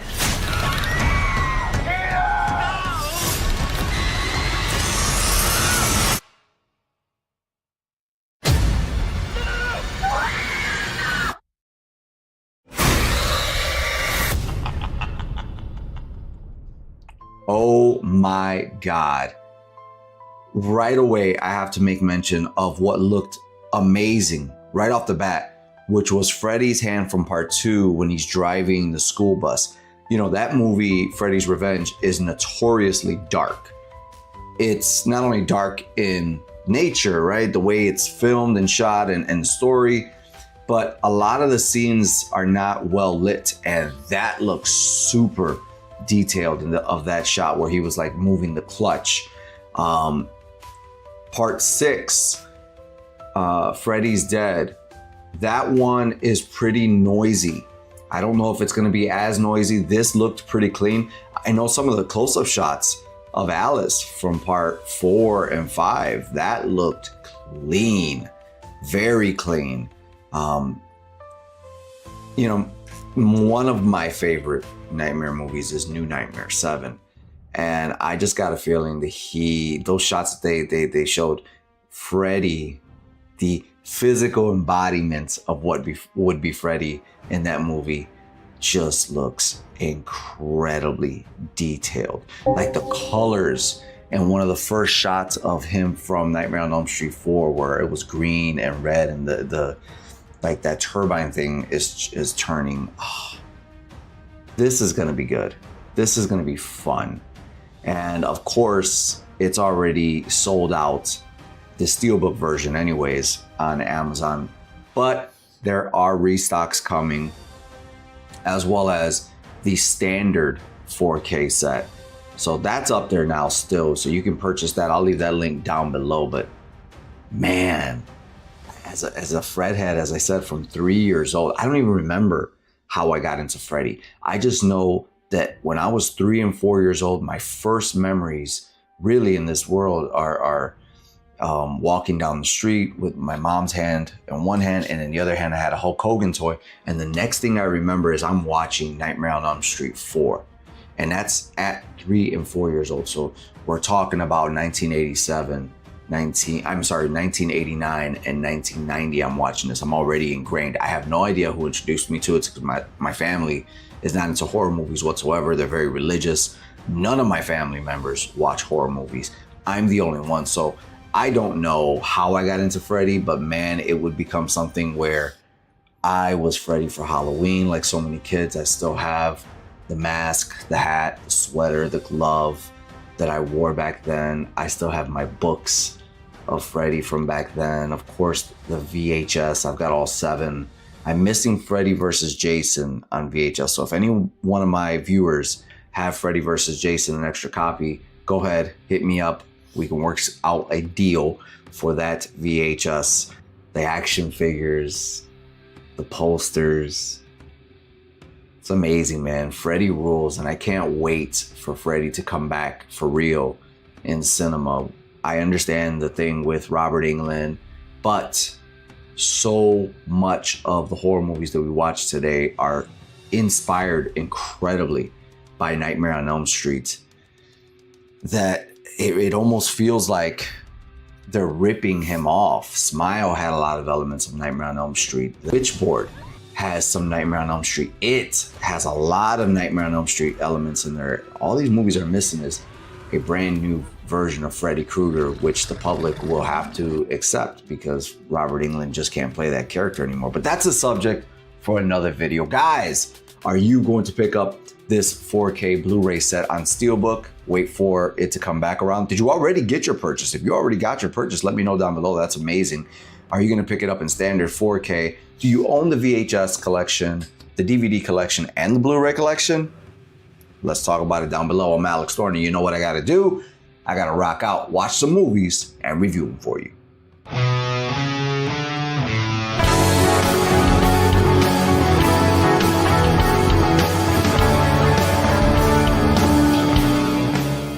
Guys, what's going on? So I just got home from an early screening of The Wolfman, and thank you to Blumhouse for sending me out via email. It was just the coolest experience ever to see a line of people and then get told from the person who was escorting us and all that, If you got invited in this form, in this way, please step to the front of the line. You guys are going up there first. And I was part of that crew, and that was cool. So thank you once again, Blumhouse, for hooking me up and Thorn Theater.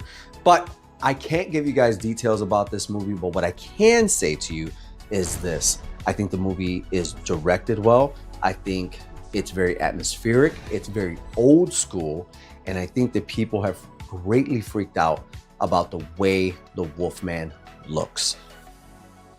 I think if you go and watch this movie with thoughts already from the trailer and leaks and whatever else, I think you're not gonna dig it because you already have your mindset. But for somebody like me who saw the trailer months ago in the theater, didn't even do a trailer review on this channel, I went in pretty blind about this, and I was pleasantly surprised at the movie. If you like old school horror, not jump scares, if you like the feeling of claustrophobic and like not knowing what's in the woods and, you know, little cues but not sound cues, like, you know, the breath rising from somewhere or hair, you know, just kind of flying in the air, cool things that are not jump scares. Some way, somehow, Blumhouse did it with this movie. I think you're gonna dig it. So once again, the full review is gonna come out Friday, but that is my immediate thoughts on Wolfman. I think you're gonna like it if you go in blind. Check out the full review this Friday, guys.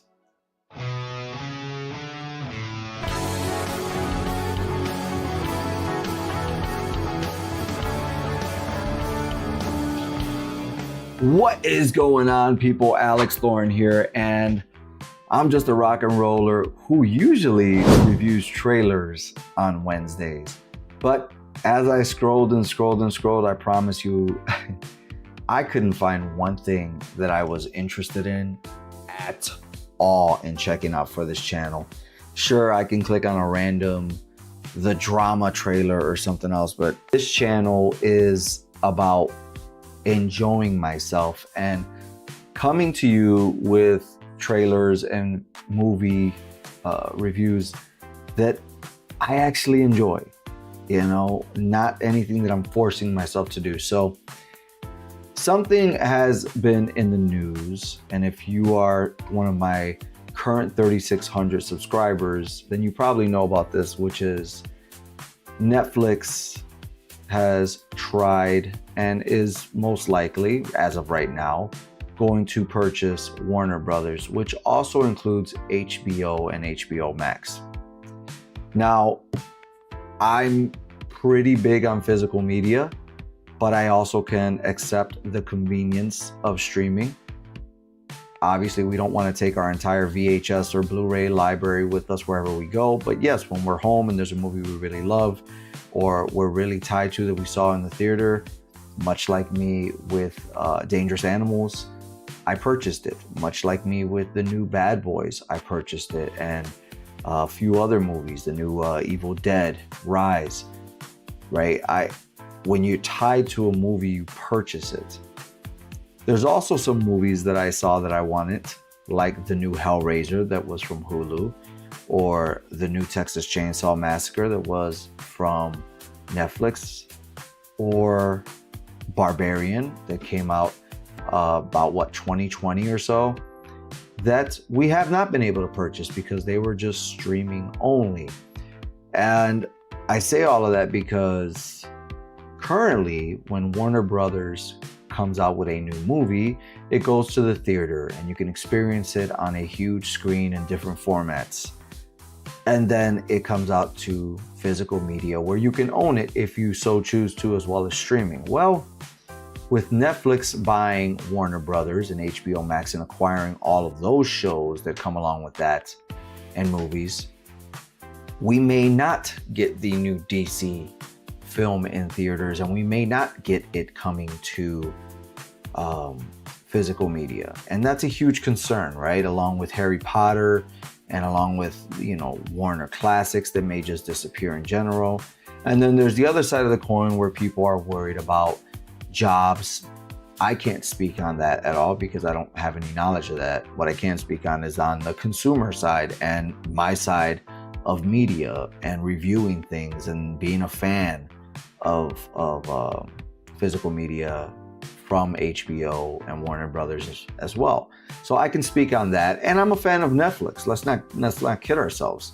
They're being kind of put out there in the media as these bad guys looking to do a monopoly. But this is business, and it is what it is. And yeah, there is a huge amount of people, more people I would say, that would prefer to stay home and watch a movie than go out to the theater. And there damn sure is more people that would prefer to watch a movie on their phone, on their tablet, on their TV, at home streaming than they would go out and buy a Blu-ray player or the latest Blu-ray and make sure it's, you know, we're a niche audience at this point that does that. So is there a concern? Yes, but there's also, in my eyes, a way to fix all of this. And I've maintained this for a while. I've been saying it for quite a while, is that I don't understand why Netflix has not, unless it's in plans for the future, I don't know, but I don't understand why Netflix has not decided to have their own movie theater. I don't understand why they don't have their own physical media releases. Not for everything, obviously, because they come out with a lot of movies. But for the big ones that they consider big, I don't understand why you don't provide a limited edition physical media version of those with behind the scenes and featurettes and all that, because there is an audience, Netflix, that watches you that also wants to own some of your movies because they loved it. And I get it.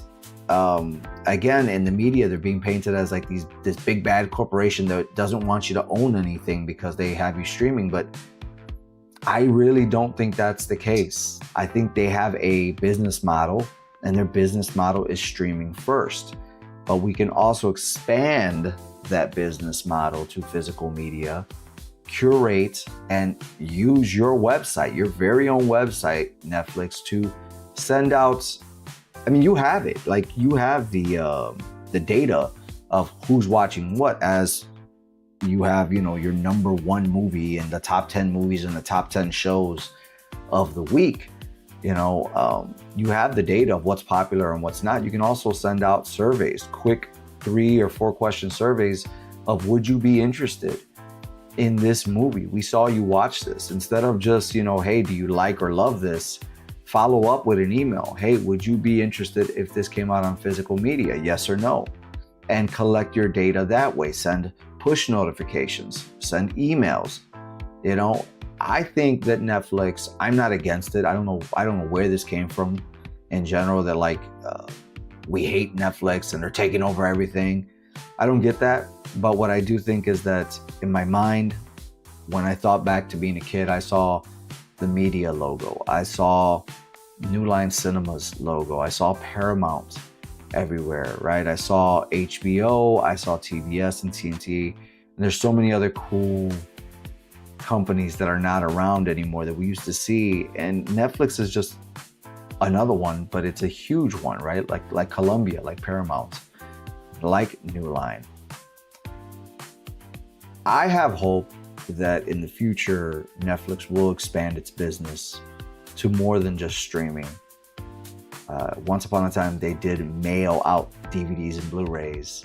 And just like Amazon, who specializes in having digital books, right? And a digital storefront where they send you things to your home, there's also Amazon stores that you can go to. There's, I think, a test pilot for an Amazon bookstore. If I could be wrong, but I swear I read that in the news a few years ago. I have hope that Netflix in the future, if this goes through and they do end up purchasing within the next few years, the deal goes through and they end up purchasing Warner Brothers / HBO Max, I hope that they do continue to expand their business out to theaters, because it's true. It is very true. Netflix can also raise the price, right? So that's another concern that I've been seeing is they might raise the price, and their prices are so high right now. So I've got this out in front of me that the Netflix plans at the moment are $8 for standard, $18 for ad-free standard plan. Of course, that's standard with ads, by the way, for $8. $18, so $10 more for the ad-free standard plan, and then $25 for the premium plan, which is 4K, more devices, more extra members added to your family that can watch at one time. So 8, 18, and 25. And I can tell you right now, as somebody who's a part of that $8 plan through T-Mobile, I am not able to watch certain content. There's actually locked content. And a few months ago, I actually put it up on this channel in the community side in the post that this was shocking to me. It actually pissed me off because I had a buddy over and I was like, have you seen the new Bad Boys movie? And he said, no. I said, all right, we're gonna watch it now. I looked it up and Netflix had it, but it was locked. You had to enter the ad-free. You had to come up $10 in order to access it. And I got angry because yes, for that extra $10 a month, I could access Bad Boys amongst other material that they had locked there. But also for that $10, I could own Bad Boys. And I went straight to Amazon and I purchased Bad Boys on Blu-ray for $9.99. And I much rather own that one movie than pay Netflix $10 to access 30 plus movies that I may not watch, because I was really looking to watch that one movie. And now I don't have to worry about if I downgrade, right, my account to back to $8 a month and losing access to that movie because I own that movie. And so that's a huge concern, is that what is going to happen to the prices? Obviously, when they acquired WWE, the prices went up and they're going to go up again. And if they go through with this WB merger, acquisition, it's not a merger, it's an acquisition.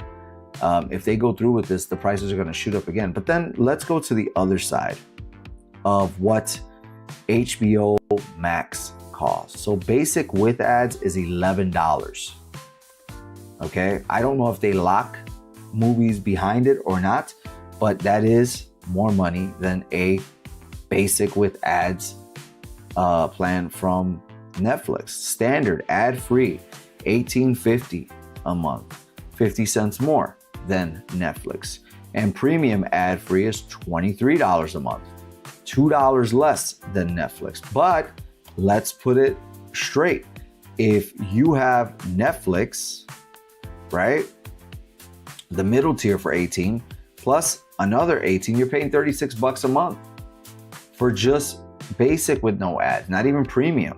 And if not, if you've got the top tier $25 plan, you got a big family and you want both, you're paying $48, close to $50 a month. I don't think we're anywhere close to Netflix being $50 a month for premium. It's $25, which is expensive, but I feel like it would go up to $28 or $30. And at that point, to have all of HBO Max, and Warner Brother content dedicated, as well as new movies to Netflix, that would be worth it. If the $18 plan goes up to $22, that would be worth it. And if the $8 plan suddenly comes up to $10.99, because now we have all of this Warner Brothers and DC stuff and all the, HBO Max stuff on Netflix, it's worth it. Where it doesn't become worth it is if we don't get new releases of these gigantic movies these studios will be making and have made in theaters or on physical media. So hopefully that's coming down the pipeline. Talk to me about it below. Let's have a conversation, a respectful conversation below about what are your thoughts on Netflix acquiring WB/Warner Brothers.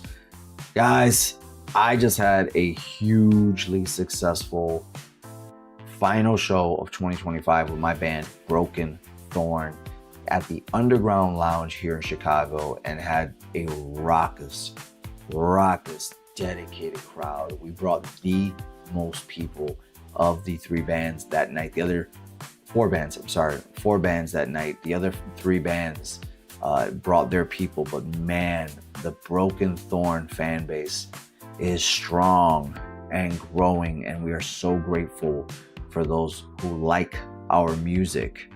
If you want to support my band Broken Thorn, we are on Facebook, we are on Instagram, and pretty soon our first release in 2026 will be on all the music streaming platforms. So head down below and add me on the socials, add my band Broken Thorn on the socials, and again, let's have a respectful conversation below about Netflix acquiring WB/HBO Max and what that means to you. I'm Alex Thorn, and you know what I gotta do? I gotta rock out, watch some movies, hopefully next week find some good trailers that I want to react to, and review them for you. Peace out.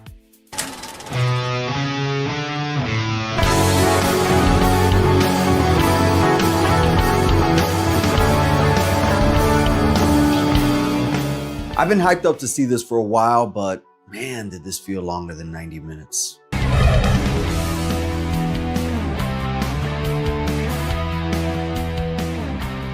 What's going on, people? Alex Thorn here, and I'm just a rock and roller who in his downtime likes to watch movies while wearing a bandana. And this time we're talking about Late Night with the Devil, as one of my favorite people recommended it to me. But before we get to that, I gotta ask you to please like this video, comment down below, and if you would, and you like what you see in this video, hit the subscribe button for me. But with all that being said, let's talk about what's on tonight's episode of Thorn Theater with Late Night with the Devil. In 1977, a live television broadcast goes horribly wrong, unleashing evil into nations' living rooms. Now, that is a very easy way to describe this plot and movie. It goes a little bit deeper than that, and we'll go into it. But essentially, it's the 70s.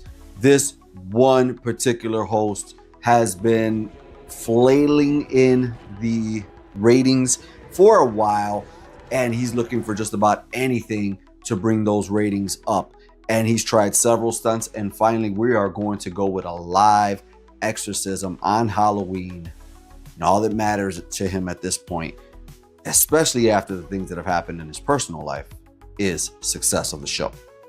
Now, David Dastmalchian plays Jack Delroy, and I've seen this particular actor in other movies, and he's got a very interesting face, let's put it that way. And in other movies, I found it really hard to watch him. In fact, I almost turned a couple movies off that I've seen him in just upon seeing him there. But in this movie, his look actually works for it. He looks like a 70s late night movie host, which means, you know, they're not very good looking and not very aesthetically pleasing for the camera, but he gets the job done and he does what he has to do in this movie.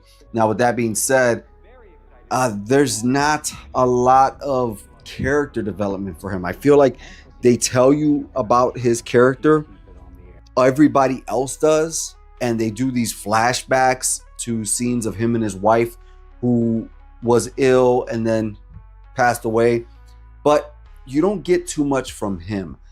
The only thing I would say that he does well is, again, he has very unique eyes, and he does know how to transfer sadness, and then just the fact that he's not being sad, he's being more fake because he's being that host. But other than that, there's not much that comes from him. There's quite a few scenes that come from him and his new girlfriend, which is in this movie, Laura Gordon, who is playing June Ross.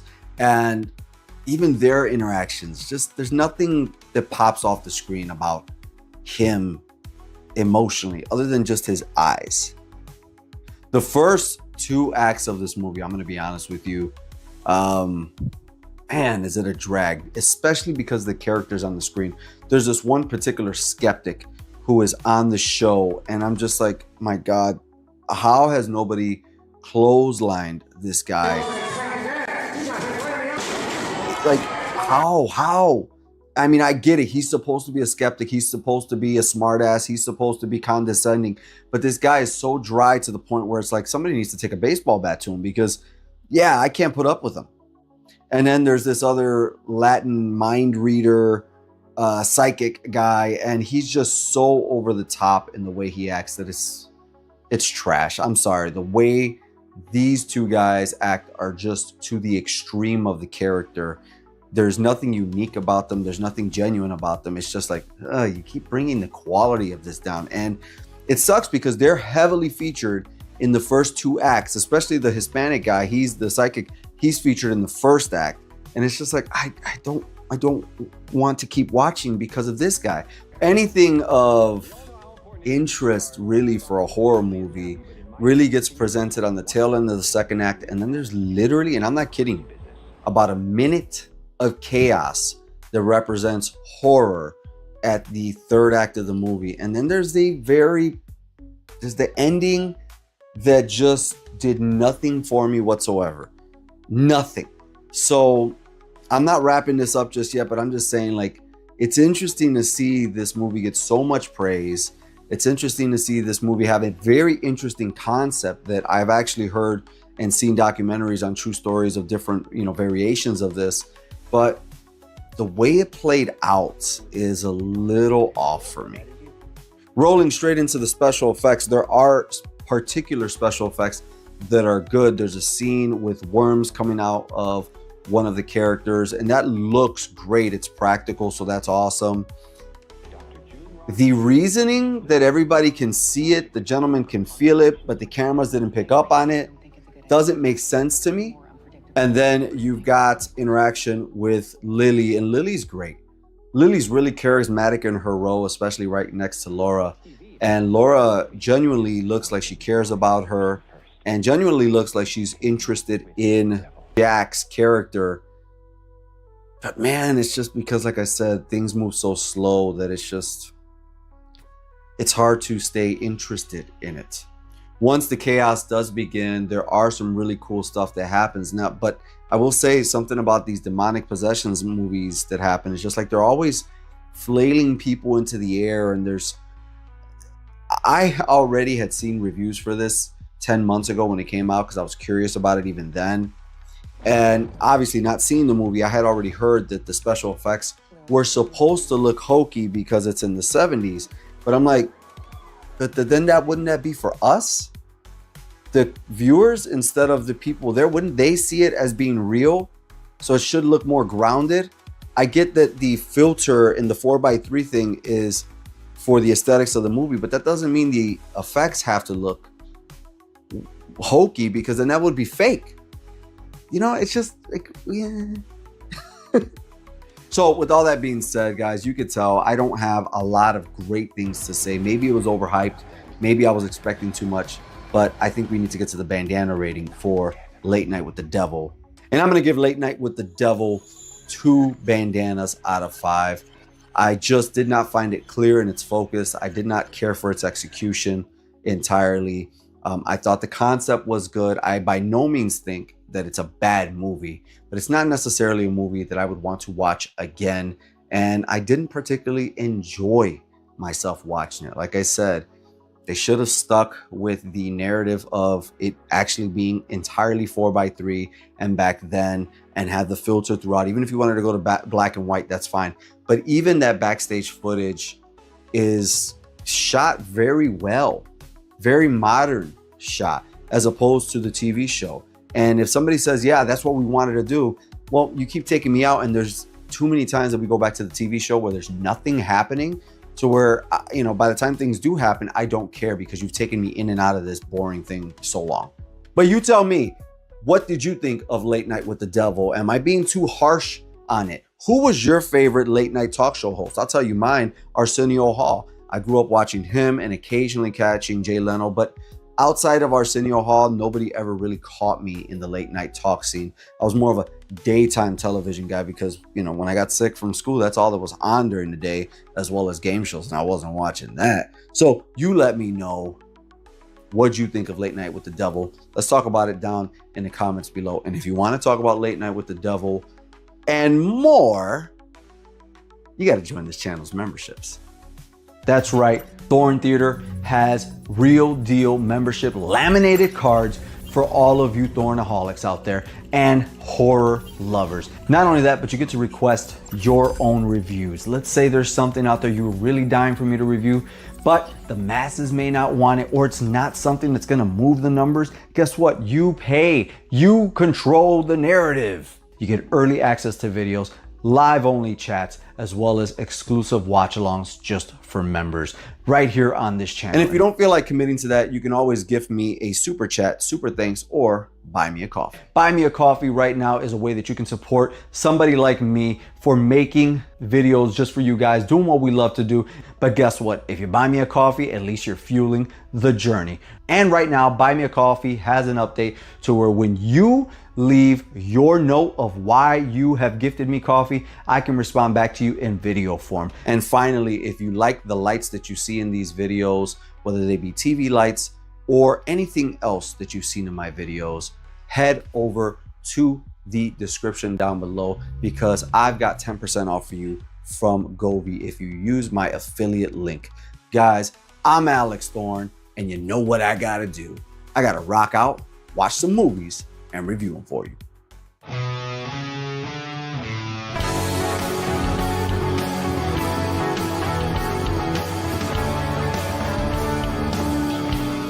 What is going on, people? Alex Thorn here, and it is Reaction Wednesday. And I know there's a brand new popular sequel to a classic Pixar movie out. There's a trailer for that. But I think I'm gonna wait closer to release day in June for that to take a look at a trailer. Instead, I see something that's more in the realm of this channel called Slanted. I don't know anything about it. You know, it looks like it's got a white girl and an Asian girl, and I don't know anything else. So we're gonna check out the trailer for Slanted together. Have you ever suffered the injustice of being a person of color in this world? Have you ever had someone tell you how impressed they are, how well you speak English without an accent? 你为什么老是化这么浓的妆啊 Speak English, Mom? Or are you just tired of the way white folks look at you? If you can't beat them, be them. Hi, my loves. I have some sad news. I'm not gonna run for prom queen. Ugh, gag. You think Olivia's racist and stupid, so help me beat her for prom queen. I have a whole plan. Vote for me. Vote for me. 你的头发怎么啦？本来这黑头发不是很好看吗？ I've decided I'm gonna endorse one girl for prom queen. Someone we all want to be, irregardless of prejudice. I can see your black roots. Ew. Hello? Don't be shy. What is this place? We help you reach your true potential. Welcome to ethnic modification. 3, 2, 1. This is my favorite part. How are you feeling? It's good to be white. Hey, new girl. Hey, come sit. 你为什么要这么做？ I just gave myself an upgrade. Finally be treated the same as everybody else. Look at what you've done to yourself. What happened? Hey, I'm busy, I'm busy, I'm busy. For a new plant to grow, the seed has to die. This is a common side effect. This is a common side effect. This is a common side effect. Joe, how wonderful is it to be white? Do yourself a favor. Get tickets to a Michael Bublé concert. That experience as a white person will change your life.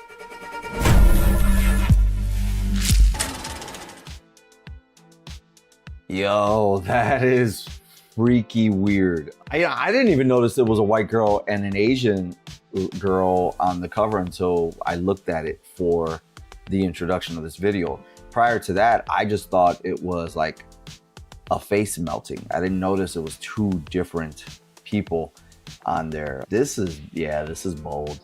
I think being able to do it with an Asian and a white girl is a little bit less offensive in America than it would be if they did it with other races, swapping with white.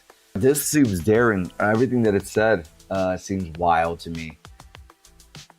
It feels like Get Out, but in like reverse. And of course, yeah, absolutely, it was Mean Girls and Substance. I'm not into body horror. I could see a little bit, but you know, way back in the day when I was just a little teeny tiny Thorn, and Hellraiser came out on TV, I couldn't handle it. I hated it from then on going forward. So anything that involved the body, you know, suffering, I just didn't care for it. So I didn't like Saw, and I didn't like all those movies of the mid 2000s that featured that stuff. And then come, you know, now where we have movies like Together, tough. Time will tell. I don't know if I'll see this in theaters, but if you guys put enough pressure on me, or if Bleecker Films or Bleecker Street Films sends me out to go watch this at a movie theater, then I'll go and watch it. But what about you? Does Slanted look interesting to you? Are you going to go see it in theaters? Are you going to catch it on video on demand? Is it something that interests you whatsoever? Are you a fan of body horror? Let's talk about it all down below. You know what I got to do. I got to rock out, watch the movies, and review them for you.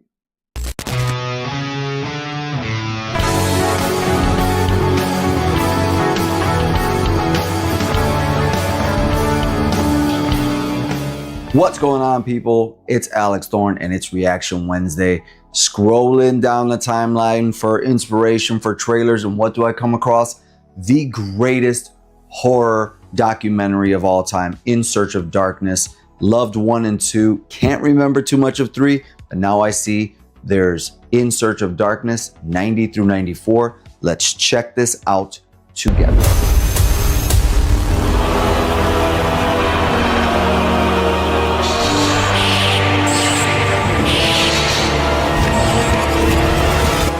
Going to the movies!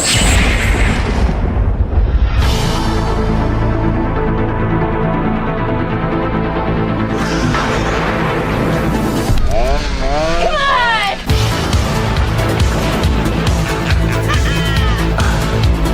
Miss me. The 90s, it was edgier, it was grungier, it was a little more self-aware. It's so much better than what we thought we were making. A time for total escape. Broke into the wrong goddamn rec room! The industry is changing, both on the big screen and on the small screen, in profound and sweeping ways. It's a big ride. It's scary, it's funny, it's twisted, and it's sexy. Hot and squishy. We were out of control and out of our minds. All the legends are true. Every night we were blowing shit up. Just having so much fun. Groovy. We did it really fast. It was very, very rushed. It's certainly the only movie that I know of with death by corn cob. What's the next appalling, disgusting, highly inventive way you can find to kill somebody? All the A-list stars. They want to be able to see what it feels like to rip off somebody's head. Oh my God! What the? Digital visual effects. It opened up a whole new world. When it doesn't work, oh boy. It's just a bunch of hocus pocus. Thank God for gateway horror.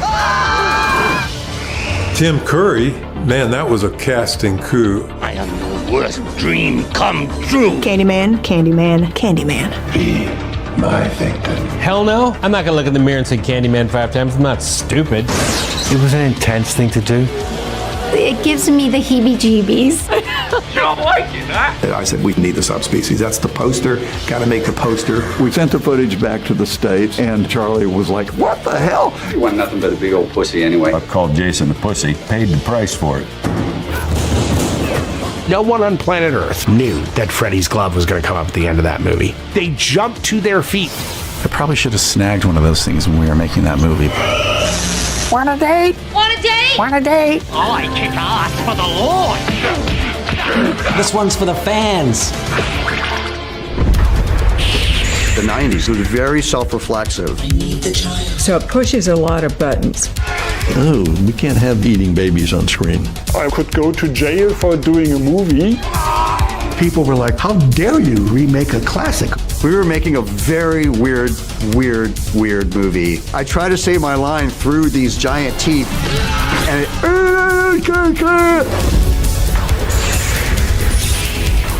To go to a video store in the 90s, obscure horror movies that I've never heard of. It was a glorious time to be a fan of films. I like the crappy ones. Is it any good? No.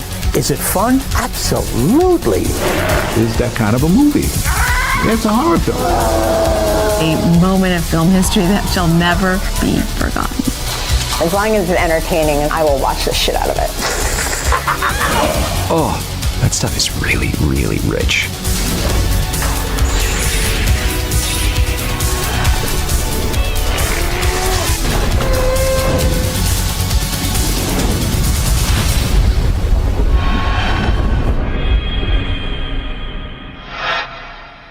Come back anytime. Bring your friends. The 90s, man. I mean, it was one hell of a time for horror, that's for sure. And this tackles 90 through 94. I have to be 100% honest and say that I was not the biggest fan of that era, 90 through 94. I felt like visual effects, like they said in the trailer, took away, especially digital video effects, took away from the practical effects.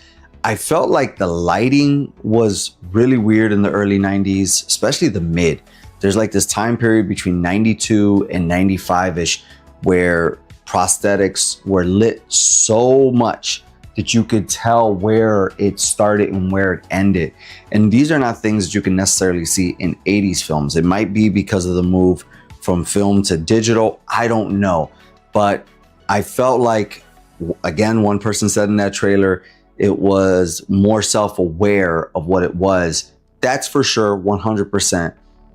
But I don't know if that was a good thing. Of course, there's classics like Scream and New Nightmare and Return of the Living Dead 3 that was shown in there, and a bunch of other ones. But there's, in my mind, a lot more misses than hits in 90 to 94. Now, of course, I'm going to watch this regardless. And I'm hoping that In Search of Darkness 90 through 94 puts me onto some new stuff that's good, as well as makes me take a look at some of the ones that I possibly judged too harshly and gives me more reasons to review more horror on this channel. Let me know, what do you think? Are you going to be watching In Search of Darkness 90 through 94?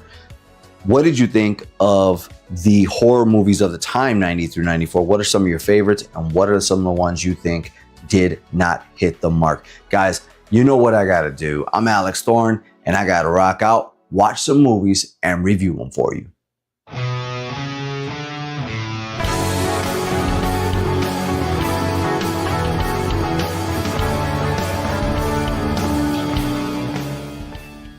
Don't you just love it?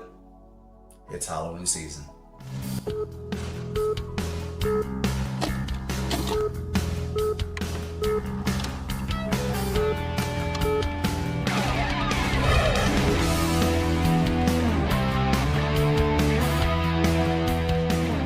What's going on, people? My name is Alex Thorn, and I'm a rocker who in his downtime likes to sit back, relax, watch some movies while wearing a bandana. So traveling back to 1978, we know now that Michael Myers and John Carpenter started it all with the original Halloween.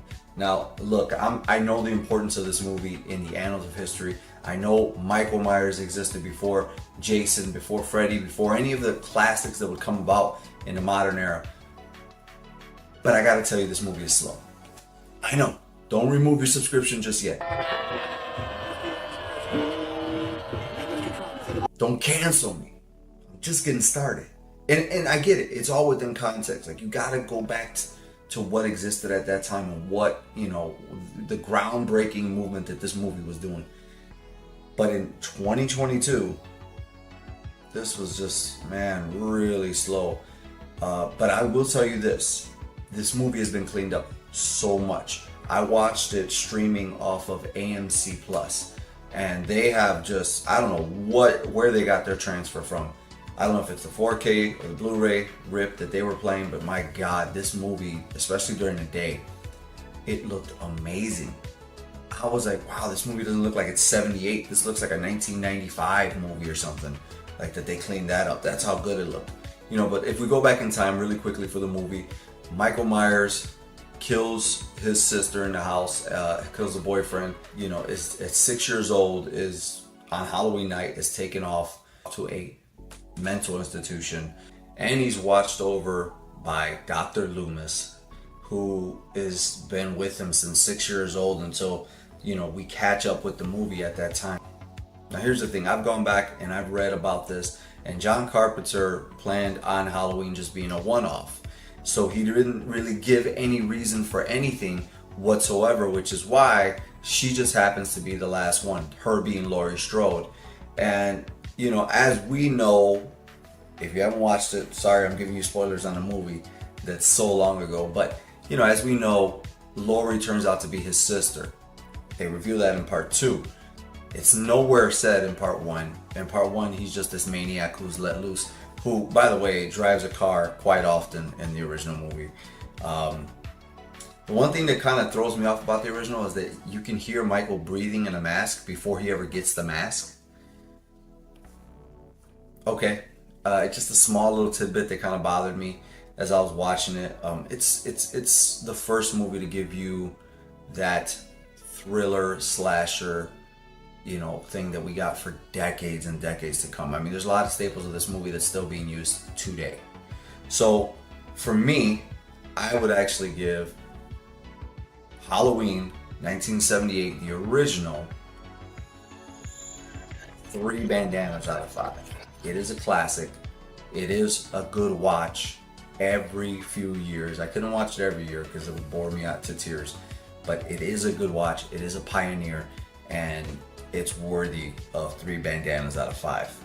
And if you want to talk even more about horror movies and movies in general, you got to join this channel's memberships. That's right, Thorn Theater has real deal membership laminated cards for all of you Thornaholics out there and horror lovers. Not only that, but you get to request your own reviews. Let's say there's something out there you're really dying for me to review, but the masses may not want it, or it's not something that's gonna move the numbers. Guess what? You pay. You control the narrative. You get early access to videos, live only chats, as well as exclusive watch-alongs just for members.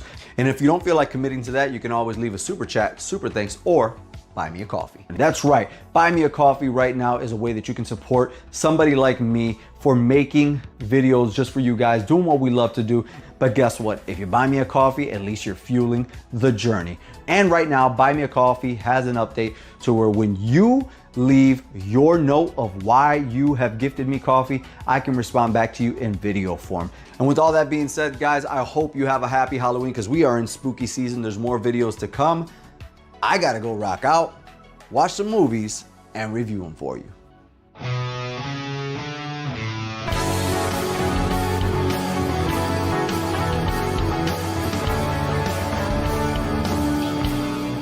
Let me ask you a question. You guys remember the early 2000 slasher era? I Know What You Did Last Summer, Scream, Sorority Row, and countless others? Yeah, that's where this one belongs.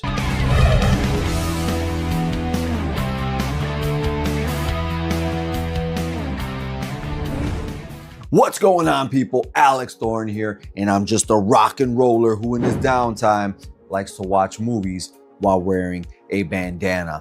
And even though I'm not feeling my best right now, I still had to make my way down to the theater to check out Valentine's Day slasher flick, Heart Eyes. But before we talk about Heart Eyes, I've got 2 things I want to mention to you before we get to that. One being, if you find yourself liking this review and check out the channel, please like, comment, and subscribe if you can. Number 2, this Tuesday, February 11th, I will be appearing on the Our Life in Horror YouTube channel to discuss the original 1981 My Bloody Valentine. I'll leave the link down below. Go ahead, click on it, get notified, and join us live at 7 p.m. Central. Figure out what that is in your time. And now let's get to Heart Eyes. A masked maniac with glowing red eyes returns every Valentine's Day to terrorize unsuspecting couples. Now look, you guys, if you ever watch my channel, you know I don't do a lot of research before I watch these movies. Oftentimes I just go into it blindly, and then I do research on little things that catch my eye. And one thing that caught my eye right away with this movie was like, I felt like I was watching Thanksgiving Part 2. I felt like I was watching a sequel to something that already exists. This movie treats the Heart Eyes killer as though he is somebody that we all know, somebody that we're rooting for to show up in the course of this movie, and somebody that is already as iconic as the ghost face killer from Scream, as Jason, as Freddy, as Art the Clown. Like, there's this instantaneous feel of like, you know who this is, you want to see him, and you're going to see him kill in gory ways. I don't have that attachment to that character, neither does anybody else, so I was kind of taken aback by how they treated him right away as like, this is a big time deal and you know who it is. And right off the bat, beyond what I just mentioned, that is very clear is that this movie is almost a parody of slasher films, but also at moments, many moments, becomes a serious romantic comedy film. I've seen a lot of romantic comedy films. I've been in relationships. I've been forced to watch them. I've chosen to watch them depending on who's the lead. Julia Roberts, J-Lo, just to name a few. Those are some of my favorites, but I've had to watch Sandra Bullock, Reese Witherspoon, and countless others in these. And you know where it goes. You know all the sappy music. You know the sappy lines, and you know the storylines that are completely unrealistic. Well, this film, it dwells for so long into these romantic comedy, parts. It stays there so long you forget you're watching a horror movie. For you, this may be great. I don't know. But for me, I was just, I kid you not, sitting in that chair, sinking more, lower and lower, as I was just like, oh, Jesus Christ, what is happening? It was tongue-in-cheek because there were a lot of references to existing and classic romantic comedy films. But there was also tongue-in-cheek because if you remember from the 80s how there was always a punchline after something. Take Arnold Schwarzenegger telling somebody after a kill, or Sylvester Stallone just effortlessly giving a one-liner off. Well, this constantly happens in this movie as well. I just am lost consistently on what it wants to be. Storyline wise, we basically follow Allie, who does not believe in love anymore, yet she works on advertisement campaigns. Her hot ass friend, Monica, played by Gigi Zimbardo, accompanies her and gives you serious vibes of romantic comedy with somewhat okay dialogue, but she's A1. And the other major character we see in this is Jay, played by Mason Gooding. Now look, we know Mason Gooding from the horror genre because he's been in Scream movies. What I didn't know was I disliked him when I saw him in Scream. I dislike him when I see him in this. So before I turn on this camera, I do a little bit of research to see who exactly is Mason Gooding and what his name was, because I didn't even know that was his name. And I see that he is the son of Cuba Gooding Jr., another actor that I don't enjoy watching. So it makes sense that I got the ick feel from both father and son. We get a lot of visually appealing scenes in this movie. There's a church scene that looks like it would do great in a Scream movie or a Nightmare on Elm Street film. There's a drive-in theater scene that looks like it would be amazing for, Jason to do, similar to the rave party that was in Jason versus Freddy. There's even a scene at a carnival, a small carnival randomly, that looks like it would have been great for Chucky. In fact, all of these things did play out with some of these bigger characters, but it plays out here with Heart Eyes. Now look, I gotta kind of cut the bullshit with you guys here, which is, while yes, if you like romantic comedy and you're a chick, you'll love this movie. If you love blood and gore, you'll love this movie. But here's my issue with this. And this also happened with Thanksgiving, which is these people who are behind the mask, this person or these people or whatever, and this goes for Scream as well. I don't understand how they make these people so powerful when they're just humans like you and I. This isn't Jason. This isn't Michael Myers. This isn't Freddy Krueger. This isn't Leatherface. These are regular people with masks by the end of this movie. And there are hulking sound effects to the way the Heart Eyes killer walks. There are, a lot of situations to where, if obviously this is just a standard human being, this person should be hurt. This person should not get up easily. And what happens when you got a lot of movies like Thanksgiving or like Scream, the most recent ones, and this film, is that what is the purpose of us clamoring and wanting to be afraid of somebody like Jeepers Creepers, Leatherface, Freddy, Jason, or Michael Myers, when all it takes for you to have the same effect on people as what I just mentioned is you just have to put on a mask? That irritates me. And with that being said, I want to get to the bandana rating for 2025's Heart Eyes. And I'm going to give Heart Eyes 3 bandanas out of 5. Certainly, was this film fun? Yes. Would this be a great movie to take a date out to? Yes, because she's going to be caught in these long conversations that are very romantic comedy-esque, and then get caught by something gruesome that you'll love, and she'll probably put her head in your chest or something like that, which is great. But for me, I just could not get with how, there's a term I have with my buddies where I say I don't like chummy people. I don't like people trying to get funny with me if they don't know me. And that's the way this movie felt to me, is this movie tried to be tongue-in-cheek so much, but then took you out of that to be gruesome, but then went back to being tongue-in-cheek, and then went back to this. It just is not a second viewing for me.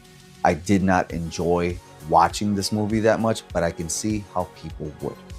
So guys, let me know, are you gonna go watch Heart Eyes this weekend? Are you gonna go take a date? Are you going on your own? Are you gonna go watch it closer to Valentine's Day? It will be on then. Were you a fan of early 2000 horror films? Because this mirrors those to the T, just with a little bit more blood and violence than they did have in 2001, 99, 2002, and all that.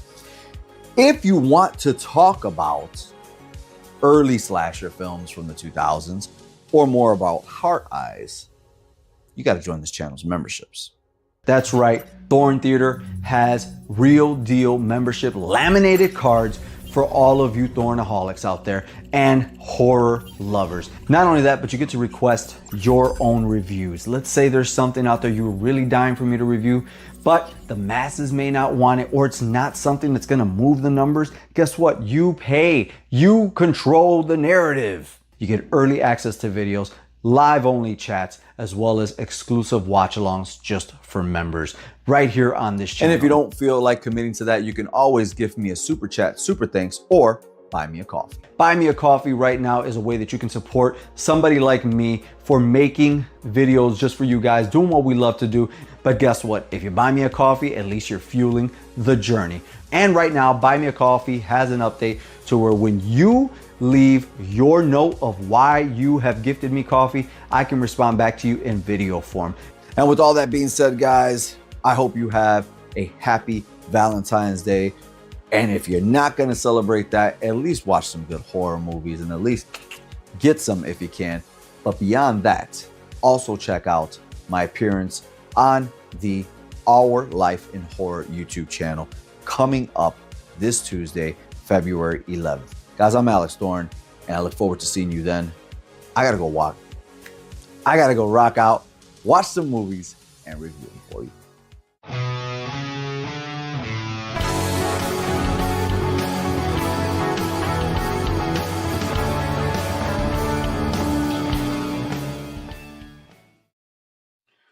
What's going on, people? Alex Thorn here, and it is Reaction Wednesday, and one of the subscribers here has sent me this trailer through the Thorn Theater Facebook, and it's called Bloat. I know nothing about it. He said you should check it out. I'm a subscriber, so here we go.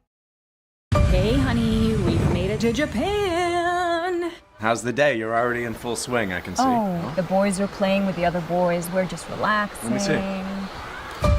Say hi! All right, well, I'll let you get to it. I just want to check in. Have fun. Make sure you send Whoa. Kyle? What? Hannah, what's going on? Kyle! What? Whoa. Hannah! Hannah, what happened? Son, gonna be there soon, so just hang tight until then, okay?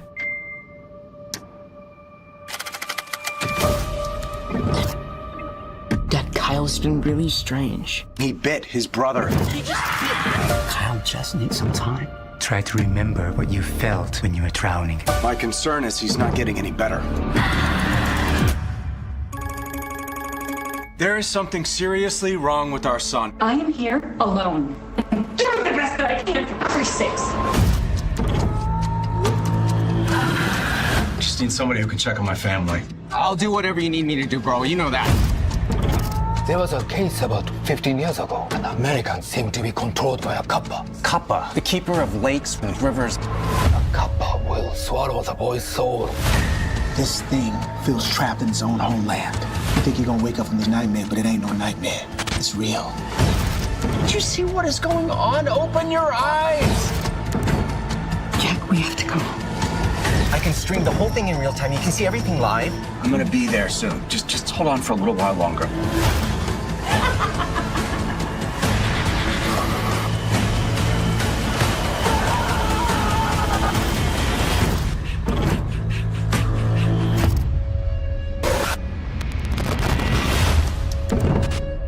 Okay, so right away I am instantly interested because I absolutely loved Searching, absolutely loved Missing, and it seems to be that trend. I think it was Unfriended. I watched it once. I can't remember anything about it, but the other two films, adore, absolutely adore and love.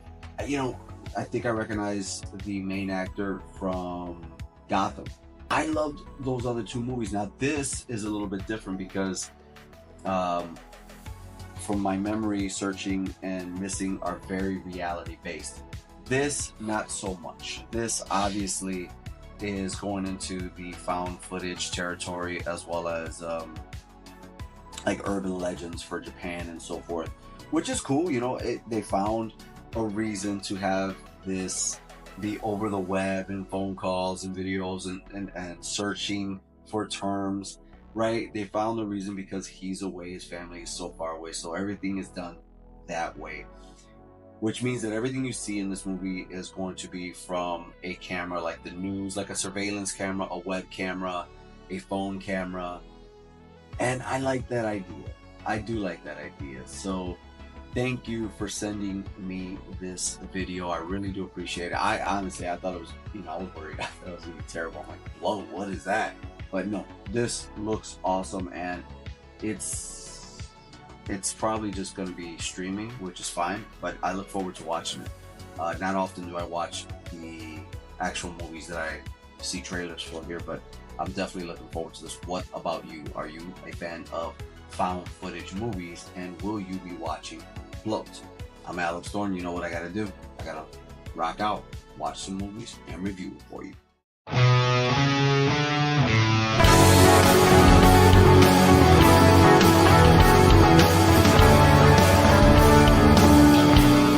From trendsetters to what the heck was that? The Alien franchise and its sequels have been all over the map. And I'm here to officially rank them from bottom of the barrel worst to best.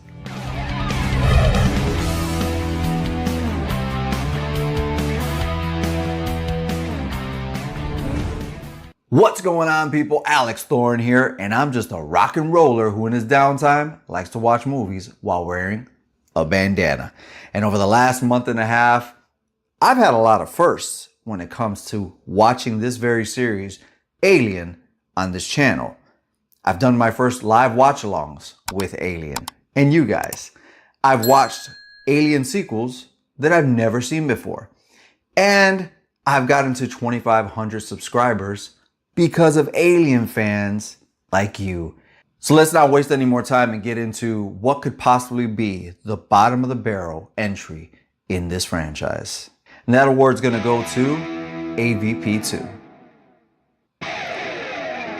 You know what, as much as I liked the first AVP, have connections and memories to it, I could not believe how much of a downfall AVP2 was. Now, recently on Twitter, I saw somebody share original stills before this movie got color graded to look as dark as it was. And it looked like it would have been pretty decent. But no matter what, whether you could see the film or not, which you can't, it wouldn't have fixed how stupid the cast of character is and how much things just happen to the point where you really don't root for anybody and you're just there to witness a dark mess. There's so many missed opportunities with this movie. If anything I can give it credit for is I like the scene in the hospital with the Predalien and the woman who's pregnant. That's pretty cool. And then the other scene is there's just this one alien that pops up. I seem to like aliens when there's like rain in front of it. Pops up behind the guy. There's a shot from inside the car. Just the way it's done is perfect. And of course, he pops the head of this cop or whatever it is. I thought that was a great shot. Other than that, there's nothing else I'm going to remember about this movie. And there's absolutely no reason for me to ever watch this again. AVP2 is the worst entry in the Alien franchise. Coming up after AVP2 is going to be Prometheus. You know, Prometheus for me was a huge favorite when it first came out. But this time around, especially after trudging through other ones in this franchise, I was not ready to slow it down. Previous to this, I had just watched AVP and AVP2, and those were both, despite their flaws, very action-packed movies. And then to slow it down, I mean to the point of just exhaustion, like can we have something happen here, was a no-go. Beyond all of that, is the story good for Aliens? Yes. Is it entertaining? No. For me, this is one of the lower marks in this franchise. Coming up at number 7 is Alien 3. I know. Ranking this low, Alien 3, how dare I? This movie is really in just two camps. Either you absolutely think it's underrated and a genius of a film, or you just think it is crap and it just is not great. I think that falls on where you watch it. If you watch it directly after Aliens, this movie falls way short. And guess what? I watched it directly after Aliens. If you watch it as a standalone movie, I think then you might enjoy it. You need some space there. And it commits the ultimate sin of killing off characters that you were so invested in the previous movie within the opening credits. And for that reason, plus the terrible CGI and a cast of characters I don't care about, is why Alien 3 is ranked so low on this franchise list. Coming up next for me is going to be Alien Covenant. Alien Covenant manages to ramp up the action a lot more than Prometheus did. But at the same time, there is a lot of talking. And at the same time, there are some weird things that happen in there. I gotta be honest, for me, I didn't care for any other alien in this movie besides the actual xenomorph. Every other alien that showed up because it made it with somebody else and something else, I don't care. I watch alien movies to watch and see xenomorphs. And thankfully, unlike in Prometheus, there is a xenomorph in this. It might be in the last 15 seconds, and it might be a lot of CGI, but at least this xenomorph kicks ass. Plus, David and Walter, are actually the main grab for this movie, the main attention, and they're not bad. So for that, I'm gonna put Alien Covenant at number 6 on my ranking list. Coming up at number 5 is gonna be Alien vs. Predator, AVP. As I've mentioned before, I've got a personal tie to this movie. It was my last year of being a kid. It was my last year of high school. It was my last year before I moved into my own apartment at 19 years old. And it was my first year of getting with my girlfriend. And so all of these memories are tied into AVP. I love that this movie gave us that netted alien with the green, all over it. I love that this movie brought back the queen alien properly, mind you, unlike another one in this list. And I love that it gives life to the aliens. This is a lot more backstory on the aliens than it is on Predator. And they're so epic. You finally get to see these fight scenes. There's not enough of them, but there's enough to get this ranked at number 5. And there's so much action happening, and the Predators look really, really cool, and the aliens kick ass. That's why this is going to be ranked at number 5 on this ranking list. Coming up at number 4 is going to be very controversial, but Alien Resurrection. How dare I put Alien Resurrection ahead of Alien 3? Most of you are probably thinking, but I really enjoyed it. After the downfall and just the gothic nature that was...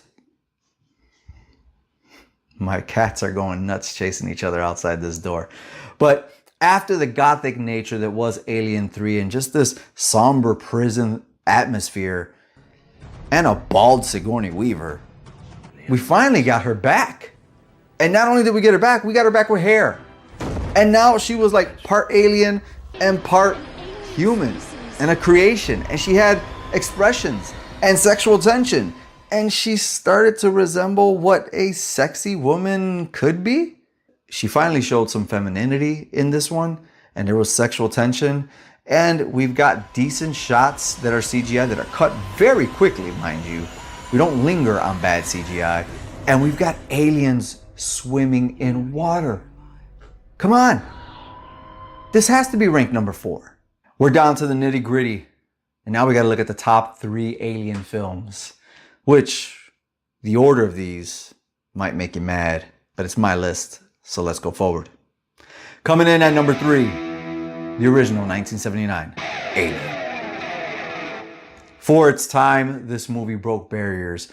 At the time, everybody was Star Wars happy. Everything that happened in space was cool, and whoa, that's awesome. Look at the lightsabers.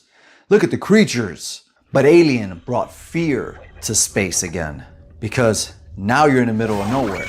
Nobody can hear you scream. We got introduced to Sigourney Weaver, a very young Sigourney Weaver, and we see her strength right away in this movie when she tries to make decisions that eventually get overthrown, but she stands strong on protocol for the safety of the team. And this would continue to go on in this franchise. But we fell in love with Sigourney Weaver here.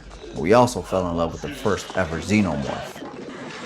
This movie made history. This movie means a lot to a lot of people. I get it, it's 1979, but this franchise goes so much higher than this that for me, Alien is the 3rd best movie on this ranking list. Coming up at the 2nd best Alien film in this franchise, the brand new Alien Romulus. Alien Romulus looked good from the very first teaser trailer that dropped. Tons of xenomorphs have been shipped out to theaters. There's been popcorn buckets, VHSs sent out, and so much more. So much of this film reminds me of Batman 89 and Batman Returns in the way they've shown the public. And we got early word from the director that they were going to use practical effects as much as possible. And from somebody who watched the movie early, thank you, AMC, by the way, I can tell you right now, and you guys who have seen the movie now and given me so many views on that video can tell you that practical effects were used galore in this, and thank God they were. You can tell that the xenomorphs and the face huggers were in the room with the actors, and that just amps up the fear. And those screams hit a lot harder when you know they're actually standing in front of something, and that something is right there from what you see on the screen to what they see in person. So Alien Romulus, because of the love that it gives to this franchise in every aspect, including the last 15 minutes, is why it ranks at number 2 on this ranking list. And the best, my favorite Alien movie in this franchise is the 1986 sequel, Aliens. Sigourney Weaver with her iconic line, "Get away from her, you bitch!" And we get introduced to the Queen. We got Bishop in this movie. We've got the guy who plays Kyle Reese. Sorry, I don't know his name. We've got the chick with the guns. We've got Mark Patton. We got everything you need in this movie. Let's not forget about Newt, because we grew an affection for her in this movie, and how naturally Sigourney Weaver's character of Ripley took to being a mother to Newt. Everything about 1986's Aliens is on fire, is on point, and the sales of the most recent 4K remaster have shown that this thing cannot stay in stock anywhere. It's just got action, it's got drama, it paints women as badasses without going so over the top that you think it's forced down your throat. No, you can clearly see that Ripley is a badass. You can clearly see that Vasquez is the first one that goes into every dangerous situation they're in. Everybody is a badass in this movie, and everything is on point in Aliens, and that's why it is the number 1 Alien movie in this franchise. People, my subscribers, viewers who haven't subscribed yet, which you totally should, what do you think of my ranking list? How would you jumble this up? Because I know I look at this as a completely different way than you guys, maybe fans of the franchise, people who only watch these movies when they came out to theaters, or maybe you haven't seen them in years. Let me know what you think about my list, and let me know what your list is down below. Guys, if you like this content and want more from me, and even want these videos early, and want to go back in time and have your own membership card like the good old days, you got to join this channel's memberships. There's 2 tiers, Plus and Ultimate, and this is your way of helping and letting me know that I'm doing something good with my life here outside of making rock music. This is my way to unwind, relax, and keep me at bay so I don't go off and do stuff that I don't want to do. And not only that, but honestly, it's fun, and I would love this to be a full-time gig at some point, because let's be honest, who does not like to watch movies and then have their own personal group of people who like the same movies with them? So consider joining this channel's memberships. You not only get the things I mentioned to you before, but you get to request your own reviews, you get exclusive lives, early access to videos, polls that help shape the future of this channel, and more. And if you don't feel like committing to that, you can always leave a super chat, super thanks, or head over to Buy Me a Coffee. That is your one-stop shop to letting me know and leaving me a note of how I have helped you enjoy anything, or what you appreciate about what I'm doing. And in their latest update, I can respond directly back to you with a video letting you know how thankful I am for you fueling this journey with another cup of coffee. Beyond all that, follow me on Letterboxd, where there's movies I've watched that don't go up on this channel. So you'll see my written reviews there, and I can see your written reviews, and you can comment on mine as well, and we can interact on Letterboxd. It's totally cool, and it's free. And you know what you gotta do? Head over to my Spotify. I got a brand new single coming out called She Owned the Night. I've been working on this for a little while. I've been perfecting its 80s awesomeness. And when it comes out, you'll be the first to know. So head over to my Spotify, subscribe, follow, and you know what I gotta do. I gotta rock out so I can watch some movies and review them for you.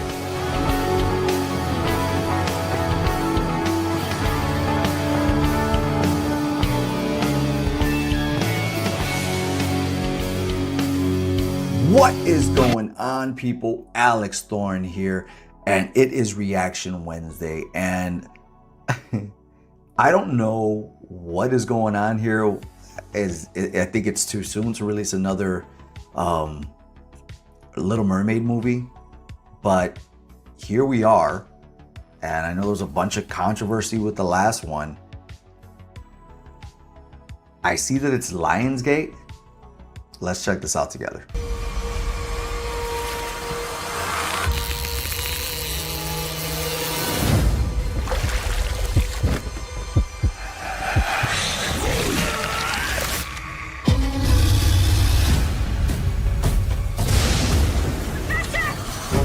I think I found something. We've discovered a temple. This is an incantation against evil spirits. We are going to be famous! Where can I find this man? A European woman wanting to sell some pieces. You may be the only person who can help. You know what they are? An ancient sea god. Can you tell her that I'd like to meet with her? Doctor. Beautiful, mysterious. I'm quite drawn to you.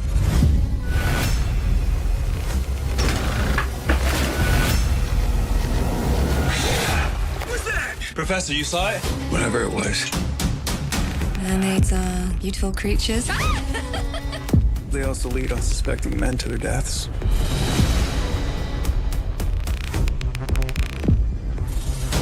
Forgive my suspicions. Suspicions? Are you accusing my new girlfriend of being a mermaid? Why would you be suspicious of me? Driven by curiosity. The world will be as it was.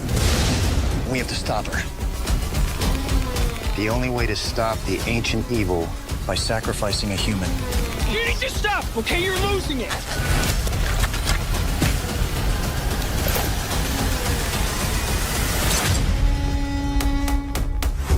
You still want to hang out with me after I called you a mermaid?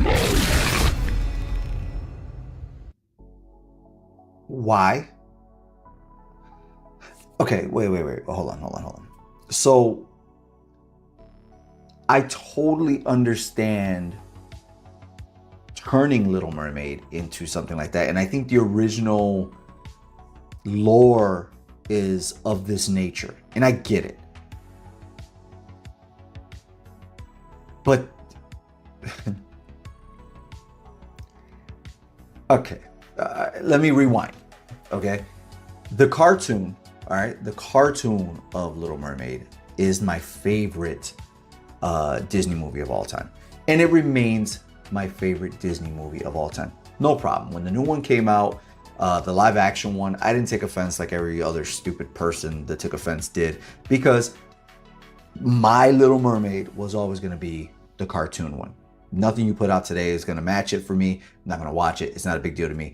I love what that particular newer live action Little Mermaid did for little girls that looked like that Little Mermaid. Totally cool.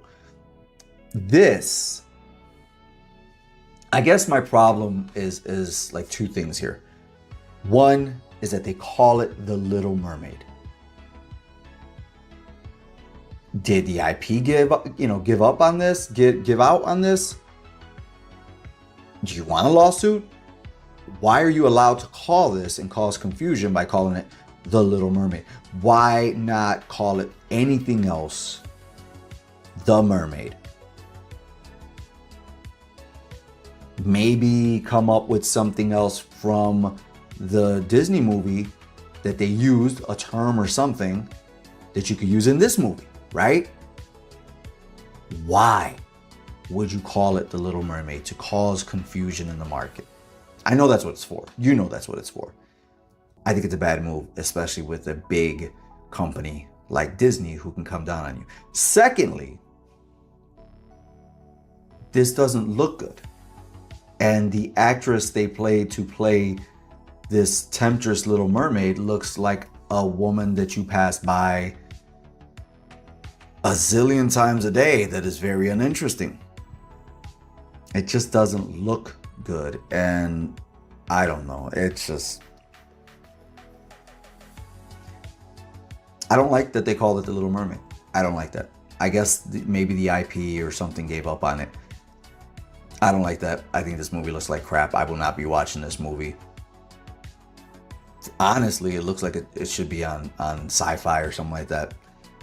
If you're anybody that worked at Sci-Fi, you know you make shitty movies, so it is what it is. Guys, I don't know. Let me know what you think about this trailer. Is this something you're gonna watch? I know for a fact this is not gonna come to theaters at all. Lionsgate probably has a special straight to, you know, Fandango at home release for this, and Amazon Prime charging people $3-4, and then eventually it'll be on Pluto, Crackle, and Tubi or some shit.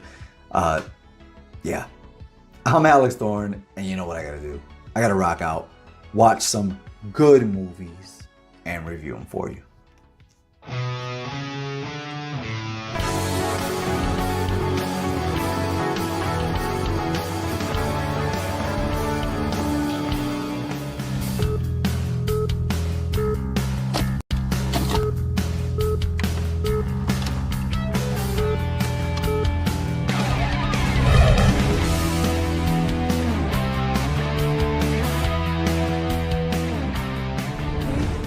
What's going on, people? Alex Thorn here, and it is Black Friday. And with it being Black Friday, we got to talk about the lack of physical media that's available in stores on a day like this that just makes Black Friday not feel special anymore. And I used to be a person, well, first of all, I had a friend call me up this morning who has a media YouTube channel, as well as he works in media. Called me up this morning and just was talking about how Black Friday doesn't feel special anymore. And I have to 100% agree, because the days where you used to go into a Best Buy and see not just Best Buy, but Circuit City, Toys R Us, Tower Records, Coconuts, so many others, where you used to go in there and see bins and bins of DVDs, Blu-rays for $5, $7, $8, $10, $15, video games for $12, $15, $20, right? These bins of these games, digital cameras, Virgin mobile phones, the advertisement of Blu-ray players for $99, the advertisement of DVD players for $30 or $40, right? It's just not the same anymore. It's just so different. We don't really have anything anymore. And it's scary. With these phones having everything wrapped up into one, and places like Best Buy and Target getting rid of physical media, as well as stores just vanishing. We've lost so much just to gain everything in one package, in one item. Where one day, you know, we wanted that. I wish we could do, right, when we have the PSP, it was so cool to have YouTube videos downloaded there, or MP4 videos. And then once we got the iPod Touch, it was amazing to have access to those apps. But never, ever did I think there would come a day where we just abandoned physical media the way we have. Now I get it, because I have this channel and because I talk about physical media as well as movie releases that I review, I understand that we are a niche. I do understand that.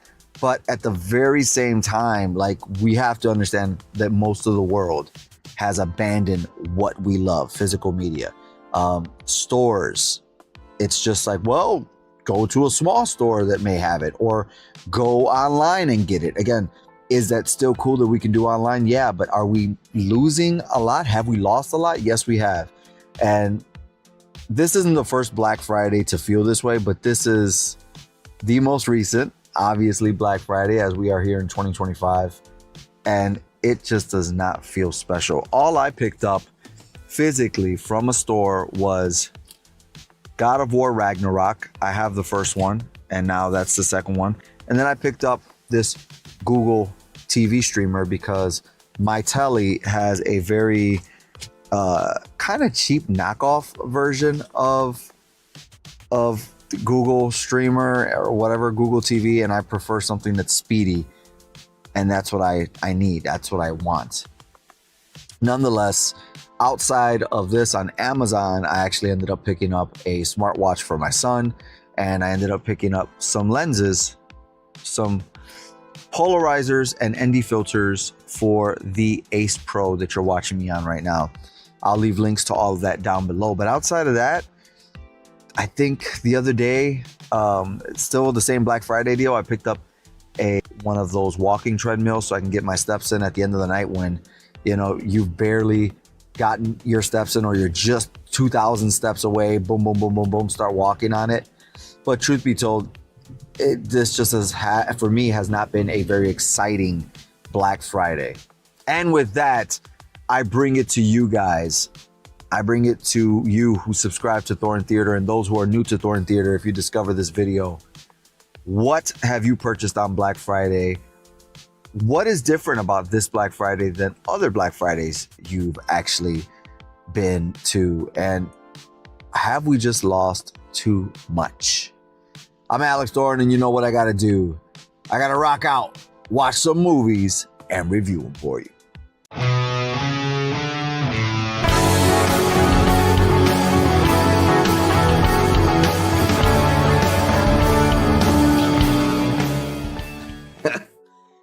I mean, this never would have happened if it was me. Never.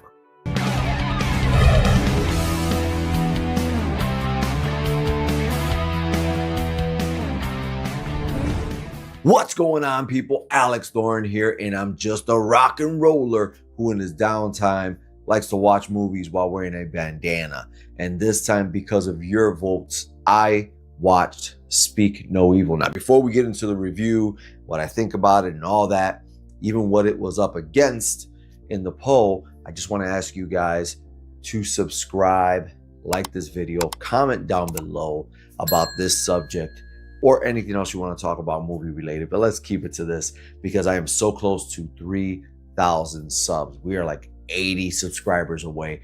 And if you feel a little bit extra and want to support the channel, you can always check out the section at the end about membership, super chat, super thanks, and all that.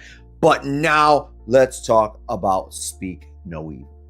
Speak No Evil is a 2024 American psychological horror thriller film written and directed by James Watkins, a remake of the 2022 Danish-Dutch film of the same name.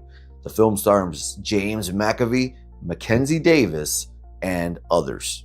Yeah, I'm not getting into everybody else who's in this movie. It's a small cast. You basically essentially have two couples and a kid, two couples and a kid. That's throughout the whole movie. Right away, this movie throws you into the power play between these two couples. We get introduced to the daughter who is very attached to this bunny, and there's a reason for it. Not a real bunny, but like a stuffed animal bunny. And there's a reason for it. It's whatever. But yeah, she's very attached to it. She apparently loses it, and guess who helps find it? James McAvoy's character, Patty. Now that they've interacted, they have brunch together. Patty invites the American couple out to his place to stay.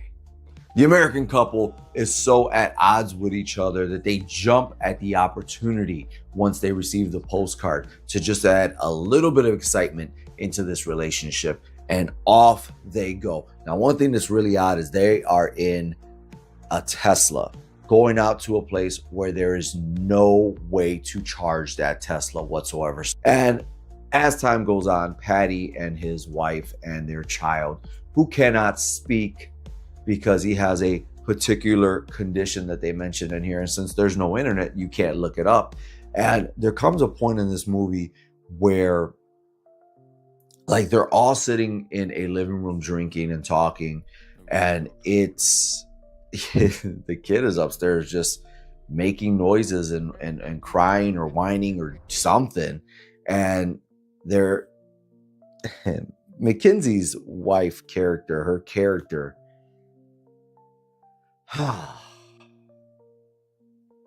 Man, I want to give her credit for standing up for what she believed in or what she thought in every time, but I cannot tell you how agitated I was with her, because there were so many times that she just looked a certain way or acted a certain way, and I'm like, in my eyes, just me, I was like, what the fuck is your problem? And her husband even told her that.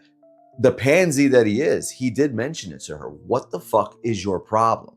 And I kept thinking that throughout the whole movie, that like there was a lot of things that Patty and his wife said and did that just were different than the way Americans are now, right? The Twitter, the X community. They're a little bit more raw, more real. They say what they feel and you're in their presence, so you can't really say much about it, right? Etiquette. This whole movie is about, staying so adherence to etiquette and the way people say things that you don't even get yourself out of a bad situation because you're afraid of offending or sounding bad. Mackenzie was basically the voice of the audience, where she would feel and express being uncomfortable by constantly rubbing her neck. As time goes on and the tension grows and there's little hints of what lies beneath, because I feel like this movie could have been called What Lies Beneath as well. There's a lot of scenarios, and this movie runs an hour and 50 minutes. And I gotta be honest, even though I'll give you a little spoiler for the bandana rating here, even though the bandana rating is going to lean on the positive side, I do think that this movie just ran about 20 minutes too long. There are so many scenarios that they keep putting the family in because they get away. They come back, they get away, they almost get away again. They come back, they make these decisions consistently where they're there and they come back. And it's not even because they're dragged back in, but it's just like they keep giving up to this new way of parenting, this new way of not offending that's been around for like the last decade, really.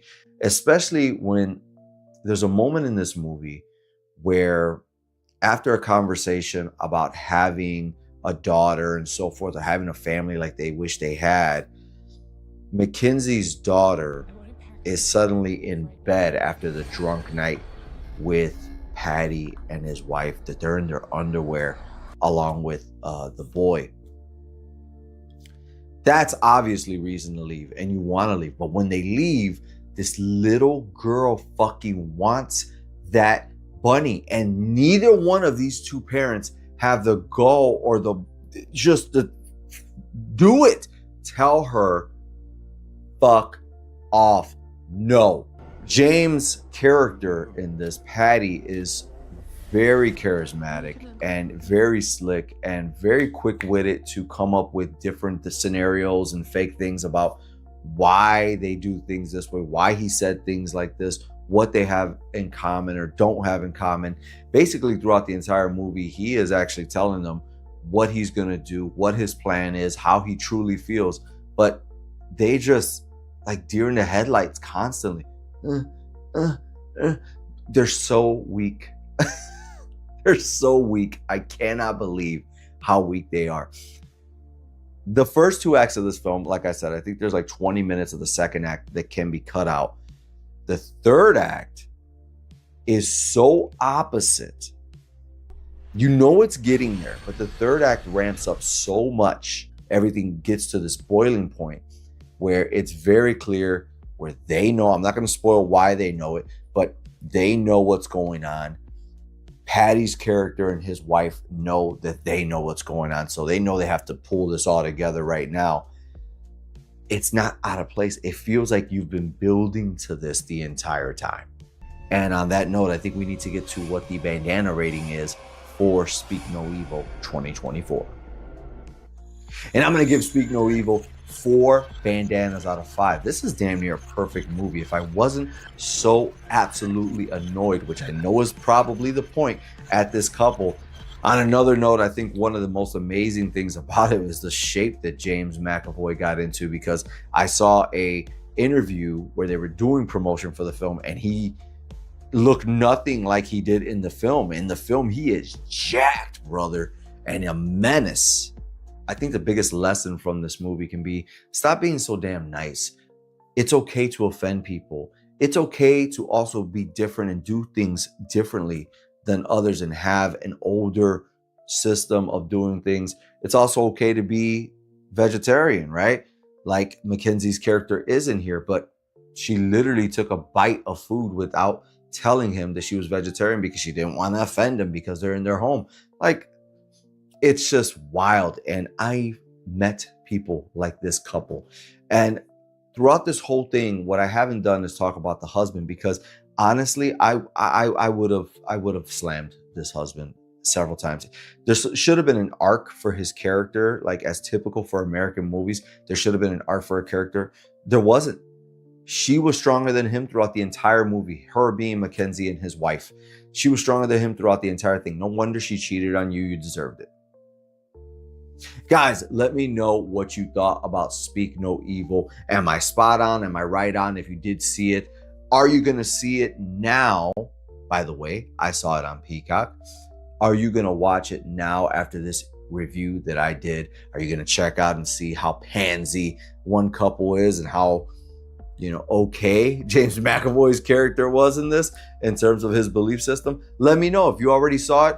Am I wrong? Let's talk about it in the comments. And if you want to talk about this movie and help support the channel, you can join this channel's memberships.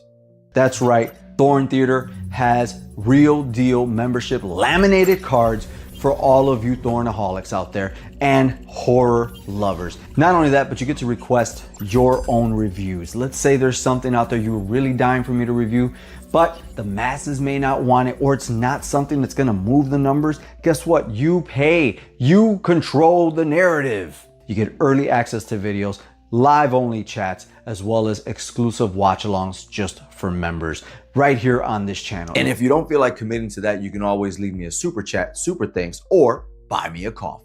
Buy me a coffee right now is a way that you can support somebody like me for making videos just for you guys, doing what we love to do. But guess what? If you buy me a coffee, at least you're fueling the journey. And right now, Buy Me a Coffee has an update to where when you leave your note of why you have gifted me coffee, I can respond back to you in video form. And with all that being said, once again, guys, if you stuck to the end, I am working on my EP. It has been a year doing this, and I am so close, like 98% loading close.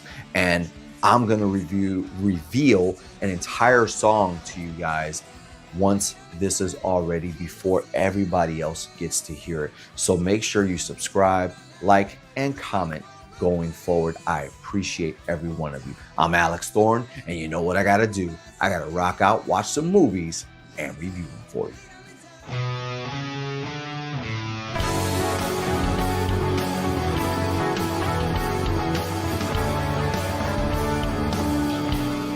When I tell you this movie was not what I expected at all, take sensationalism out of the equation, stick two guys in a room and have them talk for 90% of 90 minutes of a movie, you've got nefarious.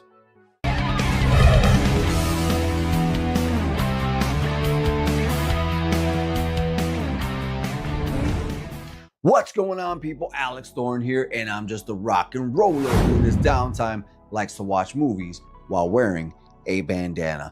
And this is the part where I usually talk about becoming a subscriber and liking and commenting down below.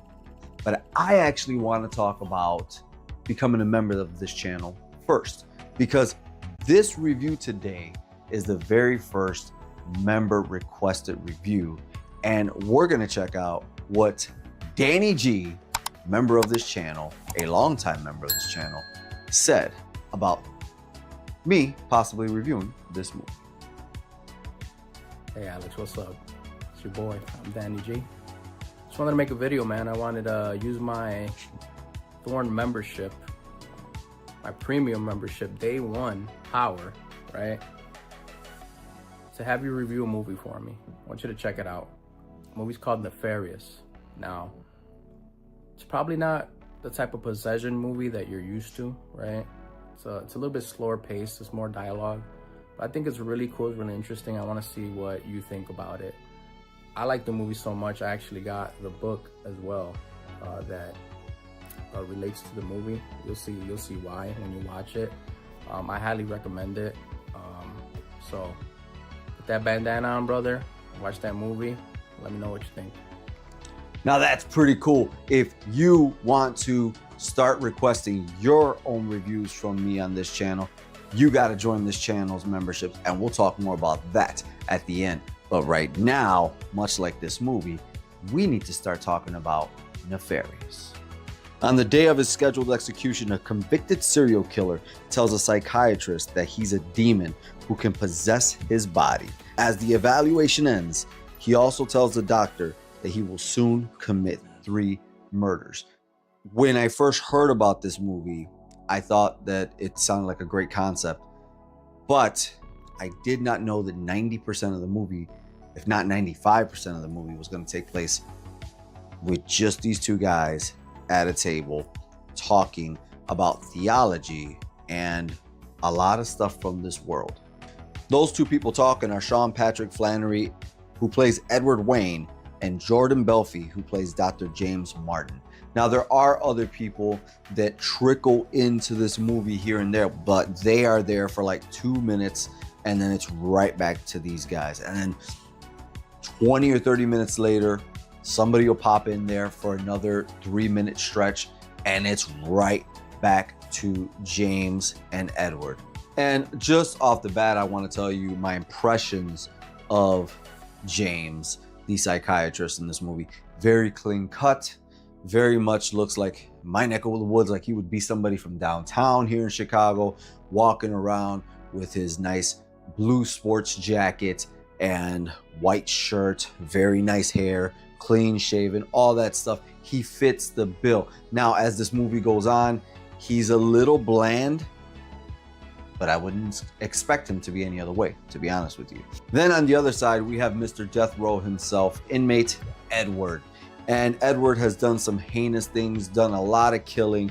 And in the beginning of the movie, we see somebody pretty much convinced that they need to off themselves, and they do. And that's when we get to the prison and the scene that lasts throughout the entire movie with these 2 guys.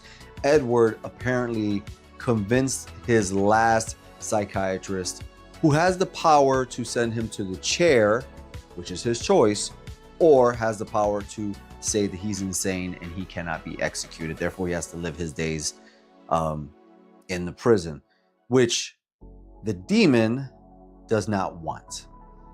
So Edward, of course, would prefer to live, but the demon wants Edward to die so he can inhabit somebody else's body. And it's very intriguing. This is what Edward tells James. I want you to do me a favor, and I want you to let this execution go through. And it's interesting because most deaths happen now by lethal injection, which James mentions, but the demon said, no, I chose the electric chair because what better way to cross over them with so much pain? And he starts to tell him how it's going to go and how it's going to end in gruesome detail. I'm assuming this movie's R rating, now that I just said gruesome detail, is because of the subject matters and the way the demon speaks of these things, because there's nothing gruesome going on in the movie. There's no kills, there's no sensationalism, there's nobody flying through the air, there's not a bunch of blood splattering everywhere despite this guy who's a killer. None of that. It's all very talk driven, and the entire movie is about captivating you with these 2 people. One is an atheist and James, a psychiatrist, and the other one is a demon who is pretty spot on about theology. But when I heard what the demon Nefarious was speaking about in this movie, it was actually kind of cool. Now, I gotta admit, if I saw this in the theaters, I might be bored to tears. But since I saw it here in Thorn Theater itself, I was actually intrigued. And then I love the fact that at one point Nefarious says, you think because you're an atheist it'll save you because you don't have a belief in either one? That just means you're easier to bring onto our side. Thought that was great. There's also another detail in the movie that I thought that was really good, when the demon absolutely refuses to refer to Jesus Christ as Jesus Christ. He keeps calling him a carpenter. Throughout the whole movie, he never actually says his name. because it would hurt him to say the name. At one point, they do bring a priest in, and he's afraid of him. He doesn't like him until he realizes that through the priest's own words, the priest has lost his way, has become more today, more socially acceptable about things, more open to things that he shouldn't be open to, but he is, because he's, you know, living in society today and has taken, you know, more into account things that are newer in research, but aren't the actual way. So then the demon is just like, you know what? You don't even truly believe in what you are supposed to believe in. You're not even the threat that I thought you were. You're just as lost as everybody else. You're fine. I'm done with you. Get out of here. Moments like that are pretty cool. Now, I will get to this part before I get to the rating, which is the demon says to James, I want a favor from you. And that favor is you are going to write my story, essentially writing the anti-Bible. And he wants him to write this story, even though by the end, there is a book called A Nefarious Plot, as you saw Danny hold up. But that's not the book that the demon wants James to write. So with all that being said, let's get to the bandana rating for Nefarious. And I'm going to give Nefarious 3 bandanas out of 5. You know, I understand why this wouldn't be for everybody. Hell, if I saw this in the theaters, I might be agitated that I just spent money to watch 2 people in a room talking and that's it. When, you know, maybe I was hyped up to go see something else to happen in this movie, similar to what I painted imagery wise. But the fact that I'm giving it 3 bandanas means that it's not a bad movie at all. Does it lack variation? Yes, it does. Is it a little bit on the boring side? Yes, it can be. But is it good? Yes, it's not bad. So, and I like everything that's explored in it. I dug it. I thought the performances are pretty decent, especially Edward. He does a great job. James, he's the other half of it, but Edward makes up for it. And then everybody else who's in it is fine. I couldn't believe that this movie came out in theaters. I'm assuming it was a limited run just because, again, there's not much happening here.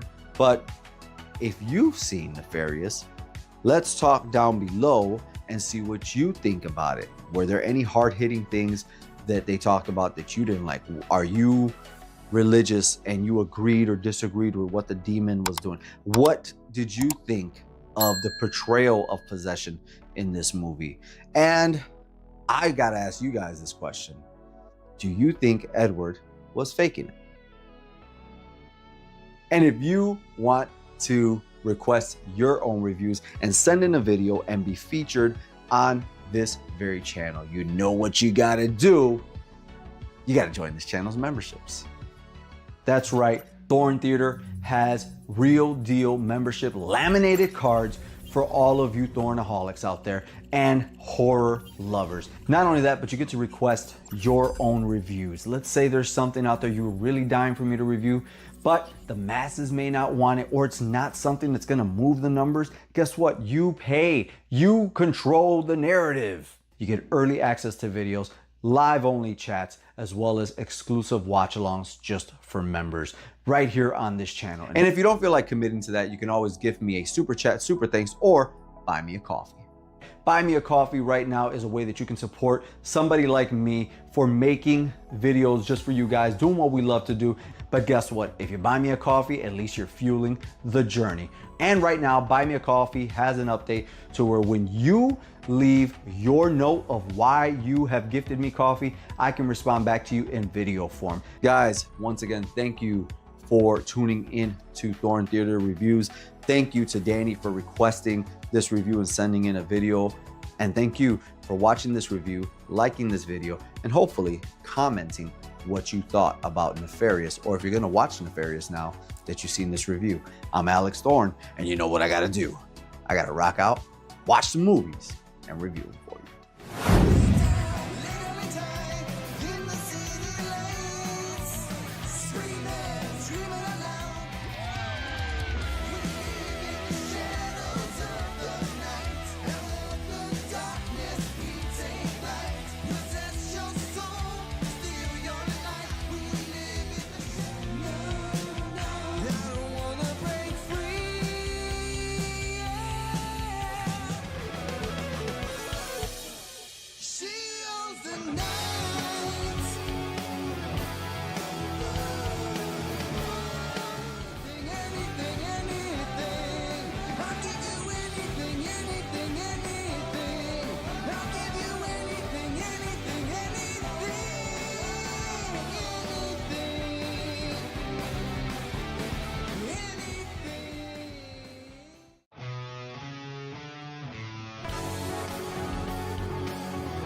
What's going on, people? Alex Thorn here, and it is Reaction Wednesday, and I had a hell of a time trying to look for a brand new trailer, but I found one thanks to Our Life in Horror, and we're gonna watch it here together, called The Fetus. Pregnant.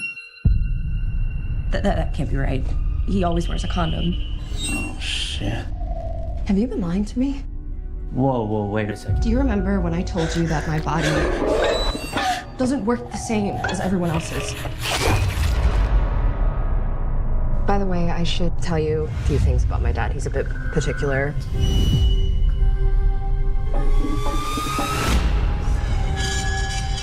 I was more of a cat person. Are you gay? Well, I don't think your dad and I see eye to eye.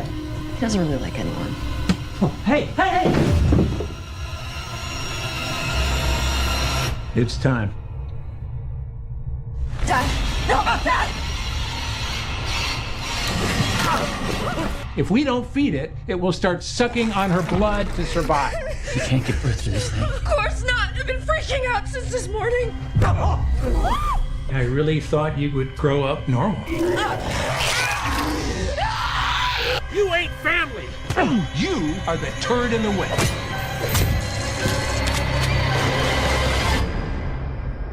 Your mom really died giving birth to you?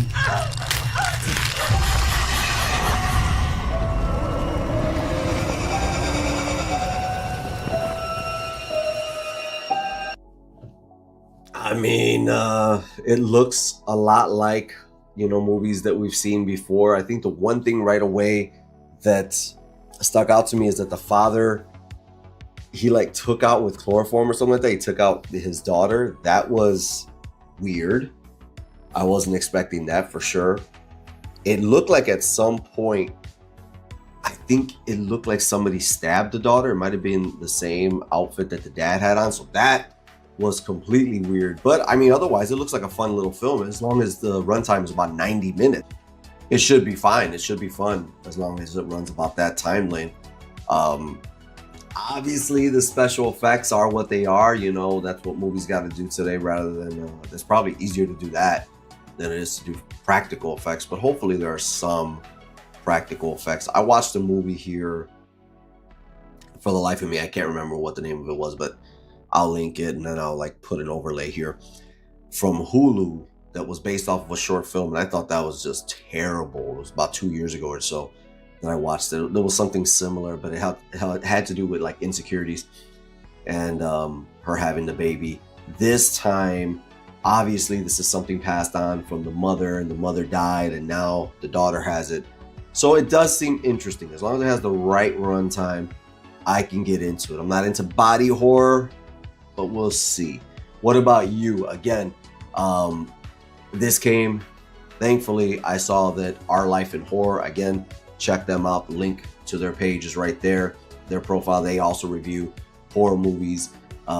They took a look at this trailer. I didn't look at the trailer before either. This is the first time I'm seeing it with you, but I saw their little thing and I was like, let me look that movie up, because I'm telling you, I was looking up movies and everything was Bollywood or fake. It's ridiculous. I was trying to look up new trailers. But here we are with The Fetus. I was going to say Unholy, but I think that's another movie from like the 80s that was about an unborn baby, something like that. So yeah, The Fetus. Do you plan on watching it when it comes out in March? Let me know. You know what I got to do. I'm Alex Thorn, and I got to rock out, watch some movies, and review them for you.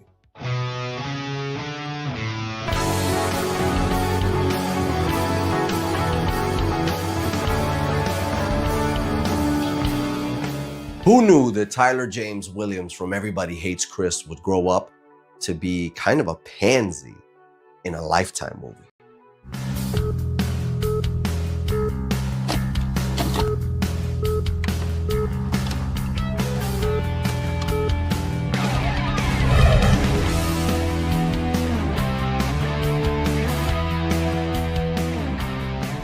What's going on, people? Alex Thorn here, and I'm just a rock and roller who in his downtime likes to watch movies while wearing a bandana. And as we are talking today about this Lifetime-esque movie called Amber Alert, I want to send a message to you guys and ask you to please click the subscribe button, like this video, comment down below and let me know what you think about this as you're watching it or at the end. Of course, there's always ways at the end of the video that I'm going to announce how you can become a member of the channel, where you get tons of extras, as well as tip me and buy me a coffee if you so please. But with all that being said, let's get to Amber Alert. A rideshare becomes a high-stakes game of cat and mouse when Jack and Shane receive an Amber Alert on their phones. When they spot the kidnapper's car with the girl in the back seat, they desperately race against time to save her before it's too late. Now, right away, I just want to say this stars Tyler James Williams of Everybody Hates Chris fame and Hayden Panettiere from Scream and Heroes fame. At least that's where I know them from. I haven't seen Hayden in a movie since Scream, but also she's been scattered throughout the movie universe. And I've heard that she's had her troubles, and I'm glad she's bouncing back from those. But one thing she does and always does, and does it well in this movie, is transfer emotion. When she is conveying something to you via the screen, it really comes across. And that's one of the things I can say I liked about this movie before I get into any more plot. On the other side, Tyler came across much weaker as an actor than she did. I understand in this movie what he's going through. He's got a baby mama who's on top of him constantly. He's separated from his kids. It's actually his kid's birthday today, the day of the movie. And now he's in this ride share with this woman who is taking him on this ride. But at the same time, there are moments in this movie where he has an opportunity to be a man and step up, and he does not. With the premise I mentioned to you earlier, it was very interesting. I didn't even finish the entire trailer before I pressed play on the movie because I was so into the trailer. I thought it would escalate quicker than it did. This movie runs a perfect 90 minutes or so, but it does not feel like 90 minutes because the first 2 acts of the movie, whew, are they a drag. There are a lot of moments and a lot of little scenarios, such as one where they actually stop the guy who they think is of the Amber Alert. Mind you, they have not released the license plate, but she feels like this is it. Once he pulls over, he claims that his daughter's in the backseat. That's what they saw when they passed by. And Hayden is very strong in her role, very stone and very believable that she cares and is determined. And you can see this because she's also a career woman. But in this moment, they actually buy into his BS and let him go. And eventually there's a little part in the movie that is, I don't want to say it's unbelievable, but it's unbelievable. And I get it, for a movie, we can let it slide. But there's a moment in the movie, and I won't go past this too much, that she comes up across the car, drops her other AirPod into the car to track it and hear the conversations when she has somebody call her, picks it up, and she can hear everything clearly.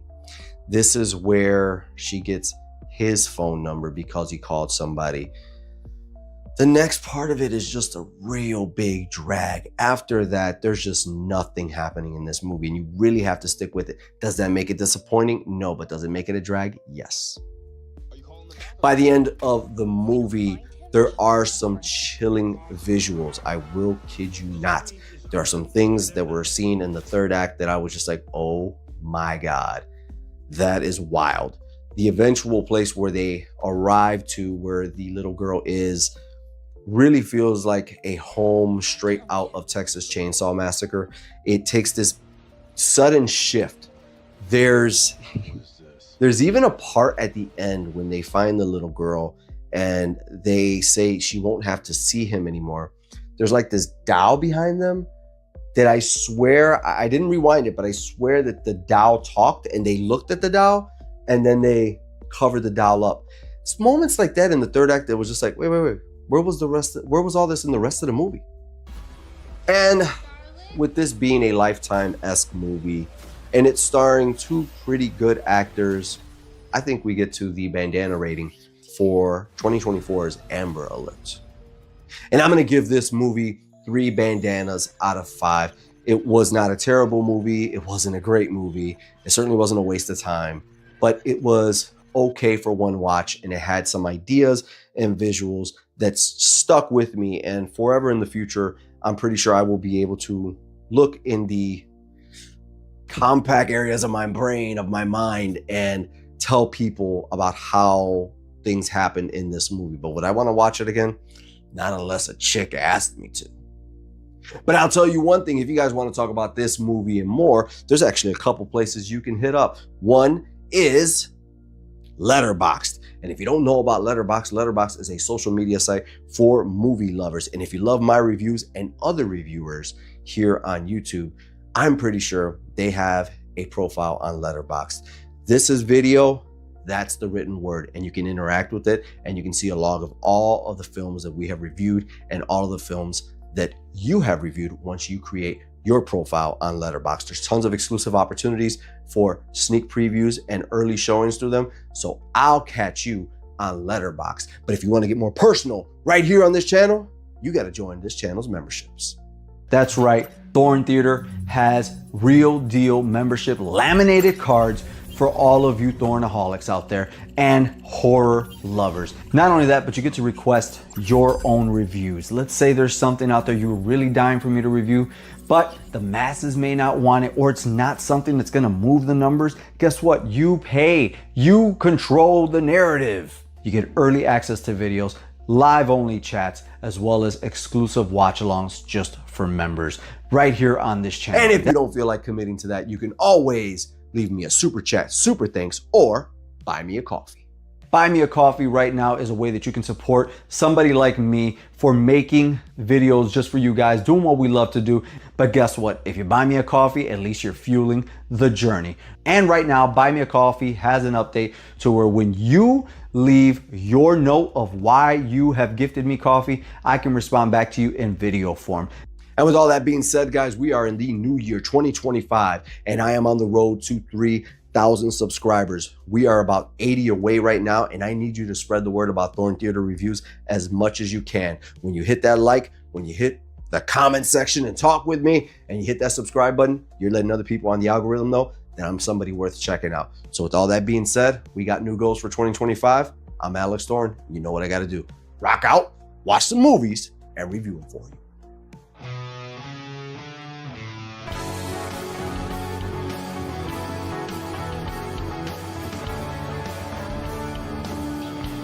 Fine. It's been a while since I've done this, but guys, how the heck are you guys doing? How is everyone? I think, let me turn back here really quickly. I think give me a second, where I messed up was on all of this. Where I messed up was on all of this was I created a new space, and in Prism Live, you get to create spaces, and this is a whole new one. And honestly, originally, I was actually trying to go live with the chat, and I was trying to go live. Let's see, add chat source. This should be able to be seen down here. But nonetheless, I was trying to go live to where on this side where my hands are, you could actually see what you guys are saying. And that would come up whenever I, comment on things. But for whatever reason, it's not working right now. That's fine. In fact, what I'll do is I'll delete it and then come over here, add Prism chat again. Let's go here, neon. Let's set it up to be, nope, I moved my camera. One of the things about going live is it's a little nerve-wracking just because there's guys that do this every day, and I took a 2-month break, and I'll tell you guys why I took a 2-month break in just a moment. But I took a 2-month break because I'm not used to watching things over and over and over again. And with the Alien series, there were so many entries in that series that it was like watching a TV show for me. And I'm not good with watching a TV show. It's hard for me to commit to watching that. So when I'm watching the Alien series and there's 9 movies plus the movie I think that came out, or They were 9 in total. That was a lot for me. That was a lot for me to take in. So doing, I think my schedule at that time, which is why you guys haven't seen me, in 2 months going live. My schedule at that time was Monday was a live watch along. Wednesday was a reaction. Thursday was a review. Saturday was a hangout. So I had, and that's that I got a shoot job on Saturday and Sunday, plus, being a single dad throughout the whole week as well. It was tough, and it got so heavy that I was just like, I got to take a break. So that's what happened. But, I never stopped. I never stopped shooting the reviews for you guys and uploading. And there's been a ton of things that have happened since the last time I went live. And one of the things I want to focus on right away is the fact that you guys got me to 200,000 views. 200,000 views. Like, I did not expect that at all. Not one bit did I expect 200,000 views to come out of this. And for me, that's just gigantic because I keep going back to the thing that I say, which is this channel started like a goof. This channel really started like, do you want to have fun and just review some stuff and be silly? And here we go, 200,000 views later, and you guys are awesome. You guys are kicking butt over here, making me feel great, making me feel like I'm doing something that's cool, So I appreciate that. And the last time I went this heavy with anything was Thorn Fitness when I was a trainer, and that's a decade ago. So that's number one. So thank you guys for getting me to 200K views here and beyond. I think we're about to hit 2,700 followers or subscribers. Not followers. That's on the other platforms, but 2,700 subscribers, and I thank you for that completely. Beyond that, one of the other coolest things about this is if you guys are subscribers, you do see on the community page that I'm always talking about my eBay, right? And on my eBay, I always let you know that if you're going to buy anything from me and you're a subscriber of this channel, then let me know, because I will include extra stuff. And this is some of the extra stuff that we have. Is it going to focus? Are you going to focus? Because we got the background blur on, it's not going to focus. Give me a second. Take out that background blur for just a moment. Boom. There we go. So when I say I'm going to give you guys extra stuff, this is what I mean. This is one of those extras. These are Thorn Theater stickers. And in these Thorn Theater stickers, I'm going to include them whenever you guys let me know, because otherwise, if you're not a subscriber and you buy from me, I still include this postcard so that people can come back to this channel, as well as on the other side, it has information for the brand new single and the Spotify. That goes into every package I send out. And, again, if you come from this channel and you buy on my eBay, there's always a link. Every week I post all the new stuff that I throw up there. But not only are you going to get bonus, got some stickers for you guys, but also, I'll throw in an extra VHS, DVD, Blu-ray, whatever you guys buy from me. I'll make sure, if you let me know in the notes when you purchase, that you came from this channel. So that's number one. The other thing that I always got to talk about, because it's the way you guys support me, it's the way, you guys invigorate me beyond just becoming subscribers of the channel, but you got to become members. You get early access to videos. There's also exclusive live chats. You guys get priority replies, and you get to request your own reviews. And there's just a plethora of things. But the coolest thing, like always, and I always like to talk about it, is the Thorn Theater membership card. So once you become a member of the channel, you get laminated just like the old school video cards. And then on the back, it's got QR code to take you back. Thorn approved right over here. Be Kind Rewind. And then the date that the channel was created. So every member gets one of these. So I love this thing. This is one of the coolest things. I always, as a kid, wanted to own my own video store, and this is that way that I kind of get to do that. Talk about movies, create these thumbnails, and then also have membership cards for you guys that join.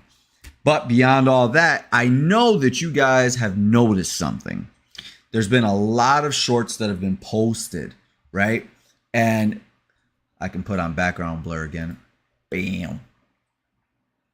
There's been a lot of shorts that have been posted. And with these shorts, I've been talking about the fan film Dylan's New Nightmare. Okay? Now I get it. Dylan's New Nightmare was released a year ago or so. It was released quite a while back. And this is what we do, right? With these type of channels, we repurpose as much as we possibly can. But I was wondering, because I'm repurposing this content from a year ago or so in the shorts, if you had never seen it, right? If you saw it, you saw it. If you haven't, then you're seeing it now. And I'm putting new people onto Dylan's New Nightmare. In my mind, I'm one of the backers of that movie. So at the end credits, I'm one of the people credited in Dylan's New Nightmare. And with becoming a backer, you actually got something as well. You got a memento. And here's the deal. Here we are a year later, and I'm talking about the movie now, and I've never gotten what was promised to me until today. Wild.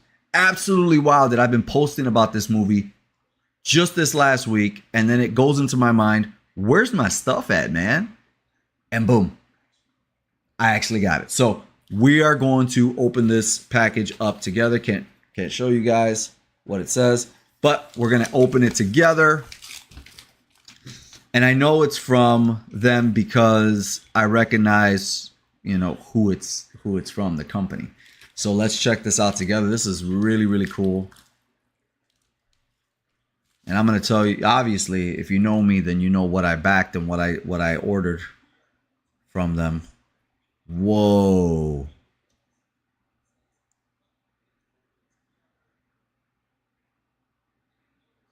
Unbelievable, man. You guys, once again, I'm going to turn off the background blur just for this, just to show you guys this. Check this out. Dylan's New Nightmare VHS. Brand new, sealed. Like, being a Nightmare on Elm Street fan and getting a Nightmare on Elm Street related VHS in 2024 is wild. I mean, this is cool. Especially because if you take a look at Dylan's spelling of his name, or the way it is, the font, that font is the same font from the original Nightmare on Elm Street. This is the font that people are complaining about, by the way, with the new Nightmare on Elm Street Steelbook, the 45th anniversary or whatever. They're complaining about it has the newer font that had hit, I want to say, in Nightmare on Elm Street 2 and beyond. And then they wish that the Nightmare on Elm Street original font was on it. And that's how Dylan's name appears here, is in the original Nightmare on Elm Street font. Not only that, but if you take a look closely at the front, there it goes. A Nightmare on Elm Street. Fan film, Dylan's Nightmare. Now, I will say, granted, the font for Dylan over here is not the same font as over here, but that's really cool. Up top, Dylan's New Nightmare, Nightmare on Elm Street fan film on the bottom here, on the sides. Let's see if we can get that. There we go. And then you've got the awesome Womp Stomp Films logo. Womp Stomp Films. And you know what? Since we're talking about this, allow me to come back with something, because I think this is absolutely incredible. But I'm going to show you guys something else, because it just reminded me. I didn't even know I was going to get that, but I recognize it. So give me one moment.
So, sorry for walking away, but I thought this was really, really, really important to bring up right here. But if you didn't know about Womp Stomp Films, they are the people that brought you the incredible, absolutely incredible Never Hike Alone fan film from... Yeah, there it goes. Then I got that auto follow too. Hold on, I got to turn that off. Give me a second here. No auto frame at the moment. I love that I have these live controls. But Womp Stomp Films, there it goes. Okay, and there it goes. And I got to move more this way. Okay, so Womp Stomp Films brought you this incredible movie right here. And not only do they bring you this incredible movie, it's out on VHS. You know how cool that is to have a VHS of quality movie? Not only is that it, but then I had picked up from Womp Stomp Films, this is still in the package too, the Never Hike in the Snow Blu-ray from them. This is awesome. This is an amazing company that is doing what the big companies don't. And then also they have the Never Hike Alone Ghost Cut. Now this is the 1080p Blu-ray, and I will admit, I will say this looks a little, it is not the best quality. It looks like a YouTube rip put onto a Blu-ray. But once they got to Never Hike in the Snow, and especially the brand new Never Hike Alone 2, amazing. And I think they're redoing right now the Ghost Cut of Never Hike Alone that includes 1, 2, and Never Hike in the Snow. I honestly wanted to get Never Hike in the Snow and Never Hike Alone 2 on VHS, but the pricing, went up quite a bit. But beyond that, again, they are the company that brought Dylan's New Nightmare. For a company that isn't, isn't big Hollywood, they did something that the New Line Cinema hasn't done. They gave us Freddy. You got Womp Stomp Films on this side, and then you have the horror show on the other side. Focus. Well, you get the idea. And if you're not aware, why is this Dylan's New Nightmare? Because this is a sequel to the original, the very last real Nightmare on Elm Street, which was New Nightmare in 1994. In fact, this was the very first Nightmare on Elm Street I got to go to the theater for. Too young to go to the theater for part 6 that came out in 91. But by 94, I was prime and ready to go for this one. So yeah, awesome job. I was just thinking about it. Like, what happened to my VHS? I kid you not. Was just thinking, what the heck happened to my VHS? And here it is. Thank you so much, guys. Appreciate it. And once again, this is not the original. This is an original, but it's not the original. This is the double edition of Nightmare on Elm Street. And I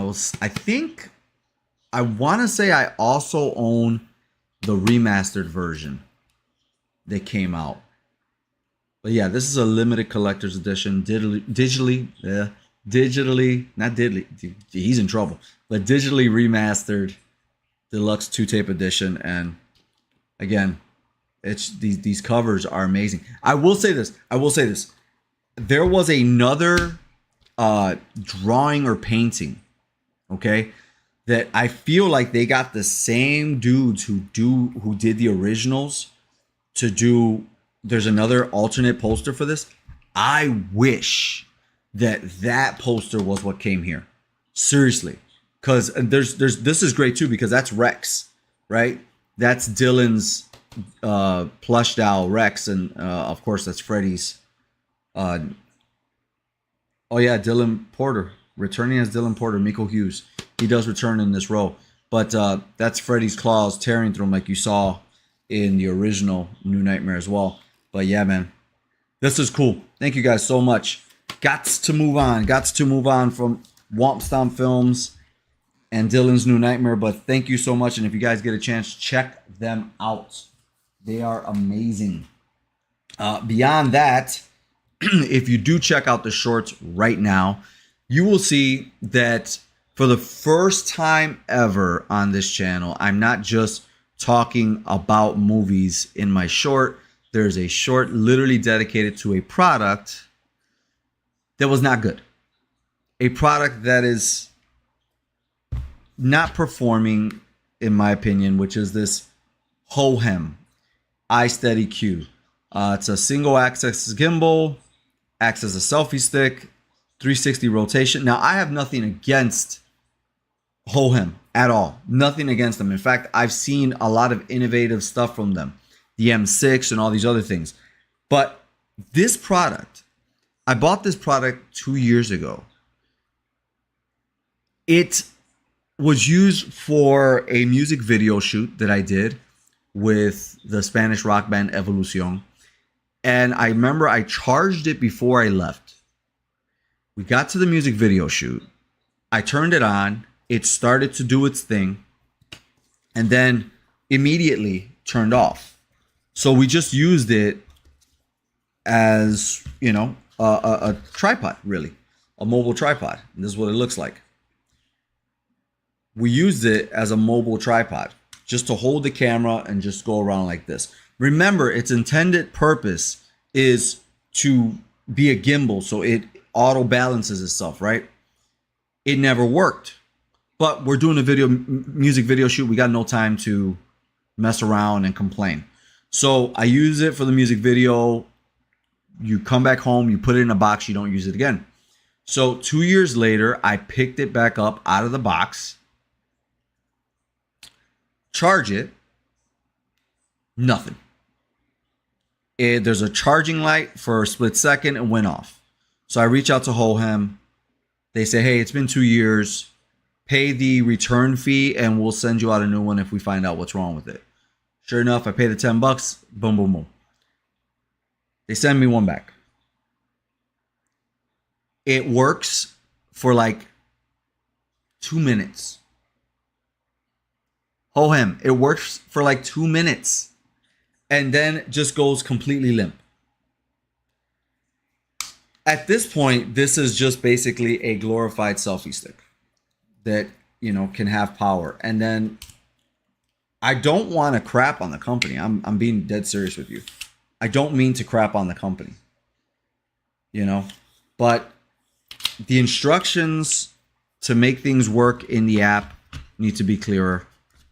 And it's pretty frustrating because I like to take my content outside, and it's not just for this channel because I have another channel. The other channel is Thorn Tech Reviews, and on that channel I review tech, and on that channel I purchase things like this Hohem iSteady and my Hollyland Lark M2s so I can be mobile, so I can take my content elsewhere. And then you guys see it here when I use this and was hoping to use this for post reviews of movies out of the theater reactions.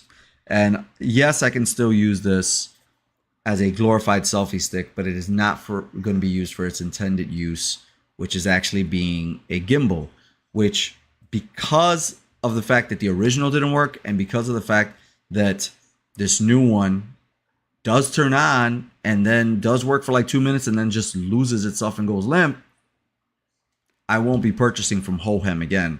I'm going to have to look for another company. So if you guys want to throw it in the chat who you think I can go to for a working gimbal, let me know. I'm an Android user, not an iPhone user, so let's not go there with that. Of course, after all this time, we got to start talking about movies, and not just physical movies like Dylan's New Nightmare, which you can also stream. There's a link to Dylan's New Nightmare in my review, and there's a link to my review in all of these shorts that you're seeing that are coming out on the channel now. But we got to talk about how Netflix has been on an absolute roll as of late with their movies. I was so impressed, 6 months ago with Atlas. I thought Atlas with let me tell you how impressed I was with Atlas starring Jennifer Lopez. And it's not just about Jennifer Lopez, and I don't care what anybody's opinion is of her. That matters not. That is neither here nor there what you think about Jennifer Lopez. But what I was so absolutely impressed by was the sound design and how they managed to make the special effects look top-notch, grade A quality. I was so impressed with Atlas's audio mix that I went out and bought a brand new sound system, because even with my awesome 5.1 mixdown audio system that I had from Sony at the time, I knew that movie was going to be killer with a bigger and better sound system. And I went out and purchased a 9.1.4 sound system, or 9.4.1. That's what it was. I'm sorry. A 9.4.1 sound system. And then now we got Rebel Ridge, right? And Rebel Ridge was #1 for like 2 weeks in a row there. And Rebel Ridge brought Rambo and Jack Reacher vibes to it, but brought it up to date. A little bit of social commentary as well. That was an awesome movie. And I just started watching yesterday, didn't get done with it, but I just started watching The Uglies, which is the #1 movie on Netflix right now. It's also a Netflix original. I got to be honest, I'm liking it so far. I had a comment from the brother Dark Room Reviews. Follow his channel. He also does movie reviews. But he said he didn't like it. Granted, hey, everybody can feel however they feel. But I actually dug the movie because it reminded me a lot of Alita Battle Angel in its style. So I can't wait to finish that movie. Let me know in the comments below if that's something you guys want to see me review on this channel, or I can just review it over at Letterboxd. Speaking of which, if you don't know what Letterboxd is, I would love for you guys to give me a follow there. Letterboxd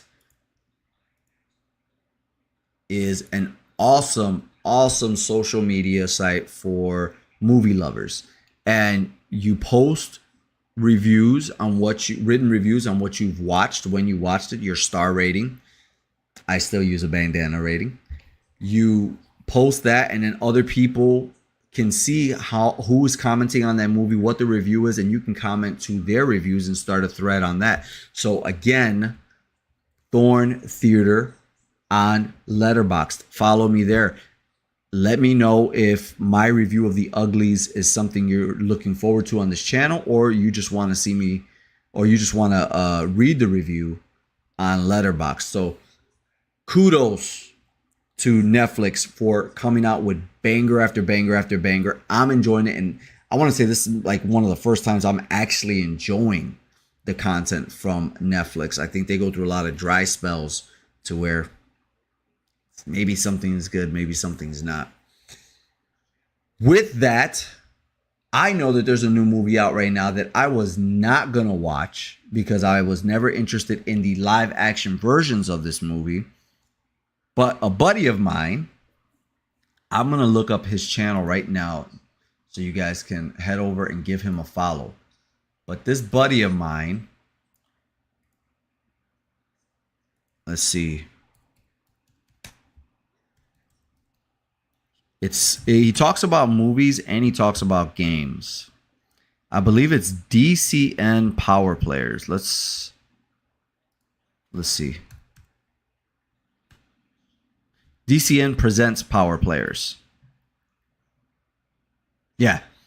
DCN presents Power Players. And D currently has 435 all live videos up and 714 subscribers, and he's the one that talked me into this. And what he talked me into was going to watch the brand new Transformers 1. So Tuesday, I'm going to go watch the brand new Transformers 1. Mind you, I have not watched a Transformers movie since... I think I heard that Mark Wahlberg was in them, right? I think I saw that once upon a time. There's also... I can't remember her name, but let's use the power of the internet to find out right now. Oh, wait a minute. Megan Fox, that's it. Megan Fox. I believe she's been in some of the movies. Nonetheless, it doesn't matter. Doesn't matter who's been in them, who hasn't been in them. But I was not interested. The moment I saw live action versions of these characters, I'm a child of the 80s, and I really, really liked the blocky versions of Transformers, the very simple versions. Once they were so shiny and had so many parts, so many moving parts, it just took away the magic for me. But I saw a trailer for the latest Transformers movie, and it looked pretty decent. And then Darnell of DCN Power Players, again, go check him out. DCN Presents Power Players, talks about movies and games, and it's always live streamed. He convinced me to go give the movie a shot. So we're going to go check that out. Two YouTubers, we're going to go check that out together on Tuesday, and hopefully that review will be available for you guys on Friday. Let me know in the chat below if you guys are fans of Transformers. Moving on, people. Moving on. I got to tell you here, right now. I am so geeked up right now for what is coming as well on Tuesday to my home, hopefully, which is the 2009 remake of Friday the 13th. Earlier, I was talking about Womp Stomp Films and the fact that they've put out Friday the 13th fan films. If you missed that, I just got Dylan's New Nightmare, which is in conjunction with Womp Stomp Films. That's amazing to finally get that in. But not only have they done Dylan's New Nightmare, they also did Never Hike Alone, Never Hike Alone in the Snow, Never Hike Alone 2, and then we also got the ghost cut of Never Hike Alone. And on Tuesday, I've got the Friday the 13th 2009 limited edition remake on 4K coming in. And I got to tell you, I'm so geeked about that because the cover for that just looks out of this world. I can't wait to see what that looks like in person. It just looks amazing. And I've already been checking out some people's, like Mid-Level Media did a review of the Blu-ray, and initially when he saw the movie, he didn't like it. I loved it from the moment I saw the movie back in 2009. I thought it looked great then. I thought it looked good on Blu-ray. When Shout Factory came out with theirs, I thought it looked good. But now Arrow Video is doing the first ever 4K of Friday the 13th, 2009. And the cover looks amazing. I've heard that the scenes outside look incredible. I'm excited for that one. And then I'm going to try to do a review on that too, because I'm a huge Friday the 13th fan. And I was hoping, here's the thing. Some people got it on the 17th. That was the original day. But September 17th was the original day. And then some other people even had it 3-4 weeks ago. So I was hoping I would have been one of the people to get it earlier so that I could review it on Friday the 13th. That would have been perfect, right? But better late than never. On the 24th, on Tuesday, I'll be receiving the brand new Friday the 13th limited edition 4K remaster. And I'm geeked about that. The other thing that's coming in that was originally slated for October, was originally slated for October 1st, is Nightmare on Elm Street. And I got the steelbook of that one coming in. Of course, again, you know, I've got this. This is just one of the originals that I have of the first film. I've also got another remaster that came out. Funny story about this one. I'll tell you guys before I get into the brand new one. But I don't think it was necessarily this one. I'm having trouble remembering whether it was this exact VHS or the other single remastered version. I can't recall. One of those two. But I had the choice, okay? I had the choice to either get this, my mother gave me back in 1997. If this is the version, yeah, this says 1996, so this might be it. I think in 1997 there was a single remaster version that came out. This is the double tape one. But my mother gave me the choice of for my birthday that I could either get this or I can get tickets to WCW Monday Nitro. I chose to get this and also got to go to WCW Monday Nitro in Chicago.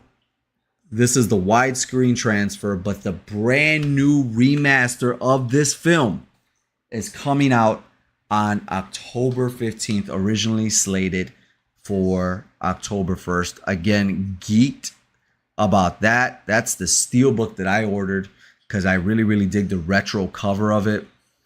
I can't wait to see what it looks like. There's another one. I didn't get to get this one, and I'm a huge fan of another one. We're going to get back to Nightmare on Elm Street, but there's another one that I missed the boat on, which was Terminator. Terminator is also coming out.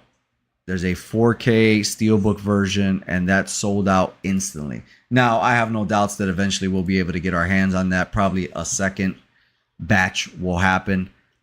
They definitely updated the artwork on that Terminator one that looks a lot like Dark Fate. It looks a lot like the Dark Fate artwork, but I missed the boat on that one. Hopefully I'll catch that one on another round because I'm just as much a fan of Terminator as I am of Nightmare on Elm Street. And getting back to Nightmare on Elm Street, you know, there was so much controversy about the cover, and they finally just released the back. I'm seeing it on Amazon right now. The back of this movie looks amazing. And not only that, it has both the theatrical and the uncut version.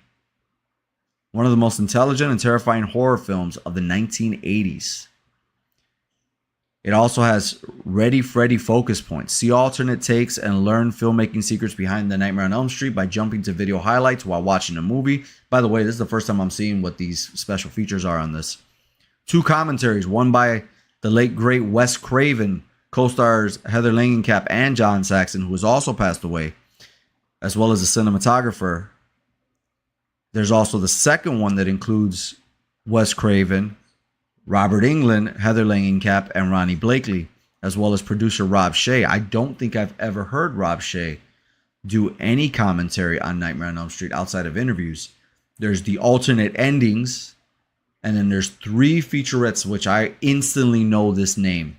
Yeah, these are the featurettes that were on the Blu-ray, I'm pretty sure. The House That Freddy Built, The Legacy of New Line Cinema, Never Sleep Again, The Making of a Nightmare on Elm Street, and Night Terrors, The Origins of Wes Craven Nightmares. I remember those for sure. But the new ones got to be Ready Freddy focus points and the 2 commentaries. Again, even if there's not anything new, there's this movie's been covered so much in the last 40 years. You know what I mean? This movie's been covered so much in the last 40 years that it doesn't need to really have anything brand new. Like, what more can you say about it? But the fact that if it looks really, really good, which of course they're not going to release a bad looking Nightmare on Elm Street. If it looks really good and you know for a fact we're all going to buy it when we've all put it on pre-order, it could be the portal for getting a new Nightmare on Elm Street, film. That's what we're all hoping for. And we're all hoping for 4K steelbook remasters of all of the movies. I don't know what video I was watching or what reviewer that I had on the background.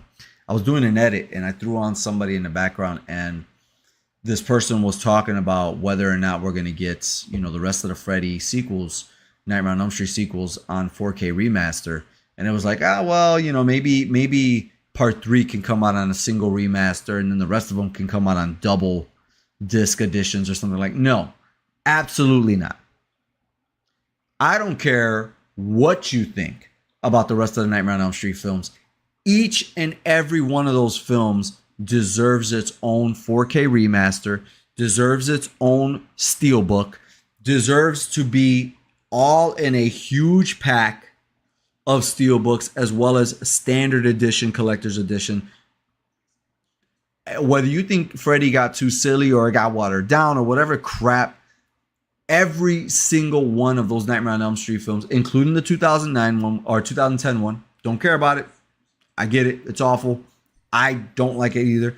But they all deserve a 4K remaster. And yeah, sure, the 2010 one can come out in the collection. And maybe even Freddy's Dead and New Nightmare and all of those can come out in the collection. And you guys can release, you know, maybe Nightmare on Elm Street 1 and 3 as solos out to the stores, and the rest you can only get in the collection. Whatever you want to pull. But they all deserve their own disc. None of this double disc set, two to a set BS that some of these companies pull. Each and every one of those movies is worth it. Can you tell that I'm passionate about it? Because I am, especially when it comes to Freddy Krueger. That is the portal into horror movies for me. I can remember my very first memory. I know what it is, Hulk Hogan. Can I remember the very first time I saw Hulk Hogan on TV? No. It's the exact same vibe and the exact same thing with Nightmare on Elm Street. I don't remember the first time I saw it. I just know that around 3 or 4 years old, probably 4, it was the only thing I loved outside of Teenage Mutant Ninja Turtles and Hulk Hogan. Nightmare on Elm Street joined those two things for 4 and 5-year-old Alex Thorn. So again, I'm geeked about this coming out October 15th. Maybe some other people are going to get it on October 1st. You guys are lucky. You guys are not only getting to see it earlier, but get to review it earlier. And let me know as well in the comments if you guys want me to review the disc, because I would love to review that as well as reviewing the Friday the 13th remake. Earlier, I was talking about how Netflix is on a roll with movies. But there's one other thing that is being anticipated, which is going to come to fruition this coming week on Wednesday, I believe. Let's see. Is it Wednesday or is it Friday? I think it's the 27th, which is a Friday. Let's see. I remember seeing 27, 27, 27 every time. It's a Friday. Yeah, I don't remember seeing the 25th. I remember seeing the date of the 27th. But either way, this upcoming week, one of the most, I don't remember any documentary being this anticipated outside of the R. Kelly one. Vince McMahon. Vince McMahon.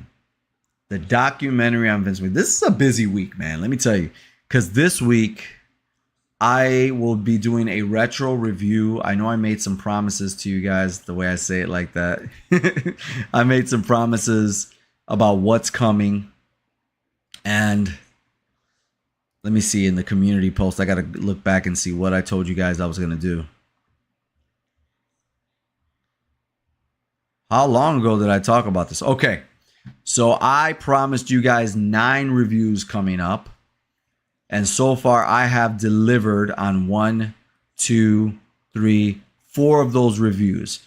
4 out of 9 have come out so far. Those 4 being Rebel Ridge, Twister, Beetlejuice, and The Deliverance. So still to go is Big Trouble in Little China, Immaculate, Waxwork, The Stranger's Daughter, and The Crow. Add to that the fact that I will be reviewing Transformers 1. Add to that, I will be reviewing The Uglies, if you guys want me to. If you guys let me know in the comments as well as on the community post, because I did do a community post about The Uglies. Add to that the Vince McMahon documentary, which is going to be 6 parts. I don't know if I should do each part individually or if I should do the whole thing. Depends on how they get released, I guess. Add to that the Friday the 13th Blu-ray. There is a lot coming across between September and October. I've also, this has nothing to do with this channel in terms of movies, but I've also got my new single, She Owns the Night. That's being worked on. That's all done on my half. It's being worked on the other side. That's going to be coming out shortly. I've been talking to you guys about that for like 2.5 months. My bad. Kind of promised it a little earlier than I should have. But yeah, there's all of those reviews. I think it's back up to 9, even though the original was 9. So 9 plus 4. It's a lot. And that's all happening between now and October. So, you know, it's been an awesome ride to have this channel. It's been an awesome ride to talk to you guys. Thank you for those of you who have tuned in to me coming back to going live. Hopefully this is a regular occurrence between Friday, Saturday, or Sunday, whichever one I have available. Don't forget to head over to my eBay, where about every week I leave a post in the community letting you guys know what is new up for sale on my eBay store. Also, beyond that, if you're going to go there from this channel, let me know that you are a subscriber already. That way I can send you a sticker with whatever you buy from me, and then include something extra, whatever it may be. Whatever you buy and you let me know you are a subscriber to this channel off of my eBay, I'll not only include a sticker, but I'll also include maybe an extra Blu-ray, DVD, or VHS there. Do not forget to become a member of the channel. You get your own exclusive membership laminated card. You also get early access to videos, priority replies, exclusive videos. A lot of times, like right now, there's an exclusive trailer reaction to a new Van Damme film called Kill 'Em All 2. That's for members only. I do a little bit more looser lives. Like there was a certain day that I promised to go live for you guys here, and I could not, because I had a show and there was a whole bunch of other stuff happening. But I ended up going live for members because it was a little messier, a little bit more chaotic.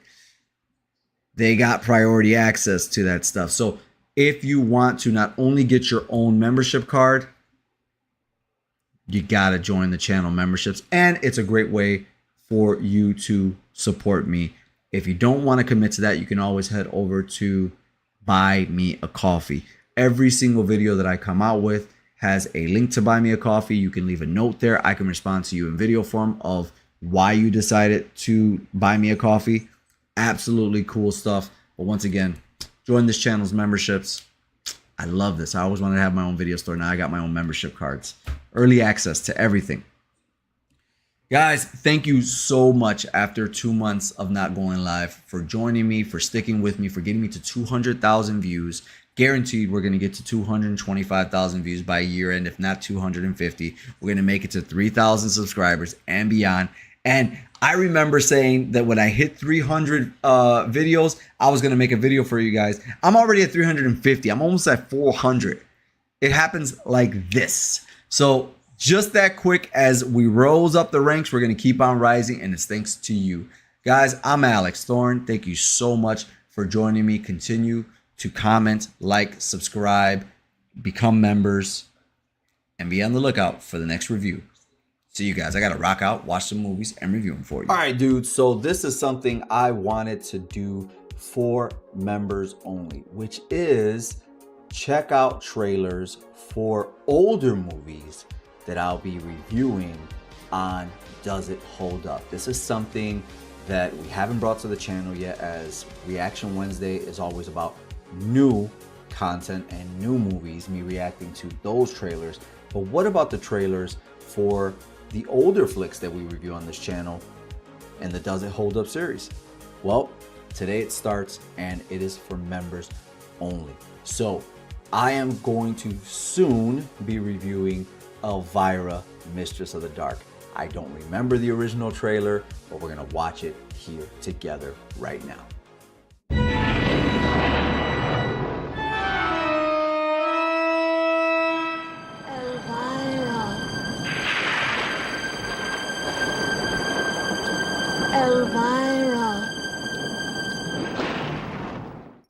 Hello, darling. It's me again, yours truly, Elvira. The gal with the enormous... She's such a doll. Ratings. Well, that's our show. I hope you enjoyed watching it as much as I did. Oh boy, I mean, could you believe that cheesy-looking monster? God, this Looks like looks amazing. Gumby on steroids.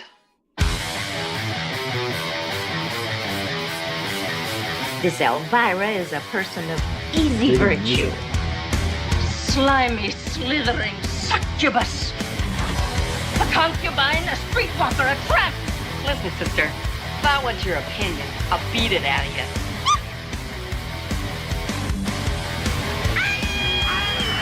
I hope you're hungry, because here's dinner. What's that perfume you're wearing? Super unleaded, don't smoke. The charge.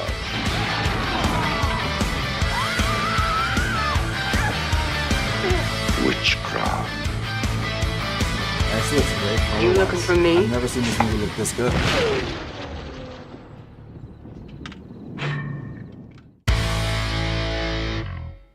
That looks awesome, man. Unpleasant dream.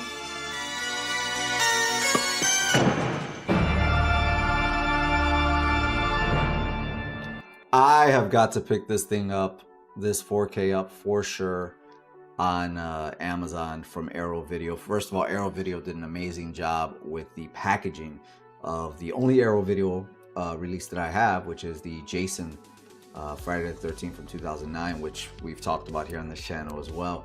But, you know, Elvira is just, she's classic, man. I remember the first time I ever saw this movie was in snippets, I believe, on like Channel 50 or Channel 9 here in Chicago when I was a kid. I want to say it was probably 1992 or 3, something like that. I didn't actually get to see the full movie until I rented it when I was like 12 or 13 years old. So that was many, many, many years later. And if it looks this good on YouTube, the 4K restoration, then I'm sure the actual 4K release is going to look amazing as well. It's, as I smiled the whole time, you guys know that stuff. So how do you feel about Elvira, Mistress of the Dark? When did you first see it? Look forward to the review coming to this channel soon, but this is something new for you guys. Does it hold up? Movie trailers of older movies that we're checking out on the channel just for members. Let's talk about Elvira down below, and I hope you enjoyed this exclusive member edition of Does It Hold Up trailer review.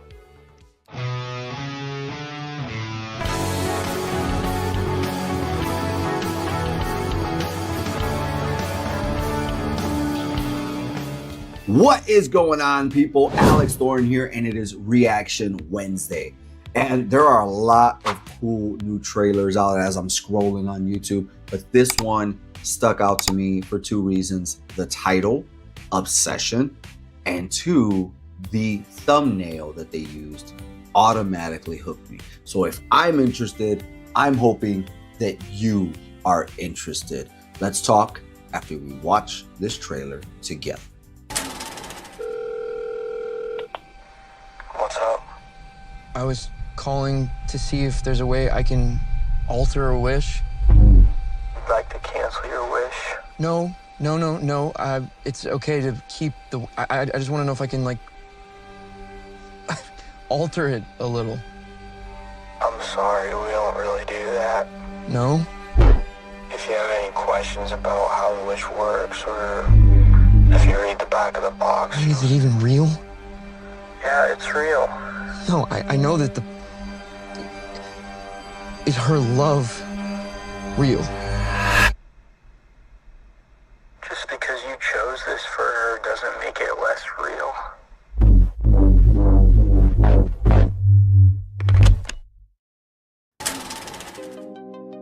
I have so many questions, and I guess that's what a good trailer does, right? Is it gives you questions. But at the same time, I am confused as to what that was supposed to do for me. I was excited about this trailer, and I saw that it was a minute long. I'm like, oh, it's gonna give me something or us something, and it's kind of didn't. But let's talk about what we see in that 1 minute. And what we see in that 1 minute is One Wish Charlie. I believe that's what it said. And apparently it's like some candy or something he won, and he wished for somebody's love. I believe that's what I got. And this phone number that he called, where he's wishing to alternate the wish. I don't know, maybe he wished for somebody to love him and they're loving him too much. That could be a thing. Now they're obsessed with him. So it's interesting, but I wish it would give you more. I mean, imagine that you wish that a girl or a guy, whatever, loved you, and then they do love you, but it's way too much. They're obsessed with you now. That's a big deal. I think it's happened before to a lot of people, you know? And I'm here for it. It comes out in May. It was a very short trailer. I'm sure as time goes on, we will get more and more, you know, full-blown trailers. And when another trailer comes out for it, I'll cover it on this channel because I want to know more. That just wasn't enough. What about you? Are you interested in Obsession? Did this teaser, essentially what we watched, give you something to look forward to? And are you looking forward to any more trailers? I want you, if you made it to this point in the video, to down below drop a trailer for a movie.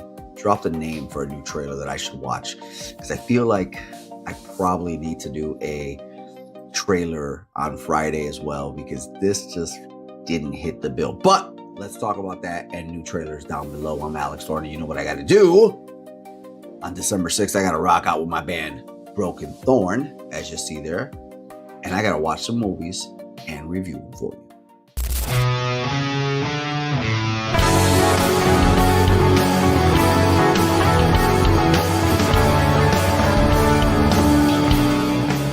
If the goal of the filmmakers was to make me squirm in my seat, they got the job done.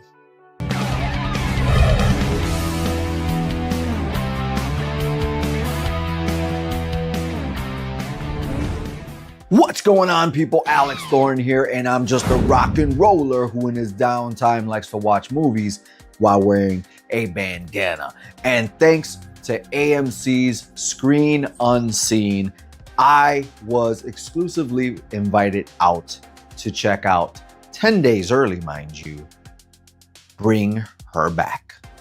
A brother and sister witness a terrifying ritual at the secluded home of their new foster mother. No, there's so much more to this movie than that simple description. And like, if you didn't know anything about this movie, much like the person I took to the theater to watch it with me, you would not think that that description fit what we saw. And so Bring Her Back is from two brothers who also made Talk to Me. And Talk to Me was highly rated and praised by many. Not by me, but by many others. And I can give it credit for getting that praise, right? Just because I didn't like it, just because I didn't care for it, doesn't mean that my opinion is the be all end all. That is just Alex Thorn's opinion. And if many, many, many other people like it, then so be it.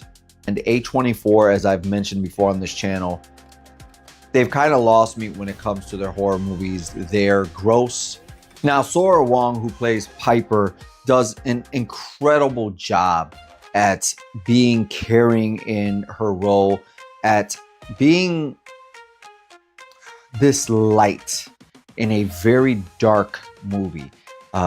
Even though she's blind, you can just sense this kindness off of her throughout the entire performance in this movie. And when she's surrounded by Laura, the foster mother, and Ali, this mute child, she is incredibly standing out as something positive. And her older brother, Andy, who's watching over her, is very caring for her and very likable. I would like to say that both Andy and Piper, not only the characters, but the actors that portrayed them, come off as very likable. And then Laura, who is the foster mother, who is absolutely batshit insane, and her backstory of trying to recover her daughter who drowned, Kathy, is very believable in her role, but she does a good job in her role. There's things that Laura is doing throughout the movie, which sets up the second act, which is her trying to do a lot of stuff to keep Piper. There's a threat of within 3 months, Andy is going to turn 18 and apply for guardianship of Piper. And in my immediate reaction short that I did to this, I mentioned Pet Sematary. And, you know, obviously the cat isn't out of the bag entirely with the trailer, but something is going on with Ali, very Pet Sematary-like. And Laura has been watching some old school .NET rituals on VHS that have to do with Ali and what her plan is for Ali and Piper and Kath. And I don't want to give away too much about this movie other than things that you can see in the trailer. So this will not be a long review, nor will I give it an actual star rating at this moment. But what I will do is tell you that there's a lot of gore in this movie. To me, the gore felt unnecessary the way it was happening. There are some time jumps, some things that happen, and I'm like, that's not how that would go whatsoever. But I will say this, I like this movie a lot more than I disliked Talk to Me from the same brothers. This movie is a slow burn. It takes a long time to get to where it's going, but when it gets there, you're invested, okay? You are invested. All things are not clear in this movie though. When we get to the third act, even when those credits start to roll, things are not very clear about what's happening. There's something that happens in that third act that I completely, even now, wanting to tell you so badly, I disagree with. And I don't think it should have ended the way it did. I don't think there's certain thing that happened there that needed to happen. Some movies can leave you with almost no hope at the end. And this is one of those movies that ends very sadly.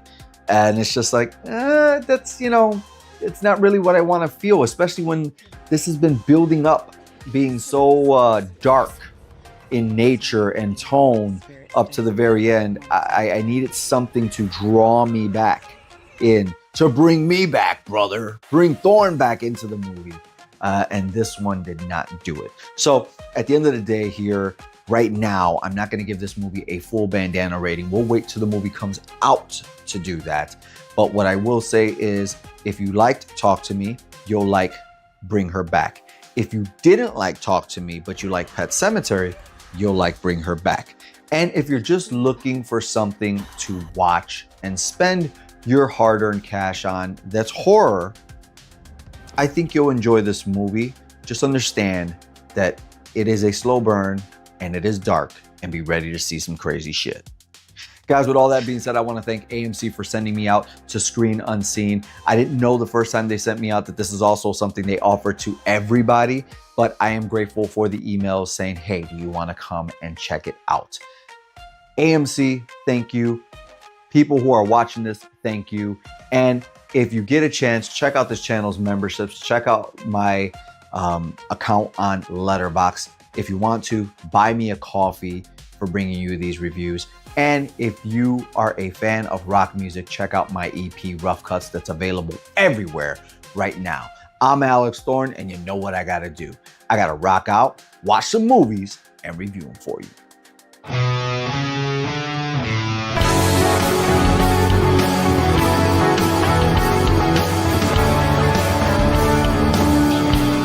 What's going on, members? Thank you for being here. You know, every month I try to give you guys an exclusive review just for you as a thank you, as well as all the other perks you get.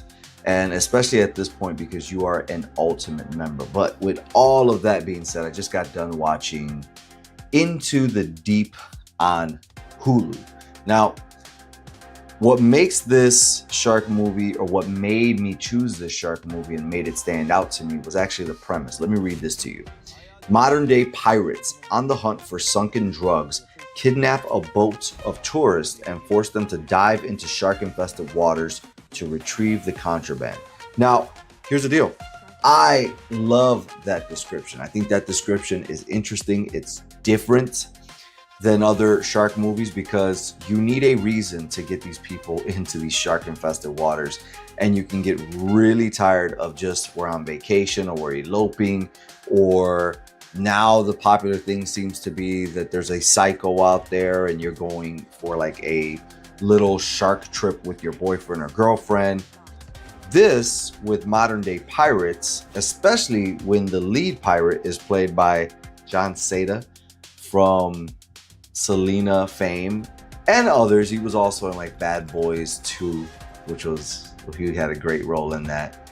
And then it also, for me, doesn't mean as much, but it also starred Richard Dreyfuss. And man, we made it till about 30 minutes into the movie before the bad shark CGI started to ruin my time with it. Now look, I feel like with these movies, it's like logical. Just if you do not have the budget to show the entire shark or show the shark biting somebody with the blood, do not try to compensate for that with bad CGI. Find a way around that. For years and years and years, 80s movies and horror movies were doing that. They found ways around it. Not, this is what we want to show, so we're going to do CGI with it. You don't have the budget for it. This movie didn't have the budget for a lot of the shark that they showed. And what that means is just show less of the shark. There was genuinely some shots of the shark swimming in the water, going past, just where you saw a fin, a tail, a shadow that looked great and menacing. In fact, there's a scene that I was genuinely invested in where they were underwater taking photos and they were right by an abandoned ship that sunk, right? There was this moment where I was watching it and saying, oh, this is interesting, this is different. And then there was a shadow of the shark in the distance and I was like, oh man, that would be really scary. But then they ruin it by showing you the entire shark and close-ups of the shark and terrible CGI where the shark is moving and biting somebody. And it's like, you don't have it, don't do it. But beyond that point in the movie, it was very interesting to see the pirates. The issue is, for me, that the people were already in the water. And they come out when they're discovered by the pirates and then they get thrown back in. And it's just like, I wish we would have held off on the water aspect of this movie and even the shark until the pirates made them go down there to get the gold that they feel is rightfully theirs, right? But, you know, if you're into shark movies and into a different premise of a shark movie and you're not bothered by bad CGI, I know some people can watch these movies and not even care about the bad CGI. So if that's you, then give this a shot, because at least in premise and outside of the bad CGI shark moments, it's actually a decent movie. It's just I'm so picky at this point, and I'm such a stickler for, you know, if you don't have it, don't do it. Find a creative way around it. That took away the enjoyment for me. So as far as a rating for Into the Deep goes, I'm gonna give it 1 bandana out of 5. It was bad to me, but it does deserve to exist, because maybe this, much like another member review video that I did for you guys a few months ago that was based on a shark, could inspire another movie that's even better, like Dangerous Animals. I swear to you, it was exactly the same movie, but on a lower budget. That didn't do it for me. And then Shudder took over and they made a way better movie with the same concept. So guys, thank you for being members of the channel, ultimate members. I'm here because of people like you. I'm Alex Thorn. You know what I gotta do? I gotta rock out, watch some movies, and review them for you.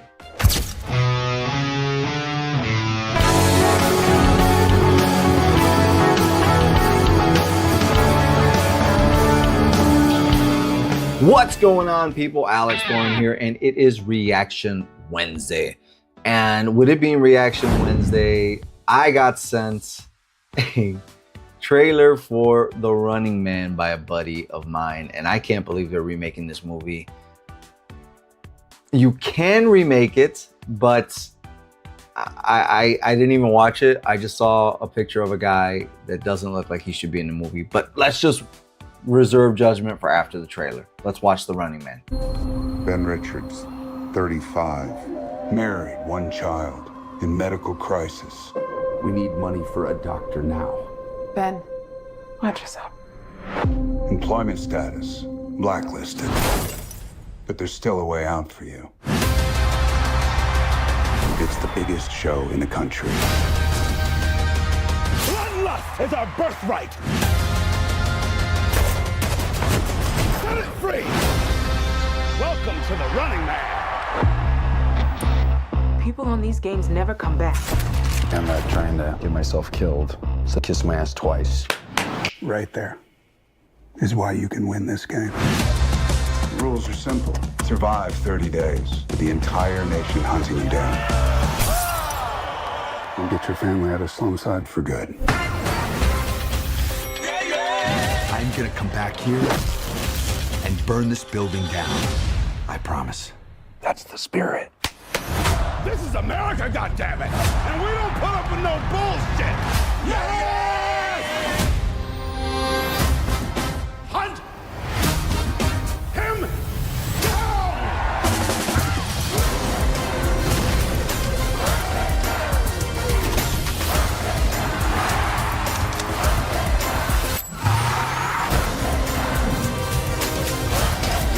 Stop filming me! Have you ever wondered if this game is rigged? Guess we'll find out.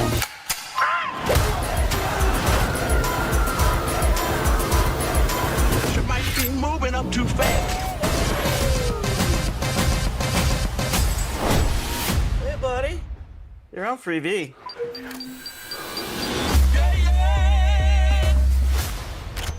You better run! I got a grenade! Back at you.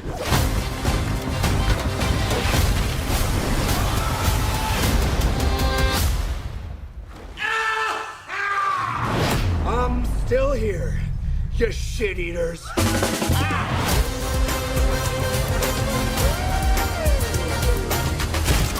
Hey, big boys!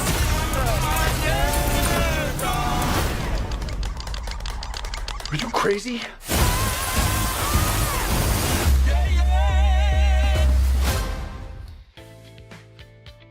I'm sorry.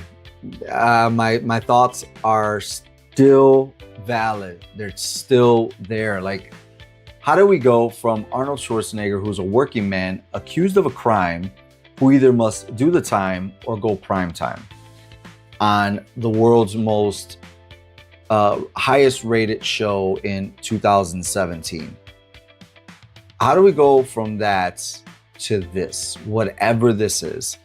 I don't like the music that was in this trailer. I don't like the look of the actor, the main actor who's doing the same role as Arnold did. I don't like the silliness that is being implied in this. Now, mind you, the original Running Man was pretty corny. Okay, I watched it on VHS about 2 or 3 years ago, and it was pretty corny, but it was just, it's Arnold. It's 80s corny, which meant it wasn't trying to be corny. It just was because of the time. This seems like it is trying to be funny in a way, and I don't like that. I don't like that it's trying to be funny. You either are funny or you aren't. I feel like this is going to suffer the same fate as the Total Recall remake that they did some time ago. I think it's going to come out and the world is just going to ignore it. But what about you? What do you think? Were you a fan of the original 1987 Running Man? Do you feel that this Running Man can give that one a run for its money? Do you think it'll be accepted in or remembered in the same way, as good as the original Running Man was? Let's talk about it down below. Guys, I'm Alex Thorn. You know what I got to do. I got to rock out, watch some movies, and review them for you.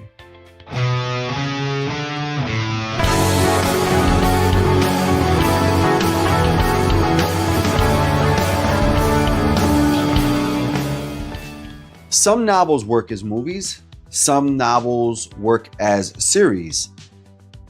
This ain't one of them.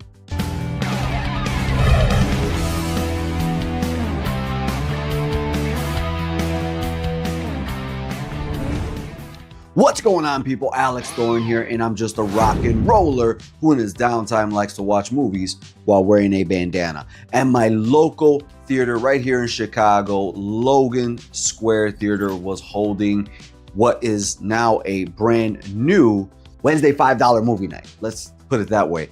And I've been meaning to go there for the longest time. It's been a while since I've been to my local theater. It's literally 5 minutes, not even that 3-minute walk away from me.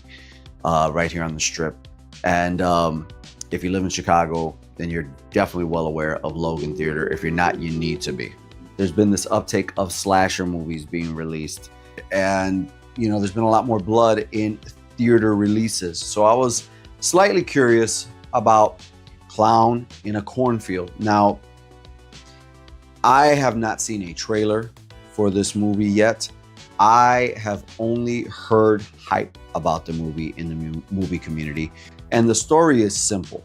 Looking for a fresh start, Quinn and her father moved to a quiet town of Kettle Springs. They soon learn the fractured community has fallen on hard times after losing its treasured factory to a fire. As the locals bicker amongst themselves and tensions boil over, a sinister grinning clown emerges from the cornfields to cleanse the town of its burdens, one bloody victim at a time. Now look, there are a group of teenagers. One specific teenager who is the main character, Quinn, moved there with her father, who her mother passed away this summer. So her father and her are moving to this quiet town because he's a doctor. They had a doctor opening, so they're moving there. We've seen that tons of times. There's a group of teenagers. We've seen that tons of times. There's disgruntled old people. We've seen that tons of times. There's this rift between the old people and the young people. It's all there. And when you split a movie into 3 acts as it should be, that is what this first act is all about. We get to the second act, and by the second act, Quinn has found interest in the mayor's son, Cole. And Cole seems to have an interest in her. Seems, because that notion is going to get confusing and then torn down and shoved in your face by the end. It's when this movie hits the middle, the second act, that it goes from typical to, what's going on here? It devolved into something that I was quite confused of, and I'm just gonna go ahead and spoil this for you, is that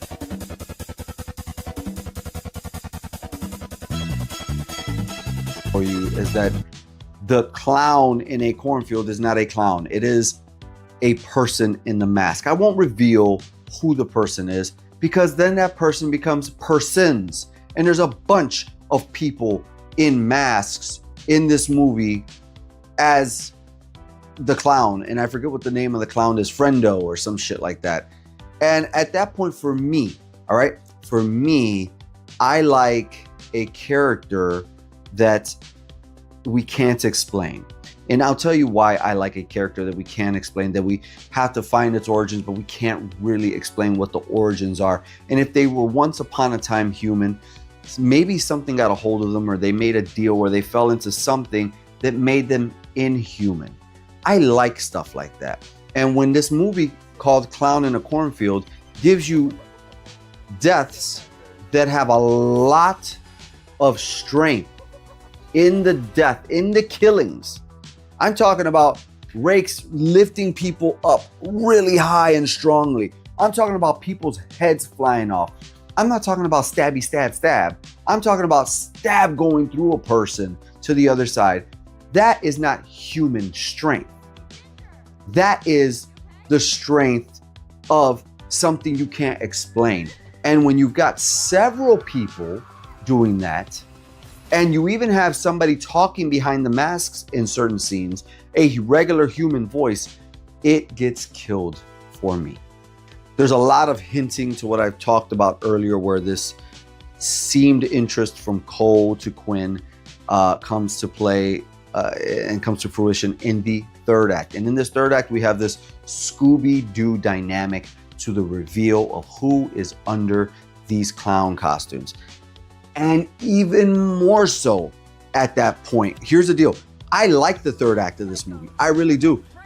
I even like the motive of it. And at that point, I didn't know this movie was a novel till before I turned on this camera.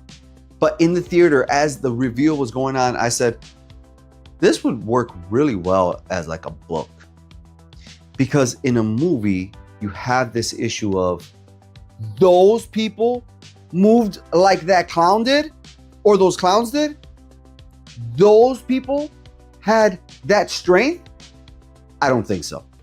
So I totally forgot to mention this in my review, but one of the things that I thought was really freaking weird about how this movie went about it, which I'm sure in the novel it explains it more, but in the movie they just didn't put the effort to do it or something, was, you know, the older people were about preserving legacy, preserving tradition, created this corn syrup or some shit and create lasting character for it. And the younger people are like, you won't accept change and you won't listen to us, but we're the future. How? At no point do they actually, the young people in the movie, actually give you a reason to listen to them or anything. They don't present anything. So it's like, well, the old people kind of have a point a little bit. But young people, I'm willing to hear you out. If you say something, they don't say shit. So yeah, back to the review. And finally, before I give you a rating for Clownin' of Cornfield, I just want to say this, which is, I thought the cast was likable, and there's one person in this movie who brought a smile to my face. And if you see this review, Will Sasso, you are an incredible actor. And the moment I saw you pop up on screen, brother, I was just like, oh man, he's in a movie in a theater, and I haven't seen him on the big screen in a long time. You have been putting a smile on my face since I was 10 years old, and continue to do what you do. You are a very, very talented individual. As for Clownin' the Cornfield, I am going to give it 2 bandanas out of 5. This movie to me just felt very confused on what it wanted to be. As I said, first act was very typical. Second act was just confusing to me. Third act was very Scooby-Doo-ish with a, what I feel is an unnecessary agenda thrown into it. And yeah, it's just all over the place. I could see this notion working as a, 8-part series on Amazon or Hulu or something like that. But as a movie, it didn't work for me. They had an opportunity to give you a clown figure that, we could talk about, Friendo, and it's not. Friendo is just a costume. It's not a person, it's not an entity, it's many people and whatever crap. So yeah, 2 bandanas out of 5.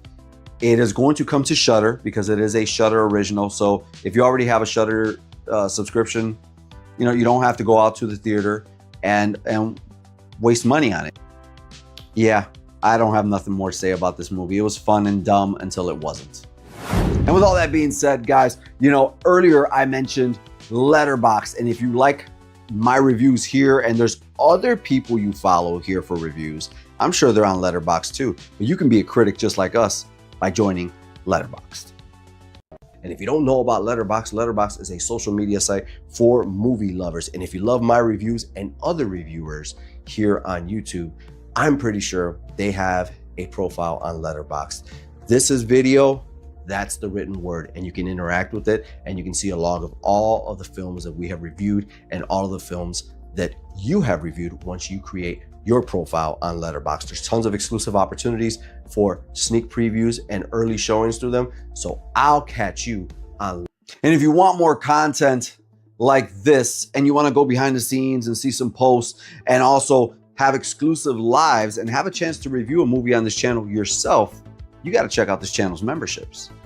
That's right, Thorn Theater has real deal membership laminated cards for all of you Thornaholics out there and horror lovers. Not only that, but you get to request your own reviews. Let's say there's something out there you're really dying for me to review, but the masses may not want it, or it's not something that's gonna move the numbers. Guess what? You pay, you control the narrative. You get early access to videos, live only chats, as well as exclusive watch alongs just for members. And if you don't feel like committing to that, you can always gift me a super chat, super thanks here on YouTube, or buy me a coffee.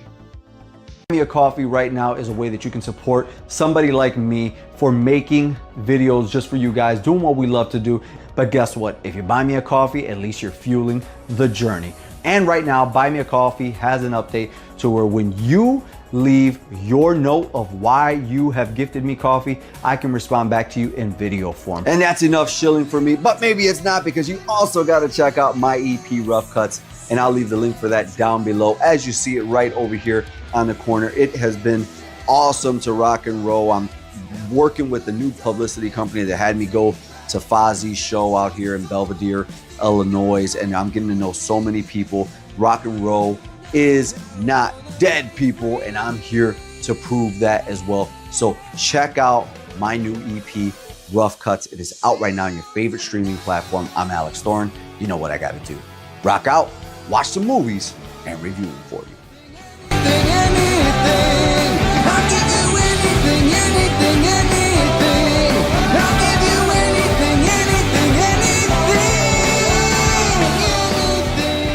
You know, for the most part, everybody thinks that love is great, except when you're a coal miner in a small town in 1981.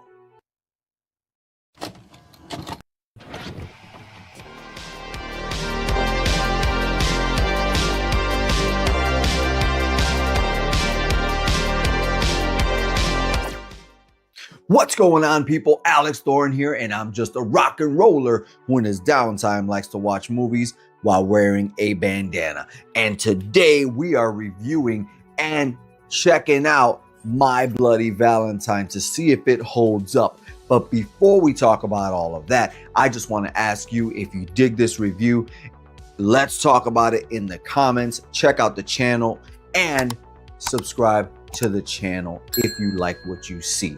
But with all that being said, let's see if 1981's My Bloody Valentine holds up. Friends defy the rules of a legendary murderer and discover he is real when they start celebrating Valentine's Day. From the very opening of this film, this is a wild ride. I'm telling you, you get two people in coal miner suits.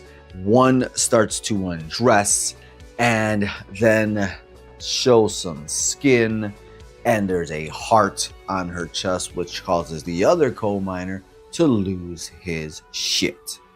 From there, Harry Warden, a deranged former miner who survived a mine collapse years earlier and now seeks revenge against those who blames him for the accident, brutally murders them with a pickaxe throughout the night.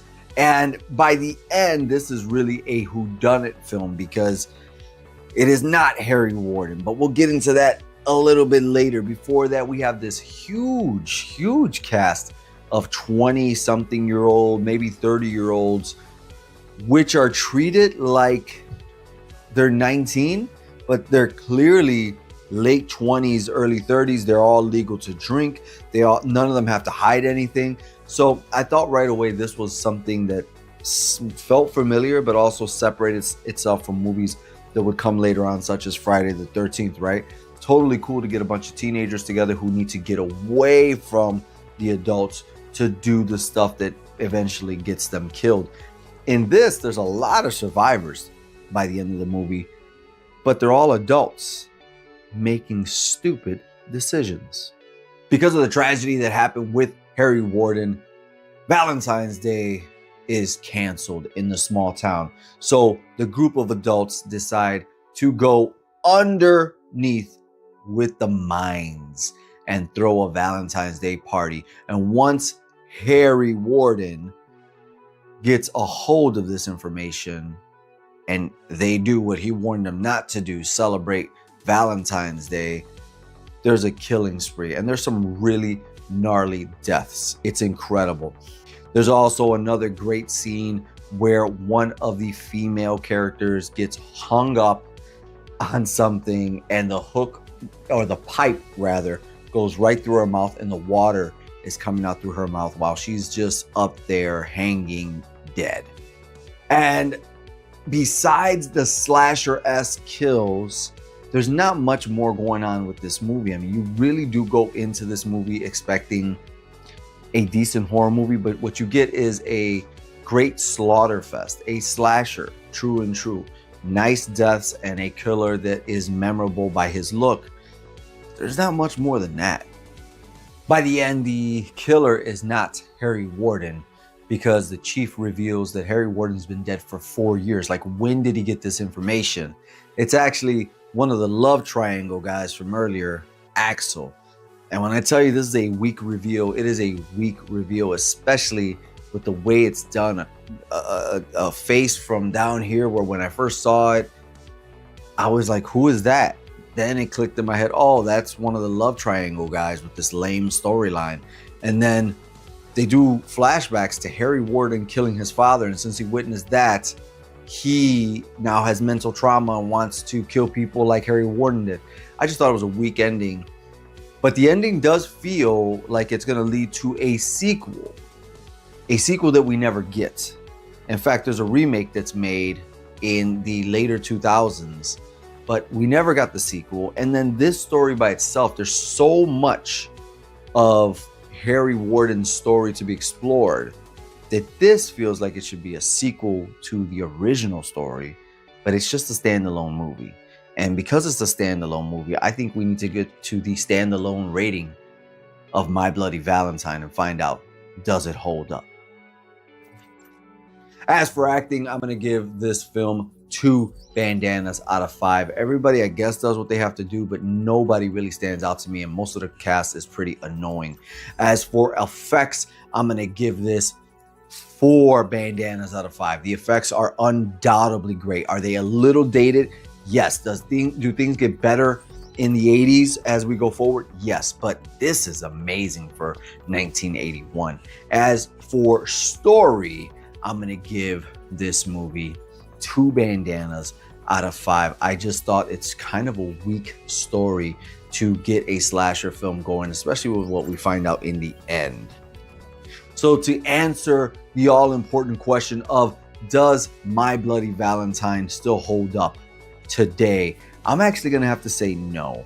Now, I haven't seen the remake, so I can't speak on that, but this 1981 version just seems so slow and drab. It's like the only time I actually woke up from watching it was when a kill happened.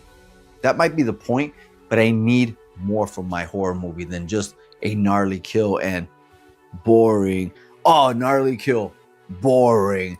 Great, another kill. I need story too.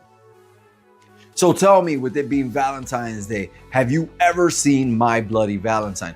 This watch was a first-time watch for me. Not only was it a first-time watch for me, but I watched it to be a guest and talk about it on the Our Life in Horror podcast, which I will link in the card above and in the description below.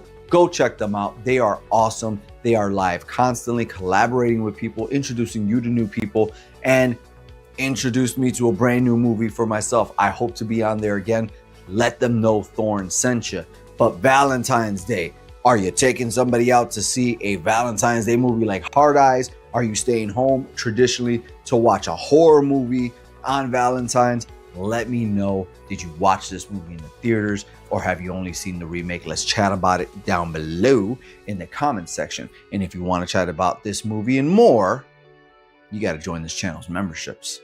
That's right. Thorn Theater has real deal membership laminated cards for all of you Thornaholics out there and horror lovers. Not only that, but you get to request your own reviews. Let's say there's something out there you're really dying for me to review, but the masses may not want it, or it's not something that's gonna move the numbers. Guess what? You pay. You control the narrative. You get early access to videos, live only chats, as well as exclusive watch alongs just for members right here on this channel. And if you don't feel like committing to that, you can always gift me a super chat, super thanks, or buy me a coffee.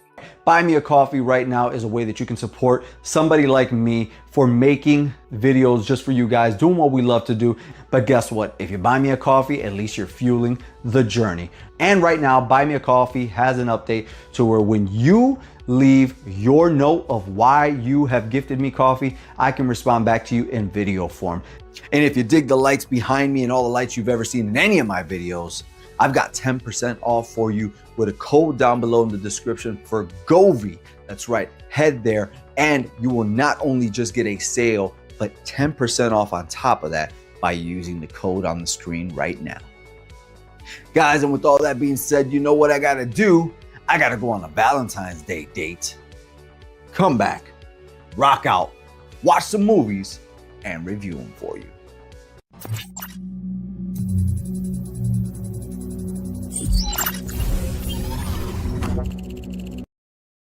You know, this franchise seemed to take 2 steps forward and 3 steps back.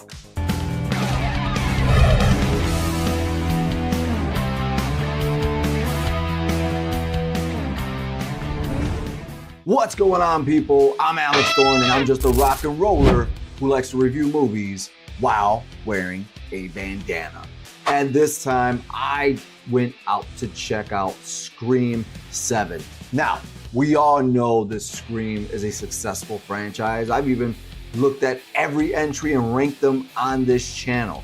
But there was a lot of controversy going into this one. There was stuff with people who didn't return, and there was political views, and there was people boycotting. And yet, this is the most successful opening weekend for a Scream movie ever. Before we move on, I just want to ask you to hit the like button and please subscribe to the channel. It helps a ton. Now let's move into what Scream 7 is all about. Neve Campbell returns as Sidney Prescott, who is targeted by a new Ghostface in the town where she lives with her family. It serves as a sequel to Scream 6, focusing on Sidney protecting her daughter from the new killer, with production marked by creative changes and the departure of Melissa Barrera and Jenna Ortega, as well as Williamson taking over directing duties. Now that's what you get when you read Google. And I gotta be honest with you, I kind of liked the direction Scream was going prior to this entry, which we'll talk more about as the review goes on, but I wasn't a big fan of the cast of characters. Let me explain. This new cast of characters that debuted in Scream 5 and 6 were younger, more hip. I get that. But something about them just didn't click for me.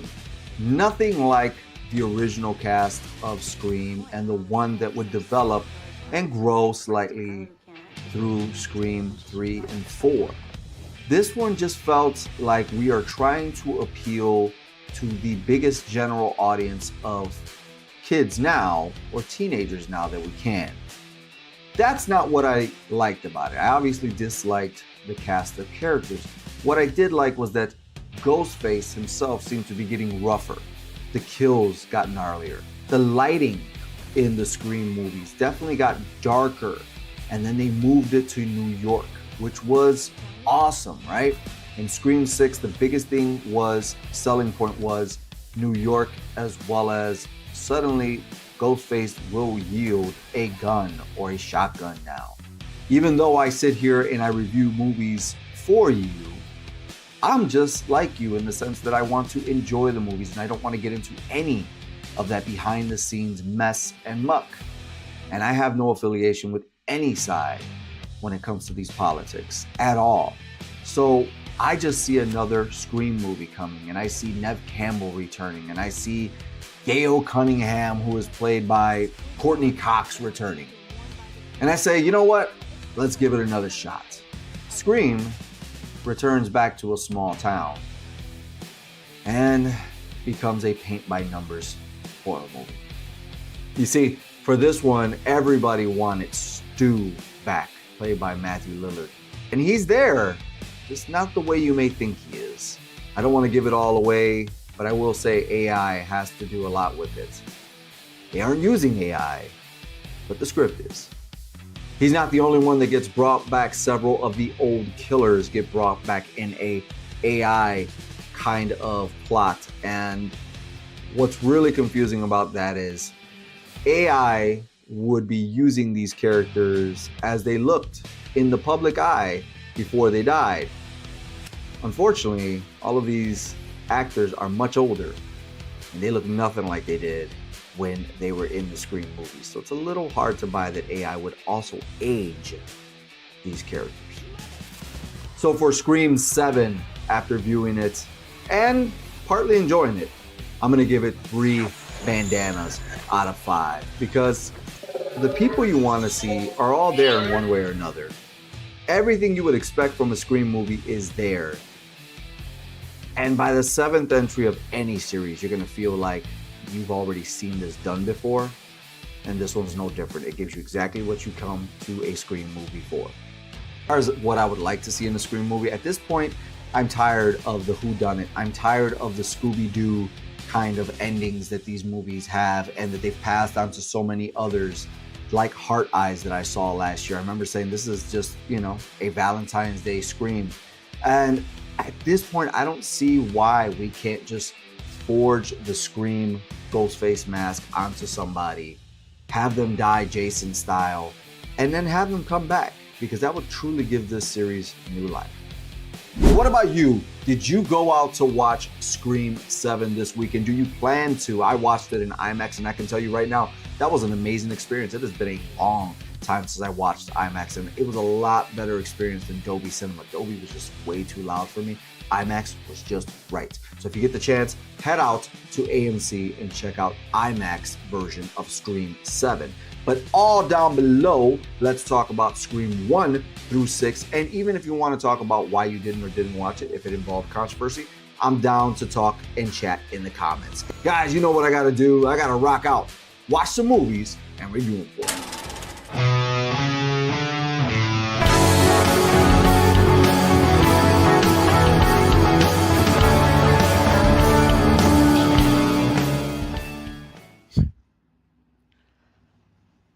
This movie was loud.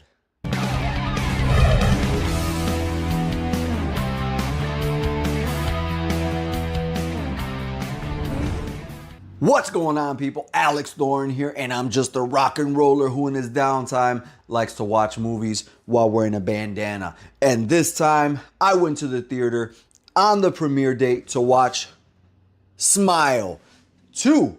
And a few months ago, I saw the trailer to this movie and instantly was interested because of the musician aspect of it, me being a musician myself.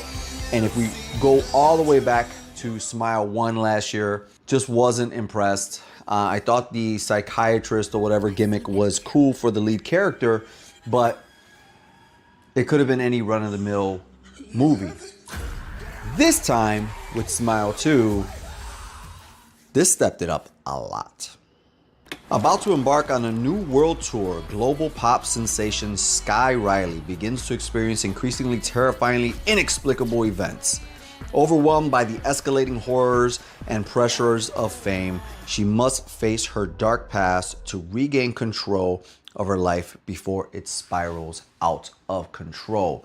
This movie was very easy to follow at first.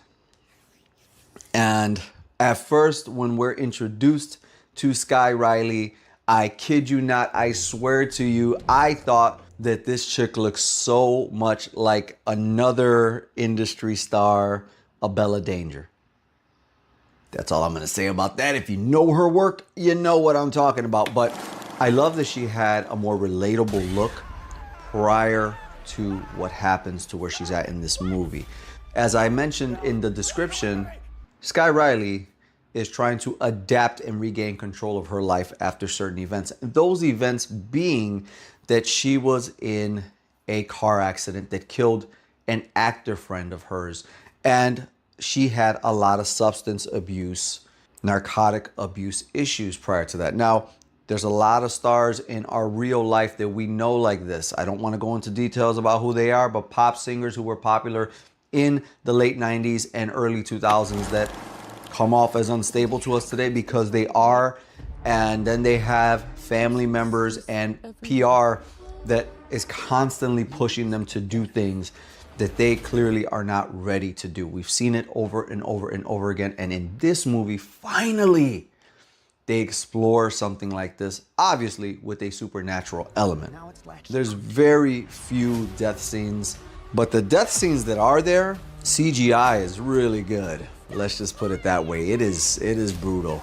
And I'm gonna tell you right now, every single smiling scene that's in the movie is in that trailer that you see. One of the biggest issues we have with trailers today is they give away everything you see in the movie. It's just like, okay, yeah, now we're finally seeing it in the movie. But whether it's her backup dancers or fans that come up to her, or the person who passed the curse to her showing up behind her in the mirror, or it's her mother or her best friend, like everybody she knows is smiling at her. And this movie is very trippy. And when I said earlier that you can follow it in the beginning, that's everything I explained to you. After that, this movie really tends to play with the viewer, because everything that Sky experiences, you experience, but as she jumps back into her current timeline, so do you. So you're watching things and a half hour passes by and suddenly you're kicked back to 45 minutes prior to that. This happens often in this movie. And I feel with this 2-hour runtime, there were so many scenes of people smiling at her and Riley losing it. And those scenes play out the same way every time, and you know it's going to be a jump scare. I feel like 26 minutes or so of this movie could have been cut out. We did not need as many jump scares as there were. I just don't feel that way. I think the movie is effective. I think the effects are great. The score is just incredibly loud and effective. And they made sure that they mixed this to the point where voices are coming from all over the place. If you have a good sound system, and I went to AMC Theaters, thank you AMC for sending me out to this, by the way, that had a great sound system. And my God, was it just boom, whoa, whoa, whoa, okay, from here. They do this thing where, like Evil Dead Rise did, where it's just boom, loud music out of nowhere in your face. And it's not just jump scares, it's just loud. It's once, I know I seem like I'm shitting on it, but I'm not. It's just that part of the movie where there was just these constant long back and forth ping pongs in time, and you don't know what's real and what's not. And it just happens so often that by the end of the movie, you feel just as exhausted as she is. All right, with that being said, I think it's time we get to the bandana rating for 2024's Smile 2. And I'm going to give Smile 2 a solid 4 bandanas out of 5. I think it is trippy, it is inventive. I don't know how many more times I could say that word, and I'm sorry for saying it so much, but I just don't have another way to describe how off-putting this movie really is in the way it puts you in Sky Riley's events. It puts her in her brain, and it's very clear that this movie is a play on pop stars that we knew from the late 90s, early 2000s and beyond. By the way, I want to say, as a musician, the music in this that they made for this, which I read right before the movie started, I was reading an article that said the lead actress sang the songs that are in the movie for real. They're great. You know, I'm a rock and roller, but I know a good song when I hear a good song. They did such a good job at replicating what that synthetic pop sound is that is on the radio stations that, you know, she did great with that. The way they put her family, her mother more so than anything, pushing her, it was perfect. The way they set up how everybody was like, you cannot mess this up. You're on your comeback. If you cancel, it doesn't matter how you feel. It doesn't matter any of that. If you cancel, you're screwed forever. And then we're going to owe the record company and the touring company millions of dollars. You have to go through with this no matter what your mental state is. I thought all of that was great. But guys, let me know, how do you feel about Smile 2? Are you going to go out and watch it this weekend? Were you a fan of Smile 1? And if you do see it this weekend, head over to the comment section below. Let me know what you thought about it. What was your favorite part? What did you like and what did you dislike? And if you want to talk even more about horror movies and movies in general, you got to join this channel's memberships. That's right, Thorn Theater has real deal membership laminated cards for all of you Thornaholics out there and horror lovers. Not only that, but you get to request your own reviews. Let's say there's something out there you're really dying for me to review, but the masses may not want it, or it's not something that's gonna move the numbers. Guess what? You pay. You control the narrative. You get early access to videos, live only chats, as well as exclusive watch alongs just for members. And if you don't feel like committing to that, you can always leave a super chat, super thanks, or buy me a coffee. That's right, buy me a coffee right now is a way that you can support somebody like me for making videos just for you guys, doing what we love to do. But guess what? If you buy me a coffee, at least you're fueling the journey. And right now, Buy Me a Coffee has an update to where when you leave your note of why you have gifted me coffee, I can respond back to you in video form. And with all that being said, guys, I hope you have a happy Halloween because we are in spooky season. There's more videos to come. I gotta go rock out, watch some movies, and review them for you.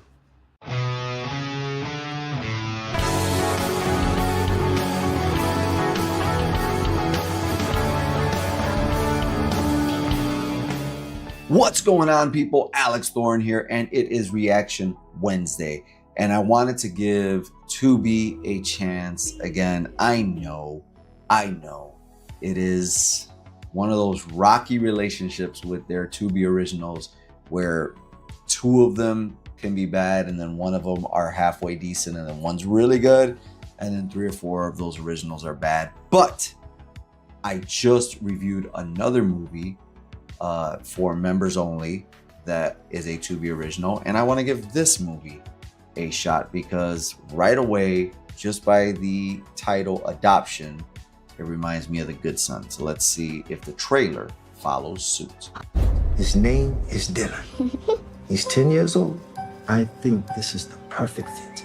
Dylan, this is your new family. It's a pleasure to meet you. Oh, you are so polite. I'm a hugger. Not being able to have my own kids was so hard for me. James and I can still have a family. Welcome to the neighborhood, shorty. We don't know much about his family history, and I've heard horror stories of people adopting kids.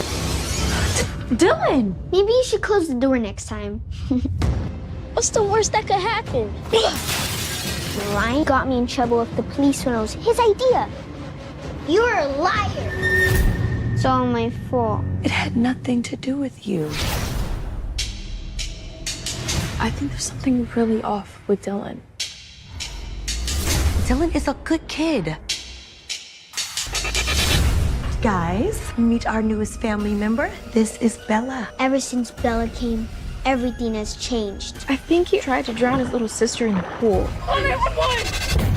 What is that, a toy gun you got there? No, it's real. Come out, wherever you are.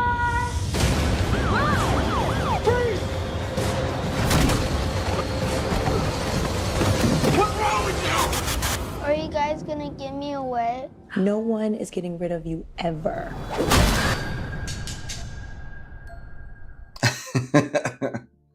I like it. I could tell right away this is what trailers are for, right? Like a cover of a book.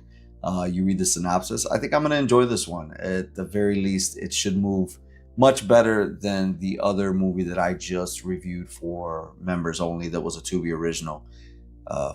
Talk about a snore fest.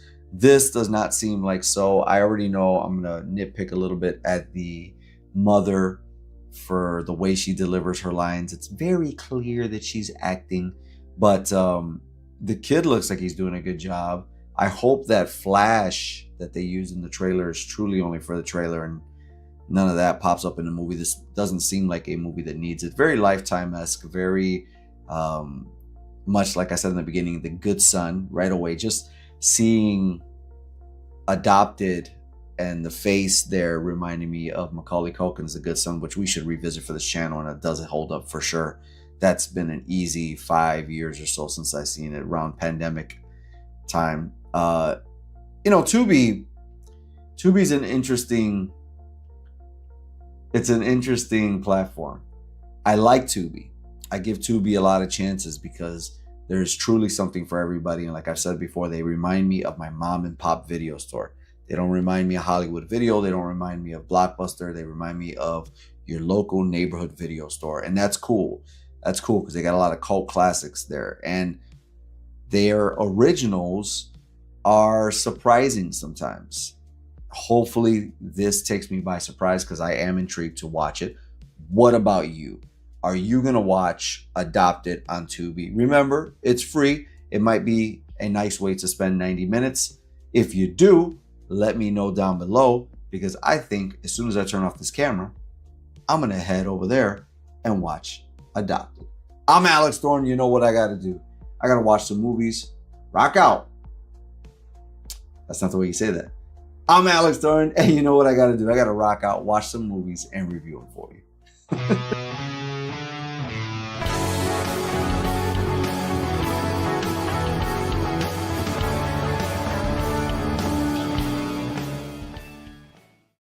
What is going on, people? Alex Thorn here, and it is Reaction Wednesday. And as always, I was scouring the internet for something that piqued my interest trailer-wise, and nothing stood out until I saw this movie called Coyotes, and it stars Justin Long, which for me brings great memories of Jeepers Creepers, Barbarian, Accepted, Dodgeball, but he's really good in horror. So I'm gonna trust in Justin Long.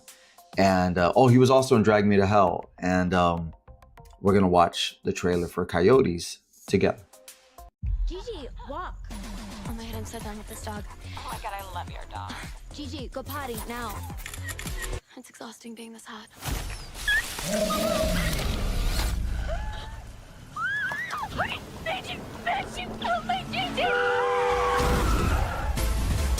Are you all worried about the tree out front? I'm not worried. Oh my god! You did say that you were gonna trim it last year. You can wait till tomorrow. Good. Guys. Oh, there's something outside. Okay. Give me. No, right now. Right now. Wow. Make sure it's okay.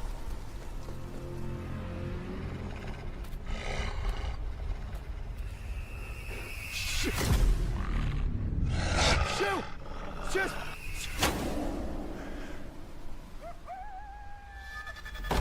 What was it?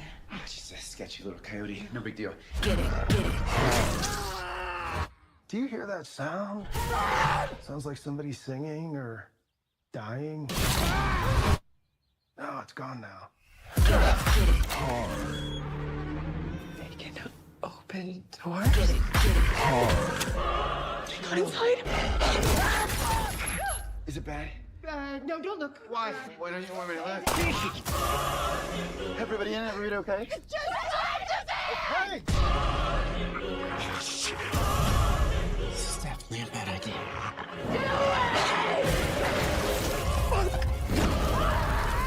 They want your shelter, your food, your water, your sanity. I just want to say, We're all gonna live happily ever after. I hope those aren't my last words. You don't want to shoot the neighbor! Stay the fuck away! Go! Get the fuck off my husband!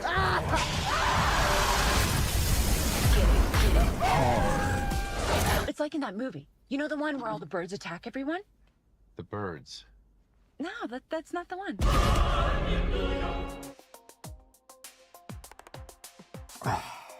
So, yeah, that did nothing for me to want to watch this movie at all. See, if you're new to the channel, then I'm telling you for the first time, and obviously if you're a subscriber and a fan, then you know already that I am not big on adding comedy like this to horror. Now, it works, right? It can work. It when something is indirectly funny, then it can work. But adding goofy music like this to a movie, a horror movie, doesn't make sense to me. These overly CGI coyotes does not look good. Having people purposely be silly in this movie when you're getting attacked by dogs and your loved ones are dying doesn't make sense to me. So that's already a disappointment, and I can guarantee you right now, next month I will not be watching this movie or reviewing it unless somebody forces me to. Or unless they invite me out to go watch it, which, by the way, I have declined to go watch movies from film companies and production companies before, just because I know I'm going to shit all over your movie. I already don't like the trailer.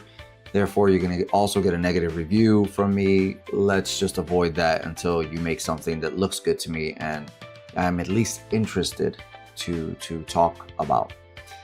This does nothing for me. Like I said already, I don't like silliness. I don't like that music that they put to it. I don't like the way the people were acting. I don't like the way the coyotes look. So this is going to be a no for me, dog, as it was once said.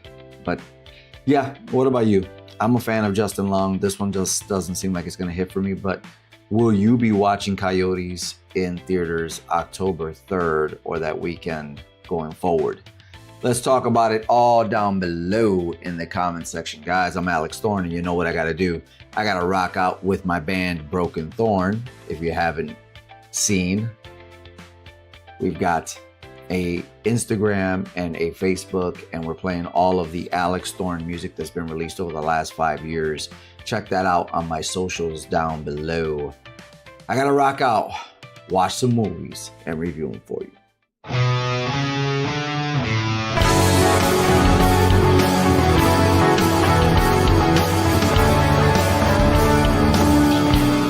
Ho, ho, ho, what's going on? Merry Christmas to everyone. I am Alex Thorn, and it is Reaction Wednesday. And no, today I am not wearing a bandana, but wearing your traditional bah humbug Christmas hat. And yesterday, when I was out at AMC theaters for Five Nights at Freddy's 2, I actually saw a poster while I was walking through the corridors of AMC and did not see a trailer. So I looked it up, and today we are going to watch the trailer for We Bury the Dead Together.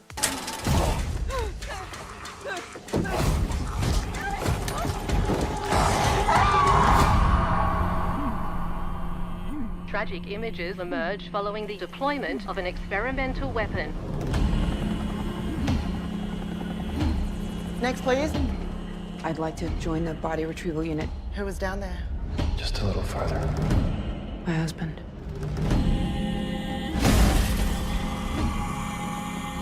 I want to make a difference. There should be a way to get to the highway without them spawning us. I know what you're going through, but if you find your husband, I hope you understand what that could mean.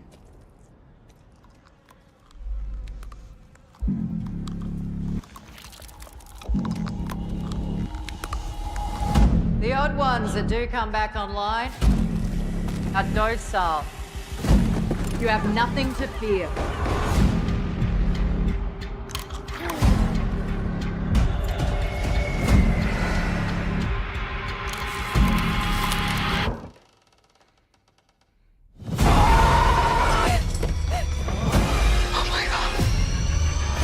You want to know why only some of them come back? They're the ones with unfinished business. Is it true what they're saying? They're getting more hostile by the day.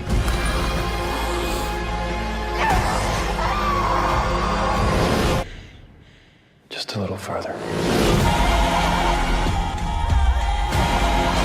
Just a little farther.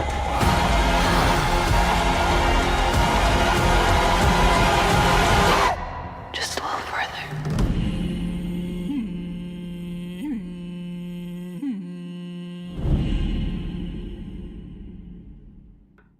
I can definitely tell you right now, that looks a lot better to me than 28 Years Later trailer that I did see in theaters yesterday. Being a horror fan forever, zombies obviously is just built into what you love.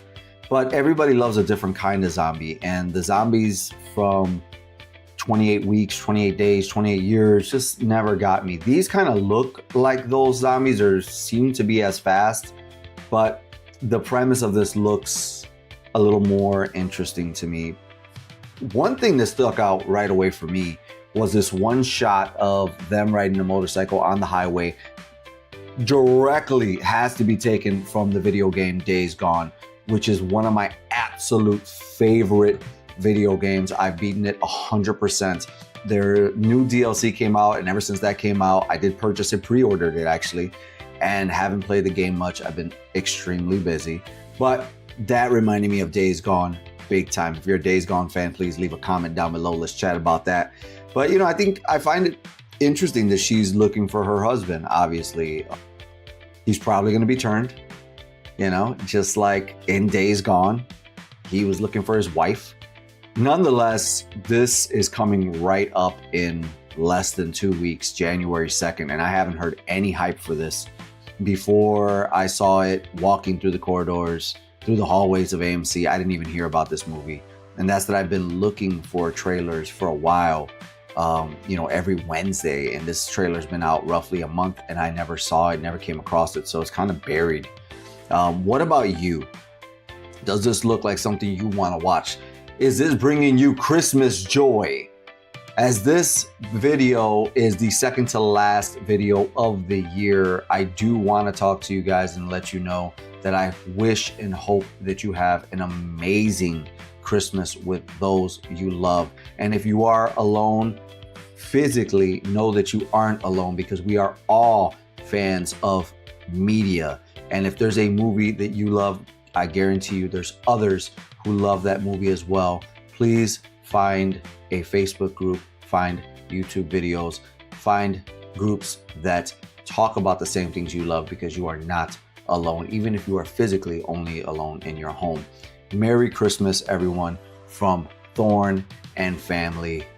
I'm Alex Thorn. You know what I gotta do?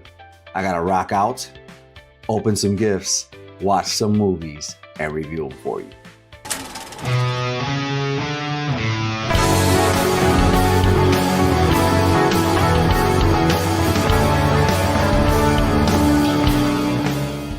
You know, only Final Destination movies can have you leave the theater and be afraid at the light, be afraid while you're driving your car, be afraid at the gas station of what could happen, because you start seeing the horrible things that could happen after you watch this movie in a theater.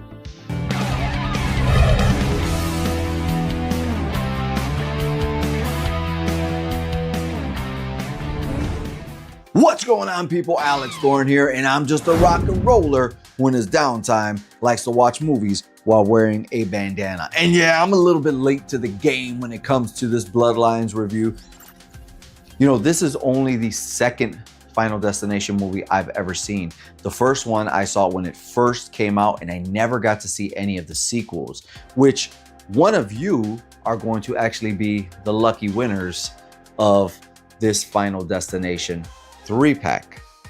The details to win this bad boy right here, which features Final Destination 1, 2, and 3, will be revealed later in the video.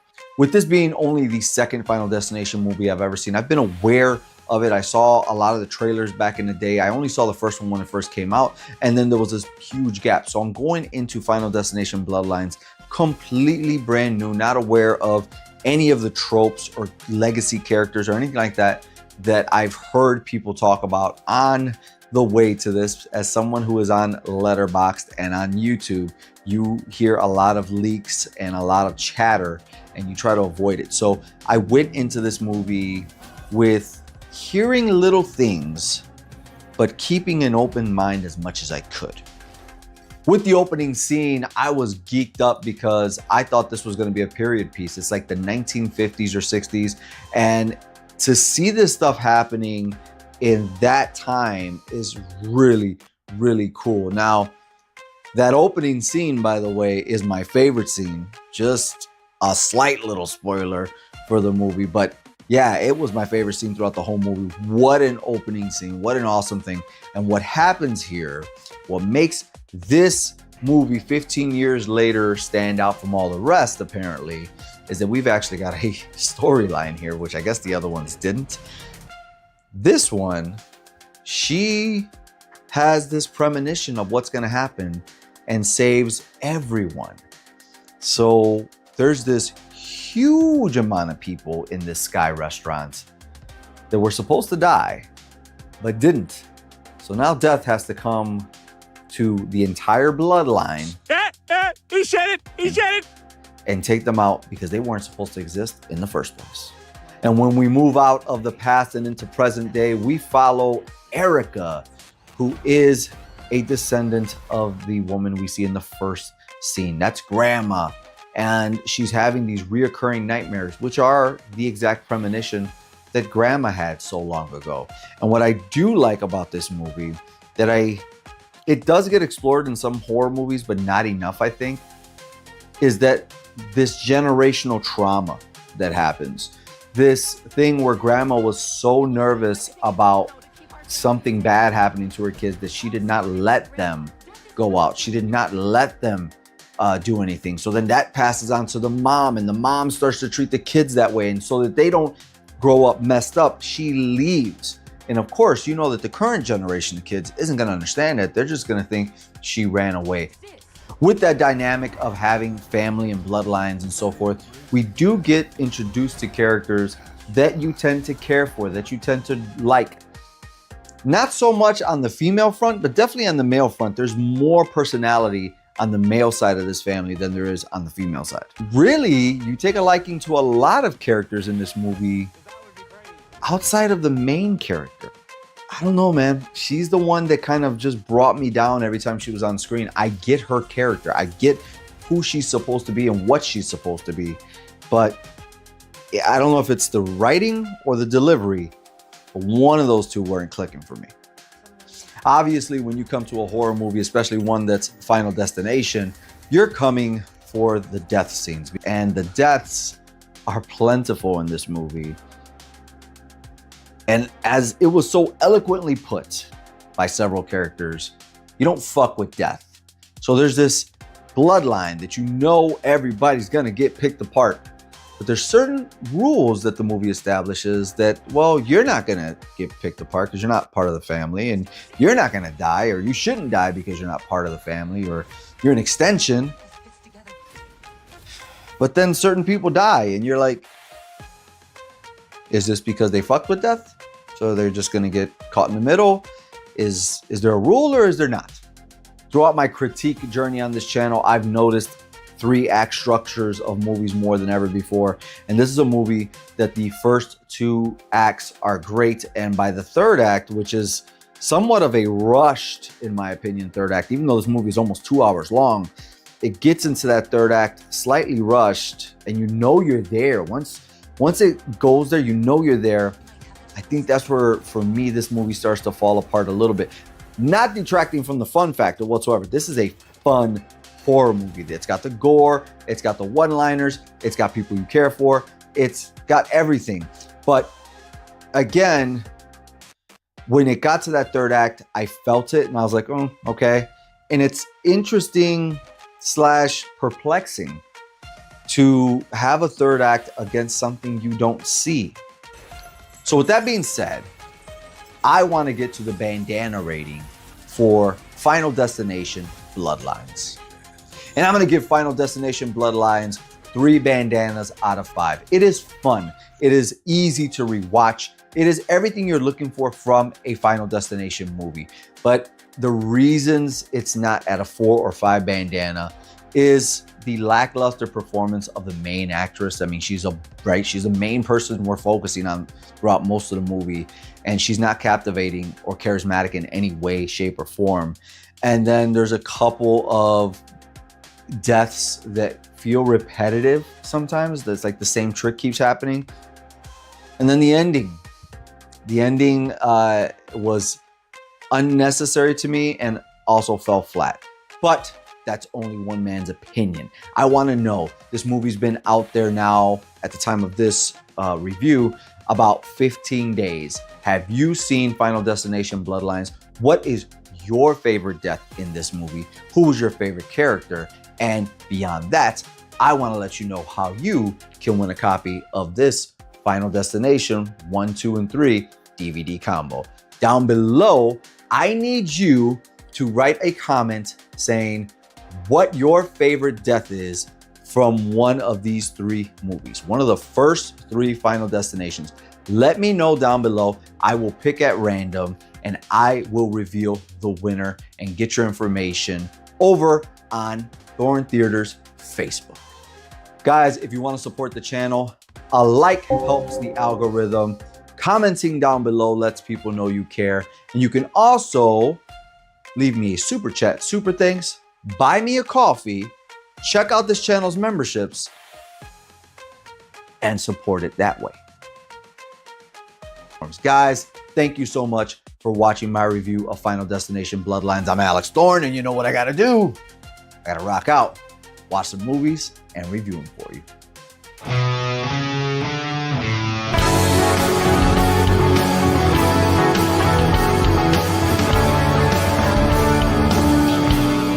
I've waited a while for this embargo to be up, but it's finally time to have a rebirth.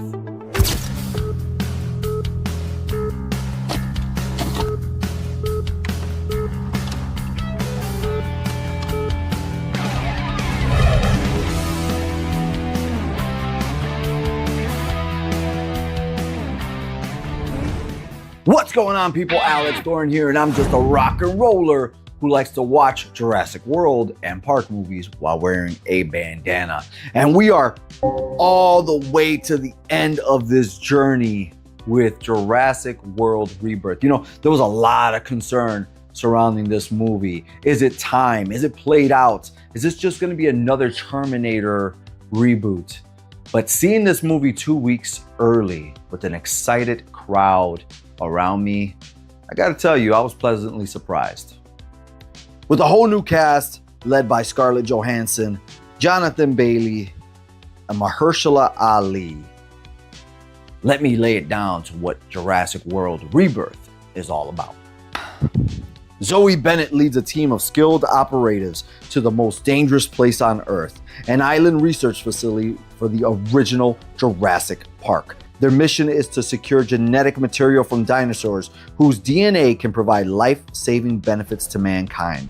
As the top secret expedition becomes more and more risky, they soon make a sinister, shocking discovery that's been hidden from the world for decades.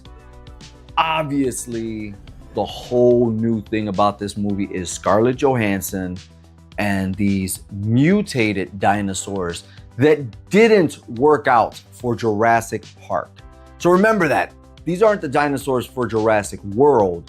These are the dinosaurs that didn't work for Jurassic Park, the original 1993. But that's what this is all about. 3 specific dinosaurs that they have to get it from. And while they're going for these 3 specific dinosaurs, they come across one that was way too ugly for Jurassic Park. And it looks like an alien, turkey, and T-Rex hybrid. We can talk about those dinosaurs in just a bit. What I want to hit on that I remember the most and that struck me the most while being in the movie theater was Scarlett Johansson. You know, I have only really seen one movie with Scarlett Johansson, that movie being one of my favorites of all time, The Island, but that was a long time ago.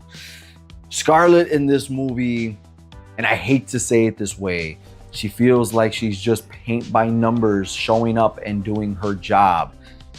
I don't know if I didn't catch it before or what, but I know that she was a mercenary. I just didn't catch if she was a mercenary for dinosaur missions, because if she was doing dinosaur missions previously, then I would completely understand her reactions or lack thereof in this movie.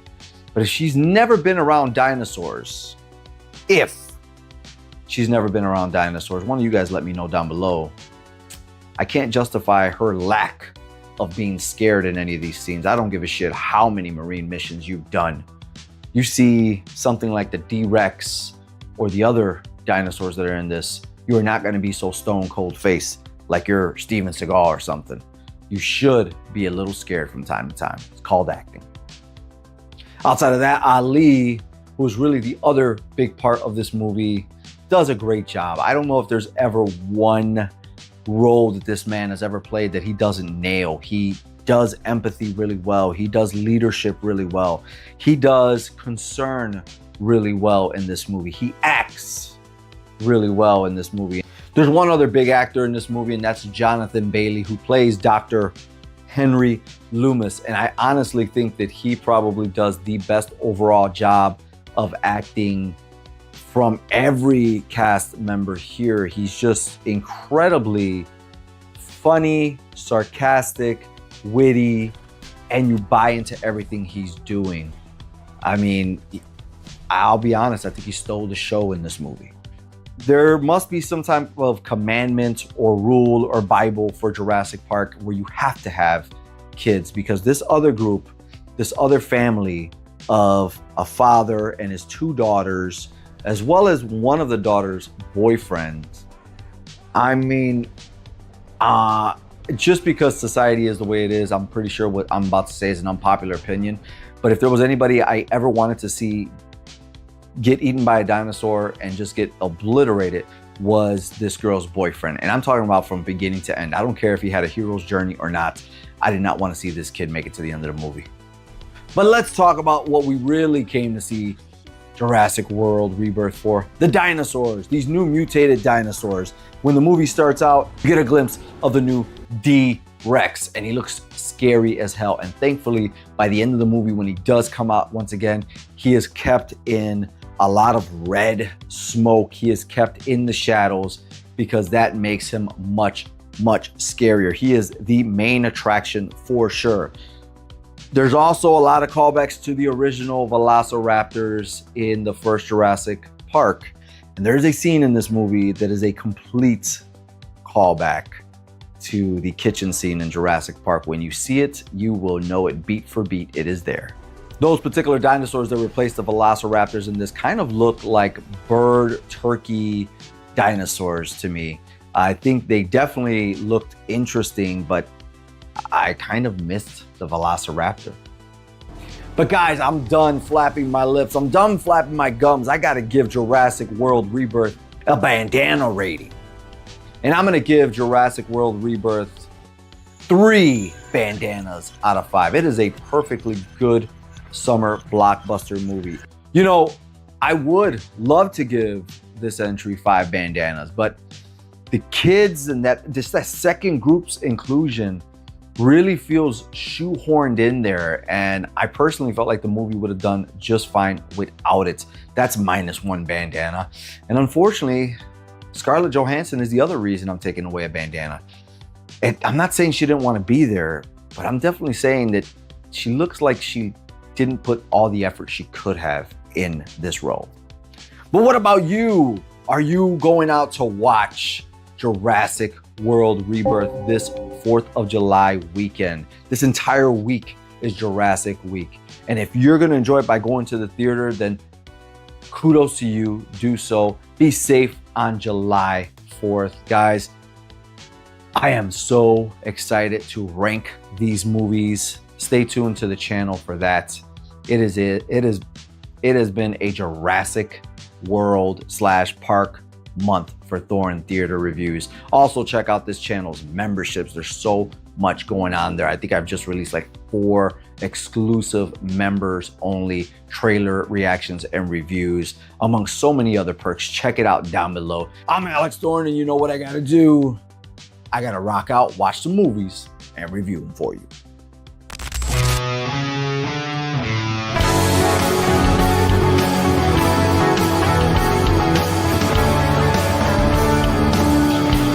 What's going on, people? Alex Thorn here, and it is Reaction Wednesday.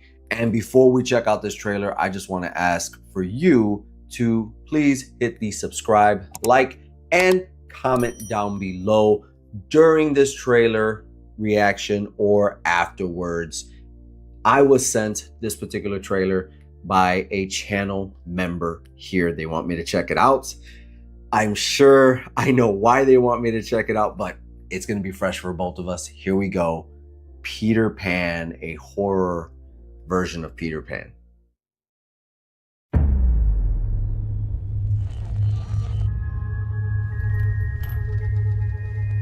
Wakey, wakey. Peekaboo. How did you get down there? I'm Peter. It's nice to meet you.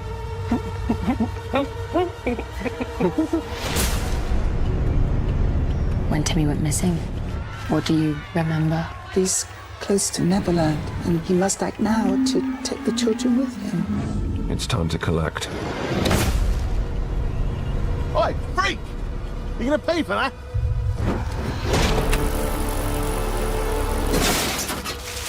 Hi, Peter. Do you know what I have? Don't worry about Michael. I'm gonna take him to Neverland.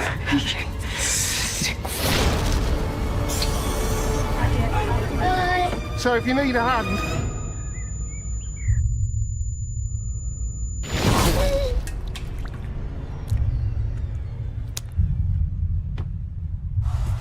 Wow. Who wants to come to Neverland with me?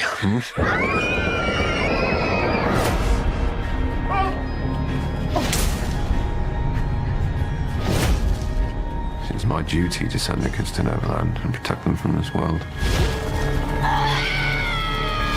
In a place where you can be a little boy for the rest of your existence.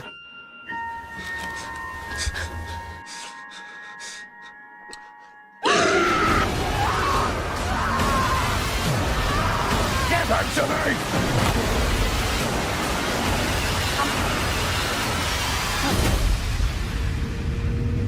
Marco? Hello. Marco? Hello. Okay.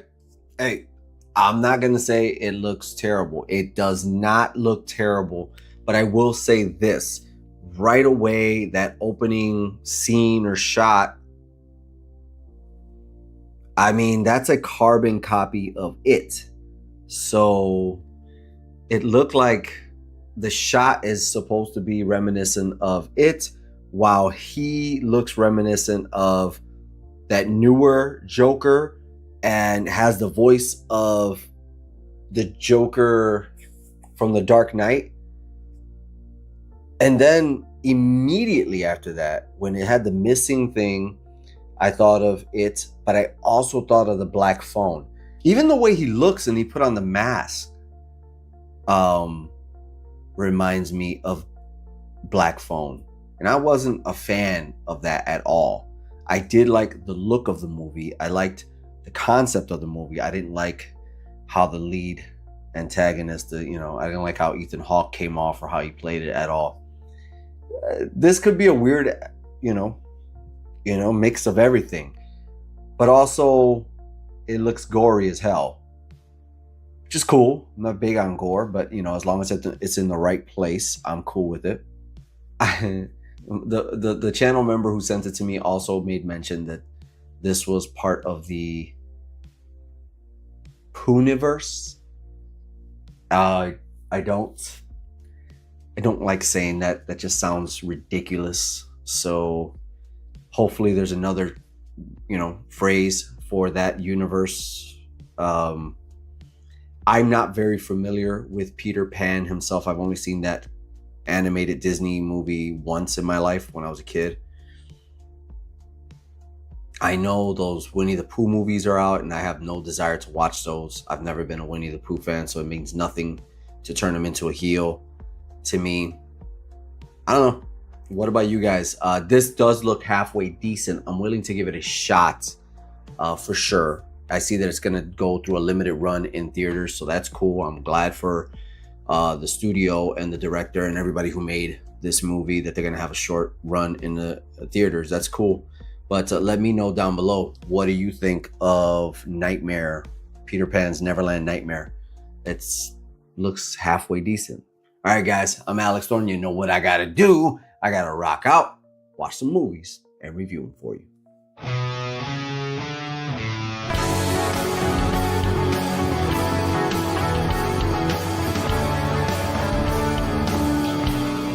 What's going on, people? Alex Thorn here, and it is Reaction Wednesday. And a few months ago, I checked out a movie that is in theaters right now called Primitive War, which had a cool new war setting for dinosaurs. And we don't get a lot of that outside of Jurassic Park / World. We've gotten a couple others with 65 and the Meg, but seeing them in this new war setting, really, really cool. There's a lot of good reviews coming out. Now I came across something called Beast of War, and I see a shark in the thumbnail. So we are going to check this out together for the first time.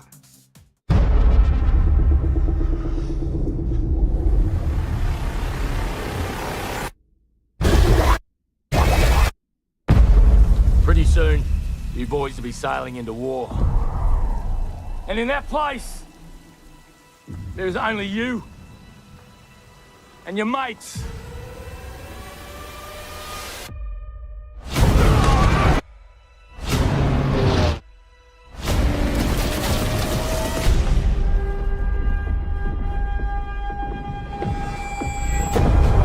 can't be the only ones left. Nearly 200 men gone on that bloody ship. Every hour we drift further away from where they'll be looking. What the hell was that?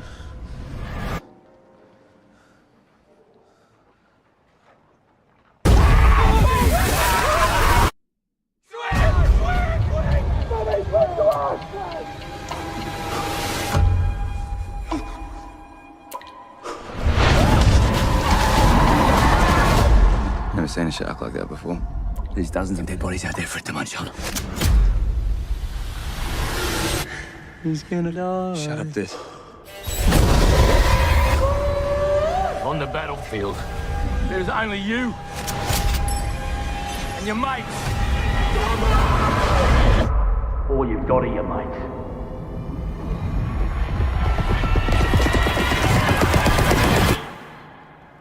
She'll be back.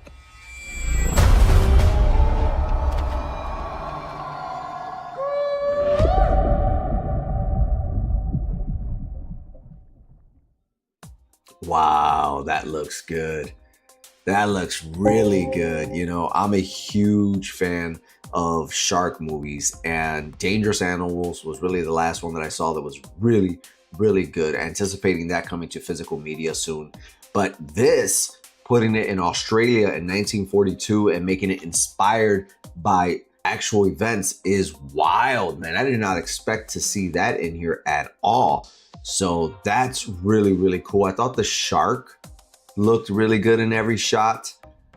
Can't wait to see that either on the big screen or on video on demand. That would be cool too. You know, as long as it looks good and there's no bad CGI shots, I'm down with it. I do like the war setting. I think that is really cool because getting these different movies now, because I think they have access to better CGI than they did in the past, is really good. You know, there's always that fear with shark movies.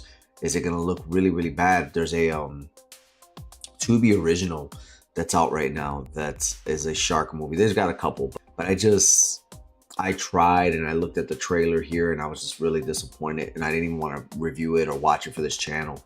But this looks good. So I'm looking forward to Beast of War. What about you? Have you checked out Primitive War? That's in a limited run in theaters right now. Or are you waiting for video on demand for that?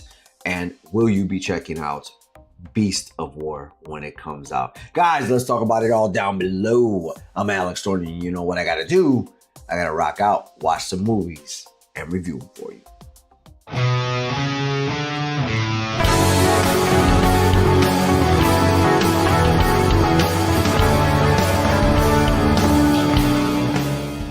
What's going on, people? Alex Thorn here, and today it is Reaction Wednesday, and it's a whole different type of reaction video. Usually I'm reacting to trailers or music videos. Today I am reacting to this Stover Load box that I got sent.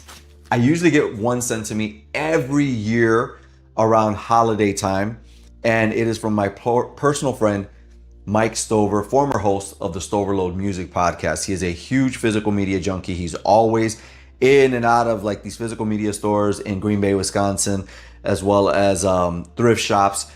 Let's react to this together because I'm very sure that he is going to include plenty of cool stuff in here that we probably are going to review and watch on this channel. So hang in there with me. A little bit of a different video today. What do we got here?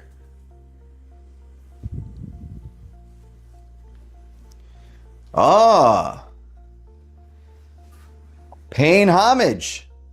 So we got a wolf fleece. Pretty cool. This is paying homage to my wrestling days, my pro wrestling days, as I was named the Lone Wolf Alex Thorn. And that's actually where Mike and I met, was at a wrestling show. He was a wrestling fan, came to the show, and he just had that brain that worked overtime, always had ideas, so we brought him in. So we've got this. Wow. We've got old school RoboCop. Sealed card set. 9 cards from Topps. 1 sticker, 1 stick of bubblegum, which, are we going to be eating that? I don't know. That's pretty cool. Oh, Nightmare on Elm Street stickers. 6 of them. Check that out. I don't know if you guys can get a good shot of it. There we go. Whoa. That is cool. I've never even seen those stickers before. Oh man, there's a lot of physical media up in here, guys. We'll start with stuff that's not physical media. We've got an LED room projector. This is pretty sweet. I already know somebody's room in this place that can use this. This is awesome. So it'll project like the moon and the stars and all that stuff up to the ceiling. For sure, I think my son will love this 110%. So we've got something that is heavily padded up here. I want to see what this is without cutting myself. And I'm making a pizza for me and my kid right now, and it smells amazing. Still got a timer on there too. Get this baby open. Oh, sorry, I'm touching the microphone. As you guys see, no BS. I'm always using my Hollyland microphones, and this is completely transformed, you know, the channel, how I do things. Once again, paying homage to my wrestling career. This is gorgeous. This is a Wolves plate. Look at this. 3D plate. How cool is that, man? Whoa. Yo, this is cool. Mike, I know you're going to see this video, brother. This is amazing. We got some comic books from Marvel Free Spotlight. That's cool because not as much today, but I still have every single comic book I ever had as a kid. I still have it today. These are cool. So we got Spectacular Spider-Man. My kid is a huge Spider-Man freak right now. Loving it. All right, let's get to it. Physical media. First and foremost, I've never seen this. It's pretty cool to have. It's definitely going to be on the channel. The Fog VHS. The brother knows me, man. He knows when it comes to DVDs and it comes to Blu-rays, I can do all that on my own. But the VHS, always something special. Never have seen this with Jamie Lee Curtis and Adrian Barbeau. Very cool. Did they rewind it? They sure did. They were kind enough to rewind. This will be a future Does It Hold Up and a first time watch on this channel for sure. We got something called, whoa, Wired to Kill. Oh, from Lightning Video. I've never even heard of this movie. Check this out. This is gorgeous, this cover. Wow. Wired to Kill. It's a booby trap. One false move in your history. Toy robots that once seem innocent are actually wired to kill. That's cool, man. That's does it hold up on this channel? This was very popular when I was a single-digit child. Never seen it. But it gets 2 thumbs up from Cisco and Ebert. We're talking about The X-Files. For this to be a movie, I believe first, and then become a TV show with the same stars, that's wild, man. Never seen it. A future does it hold up again. Wow. Continuing with that comic book thing, we got X-Men Magneto. Oh my God, look at this. Look at this. Check this out. This is something special right here. Blue and white insert. Me and my kid will watch this. This is a single episode. 25 minutes. Fuck, that's cool. Ooh. All right, Silver Bullet from Stephen King. Again, something I've never watched, never seen before. Pretty cool. Very cool. Clean VHS. Another first time watch. Obviously, this is a werewolf movie from Stephen King. Whoa, man. That is too cool. Oh, underrated movie. Recently reviewed on Letterboxd by Dark Room Reviews. Plug for you. Cheap plug for you, brother. Wolf, starring Jack Nicholson and Michelle Pfeiffer. I remember when my mother, when she rented this movie the first time. I think I may have seen it once or twice afterwards on TV, but I never specifically, chose to watch it again after the first time. But it left an impression on me because these were 2 huge stars, and me as a youth was thinking in my head, this is Joker and Catwoman. So that's pretty cool. A future does it hold up. Okay.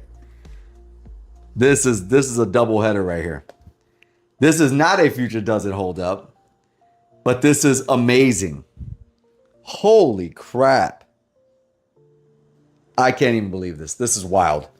Check this out. Metalhead Magazine. Look at Gene and Paul from Kiss in a photo I've never ever seen from Rise to It music video. They're in the makeup in the beginning and end. I never seen this photo. Huge Kiss fan, by the way. Kiss makeup one more time. Aerosmith behind the scenes. Anthrax live at L'Amour. Lita Ford models sexy lingerie. The other one has David Lee Roth gets down and dirty. Ozzy Osbourne, just say Ozzy. Megadeth's Dave Mustaine, he drank, he used, he quit. Slaughter, Vegas Homecoming. Anthrax, Speed Metal, Monsters. Yo, look at the back. We got Alice Cooper. In the back here, we've got White Lion. We got Bon Jovi. This is epic right here. And the creme de la creme. I've been looking at it the entire time in this box, but haven't revealed it to you because this is even the first time I'm seeing it when I opened the box, but I saw it the whole time. This is incredible. Check this out. Hulk Hogan thermal. Brother, I understand that this is just a piece of plastic with a Hulk Hogan sticker on it, but is this open? Is it? Oh, I think it's still in there. But right away, oh, it's much more than that. It's the legit real thermal. Look at that, man. You could tell this is used. It says, well, I'm not going to say your name, and it has a phone number on there, but it says a person's name and a phone number. This is obviously when this person was a kid. Whoa, man. Forever, I'm a huge Hulk Hogan, the character fan. He meant the world to me as a child and growing up. I remember seeing this in the WWF magazines. Never got it. There's a lot of stuff we never got, but to get this now, this is amazing. Thank you so much. What a Stoverload box. Incredible. Incredible, man. Thank you so much, Mike Stover. You guys, let me, while I'm wielding a knife, you guys, thank you for being subscribers, watchers to the channel. You know what you got to do. It is Thanksgiving season. You got to be thankful for those in your life. I'm thankful for you. You know what I got to do? I got to rock out, watch some movies, and review them for you.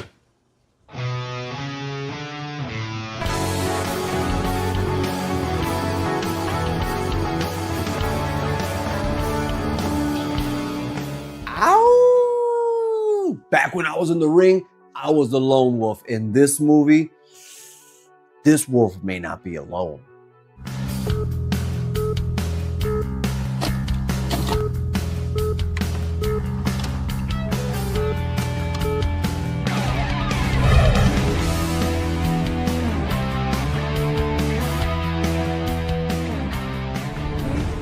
What's going on, people? Alex Thorn here, and I'm just a rock and roller who in his downtime likes to watch movies while wearing a bandana. And this time, I got to head to AMC courtesy of Blumhouse, a personal invite, brother. And I can't believe it because this is my very first studio invite to a screening ever.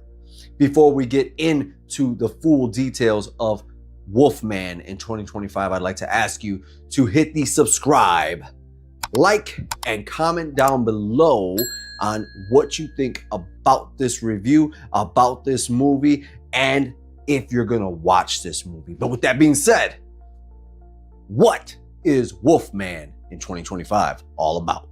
Blake and his family are attacked by an unseen animal and in a desperate escape barricade themselves inside a farmhouse as a creature prowls on the perimeter. As the night stretches on, however, Blake begins to behave strangely, transforming into something unrecognizable that soon jeopardizes his wife and daughter. This movie, honestly, as somebody who likes horror movies but hasn't really been watching Wolfman or wolf-oriented movies in a long time, I gotta tell you, the last wolf movie I saw that might have been Dog Soldiers when that came out, and I don't remember when that was. That's how long ago that was. I was also called the Lone Wolf Alex Thorn and had that ow thing when I came out to the ring. It was part of my logo and all of that stuff, but none of it really had anything to do with Wolfman lore other than the fact that I was a lone wolf then, and I'm a lone wolf now. Directed by Lee Wanell, this movie is very atmospheric. I was surprised, and I may be jumping a little bit far ahead on this, but I was surprised at how old school this movie felt. There's not a lot of jump scares for the sake of jump scares. This movie felt very non-Blumhouse, if you know what I mean. Like Night Swim was Blumhouse. Many other movies that we've seen that we were not impressed with were Blumhouse, but every now and then, like Megan, like Speak No Evil, Blumhouse really brings it to you with something great like Wolfman right here in 2025. Blake, the lead character in this movie, it's a very simple cast of Blake, his wife, and his daughter. Of course, the family is in shambles, and what family doesn't seem to be in shambles in any of these movies, especially because one person is working, the other person isn't, but they're too busy to pay attention to their family, and the kid senses how separated the household is, and they attach themselves more to one person than the other. It's a tale that is told over and over and over again because it's true. There are certain events that lead this family from the busy hustle and bustle of the city life back to the cabin where Blake grew up. Something goes awry, and now they must barricade themselves in his childhood home because something is hunting them down.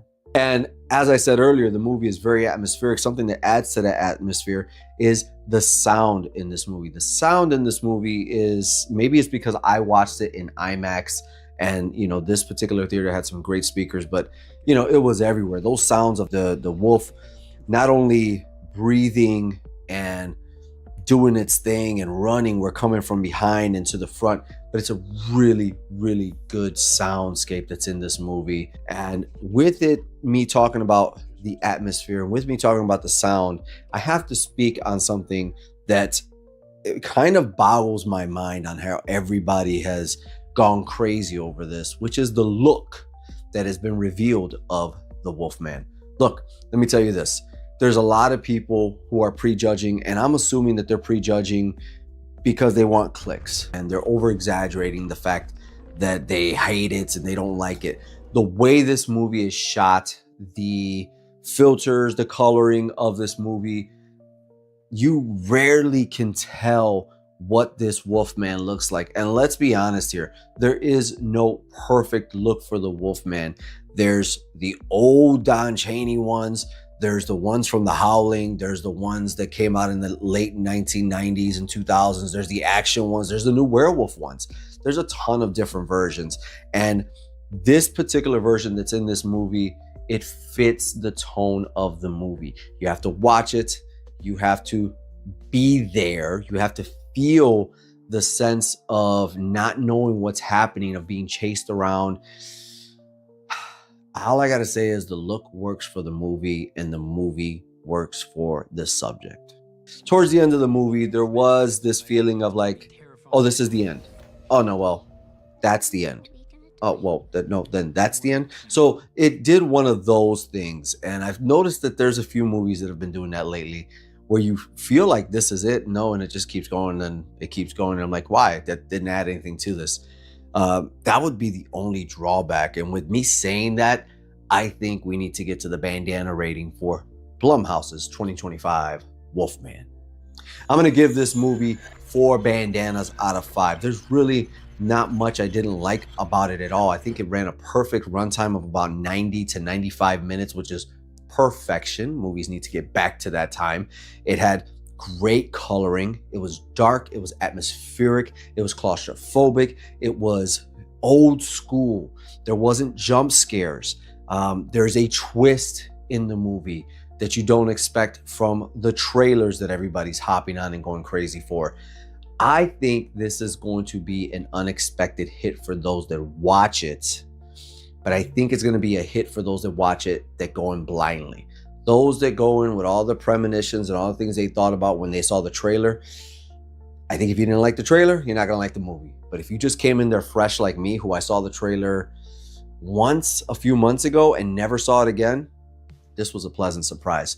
4 bandanas it is for me.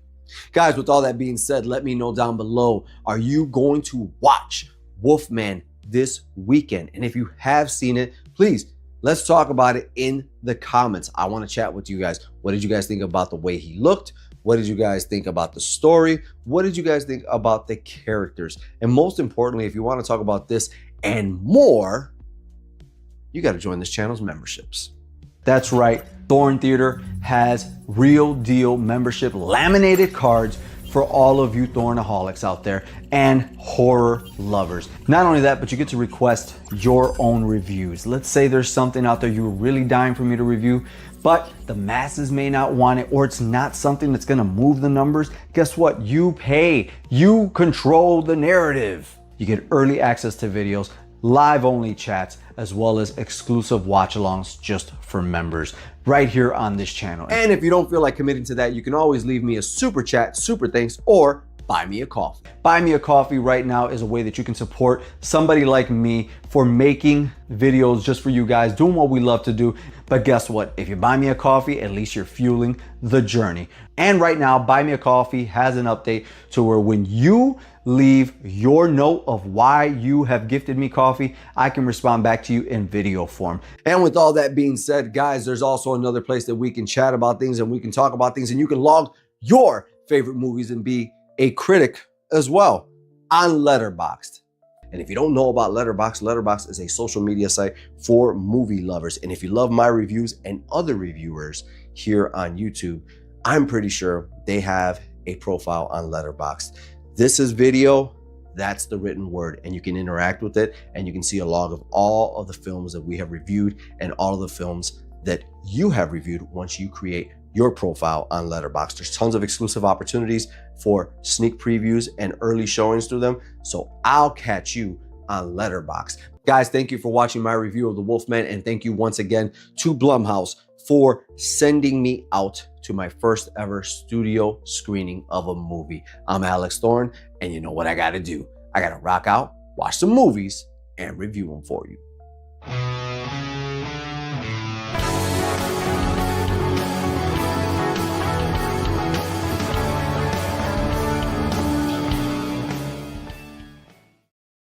You know, I grew up with this franchise along with Urban Legend and Scream and the rest of those movies that came out, but this one never felt like it needed a legacy sequel.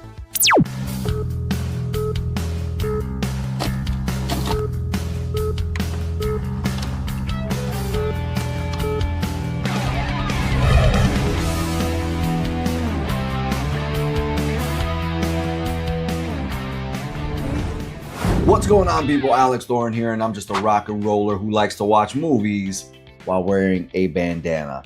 And with I Know What You Did Last Summer 2025 being in theaters, and thanks to Our Life in Horror for reminding me that it's out, I went over to my local AMC theater and checked it out. When it comes to the plot, 5 friends inadvertently cause a deadly car accident. They cover up their environment and make a pact to keep it a secret rather than face the consequences. 1 year later, the past comes back to haunt them as they learn someone knows what they did last summer. I gotta tell you guys, I watched I Know What You Did Last Summer for this channel somewhere around the time that the trailer was released for this one. I couldn't even make it to the review because I had forgotten everything about the movie outside of Sarah Michelle Gellar and her death scene in the movie, which was really brutal, way more brutal than I remember it to be. I say that because my impression of I Know What You Did Last Summer back in 1997 is kind of my same impression that I had when I watched it 3 or 6 months ago. It's kind of the same impression I have of this 2025 reboot. I think what stood out to me right away was this cast and this happy-go-lucky type of way that they tried to paint them in the first half of the movie. I was gonna walk out of the theater. I was just over it, but you know, I'm like, I gotta stay here, I gotta stay here. It wasn't as bad as, you know, Life of Chuck that I walked out of, but it was just like, what is the point of this? This is really bad. It felt like B-C level movie territory in the first half of the movie. And when you stick it out and you make it to the second half of the movie and the third act of the movie, that's when it starts to kick in to be like, okay, this is starting to come together as something. But I think honestly, what really my impression of the entire movie is that it's not acted well. The acting is just really over the top. The writing is,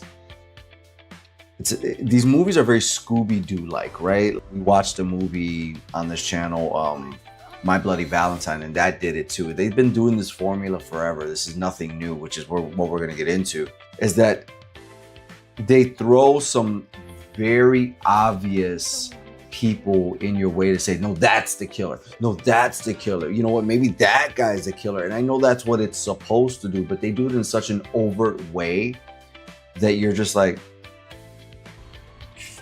something about this again just doesn't feel right. So I know that when I watched I Know What You Did Last Summer a few months ago, there were a lot of chase scenes. And there's like little flashes in my brain of chase scenes in part 2. In this movie, you don't get the fishermen doing much of any chasing whatsoever. It's just a lot of times he just shows up there like he's magic. And other times there's these heavy foot, these stomps while he's walking. And then there's other times in the movie where he's just directly behind somebody instantly. And it's just weird dynamic of stuff that's happening in this movie. So let's get to the bandana rating, and I'll say what I've been holding off saying this whole time. And for I Know What You Did Last Summer 2025, I'm going to give it 3 bandanas out of 5. And those 3 bandanas are specifically for this reason. This movie brings nothing to the table any different than My Bloody Valentine did, than Thanksgiving did, than there was a movie, Hard Eyes did. This is the same with no innovation or anything to bring you, to want to watch this. So if you're a fan of the original and you go into this, you're just watching a worse version of the original, even though it honors that story. You're just watching the same steps and beats retold in a worse way. And if you're new to this movie and you're trying to, get introduced to the old ones, they're not doing much with the old characters in this movie to make you want to go back and watch the original. So it doesn't bring anything new to the table. It doesn't do anything grand for the original, and it doesn't do anything new to introduce you to anything. I don't know. It's just a standard affair slasher film. And if you've seen one, you've seen 100. And if you've seen 100, you've seen 1,000 of them. And we certainly have, if you're a fan of horror. So I Know What You Did Last Summer 2025. Is it a bad movie? Is it a waste of time? No. Can you go and watch it and have a good time? Yes. But if you have to question yourself of like, oh, is this worth it? That's up to you. It's just perfectly fine to watch, waste some time once, and that's it. All right, guys, thank you so much for joining me on this review. And thanks to Our Life in Horror for reminding me about this movie being out. Check out the channel's memberships. Head over to Letterboxd and become a movie critic and make your voice heard there as well. And there's a ton of links down below that I would love for you to check out. Guys, I'm Alex Thorn. It is 1 in the morning. And I gotta rock out tomorrow, watch some movies, and review them for you.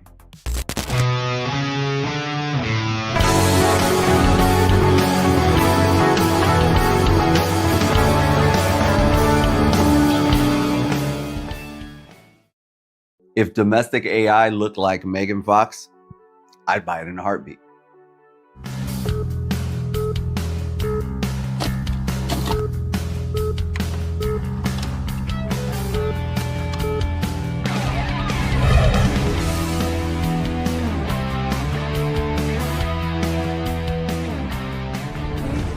What's going on, people? Alex Thorn here, and I'm just a rock and roller who in his downtime likes to watch movies while wearing a bandana. And you guys voted for it. I put it in the community section and posted Subservience up against Dead Sea, and Subservience definitely won. Now, I do want to say one thing. I still watched and reviewed Dead Sea, but that is for members only, ultimate tier. I'll link it right up here. There's this and so much more there. I would appreciate it if you guys check out this channel's memberships. We'll talk more about that later, but what we're talking about right now is Megan Fox. When his wife becomes sick, a struggling father buys a lifelike AI android named Alice to help with the housework. Things seem fine until Alice suddenly becomes self-aware and wants everything its family has to offer, including the affection of its owner. Now, right away, I want to say that what man would not want to watch a movie with Megan Fox, right? 100% I get it.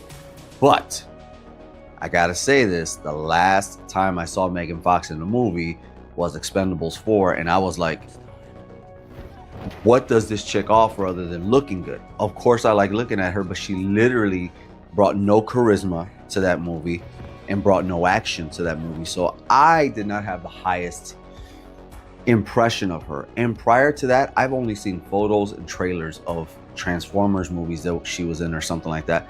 I've actually never seen a Megan Fox movie. So outside of Expendables 4. So I wasn't too geeked going into it before that. Now I am a huge Terminator fan. I've got tons of Terminator stuff behind this camera. So the idea of her playing a domestic AI, especially in the time that we're in and where we're headed, I had no problem watching it for that reason. And with that premise that I mentioned to you, there's not a lot of characters in this movie other than the father, the wife that has a heart problem, the daughter, the father's best friend, and Alice, the domesticated AI. They chose an absolutely perfect person to be casted in the AI robot role.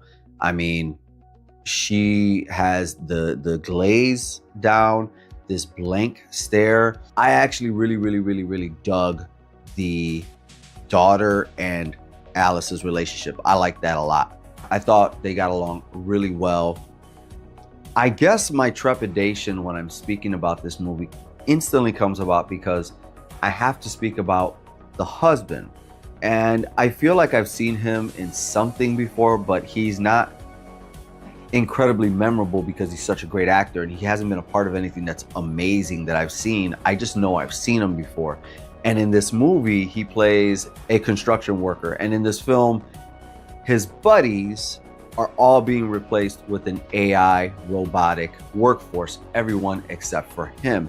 And there's this scuffle between his best friend and him. Now, I gotta be honest, I did not feel bad for any of his friends, including his best friend. I didn't feel bad for him. And I think that's where this movie takes a dive for me, because you get happy when you see Megan Fox, this character, Alice, on the screen. You get happy when she's doing the AI things, and yes, everything is predictable. You watch it for her and you watch it for that dynamic story. But every time I saw him on the screen, I just was agitated. And then every time I saw his wife, who was sick in the hospital, who authorized them to get this domesticated AI to help out while she's not around because she could possibly lose her life, I was annoyed with her as well. For you to have this slight little attitude about it, and then what happens, like, you're in the hospital, you're sick. There's a point in this movie where, of course, the husband and Alice get it on. And Alice is just doing her job, literally, to a T, where she continuously points out to him, your heartbeat, you're stressed. This is what would relax you. This, like, she's trying to help. And she's trying to do what the wife can't do to make him feel at ease, because there's a lot going on. And he just continued to just be like, no, arr. I'm like, what do you mean, arr? Bro, she's plastic. It's fine. Over time, Alice becomes infatuated with her primary user and will do anything to satisfy her primary user and protect him. And with me saying that to you, there's violence that happens to a few people in the movie. But the violence is just okay. Towards the third act of the film, and there's 3 false finish endings or so, where you think it's done and then it keeps going. You think it's done, it keeps going. You think it's done, it keeps going. It's like, man, was this like a short story? Did you guys not have enough here? Because by the end, it turns into Terminator 3-esque type of movie. And the action that's at the end is so out of place with the rest of the movie. But at the end of the day, AI becomes self-aware and now will hurt anybody to have this family, including the annoying wife. Honestly, I didn't like the wife or the husband. I didn't like his friends. I thought Alice did nothing wrong in this movie. And with that being said, I think we should get to the bandana rating for subservience. And I'm going to give this movie 3 bandanas out of 5, because honestly, it's not a terrible movie whatsoever. It's actually pretty enjoyable. You get to see Megan Fox pretty much halfway naked and from the bottom down, which I'm cool with that. I wish we could have got a cut, you know, up top shots too. But hey, I'll take what I can get with Megan Fox. And I think this is the best acting I've ever seen her do. Now, like I said earlier, I've only seen her in one movie, but there's literally been nothing about her that fit in anything she's done that I've even seen in a trailer. And then watching this, I was like, yeah, you know, this is a good role for you. This is actually perfect for you. And it actually leaves you with a cliffhanger. So I'm guessing there's going to be a Subservience 2, and I hope there is, because I'm down to watch it. This was not a waste of 90 minutes. It was actually an enjoyable 90 minutes, and I could find myself watching it again. Which, by the way, I need to ask you, have you seen Subservience? You guys voted for it. Head over to Netflix, check it out if you haven't. If you're a fan of Megan Fox, watch it. If you're not, still watch it, because if you like AI movies, and if you like good-looking women, watch this movie. And if you want to talk about things like Terminator, Subservience, Dead Sea, you got to join this channel's memberships. That's right. Thorn Theater has real deal membership laminated cards for all of you Thornaholics out there and horror lovers. Not only that, but you get to request your own reviews. Let's say there's something out there you're really dying for me to review, but the masses may not want it, or it's not something that's gonna move the numbers. Guess what? You pay. You control the narrative. You get early access to videos, live only chats, as well as exclusive watch-alongs just for members right here on this channel. And if you don't feel like committing to that, you can always leave me a super chat, super thanks, or buy me a coffee. Buy me a coffee right now is a way that you can support somebody like me for making videos just for you guys, doing what we love to do. But guess what? If you buy me a coffee, at least you're fueling the journey. And right now, Buy Me a Coffee has an update to where when you leave your note of why you have gifted me coffee, I can respond back to you in video form.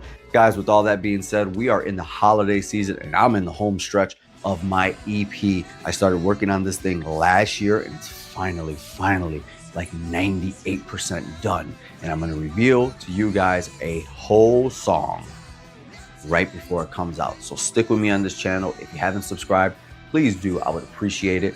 Leave a like, a comment. Let's talk about Subservience down below. And you know what I gotta do? I gotta rock out, watch some movies, and review them for you.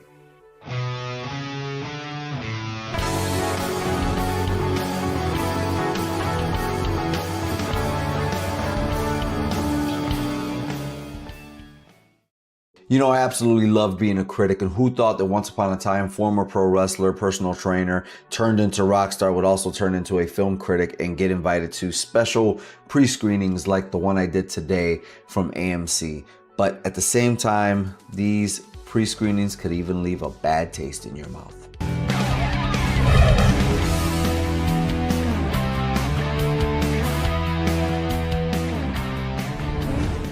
What's going on, people? Alex Thorn here, and I'm just a rock and roller who in his downtime likes to watch movies while wearing a bandana. And beyond being happy to be a film critic, I'm also happy to build relationships with mega theaters like AMC, who sent me out to go watch this exclusive pre-screening of Fight or Flight starring Josh Hartnett.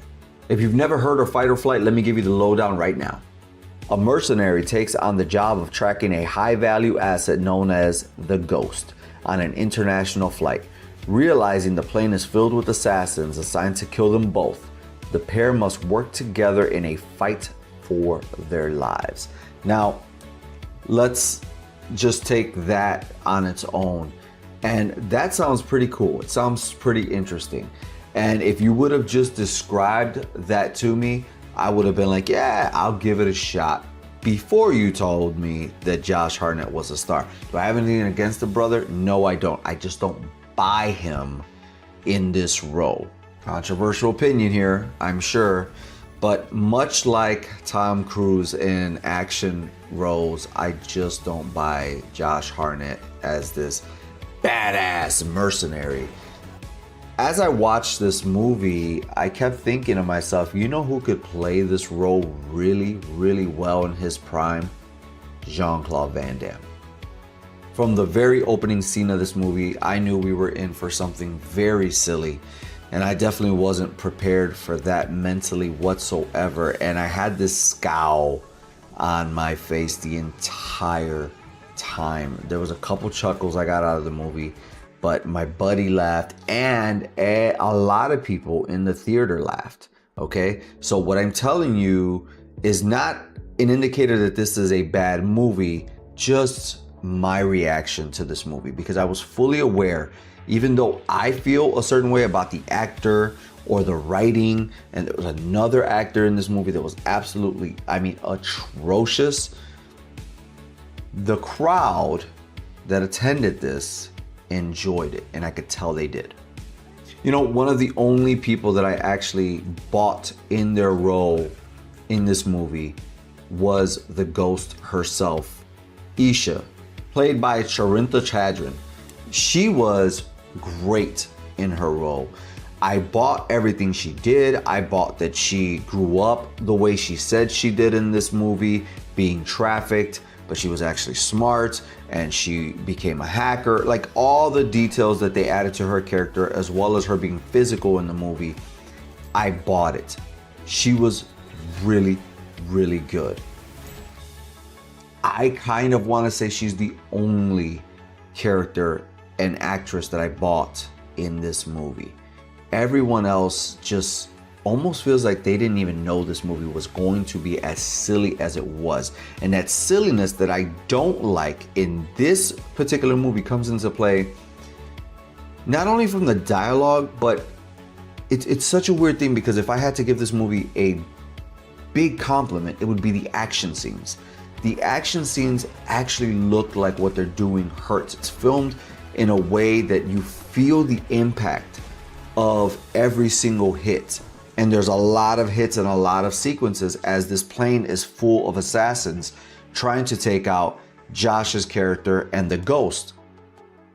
But it's the music that they play when these scenes are going on that are absolutely silly, and they're made to give you this sense of erraticness and franticness, but also like we're having a good time. And I'm not used to that. I don't need my fight scenes being accompanied by silly uppy songs that are, regardless of whether they're punk or pop or whatever, because there's several in this movie. I don't need that. So it's just not for me. But a lot of that was signaling to the crowd that, oh, a fight is about to happen, so we're about to have fun. Now, mind you, with all the negativity that I'm bringing towards this movie, the bandana rating that I ended up landing on is really a compromise rating, because I had to put in what I thought, but also take what everyone else was reacting to in the theater. So with that being said, let's get to the bandana rating for Fight or Flight. And I'm gonna give Fight or Flight 2 bandanas out of 5. I mean, it's not complete shit. I can see where people would like it. I can see the enjoyable moments because the choreography for the fight scenes is really good. The comedy worked for other people, not for me. The punchlines worked for other people and not for me. But did I enjoy myself watching it? No, I didn't. Would I ever want to watch this movie again? No, I wouldn't. Do I ever want to watch another movie with Josh Hartnett? No, I don't. I didn't like him before, don't like him now. But if you like quirkiness and punchlines with action, you'll like this. With all that being said, you can also read my review to this movie along with other movies on Letterboxd. And if you don't know about Letterboxd, Letterboxd is a social media site for movie lovers. And if you love my reviews and other reviewers here on YouTube, I'm pretty sure they have a profile on Letterboxd. This is video, that's the written word, and you can interact with it, and you can see a log of all of the films that we have reviewed and all of the films that you have reviewed once you create your profile on Letterboxd. There's tons of exclusive opportunities for sneak previews and early showings through them. So I'll catch you on. And if you'd like to support the channel, please consider becoming a member. Or if you don't want to commit to that, you can always buy me a super chat, super thanks, or buy me a coffee. Buy me a coffee right now is a way that you can support somebody like me for making videos just for you guys, doing what we love to do. But guess what? If you buy me a coffee, at least you're fueling the journey. And right now, Buy Me a Coffee has an update to where when you leave your note of why you have gifted me coffee, I can respond back to you in video form. Guys, my latest EP, my first EP is out now, and it's all over the place from YouTube Music, Spotify, iHeartRadio, Pandora, Apple Music, Deezer, and more. This is the first time my music has been available on every platform that I know about, and I'm excited for it. Look out for more news from me soon. If you do check out my music, please come back to the channel. Let me know which track is your favorite, and put a smile on my face, because I'm Alex Thorn, and you know what I gotta do. I gotta rock out, watch some movies, and review them for you.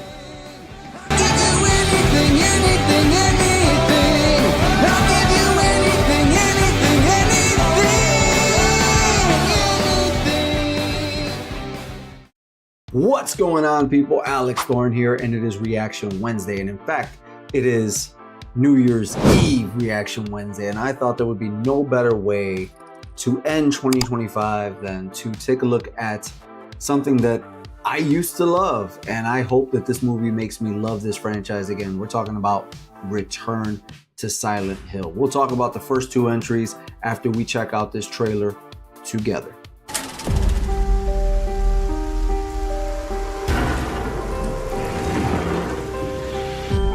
James, so much time has passed, but I'm asking to please come back to our special place. Something's happened. Love, Mary. Hello? Can anyone hear me? Everyone got sick in Silent Hill. Something's happened here. Something really, really bad.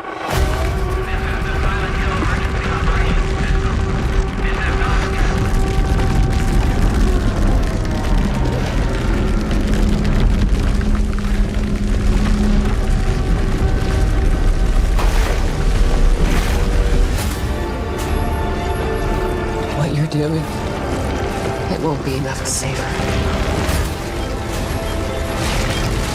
You did it, didn't you, Jimmy? You woke him up. No one said it would be easy.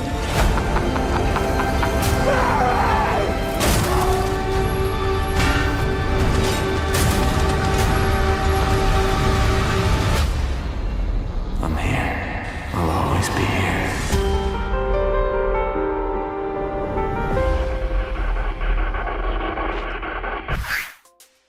That looks good. I'm gonna tell you right now, that looks like two games actually. Silent Hill 2 and Shattered Dreams. There's just parts of that, especially the fire, that reminded me of the early part of the episode where you have to go into the house and save the little girl in Shattered Dreams. And of course that brings back memories of PSP, which is honestly the last Silent Hill game I ever played was on the PSP. It's stuck in my brain. I still have my Vita. I still got Silent Hill games on there, and I occasionally go back and check it out. I do remember loving the original Silent Hill 2. And, you know, I know recently not only was there like a new F, something Silent Hill F, and then a remake of Silent Hill 2. I didn't see the best reviews for the remake of Silent Hill 2. I remember feeling like it was really slow, but it was engaging. And then F, whatever it's called, I heard good reviews for.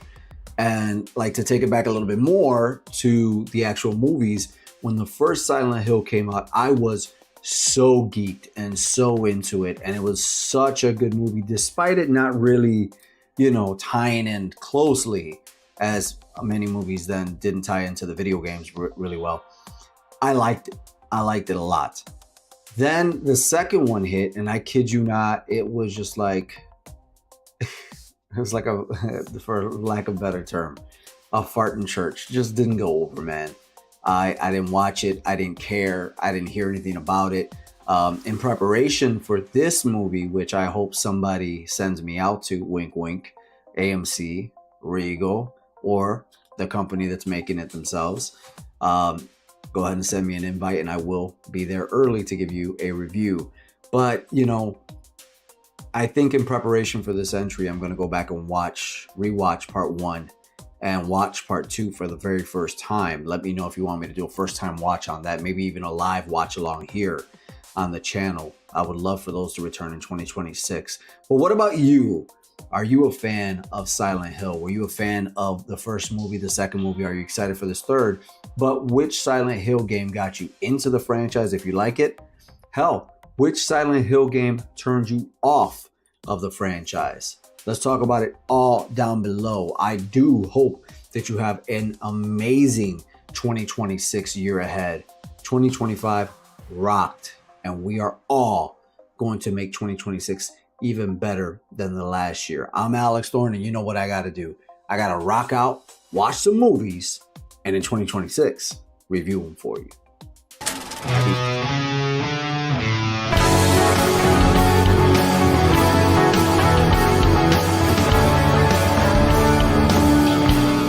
What's going on, members? I want to bring you this exclusive trailer reaction from something that I don't normally watch, which is animated films.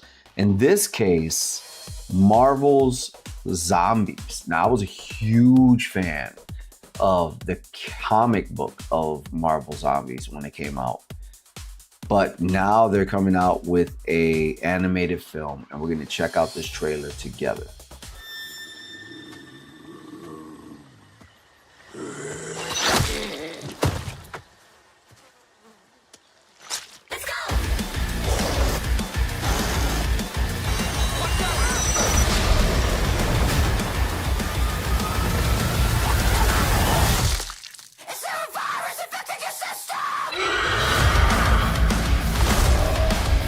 All the Avengers are dead. And they're coming for us. All right, we got a world to save.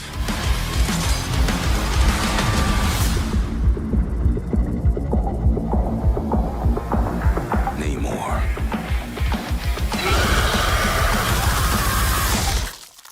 Shit.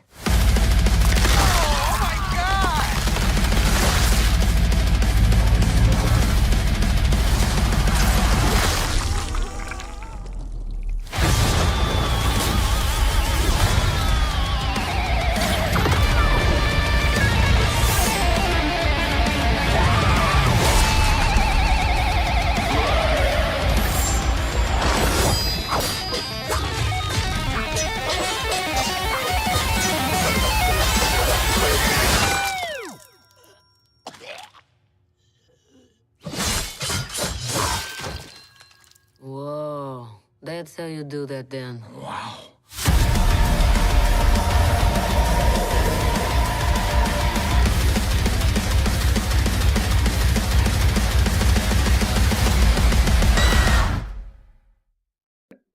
Whoa. I was not expecting all of that heavy metal with Marvel Zombies, but this is crazy to me because it's going to be on Disney, right? And it's got all that cursing and all that. I'm wondering if they missed an opportunity to release this in theaters. Do you guys think it would do well? You know, now that I'm thinking back to it about those comic books, I remember Zombie Captain America, and I want to say Zombie Wolverine. Those were really, really, really cool. But I didn't know, you know, this art style looks amazing. I didn't know that they were that was the whole gimmick, was that the superheroes turned into zombies and then the world had to protect themselves from that. I thought that they were zombies and they were just fighting crime as zombies now. I didn't know that they were the bad guys and now you have to face them. That's a pretty cool concept. I would think that that would be a very cool video game concept as well. But that trailer just kind of blew my mind. There's so much heavy metal, so much going on, so much fast-paced stuff. And in the animation, like I said, looked great. It looked amazing. It looked like something that belonged on theater screens, to be honest.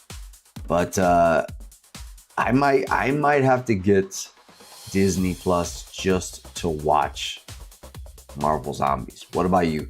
Were you a fan of the comic book series? Did you pick up any of the action figures of Marvel Zombies when they've come out over the years?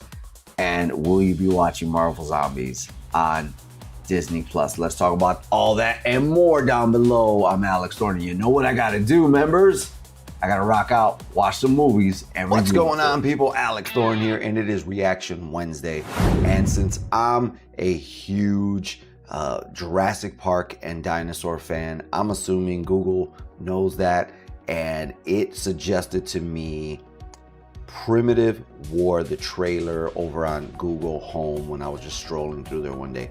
And that was a few days ago. So now we're gonna check this out together, and we might have something new to look forward to outside of Jurassic World.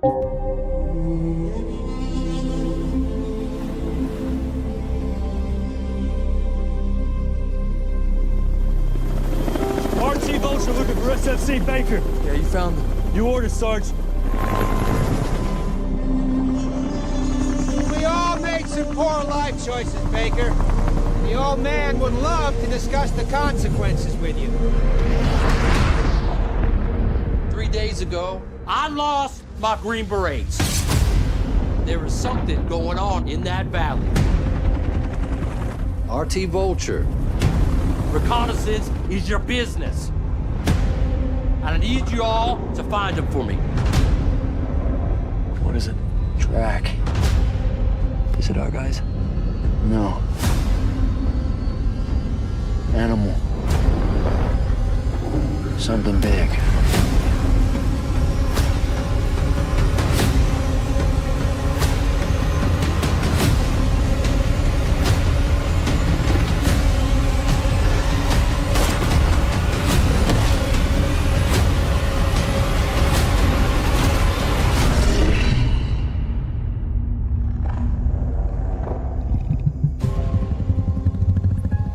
Telling you guys, there's monsters out here.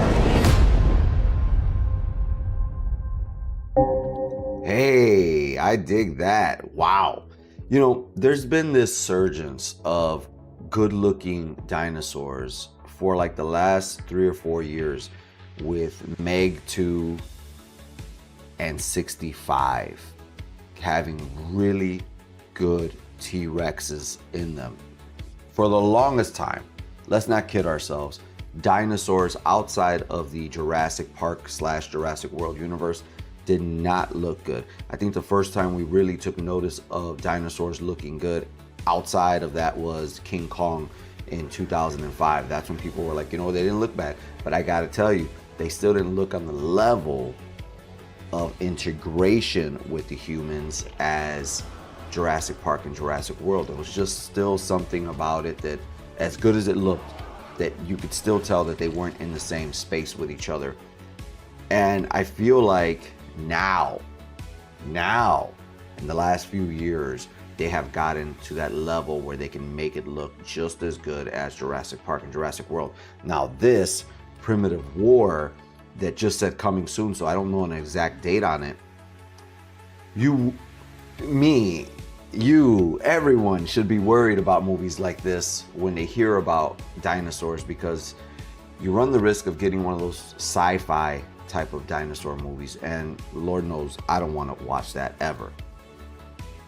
But this looked really good, and I think having, you know, war and an army or whatever this is out there looking for their guys, thinking that another crew took them out when it was actually dinosaurs, and now they got to battle that. That is cool. So I'm down for it. I'm down to watch Primitive War, because on this channel, I will be doing a Jurassic World deep dive franchise review, as I've done with many others. You can check out the playlist on this channel. But what's going to happen beginning May 23rd is I will begin doing a live watch along of Jurassic Park, followed by a review that Friday. And the next week will be Jurassic Park Part 2, The Lost World, live watch along, and then review, and so forth, all the way up until we get to Jurassic World Rebirth. And then there will be an official ranking from there. So that's going to be about 2 months full of Jurassic Park goodness every Friday. Whew, it is going to be a lot of dinosaur action, and I hope you're here for it. So get subscribed down below. Guys, you know what I got to do? I got to rock out with my new EP, Rough Cuts, watch some movies, and review them for you.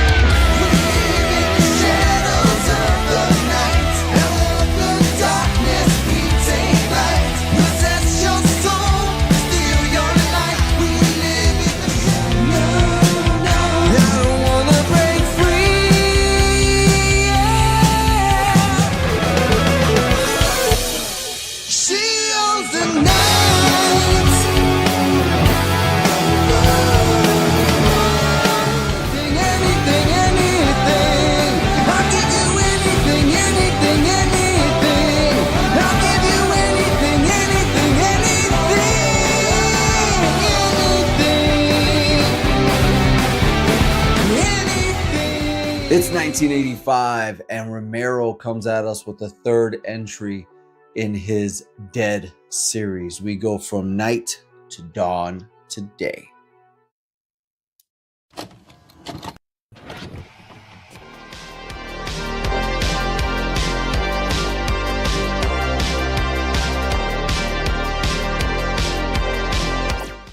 What's going on, people? Alex Thorn here, and I'm just a rock and roller who likes to watch movies while wearing a bandana. And today we are going to take a look at 1985's Day of the Dead. But before we get into that, I want to ask you, if you like this review, check out the videos on the channel. Please hit the like, subscribe, and let's talk about it down below. But with all that being said, let's talk about 1985's Day of the Dead. Trapped in a missile silo, a small team of scientists, civilians, and trigger-happy soldiers battle desperately to ensure the survival of the human race. But tension inside the base is reaching breaking point, and the zombies are gathering outside. The way this movie starts is just so different looking than I ever expected. Let me just bring you up to speed. I have seen the original Night of the Living Dead black and white version, but strongly prefer the remake from 1990. And Dawn of the Dead I've never seen, and this was my very first viewing of Day of the Dead. And I'm grateful for the person who asked me to watch it and sat down and watched it with me, because I wasn't paying attention to things that I probably would have paid attention to if I was solo. And seeing her love for this movie made me look at it in a different light. So right away, what stuck out to me was Florida and the wild ass visual of not only a zombie coming out of the bank, but a crocodile, I believe, as well. That mofo was big. While I streamed it on Pluto TV, it looked absolutely incredible on my OLED for 1985 movies. Every single color popped.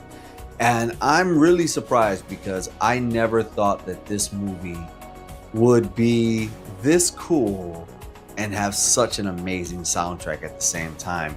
As for characters, everybody is yelling. You can tell that we are at the very tail end of humanity with the characters here. But more importantly than that, there is somebody who has faith in what to do next. And that's Logan, who they refer to as Dr. Frankenstein. He's a scientist in this movie, and he has captured one of the zombies, Bub.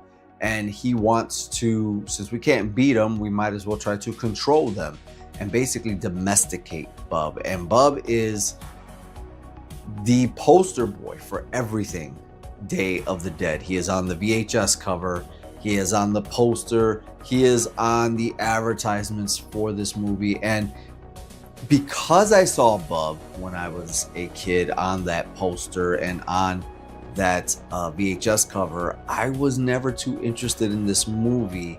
I thought he looked a little blah compared to the other 1985 zombie movie that came out, Return of the Living Dead, with the Tar Man. But outside of that, here's the thing. I recently watched another older movie from 1981, My Bloody Valentine, and that movie really showed its age. This film, Day of the Dead, I don't really think it shows its age. Like, I enjoyed the movie and the effects and the quirkiness of the soundtrack that was synthwave for the time. So I think it's time to find out if Day of the Dead still holds up. As for effects, I'm going to give this movie 4 bandanas out of 5. It is top notch. Of course, it would get better as time goes on, but I mean, for 1985, this is right there. As for acting, I'm going to give it about a 3 out of 5. It is just enough to make the movie work. And as for story, I'm going to give it 4 bandanas out of 5. I think it delivers home that we are at the end of human civilization and the zombies just run everything. And to answer the all-important question of does Day of the Dead hold up, I'm going to say yes. Yes, it does.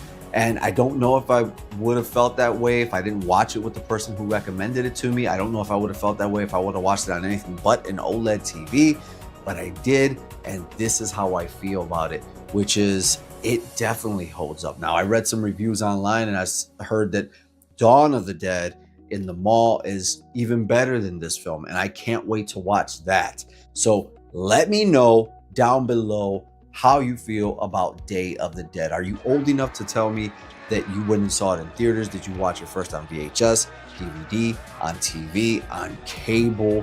You know, even that's starting to go to the wayside now. So let's talk about Day of the Dead, and let's talk about, is it better, worse than Dawn of the Dead down below. But if you want to read, yes, read reviews and become a critic of the written word yourself and review the movies you love and dislike, you've got to check out Letterboxd. And if you don't know about Letterboxd, Letterboxd is a social media site for movie lovers. And if you love my reviews and other reviewers here on YouTube, I'm pretty sure they have a profile on Letterboxd. This is video, that's the written word, and you can interact with it and you can see a log of all of the films that we have reviewed and all of the films that you have reviewed once you create your profile on Letterboxd. There's tons of exclusive opportunities for sneak previews and early showings through them. So I'll catch you on Letterboxd. And if you want more exclusive content, early access to videos, and your own membership card, you got to join this channel's memberships. That's right. Thorn Theater has real deal membership laminated cards for all of you Thornaholics out there and horror lovers. Not only that, but you get to request your own reviews. Let's say there's something out there you're really dying for me to review, but the masses may not want it, or it's not something that's gonna move the numbers. Guess what? You pay. You control the narrative. You get early access to videos, live only chats, as well as exclusive watch-alongs just for members right here on this channel. If you don't feel like committing to that, you can always leave me a super chat, super thanks, or buy me a coffee. Buy me a coffee right now is a way that you can support somebody like me for making videos just for you guys, doing what we love to do. But guess what? If you buy me a coffee, at least you're fueling the journey. And right now, Buy Me a Coffee has an update to where when you leave your note of why you have gifted me coffee, I can respond back to you in video form. Govee not only does these cool lights behind me, not only does strip lights, outside lights, car lights, yeah, I've got those too, but they also do home products such as air purifiers, humidifiers, and even smart kettles, and I've got all of it. So start your smart home journey with Govee and use my 10% off code below that'll work on top of the sales page that you're already landing on. Guys, I'm Alex Thorn, and I want to thank you so much for allowing me to do this for you and discover new movies all the time. I'm Alex Thorn, and you know what I got to do. I got to rock out, watch some movies, and review them for you.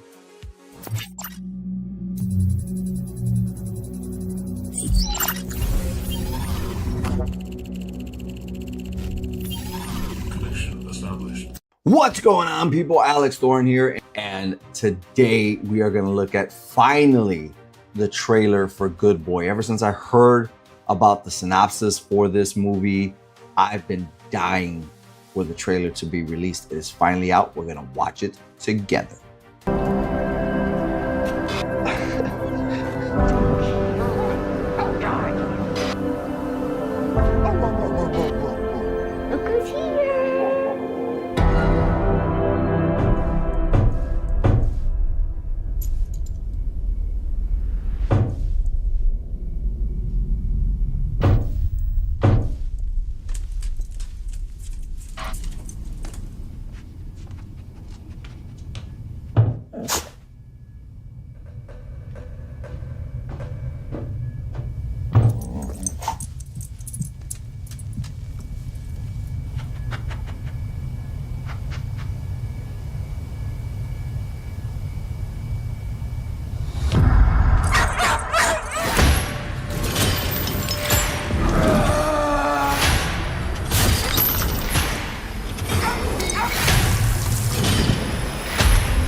I guess I'm next. I should never have come here.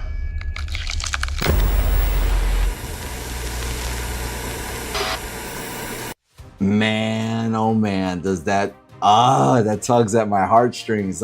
The dog yelping, the eyes and concern, like it's really crazy. Like that one thing that it said on the screen, that one of the most emotive actors, regardless of species. You wouldn't think that, but it's true. Like this dog was concerning me, that he was scared, and then I was scared for him. And I, care more because he's so good at emoting. Like for me, all I'm thinking about is what the hell did they show this dog and what did they put him through for him to be that scared and yelp like that or show concern like that in his face. October, which is the perfect time for a movie like this to come out, and it is from Shudder. So, I don't have bad feelings about Shudder originals. It seems like they've been coming out with good movies lately. But either way, because it looks great, I'm willing to give this a shot. What about you? Are you going to go watch Good Boy in theaters in October? And do you have a dog? Let's talk about our dogs down below and how this would make us feel. Guys, I'm Alex Thorn, and you know what I gotta do. I gotta rock out, watch some movies, and review them for you.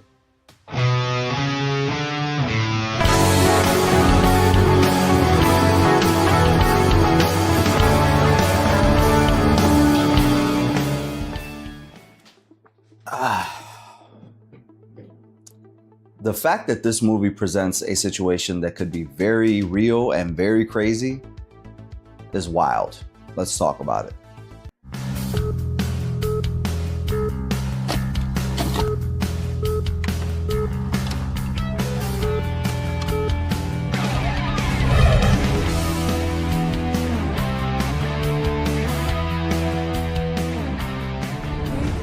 What's going on, people? Alex Thorn here, and it is Reaction Wednesday. And as of Monday night, I went out to go check out AMC's Screen Unseen pre-screening of a movie called Oh Hi. And I had full confidence to go and watch this movie, mystery movie, because it was rated R. I bring that up because I'm into sci-fi, horror, and action movies, and I can tolerate some comedy movies for a theater experience sometimes. What I cannot tolerate is drama or chick flicks or anything like that. That being said, this movie is a weird combination of horror, chick flick, thriller, drama. I don't quite understand what box it's trying to fit into. Oh Hi is a movie about Iris, who is enjoying her first romantic getaway with Isaac until he tells her he is not interested in a serious relationship. That description that I just read from Google is literally entirely bare bones. Yes, that is the setup for what happens in this movie, but what happens after he tells her that he's not ready for that relationship, with there being an embargo for this movie because it comes out on July 25th and we're only on July 9th right now. You obviously know from the poster of the movie that at some point Isaac gets chained to the bed. And the crazy thing is that Iris brings up this typical female conversation that I think all men have had with a woman, which is, what are we? After some time of courtship. And instead of playing along like most men do until the right time reveals itself to tell her what they are, Isaac decides to tell her the truth, which is he's not looking for a relationship. He's just going with the flow, just going with the vibes, to say a word that I can't stand. just going with the vibes. And in that point, all the women were like aghast in this theater. They're and all the men started chuckling or saying, oh, because it was the wrong time. This guy was still chained up. And then he proceeds to stay chained up for well over 12 hours. Because Iris believes, because she read it on an online article from some woman who is giving bad advice, that sometimes men don't know what they want and you have to make them realize what they want and guide them. And sometimes you have to chain yourself to the person to make them realize that they love you. If that sounds insane, it's because it is. What if you give me 12 hours? At that point for me, okay, What we could be together. I felt like this movie had so many opportunities to lean into being a thriller, to lean into misery territory, to lean into a horror territory. There was a lot of opportunity for that. It could have still been a horror comedy chick flick, but it never truly goes as far as you think it can. I'm sure I'm not the only one that's mine was racing in that theater saying, what's gonna happen next? Is she gonna do this? Is she gonna do that? Is this gonna happen? Is this gonna happen? None of it happened.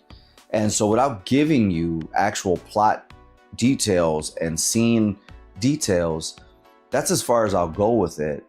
Other than when we're going towards the end of the movie, I will say this movie limped towards the end. I mean, there were so many opportunities and so many scenarios that could have played out to define this movie, to make this movie more memorable. Even if it's not trying to be a horror movie, this is a horrific situation. Whether you want to paint this as a horror movie or not, this is a horrific situation because really, the character of Isaac did nothing wrong. He went with the flow. It's Iris in this movie who is truly unreasonable, and does things that is messed up. But is there a payoff for it in the end for either of these characters? No, not really. At the end of the day, I feel like Oh Hi, besides being a movie that I would never choose to watch myself, is a movie for women, for sure. Men who like to watch women's movies, and women who force their men to watch movies they want to see with them. That's who this seemed like it was for. So if you are one of those three people that I mentioned right now, then go ahead and check out Oh Hi when it comes to theaters on July 25th. And once you do, come back to this channel, come back to this video, and leave a comment on whether you agree or disagree with me. I won't be doing a full review on this movie, but this was my pre-screening reactions to this movie. It leaves a lot to be desired and limps to the end. Guys, thank you for watching my videos. Go ahead, if you like this video, hit the like button. Comment down below if you're looking forward to Oh Hi. If you're one of the 3,000 people that have already left a review on Letterboxd, there goes my QR code to friend me and follow me there. Then comment down below as well. Guys, I'm Alex Thorn. You know what I gotta do. I gotta rock out, watch some movies that I like, hopefully, and review them for you.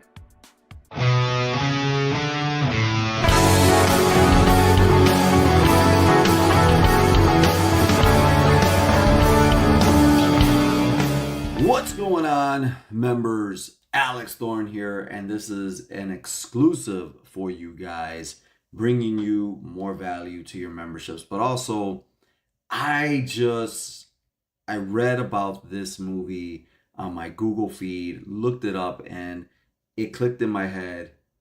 I gotta give my members something just exclusive for you guys. So let's check out Inheritance, the trailer, together, and we'll talk about it afterwards. It's written all over you. What? You're an artist. No, you're in a band. Maybe. No, you're not. You're a spy.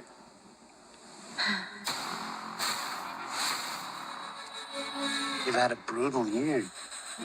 You've just lost your mother. Let me be your father. I thought you were trying to get control of your life.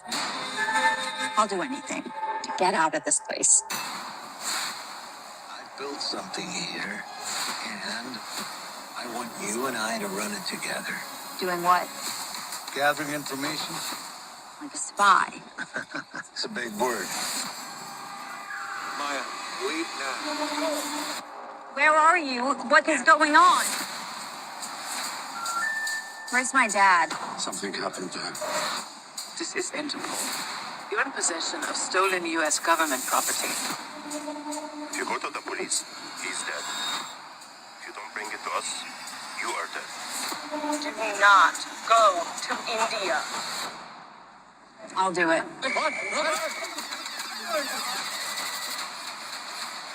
You can't get to South Korea. Watch me. You're willing to take risks to get things done. You know what you want, and you know how to get it. They're looking for you. He'll kill me if he finds me. Who are you spying on? I'll never tell.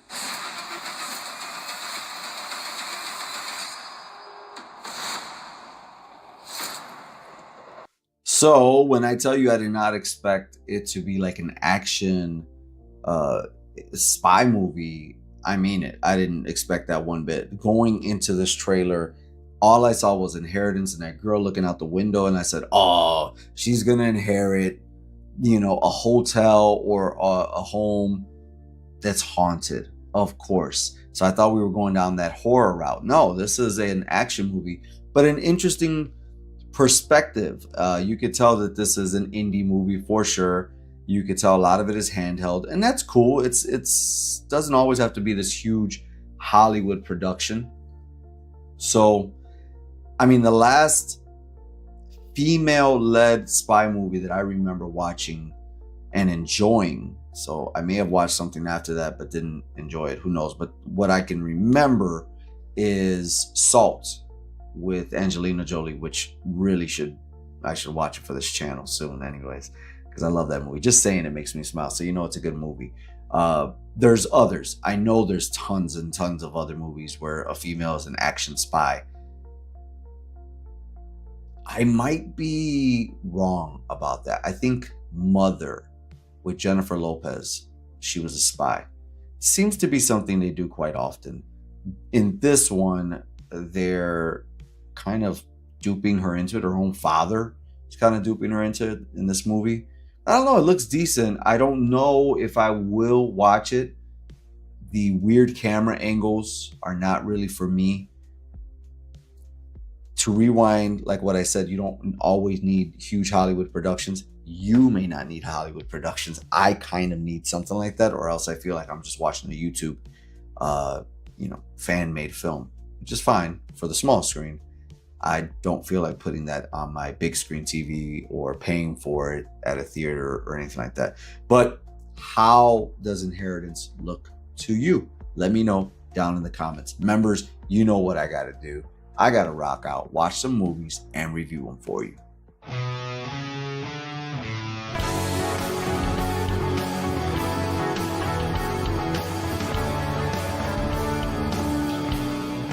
These songs are so damn catchy. This is right up my alley.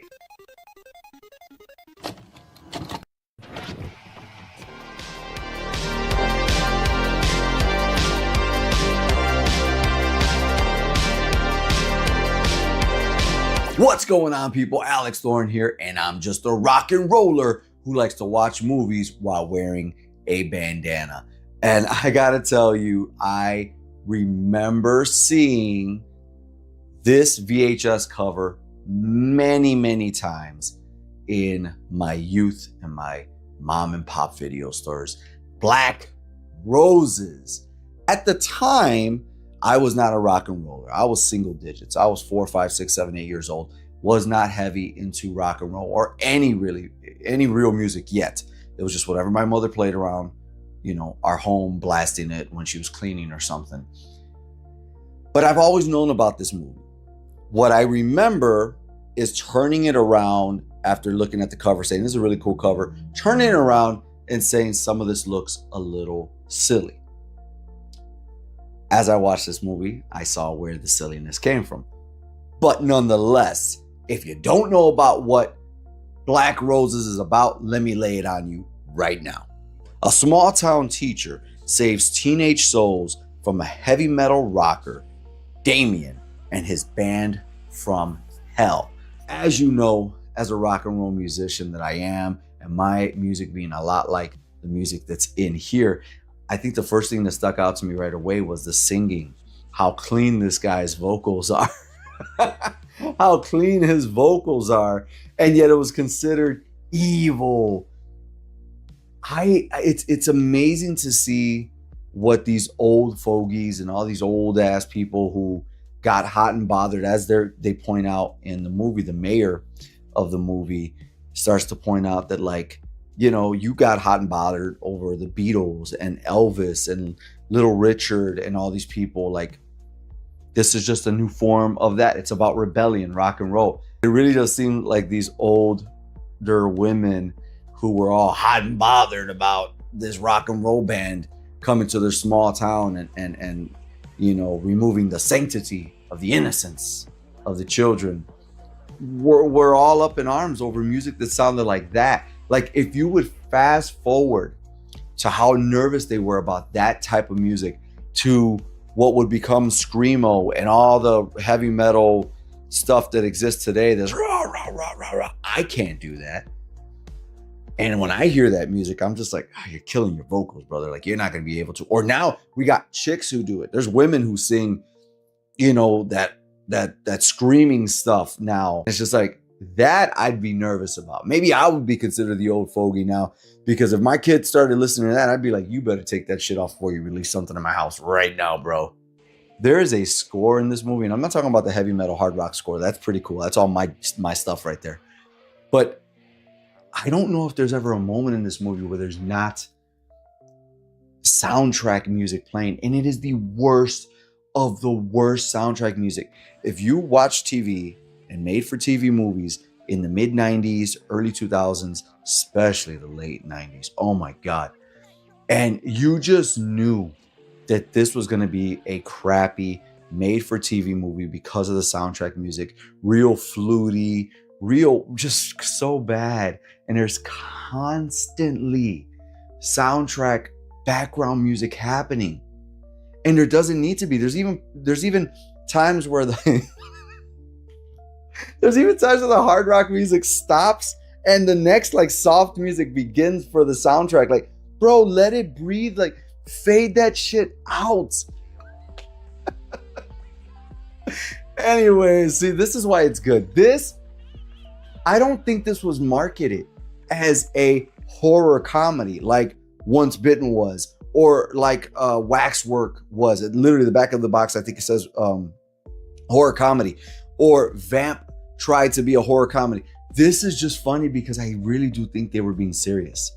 I don't think they knew that they were going to come off so bad. But nonetheless, the lead actress of this movie, she meets up with the teacher and says, I'm finally here for you. And she goes to, you know what I mean, give him the business. And he smacks her away.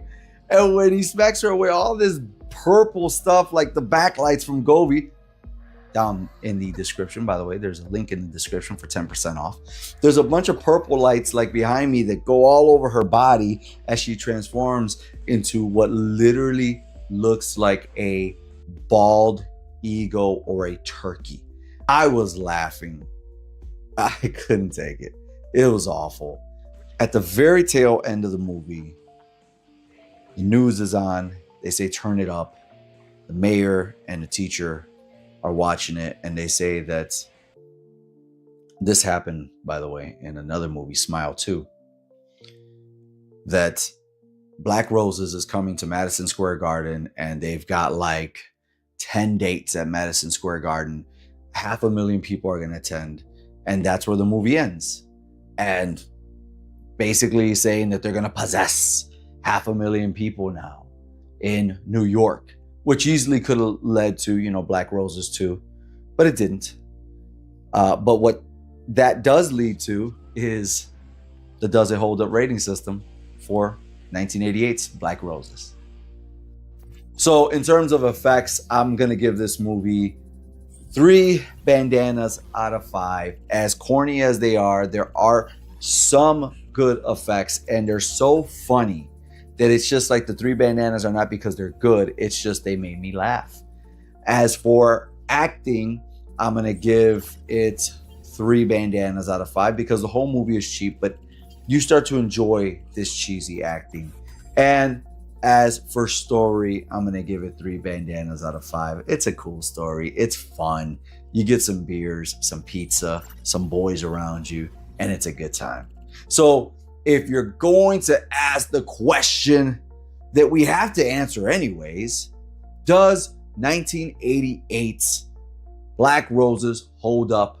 I'm going to say yes. Yes, because it actually achieves something, which is it has kick-ass music, it has nudity, good-looking nudity, it has cheap effects that'll make you laugh, and it's got some gnarly effects that'll make you go like, ooh, wow. It's a good time. This is a good time. I wish I would have seen this when I was 8 years old, 9 years old, because I would have fell in love with it more than I do now. Do I wish I, had a cleaned up Blu-ray or 4K version of this? Absolutely not. I do not want to see these plastic, prosthetic things any clearer than I did today.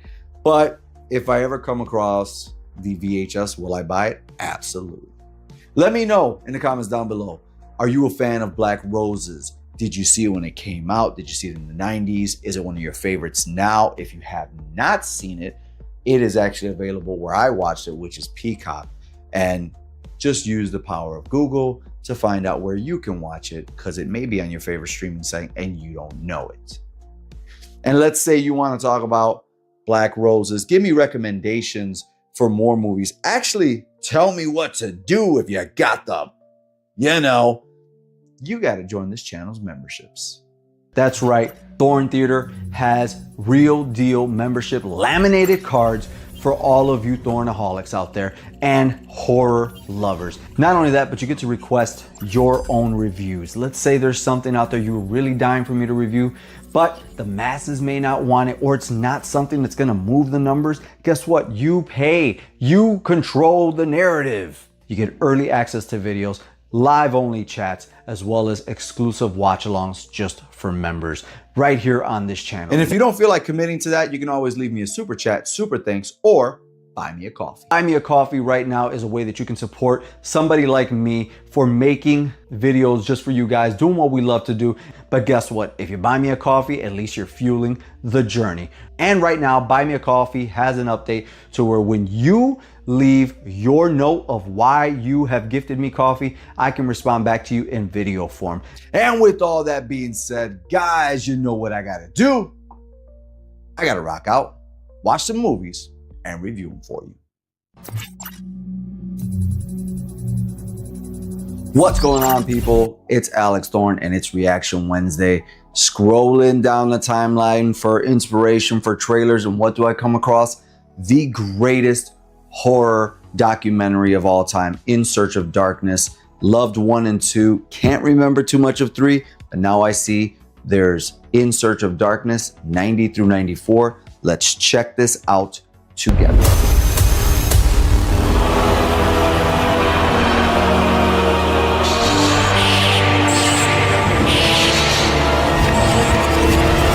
We're going to the movies!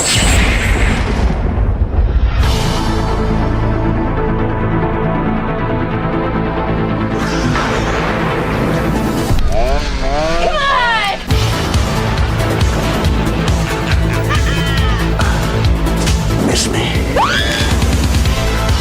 90s. It was edgier, it was grungier, it was a little more self-aware. It's so much better than what we thought we were making. A time for total escape. Broke into the wrong goddamn rec room! The industry is changing, both on the big screen and on the small screen, in profound and sweeping ways. It's a big ride. It's scary, it's funny, it's twisted, and it's sexy. Hot and squishy. We were out of control and out of our minds. All the legends are true.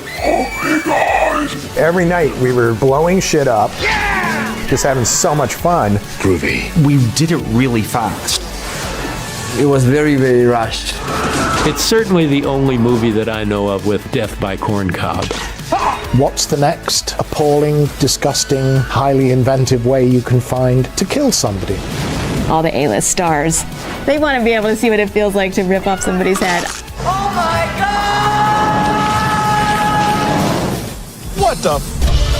Digital visual effects. It opened up a whole new world. When it doesn't work, oh boy. It's just a bunch of hocus pocus! Thank God for Gateway Horror. Tim Curry, man, that was a casting coup. I am the worst dream come true. Candyman, Candyman, Candyman. Be my victim. Hell no. I'm not gonna look in the mirror and say Candyman 5 times. I'm not stupid. It was an intense thing to do. It gives me the heebie-jeebies. You don't like it, huh? I said, we need a subspecies. That's the poster. Got to make the poster. We sent the footage back to the States, and Charlie was like, what the hell? He wasn't nothing but a big old pussy anyway. I called Jason a pussy, paid the price for it. No one on planet Earth knew that Freddy's glove was going to come up at the end of that movie. They jumped to their feet. I probably should have snagged one of those things when we were making that movie. Want a date? Want a date? Want a date? I kick ass for the Lord. This one's for the fans. The 90s was very self-reflexive. So it pushes a lot of buttons. Oh, we can't have eating babies on screen. I could go to jail for doing a movie. People were like, how dare you remake a classic? We were making a very weird movie. I tried to say my line through these giant teeth, and it...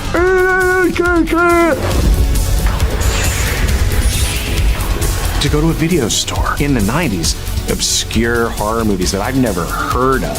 It was a glorious time to be a fan of films. I like the crappy ones. Is it any good? No. Is it fun? Absolutely. Is that kind of a movie? It's a horror film. A moment of film history that shall never be forgotten. As long as it's entertaining, I will watch the shit out of it. Oh, that stuff is really, really rich.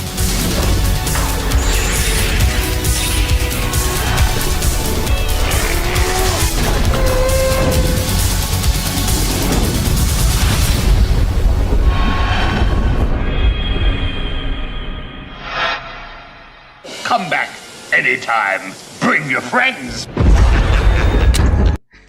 The 90s, man. I mean, it was one hell of a time for horror, that's for sure. And this tackles 90 through 94. I have to be 100% honest and say that I was not the biggest fan of that era, 90 through 94. I felt like visual effects, like they said in the trailer, took away, especially digital video effects, took away from the practical effects. I felt like the lighting was really weird in the early 90s, especially the mid. There's like this time period between 92 and 95-ish where prosthetics were lit so much that you could tell where it started and where it ended.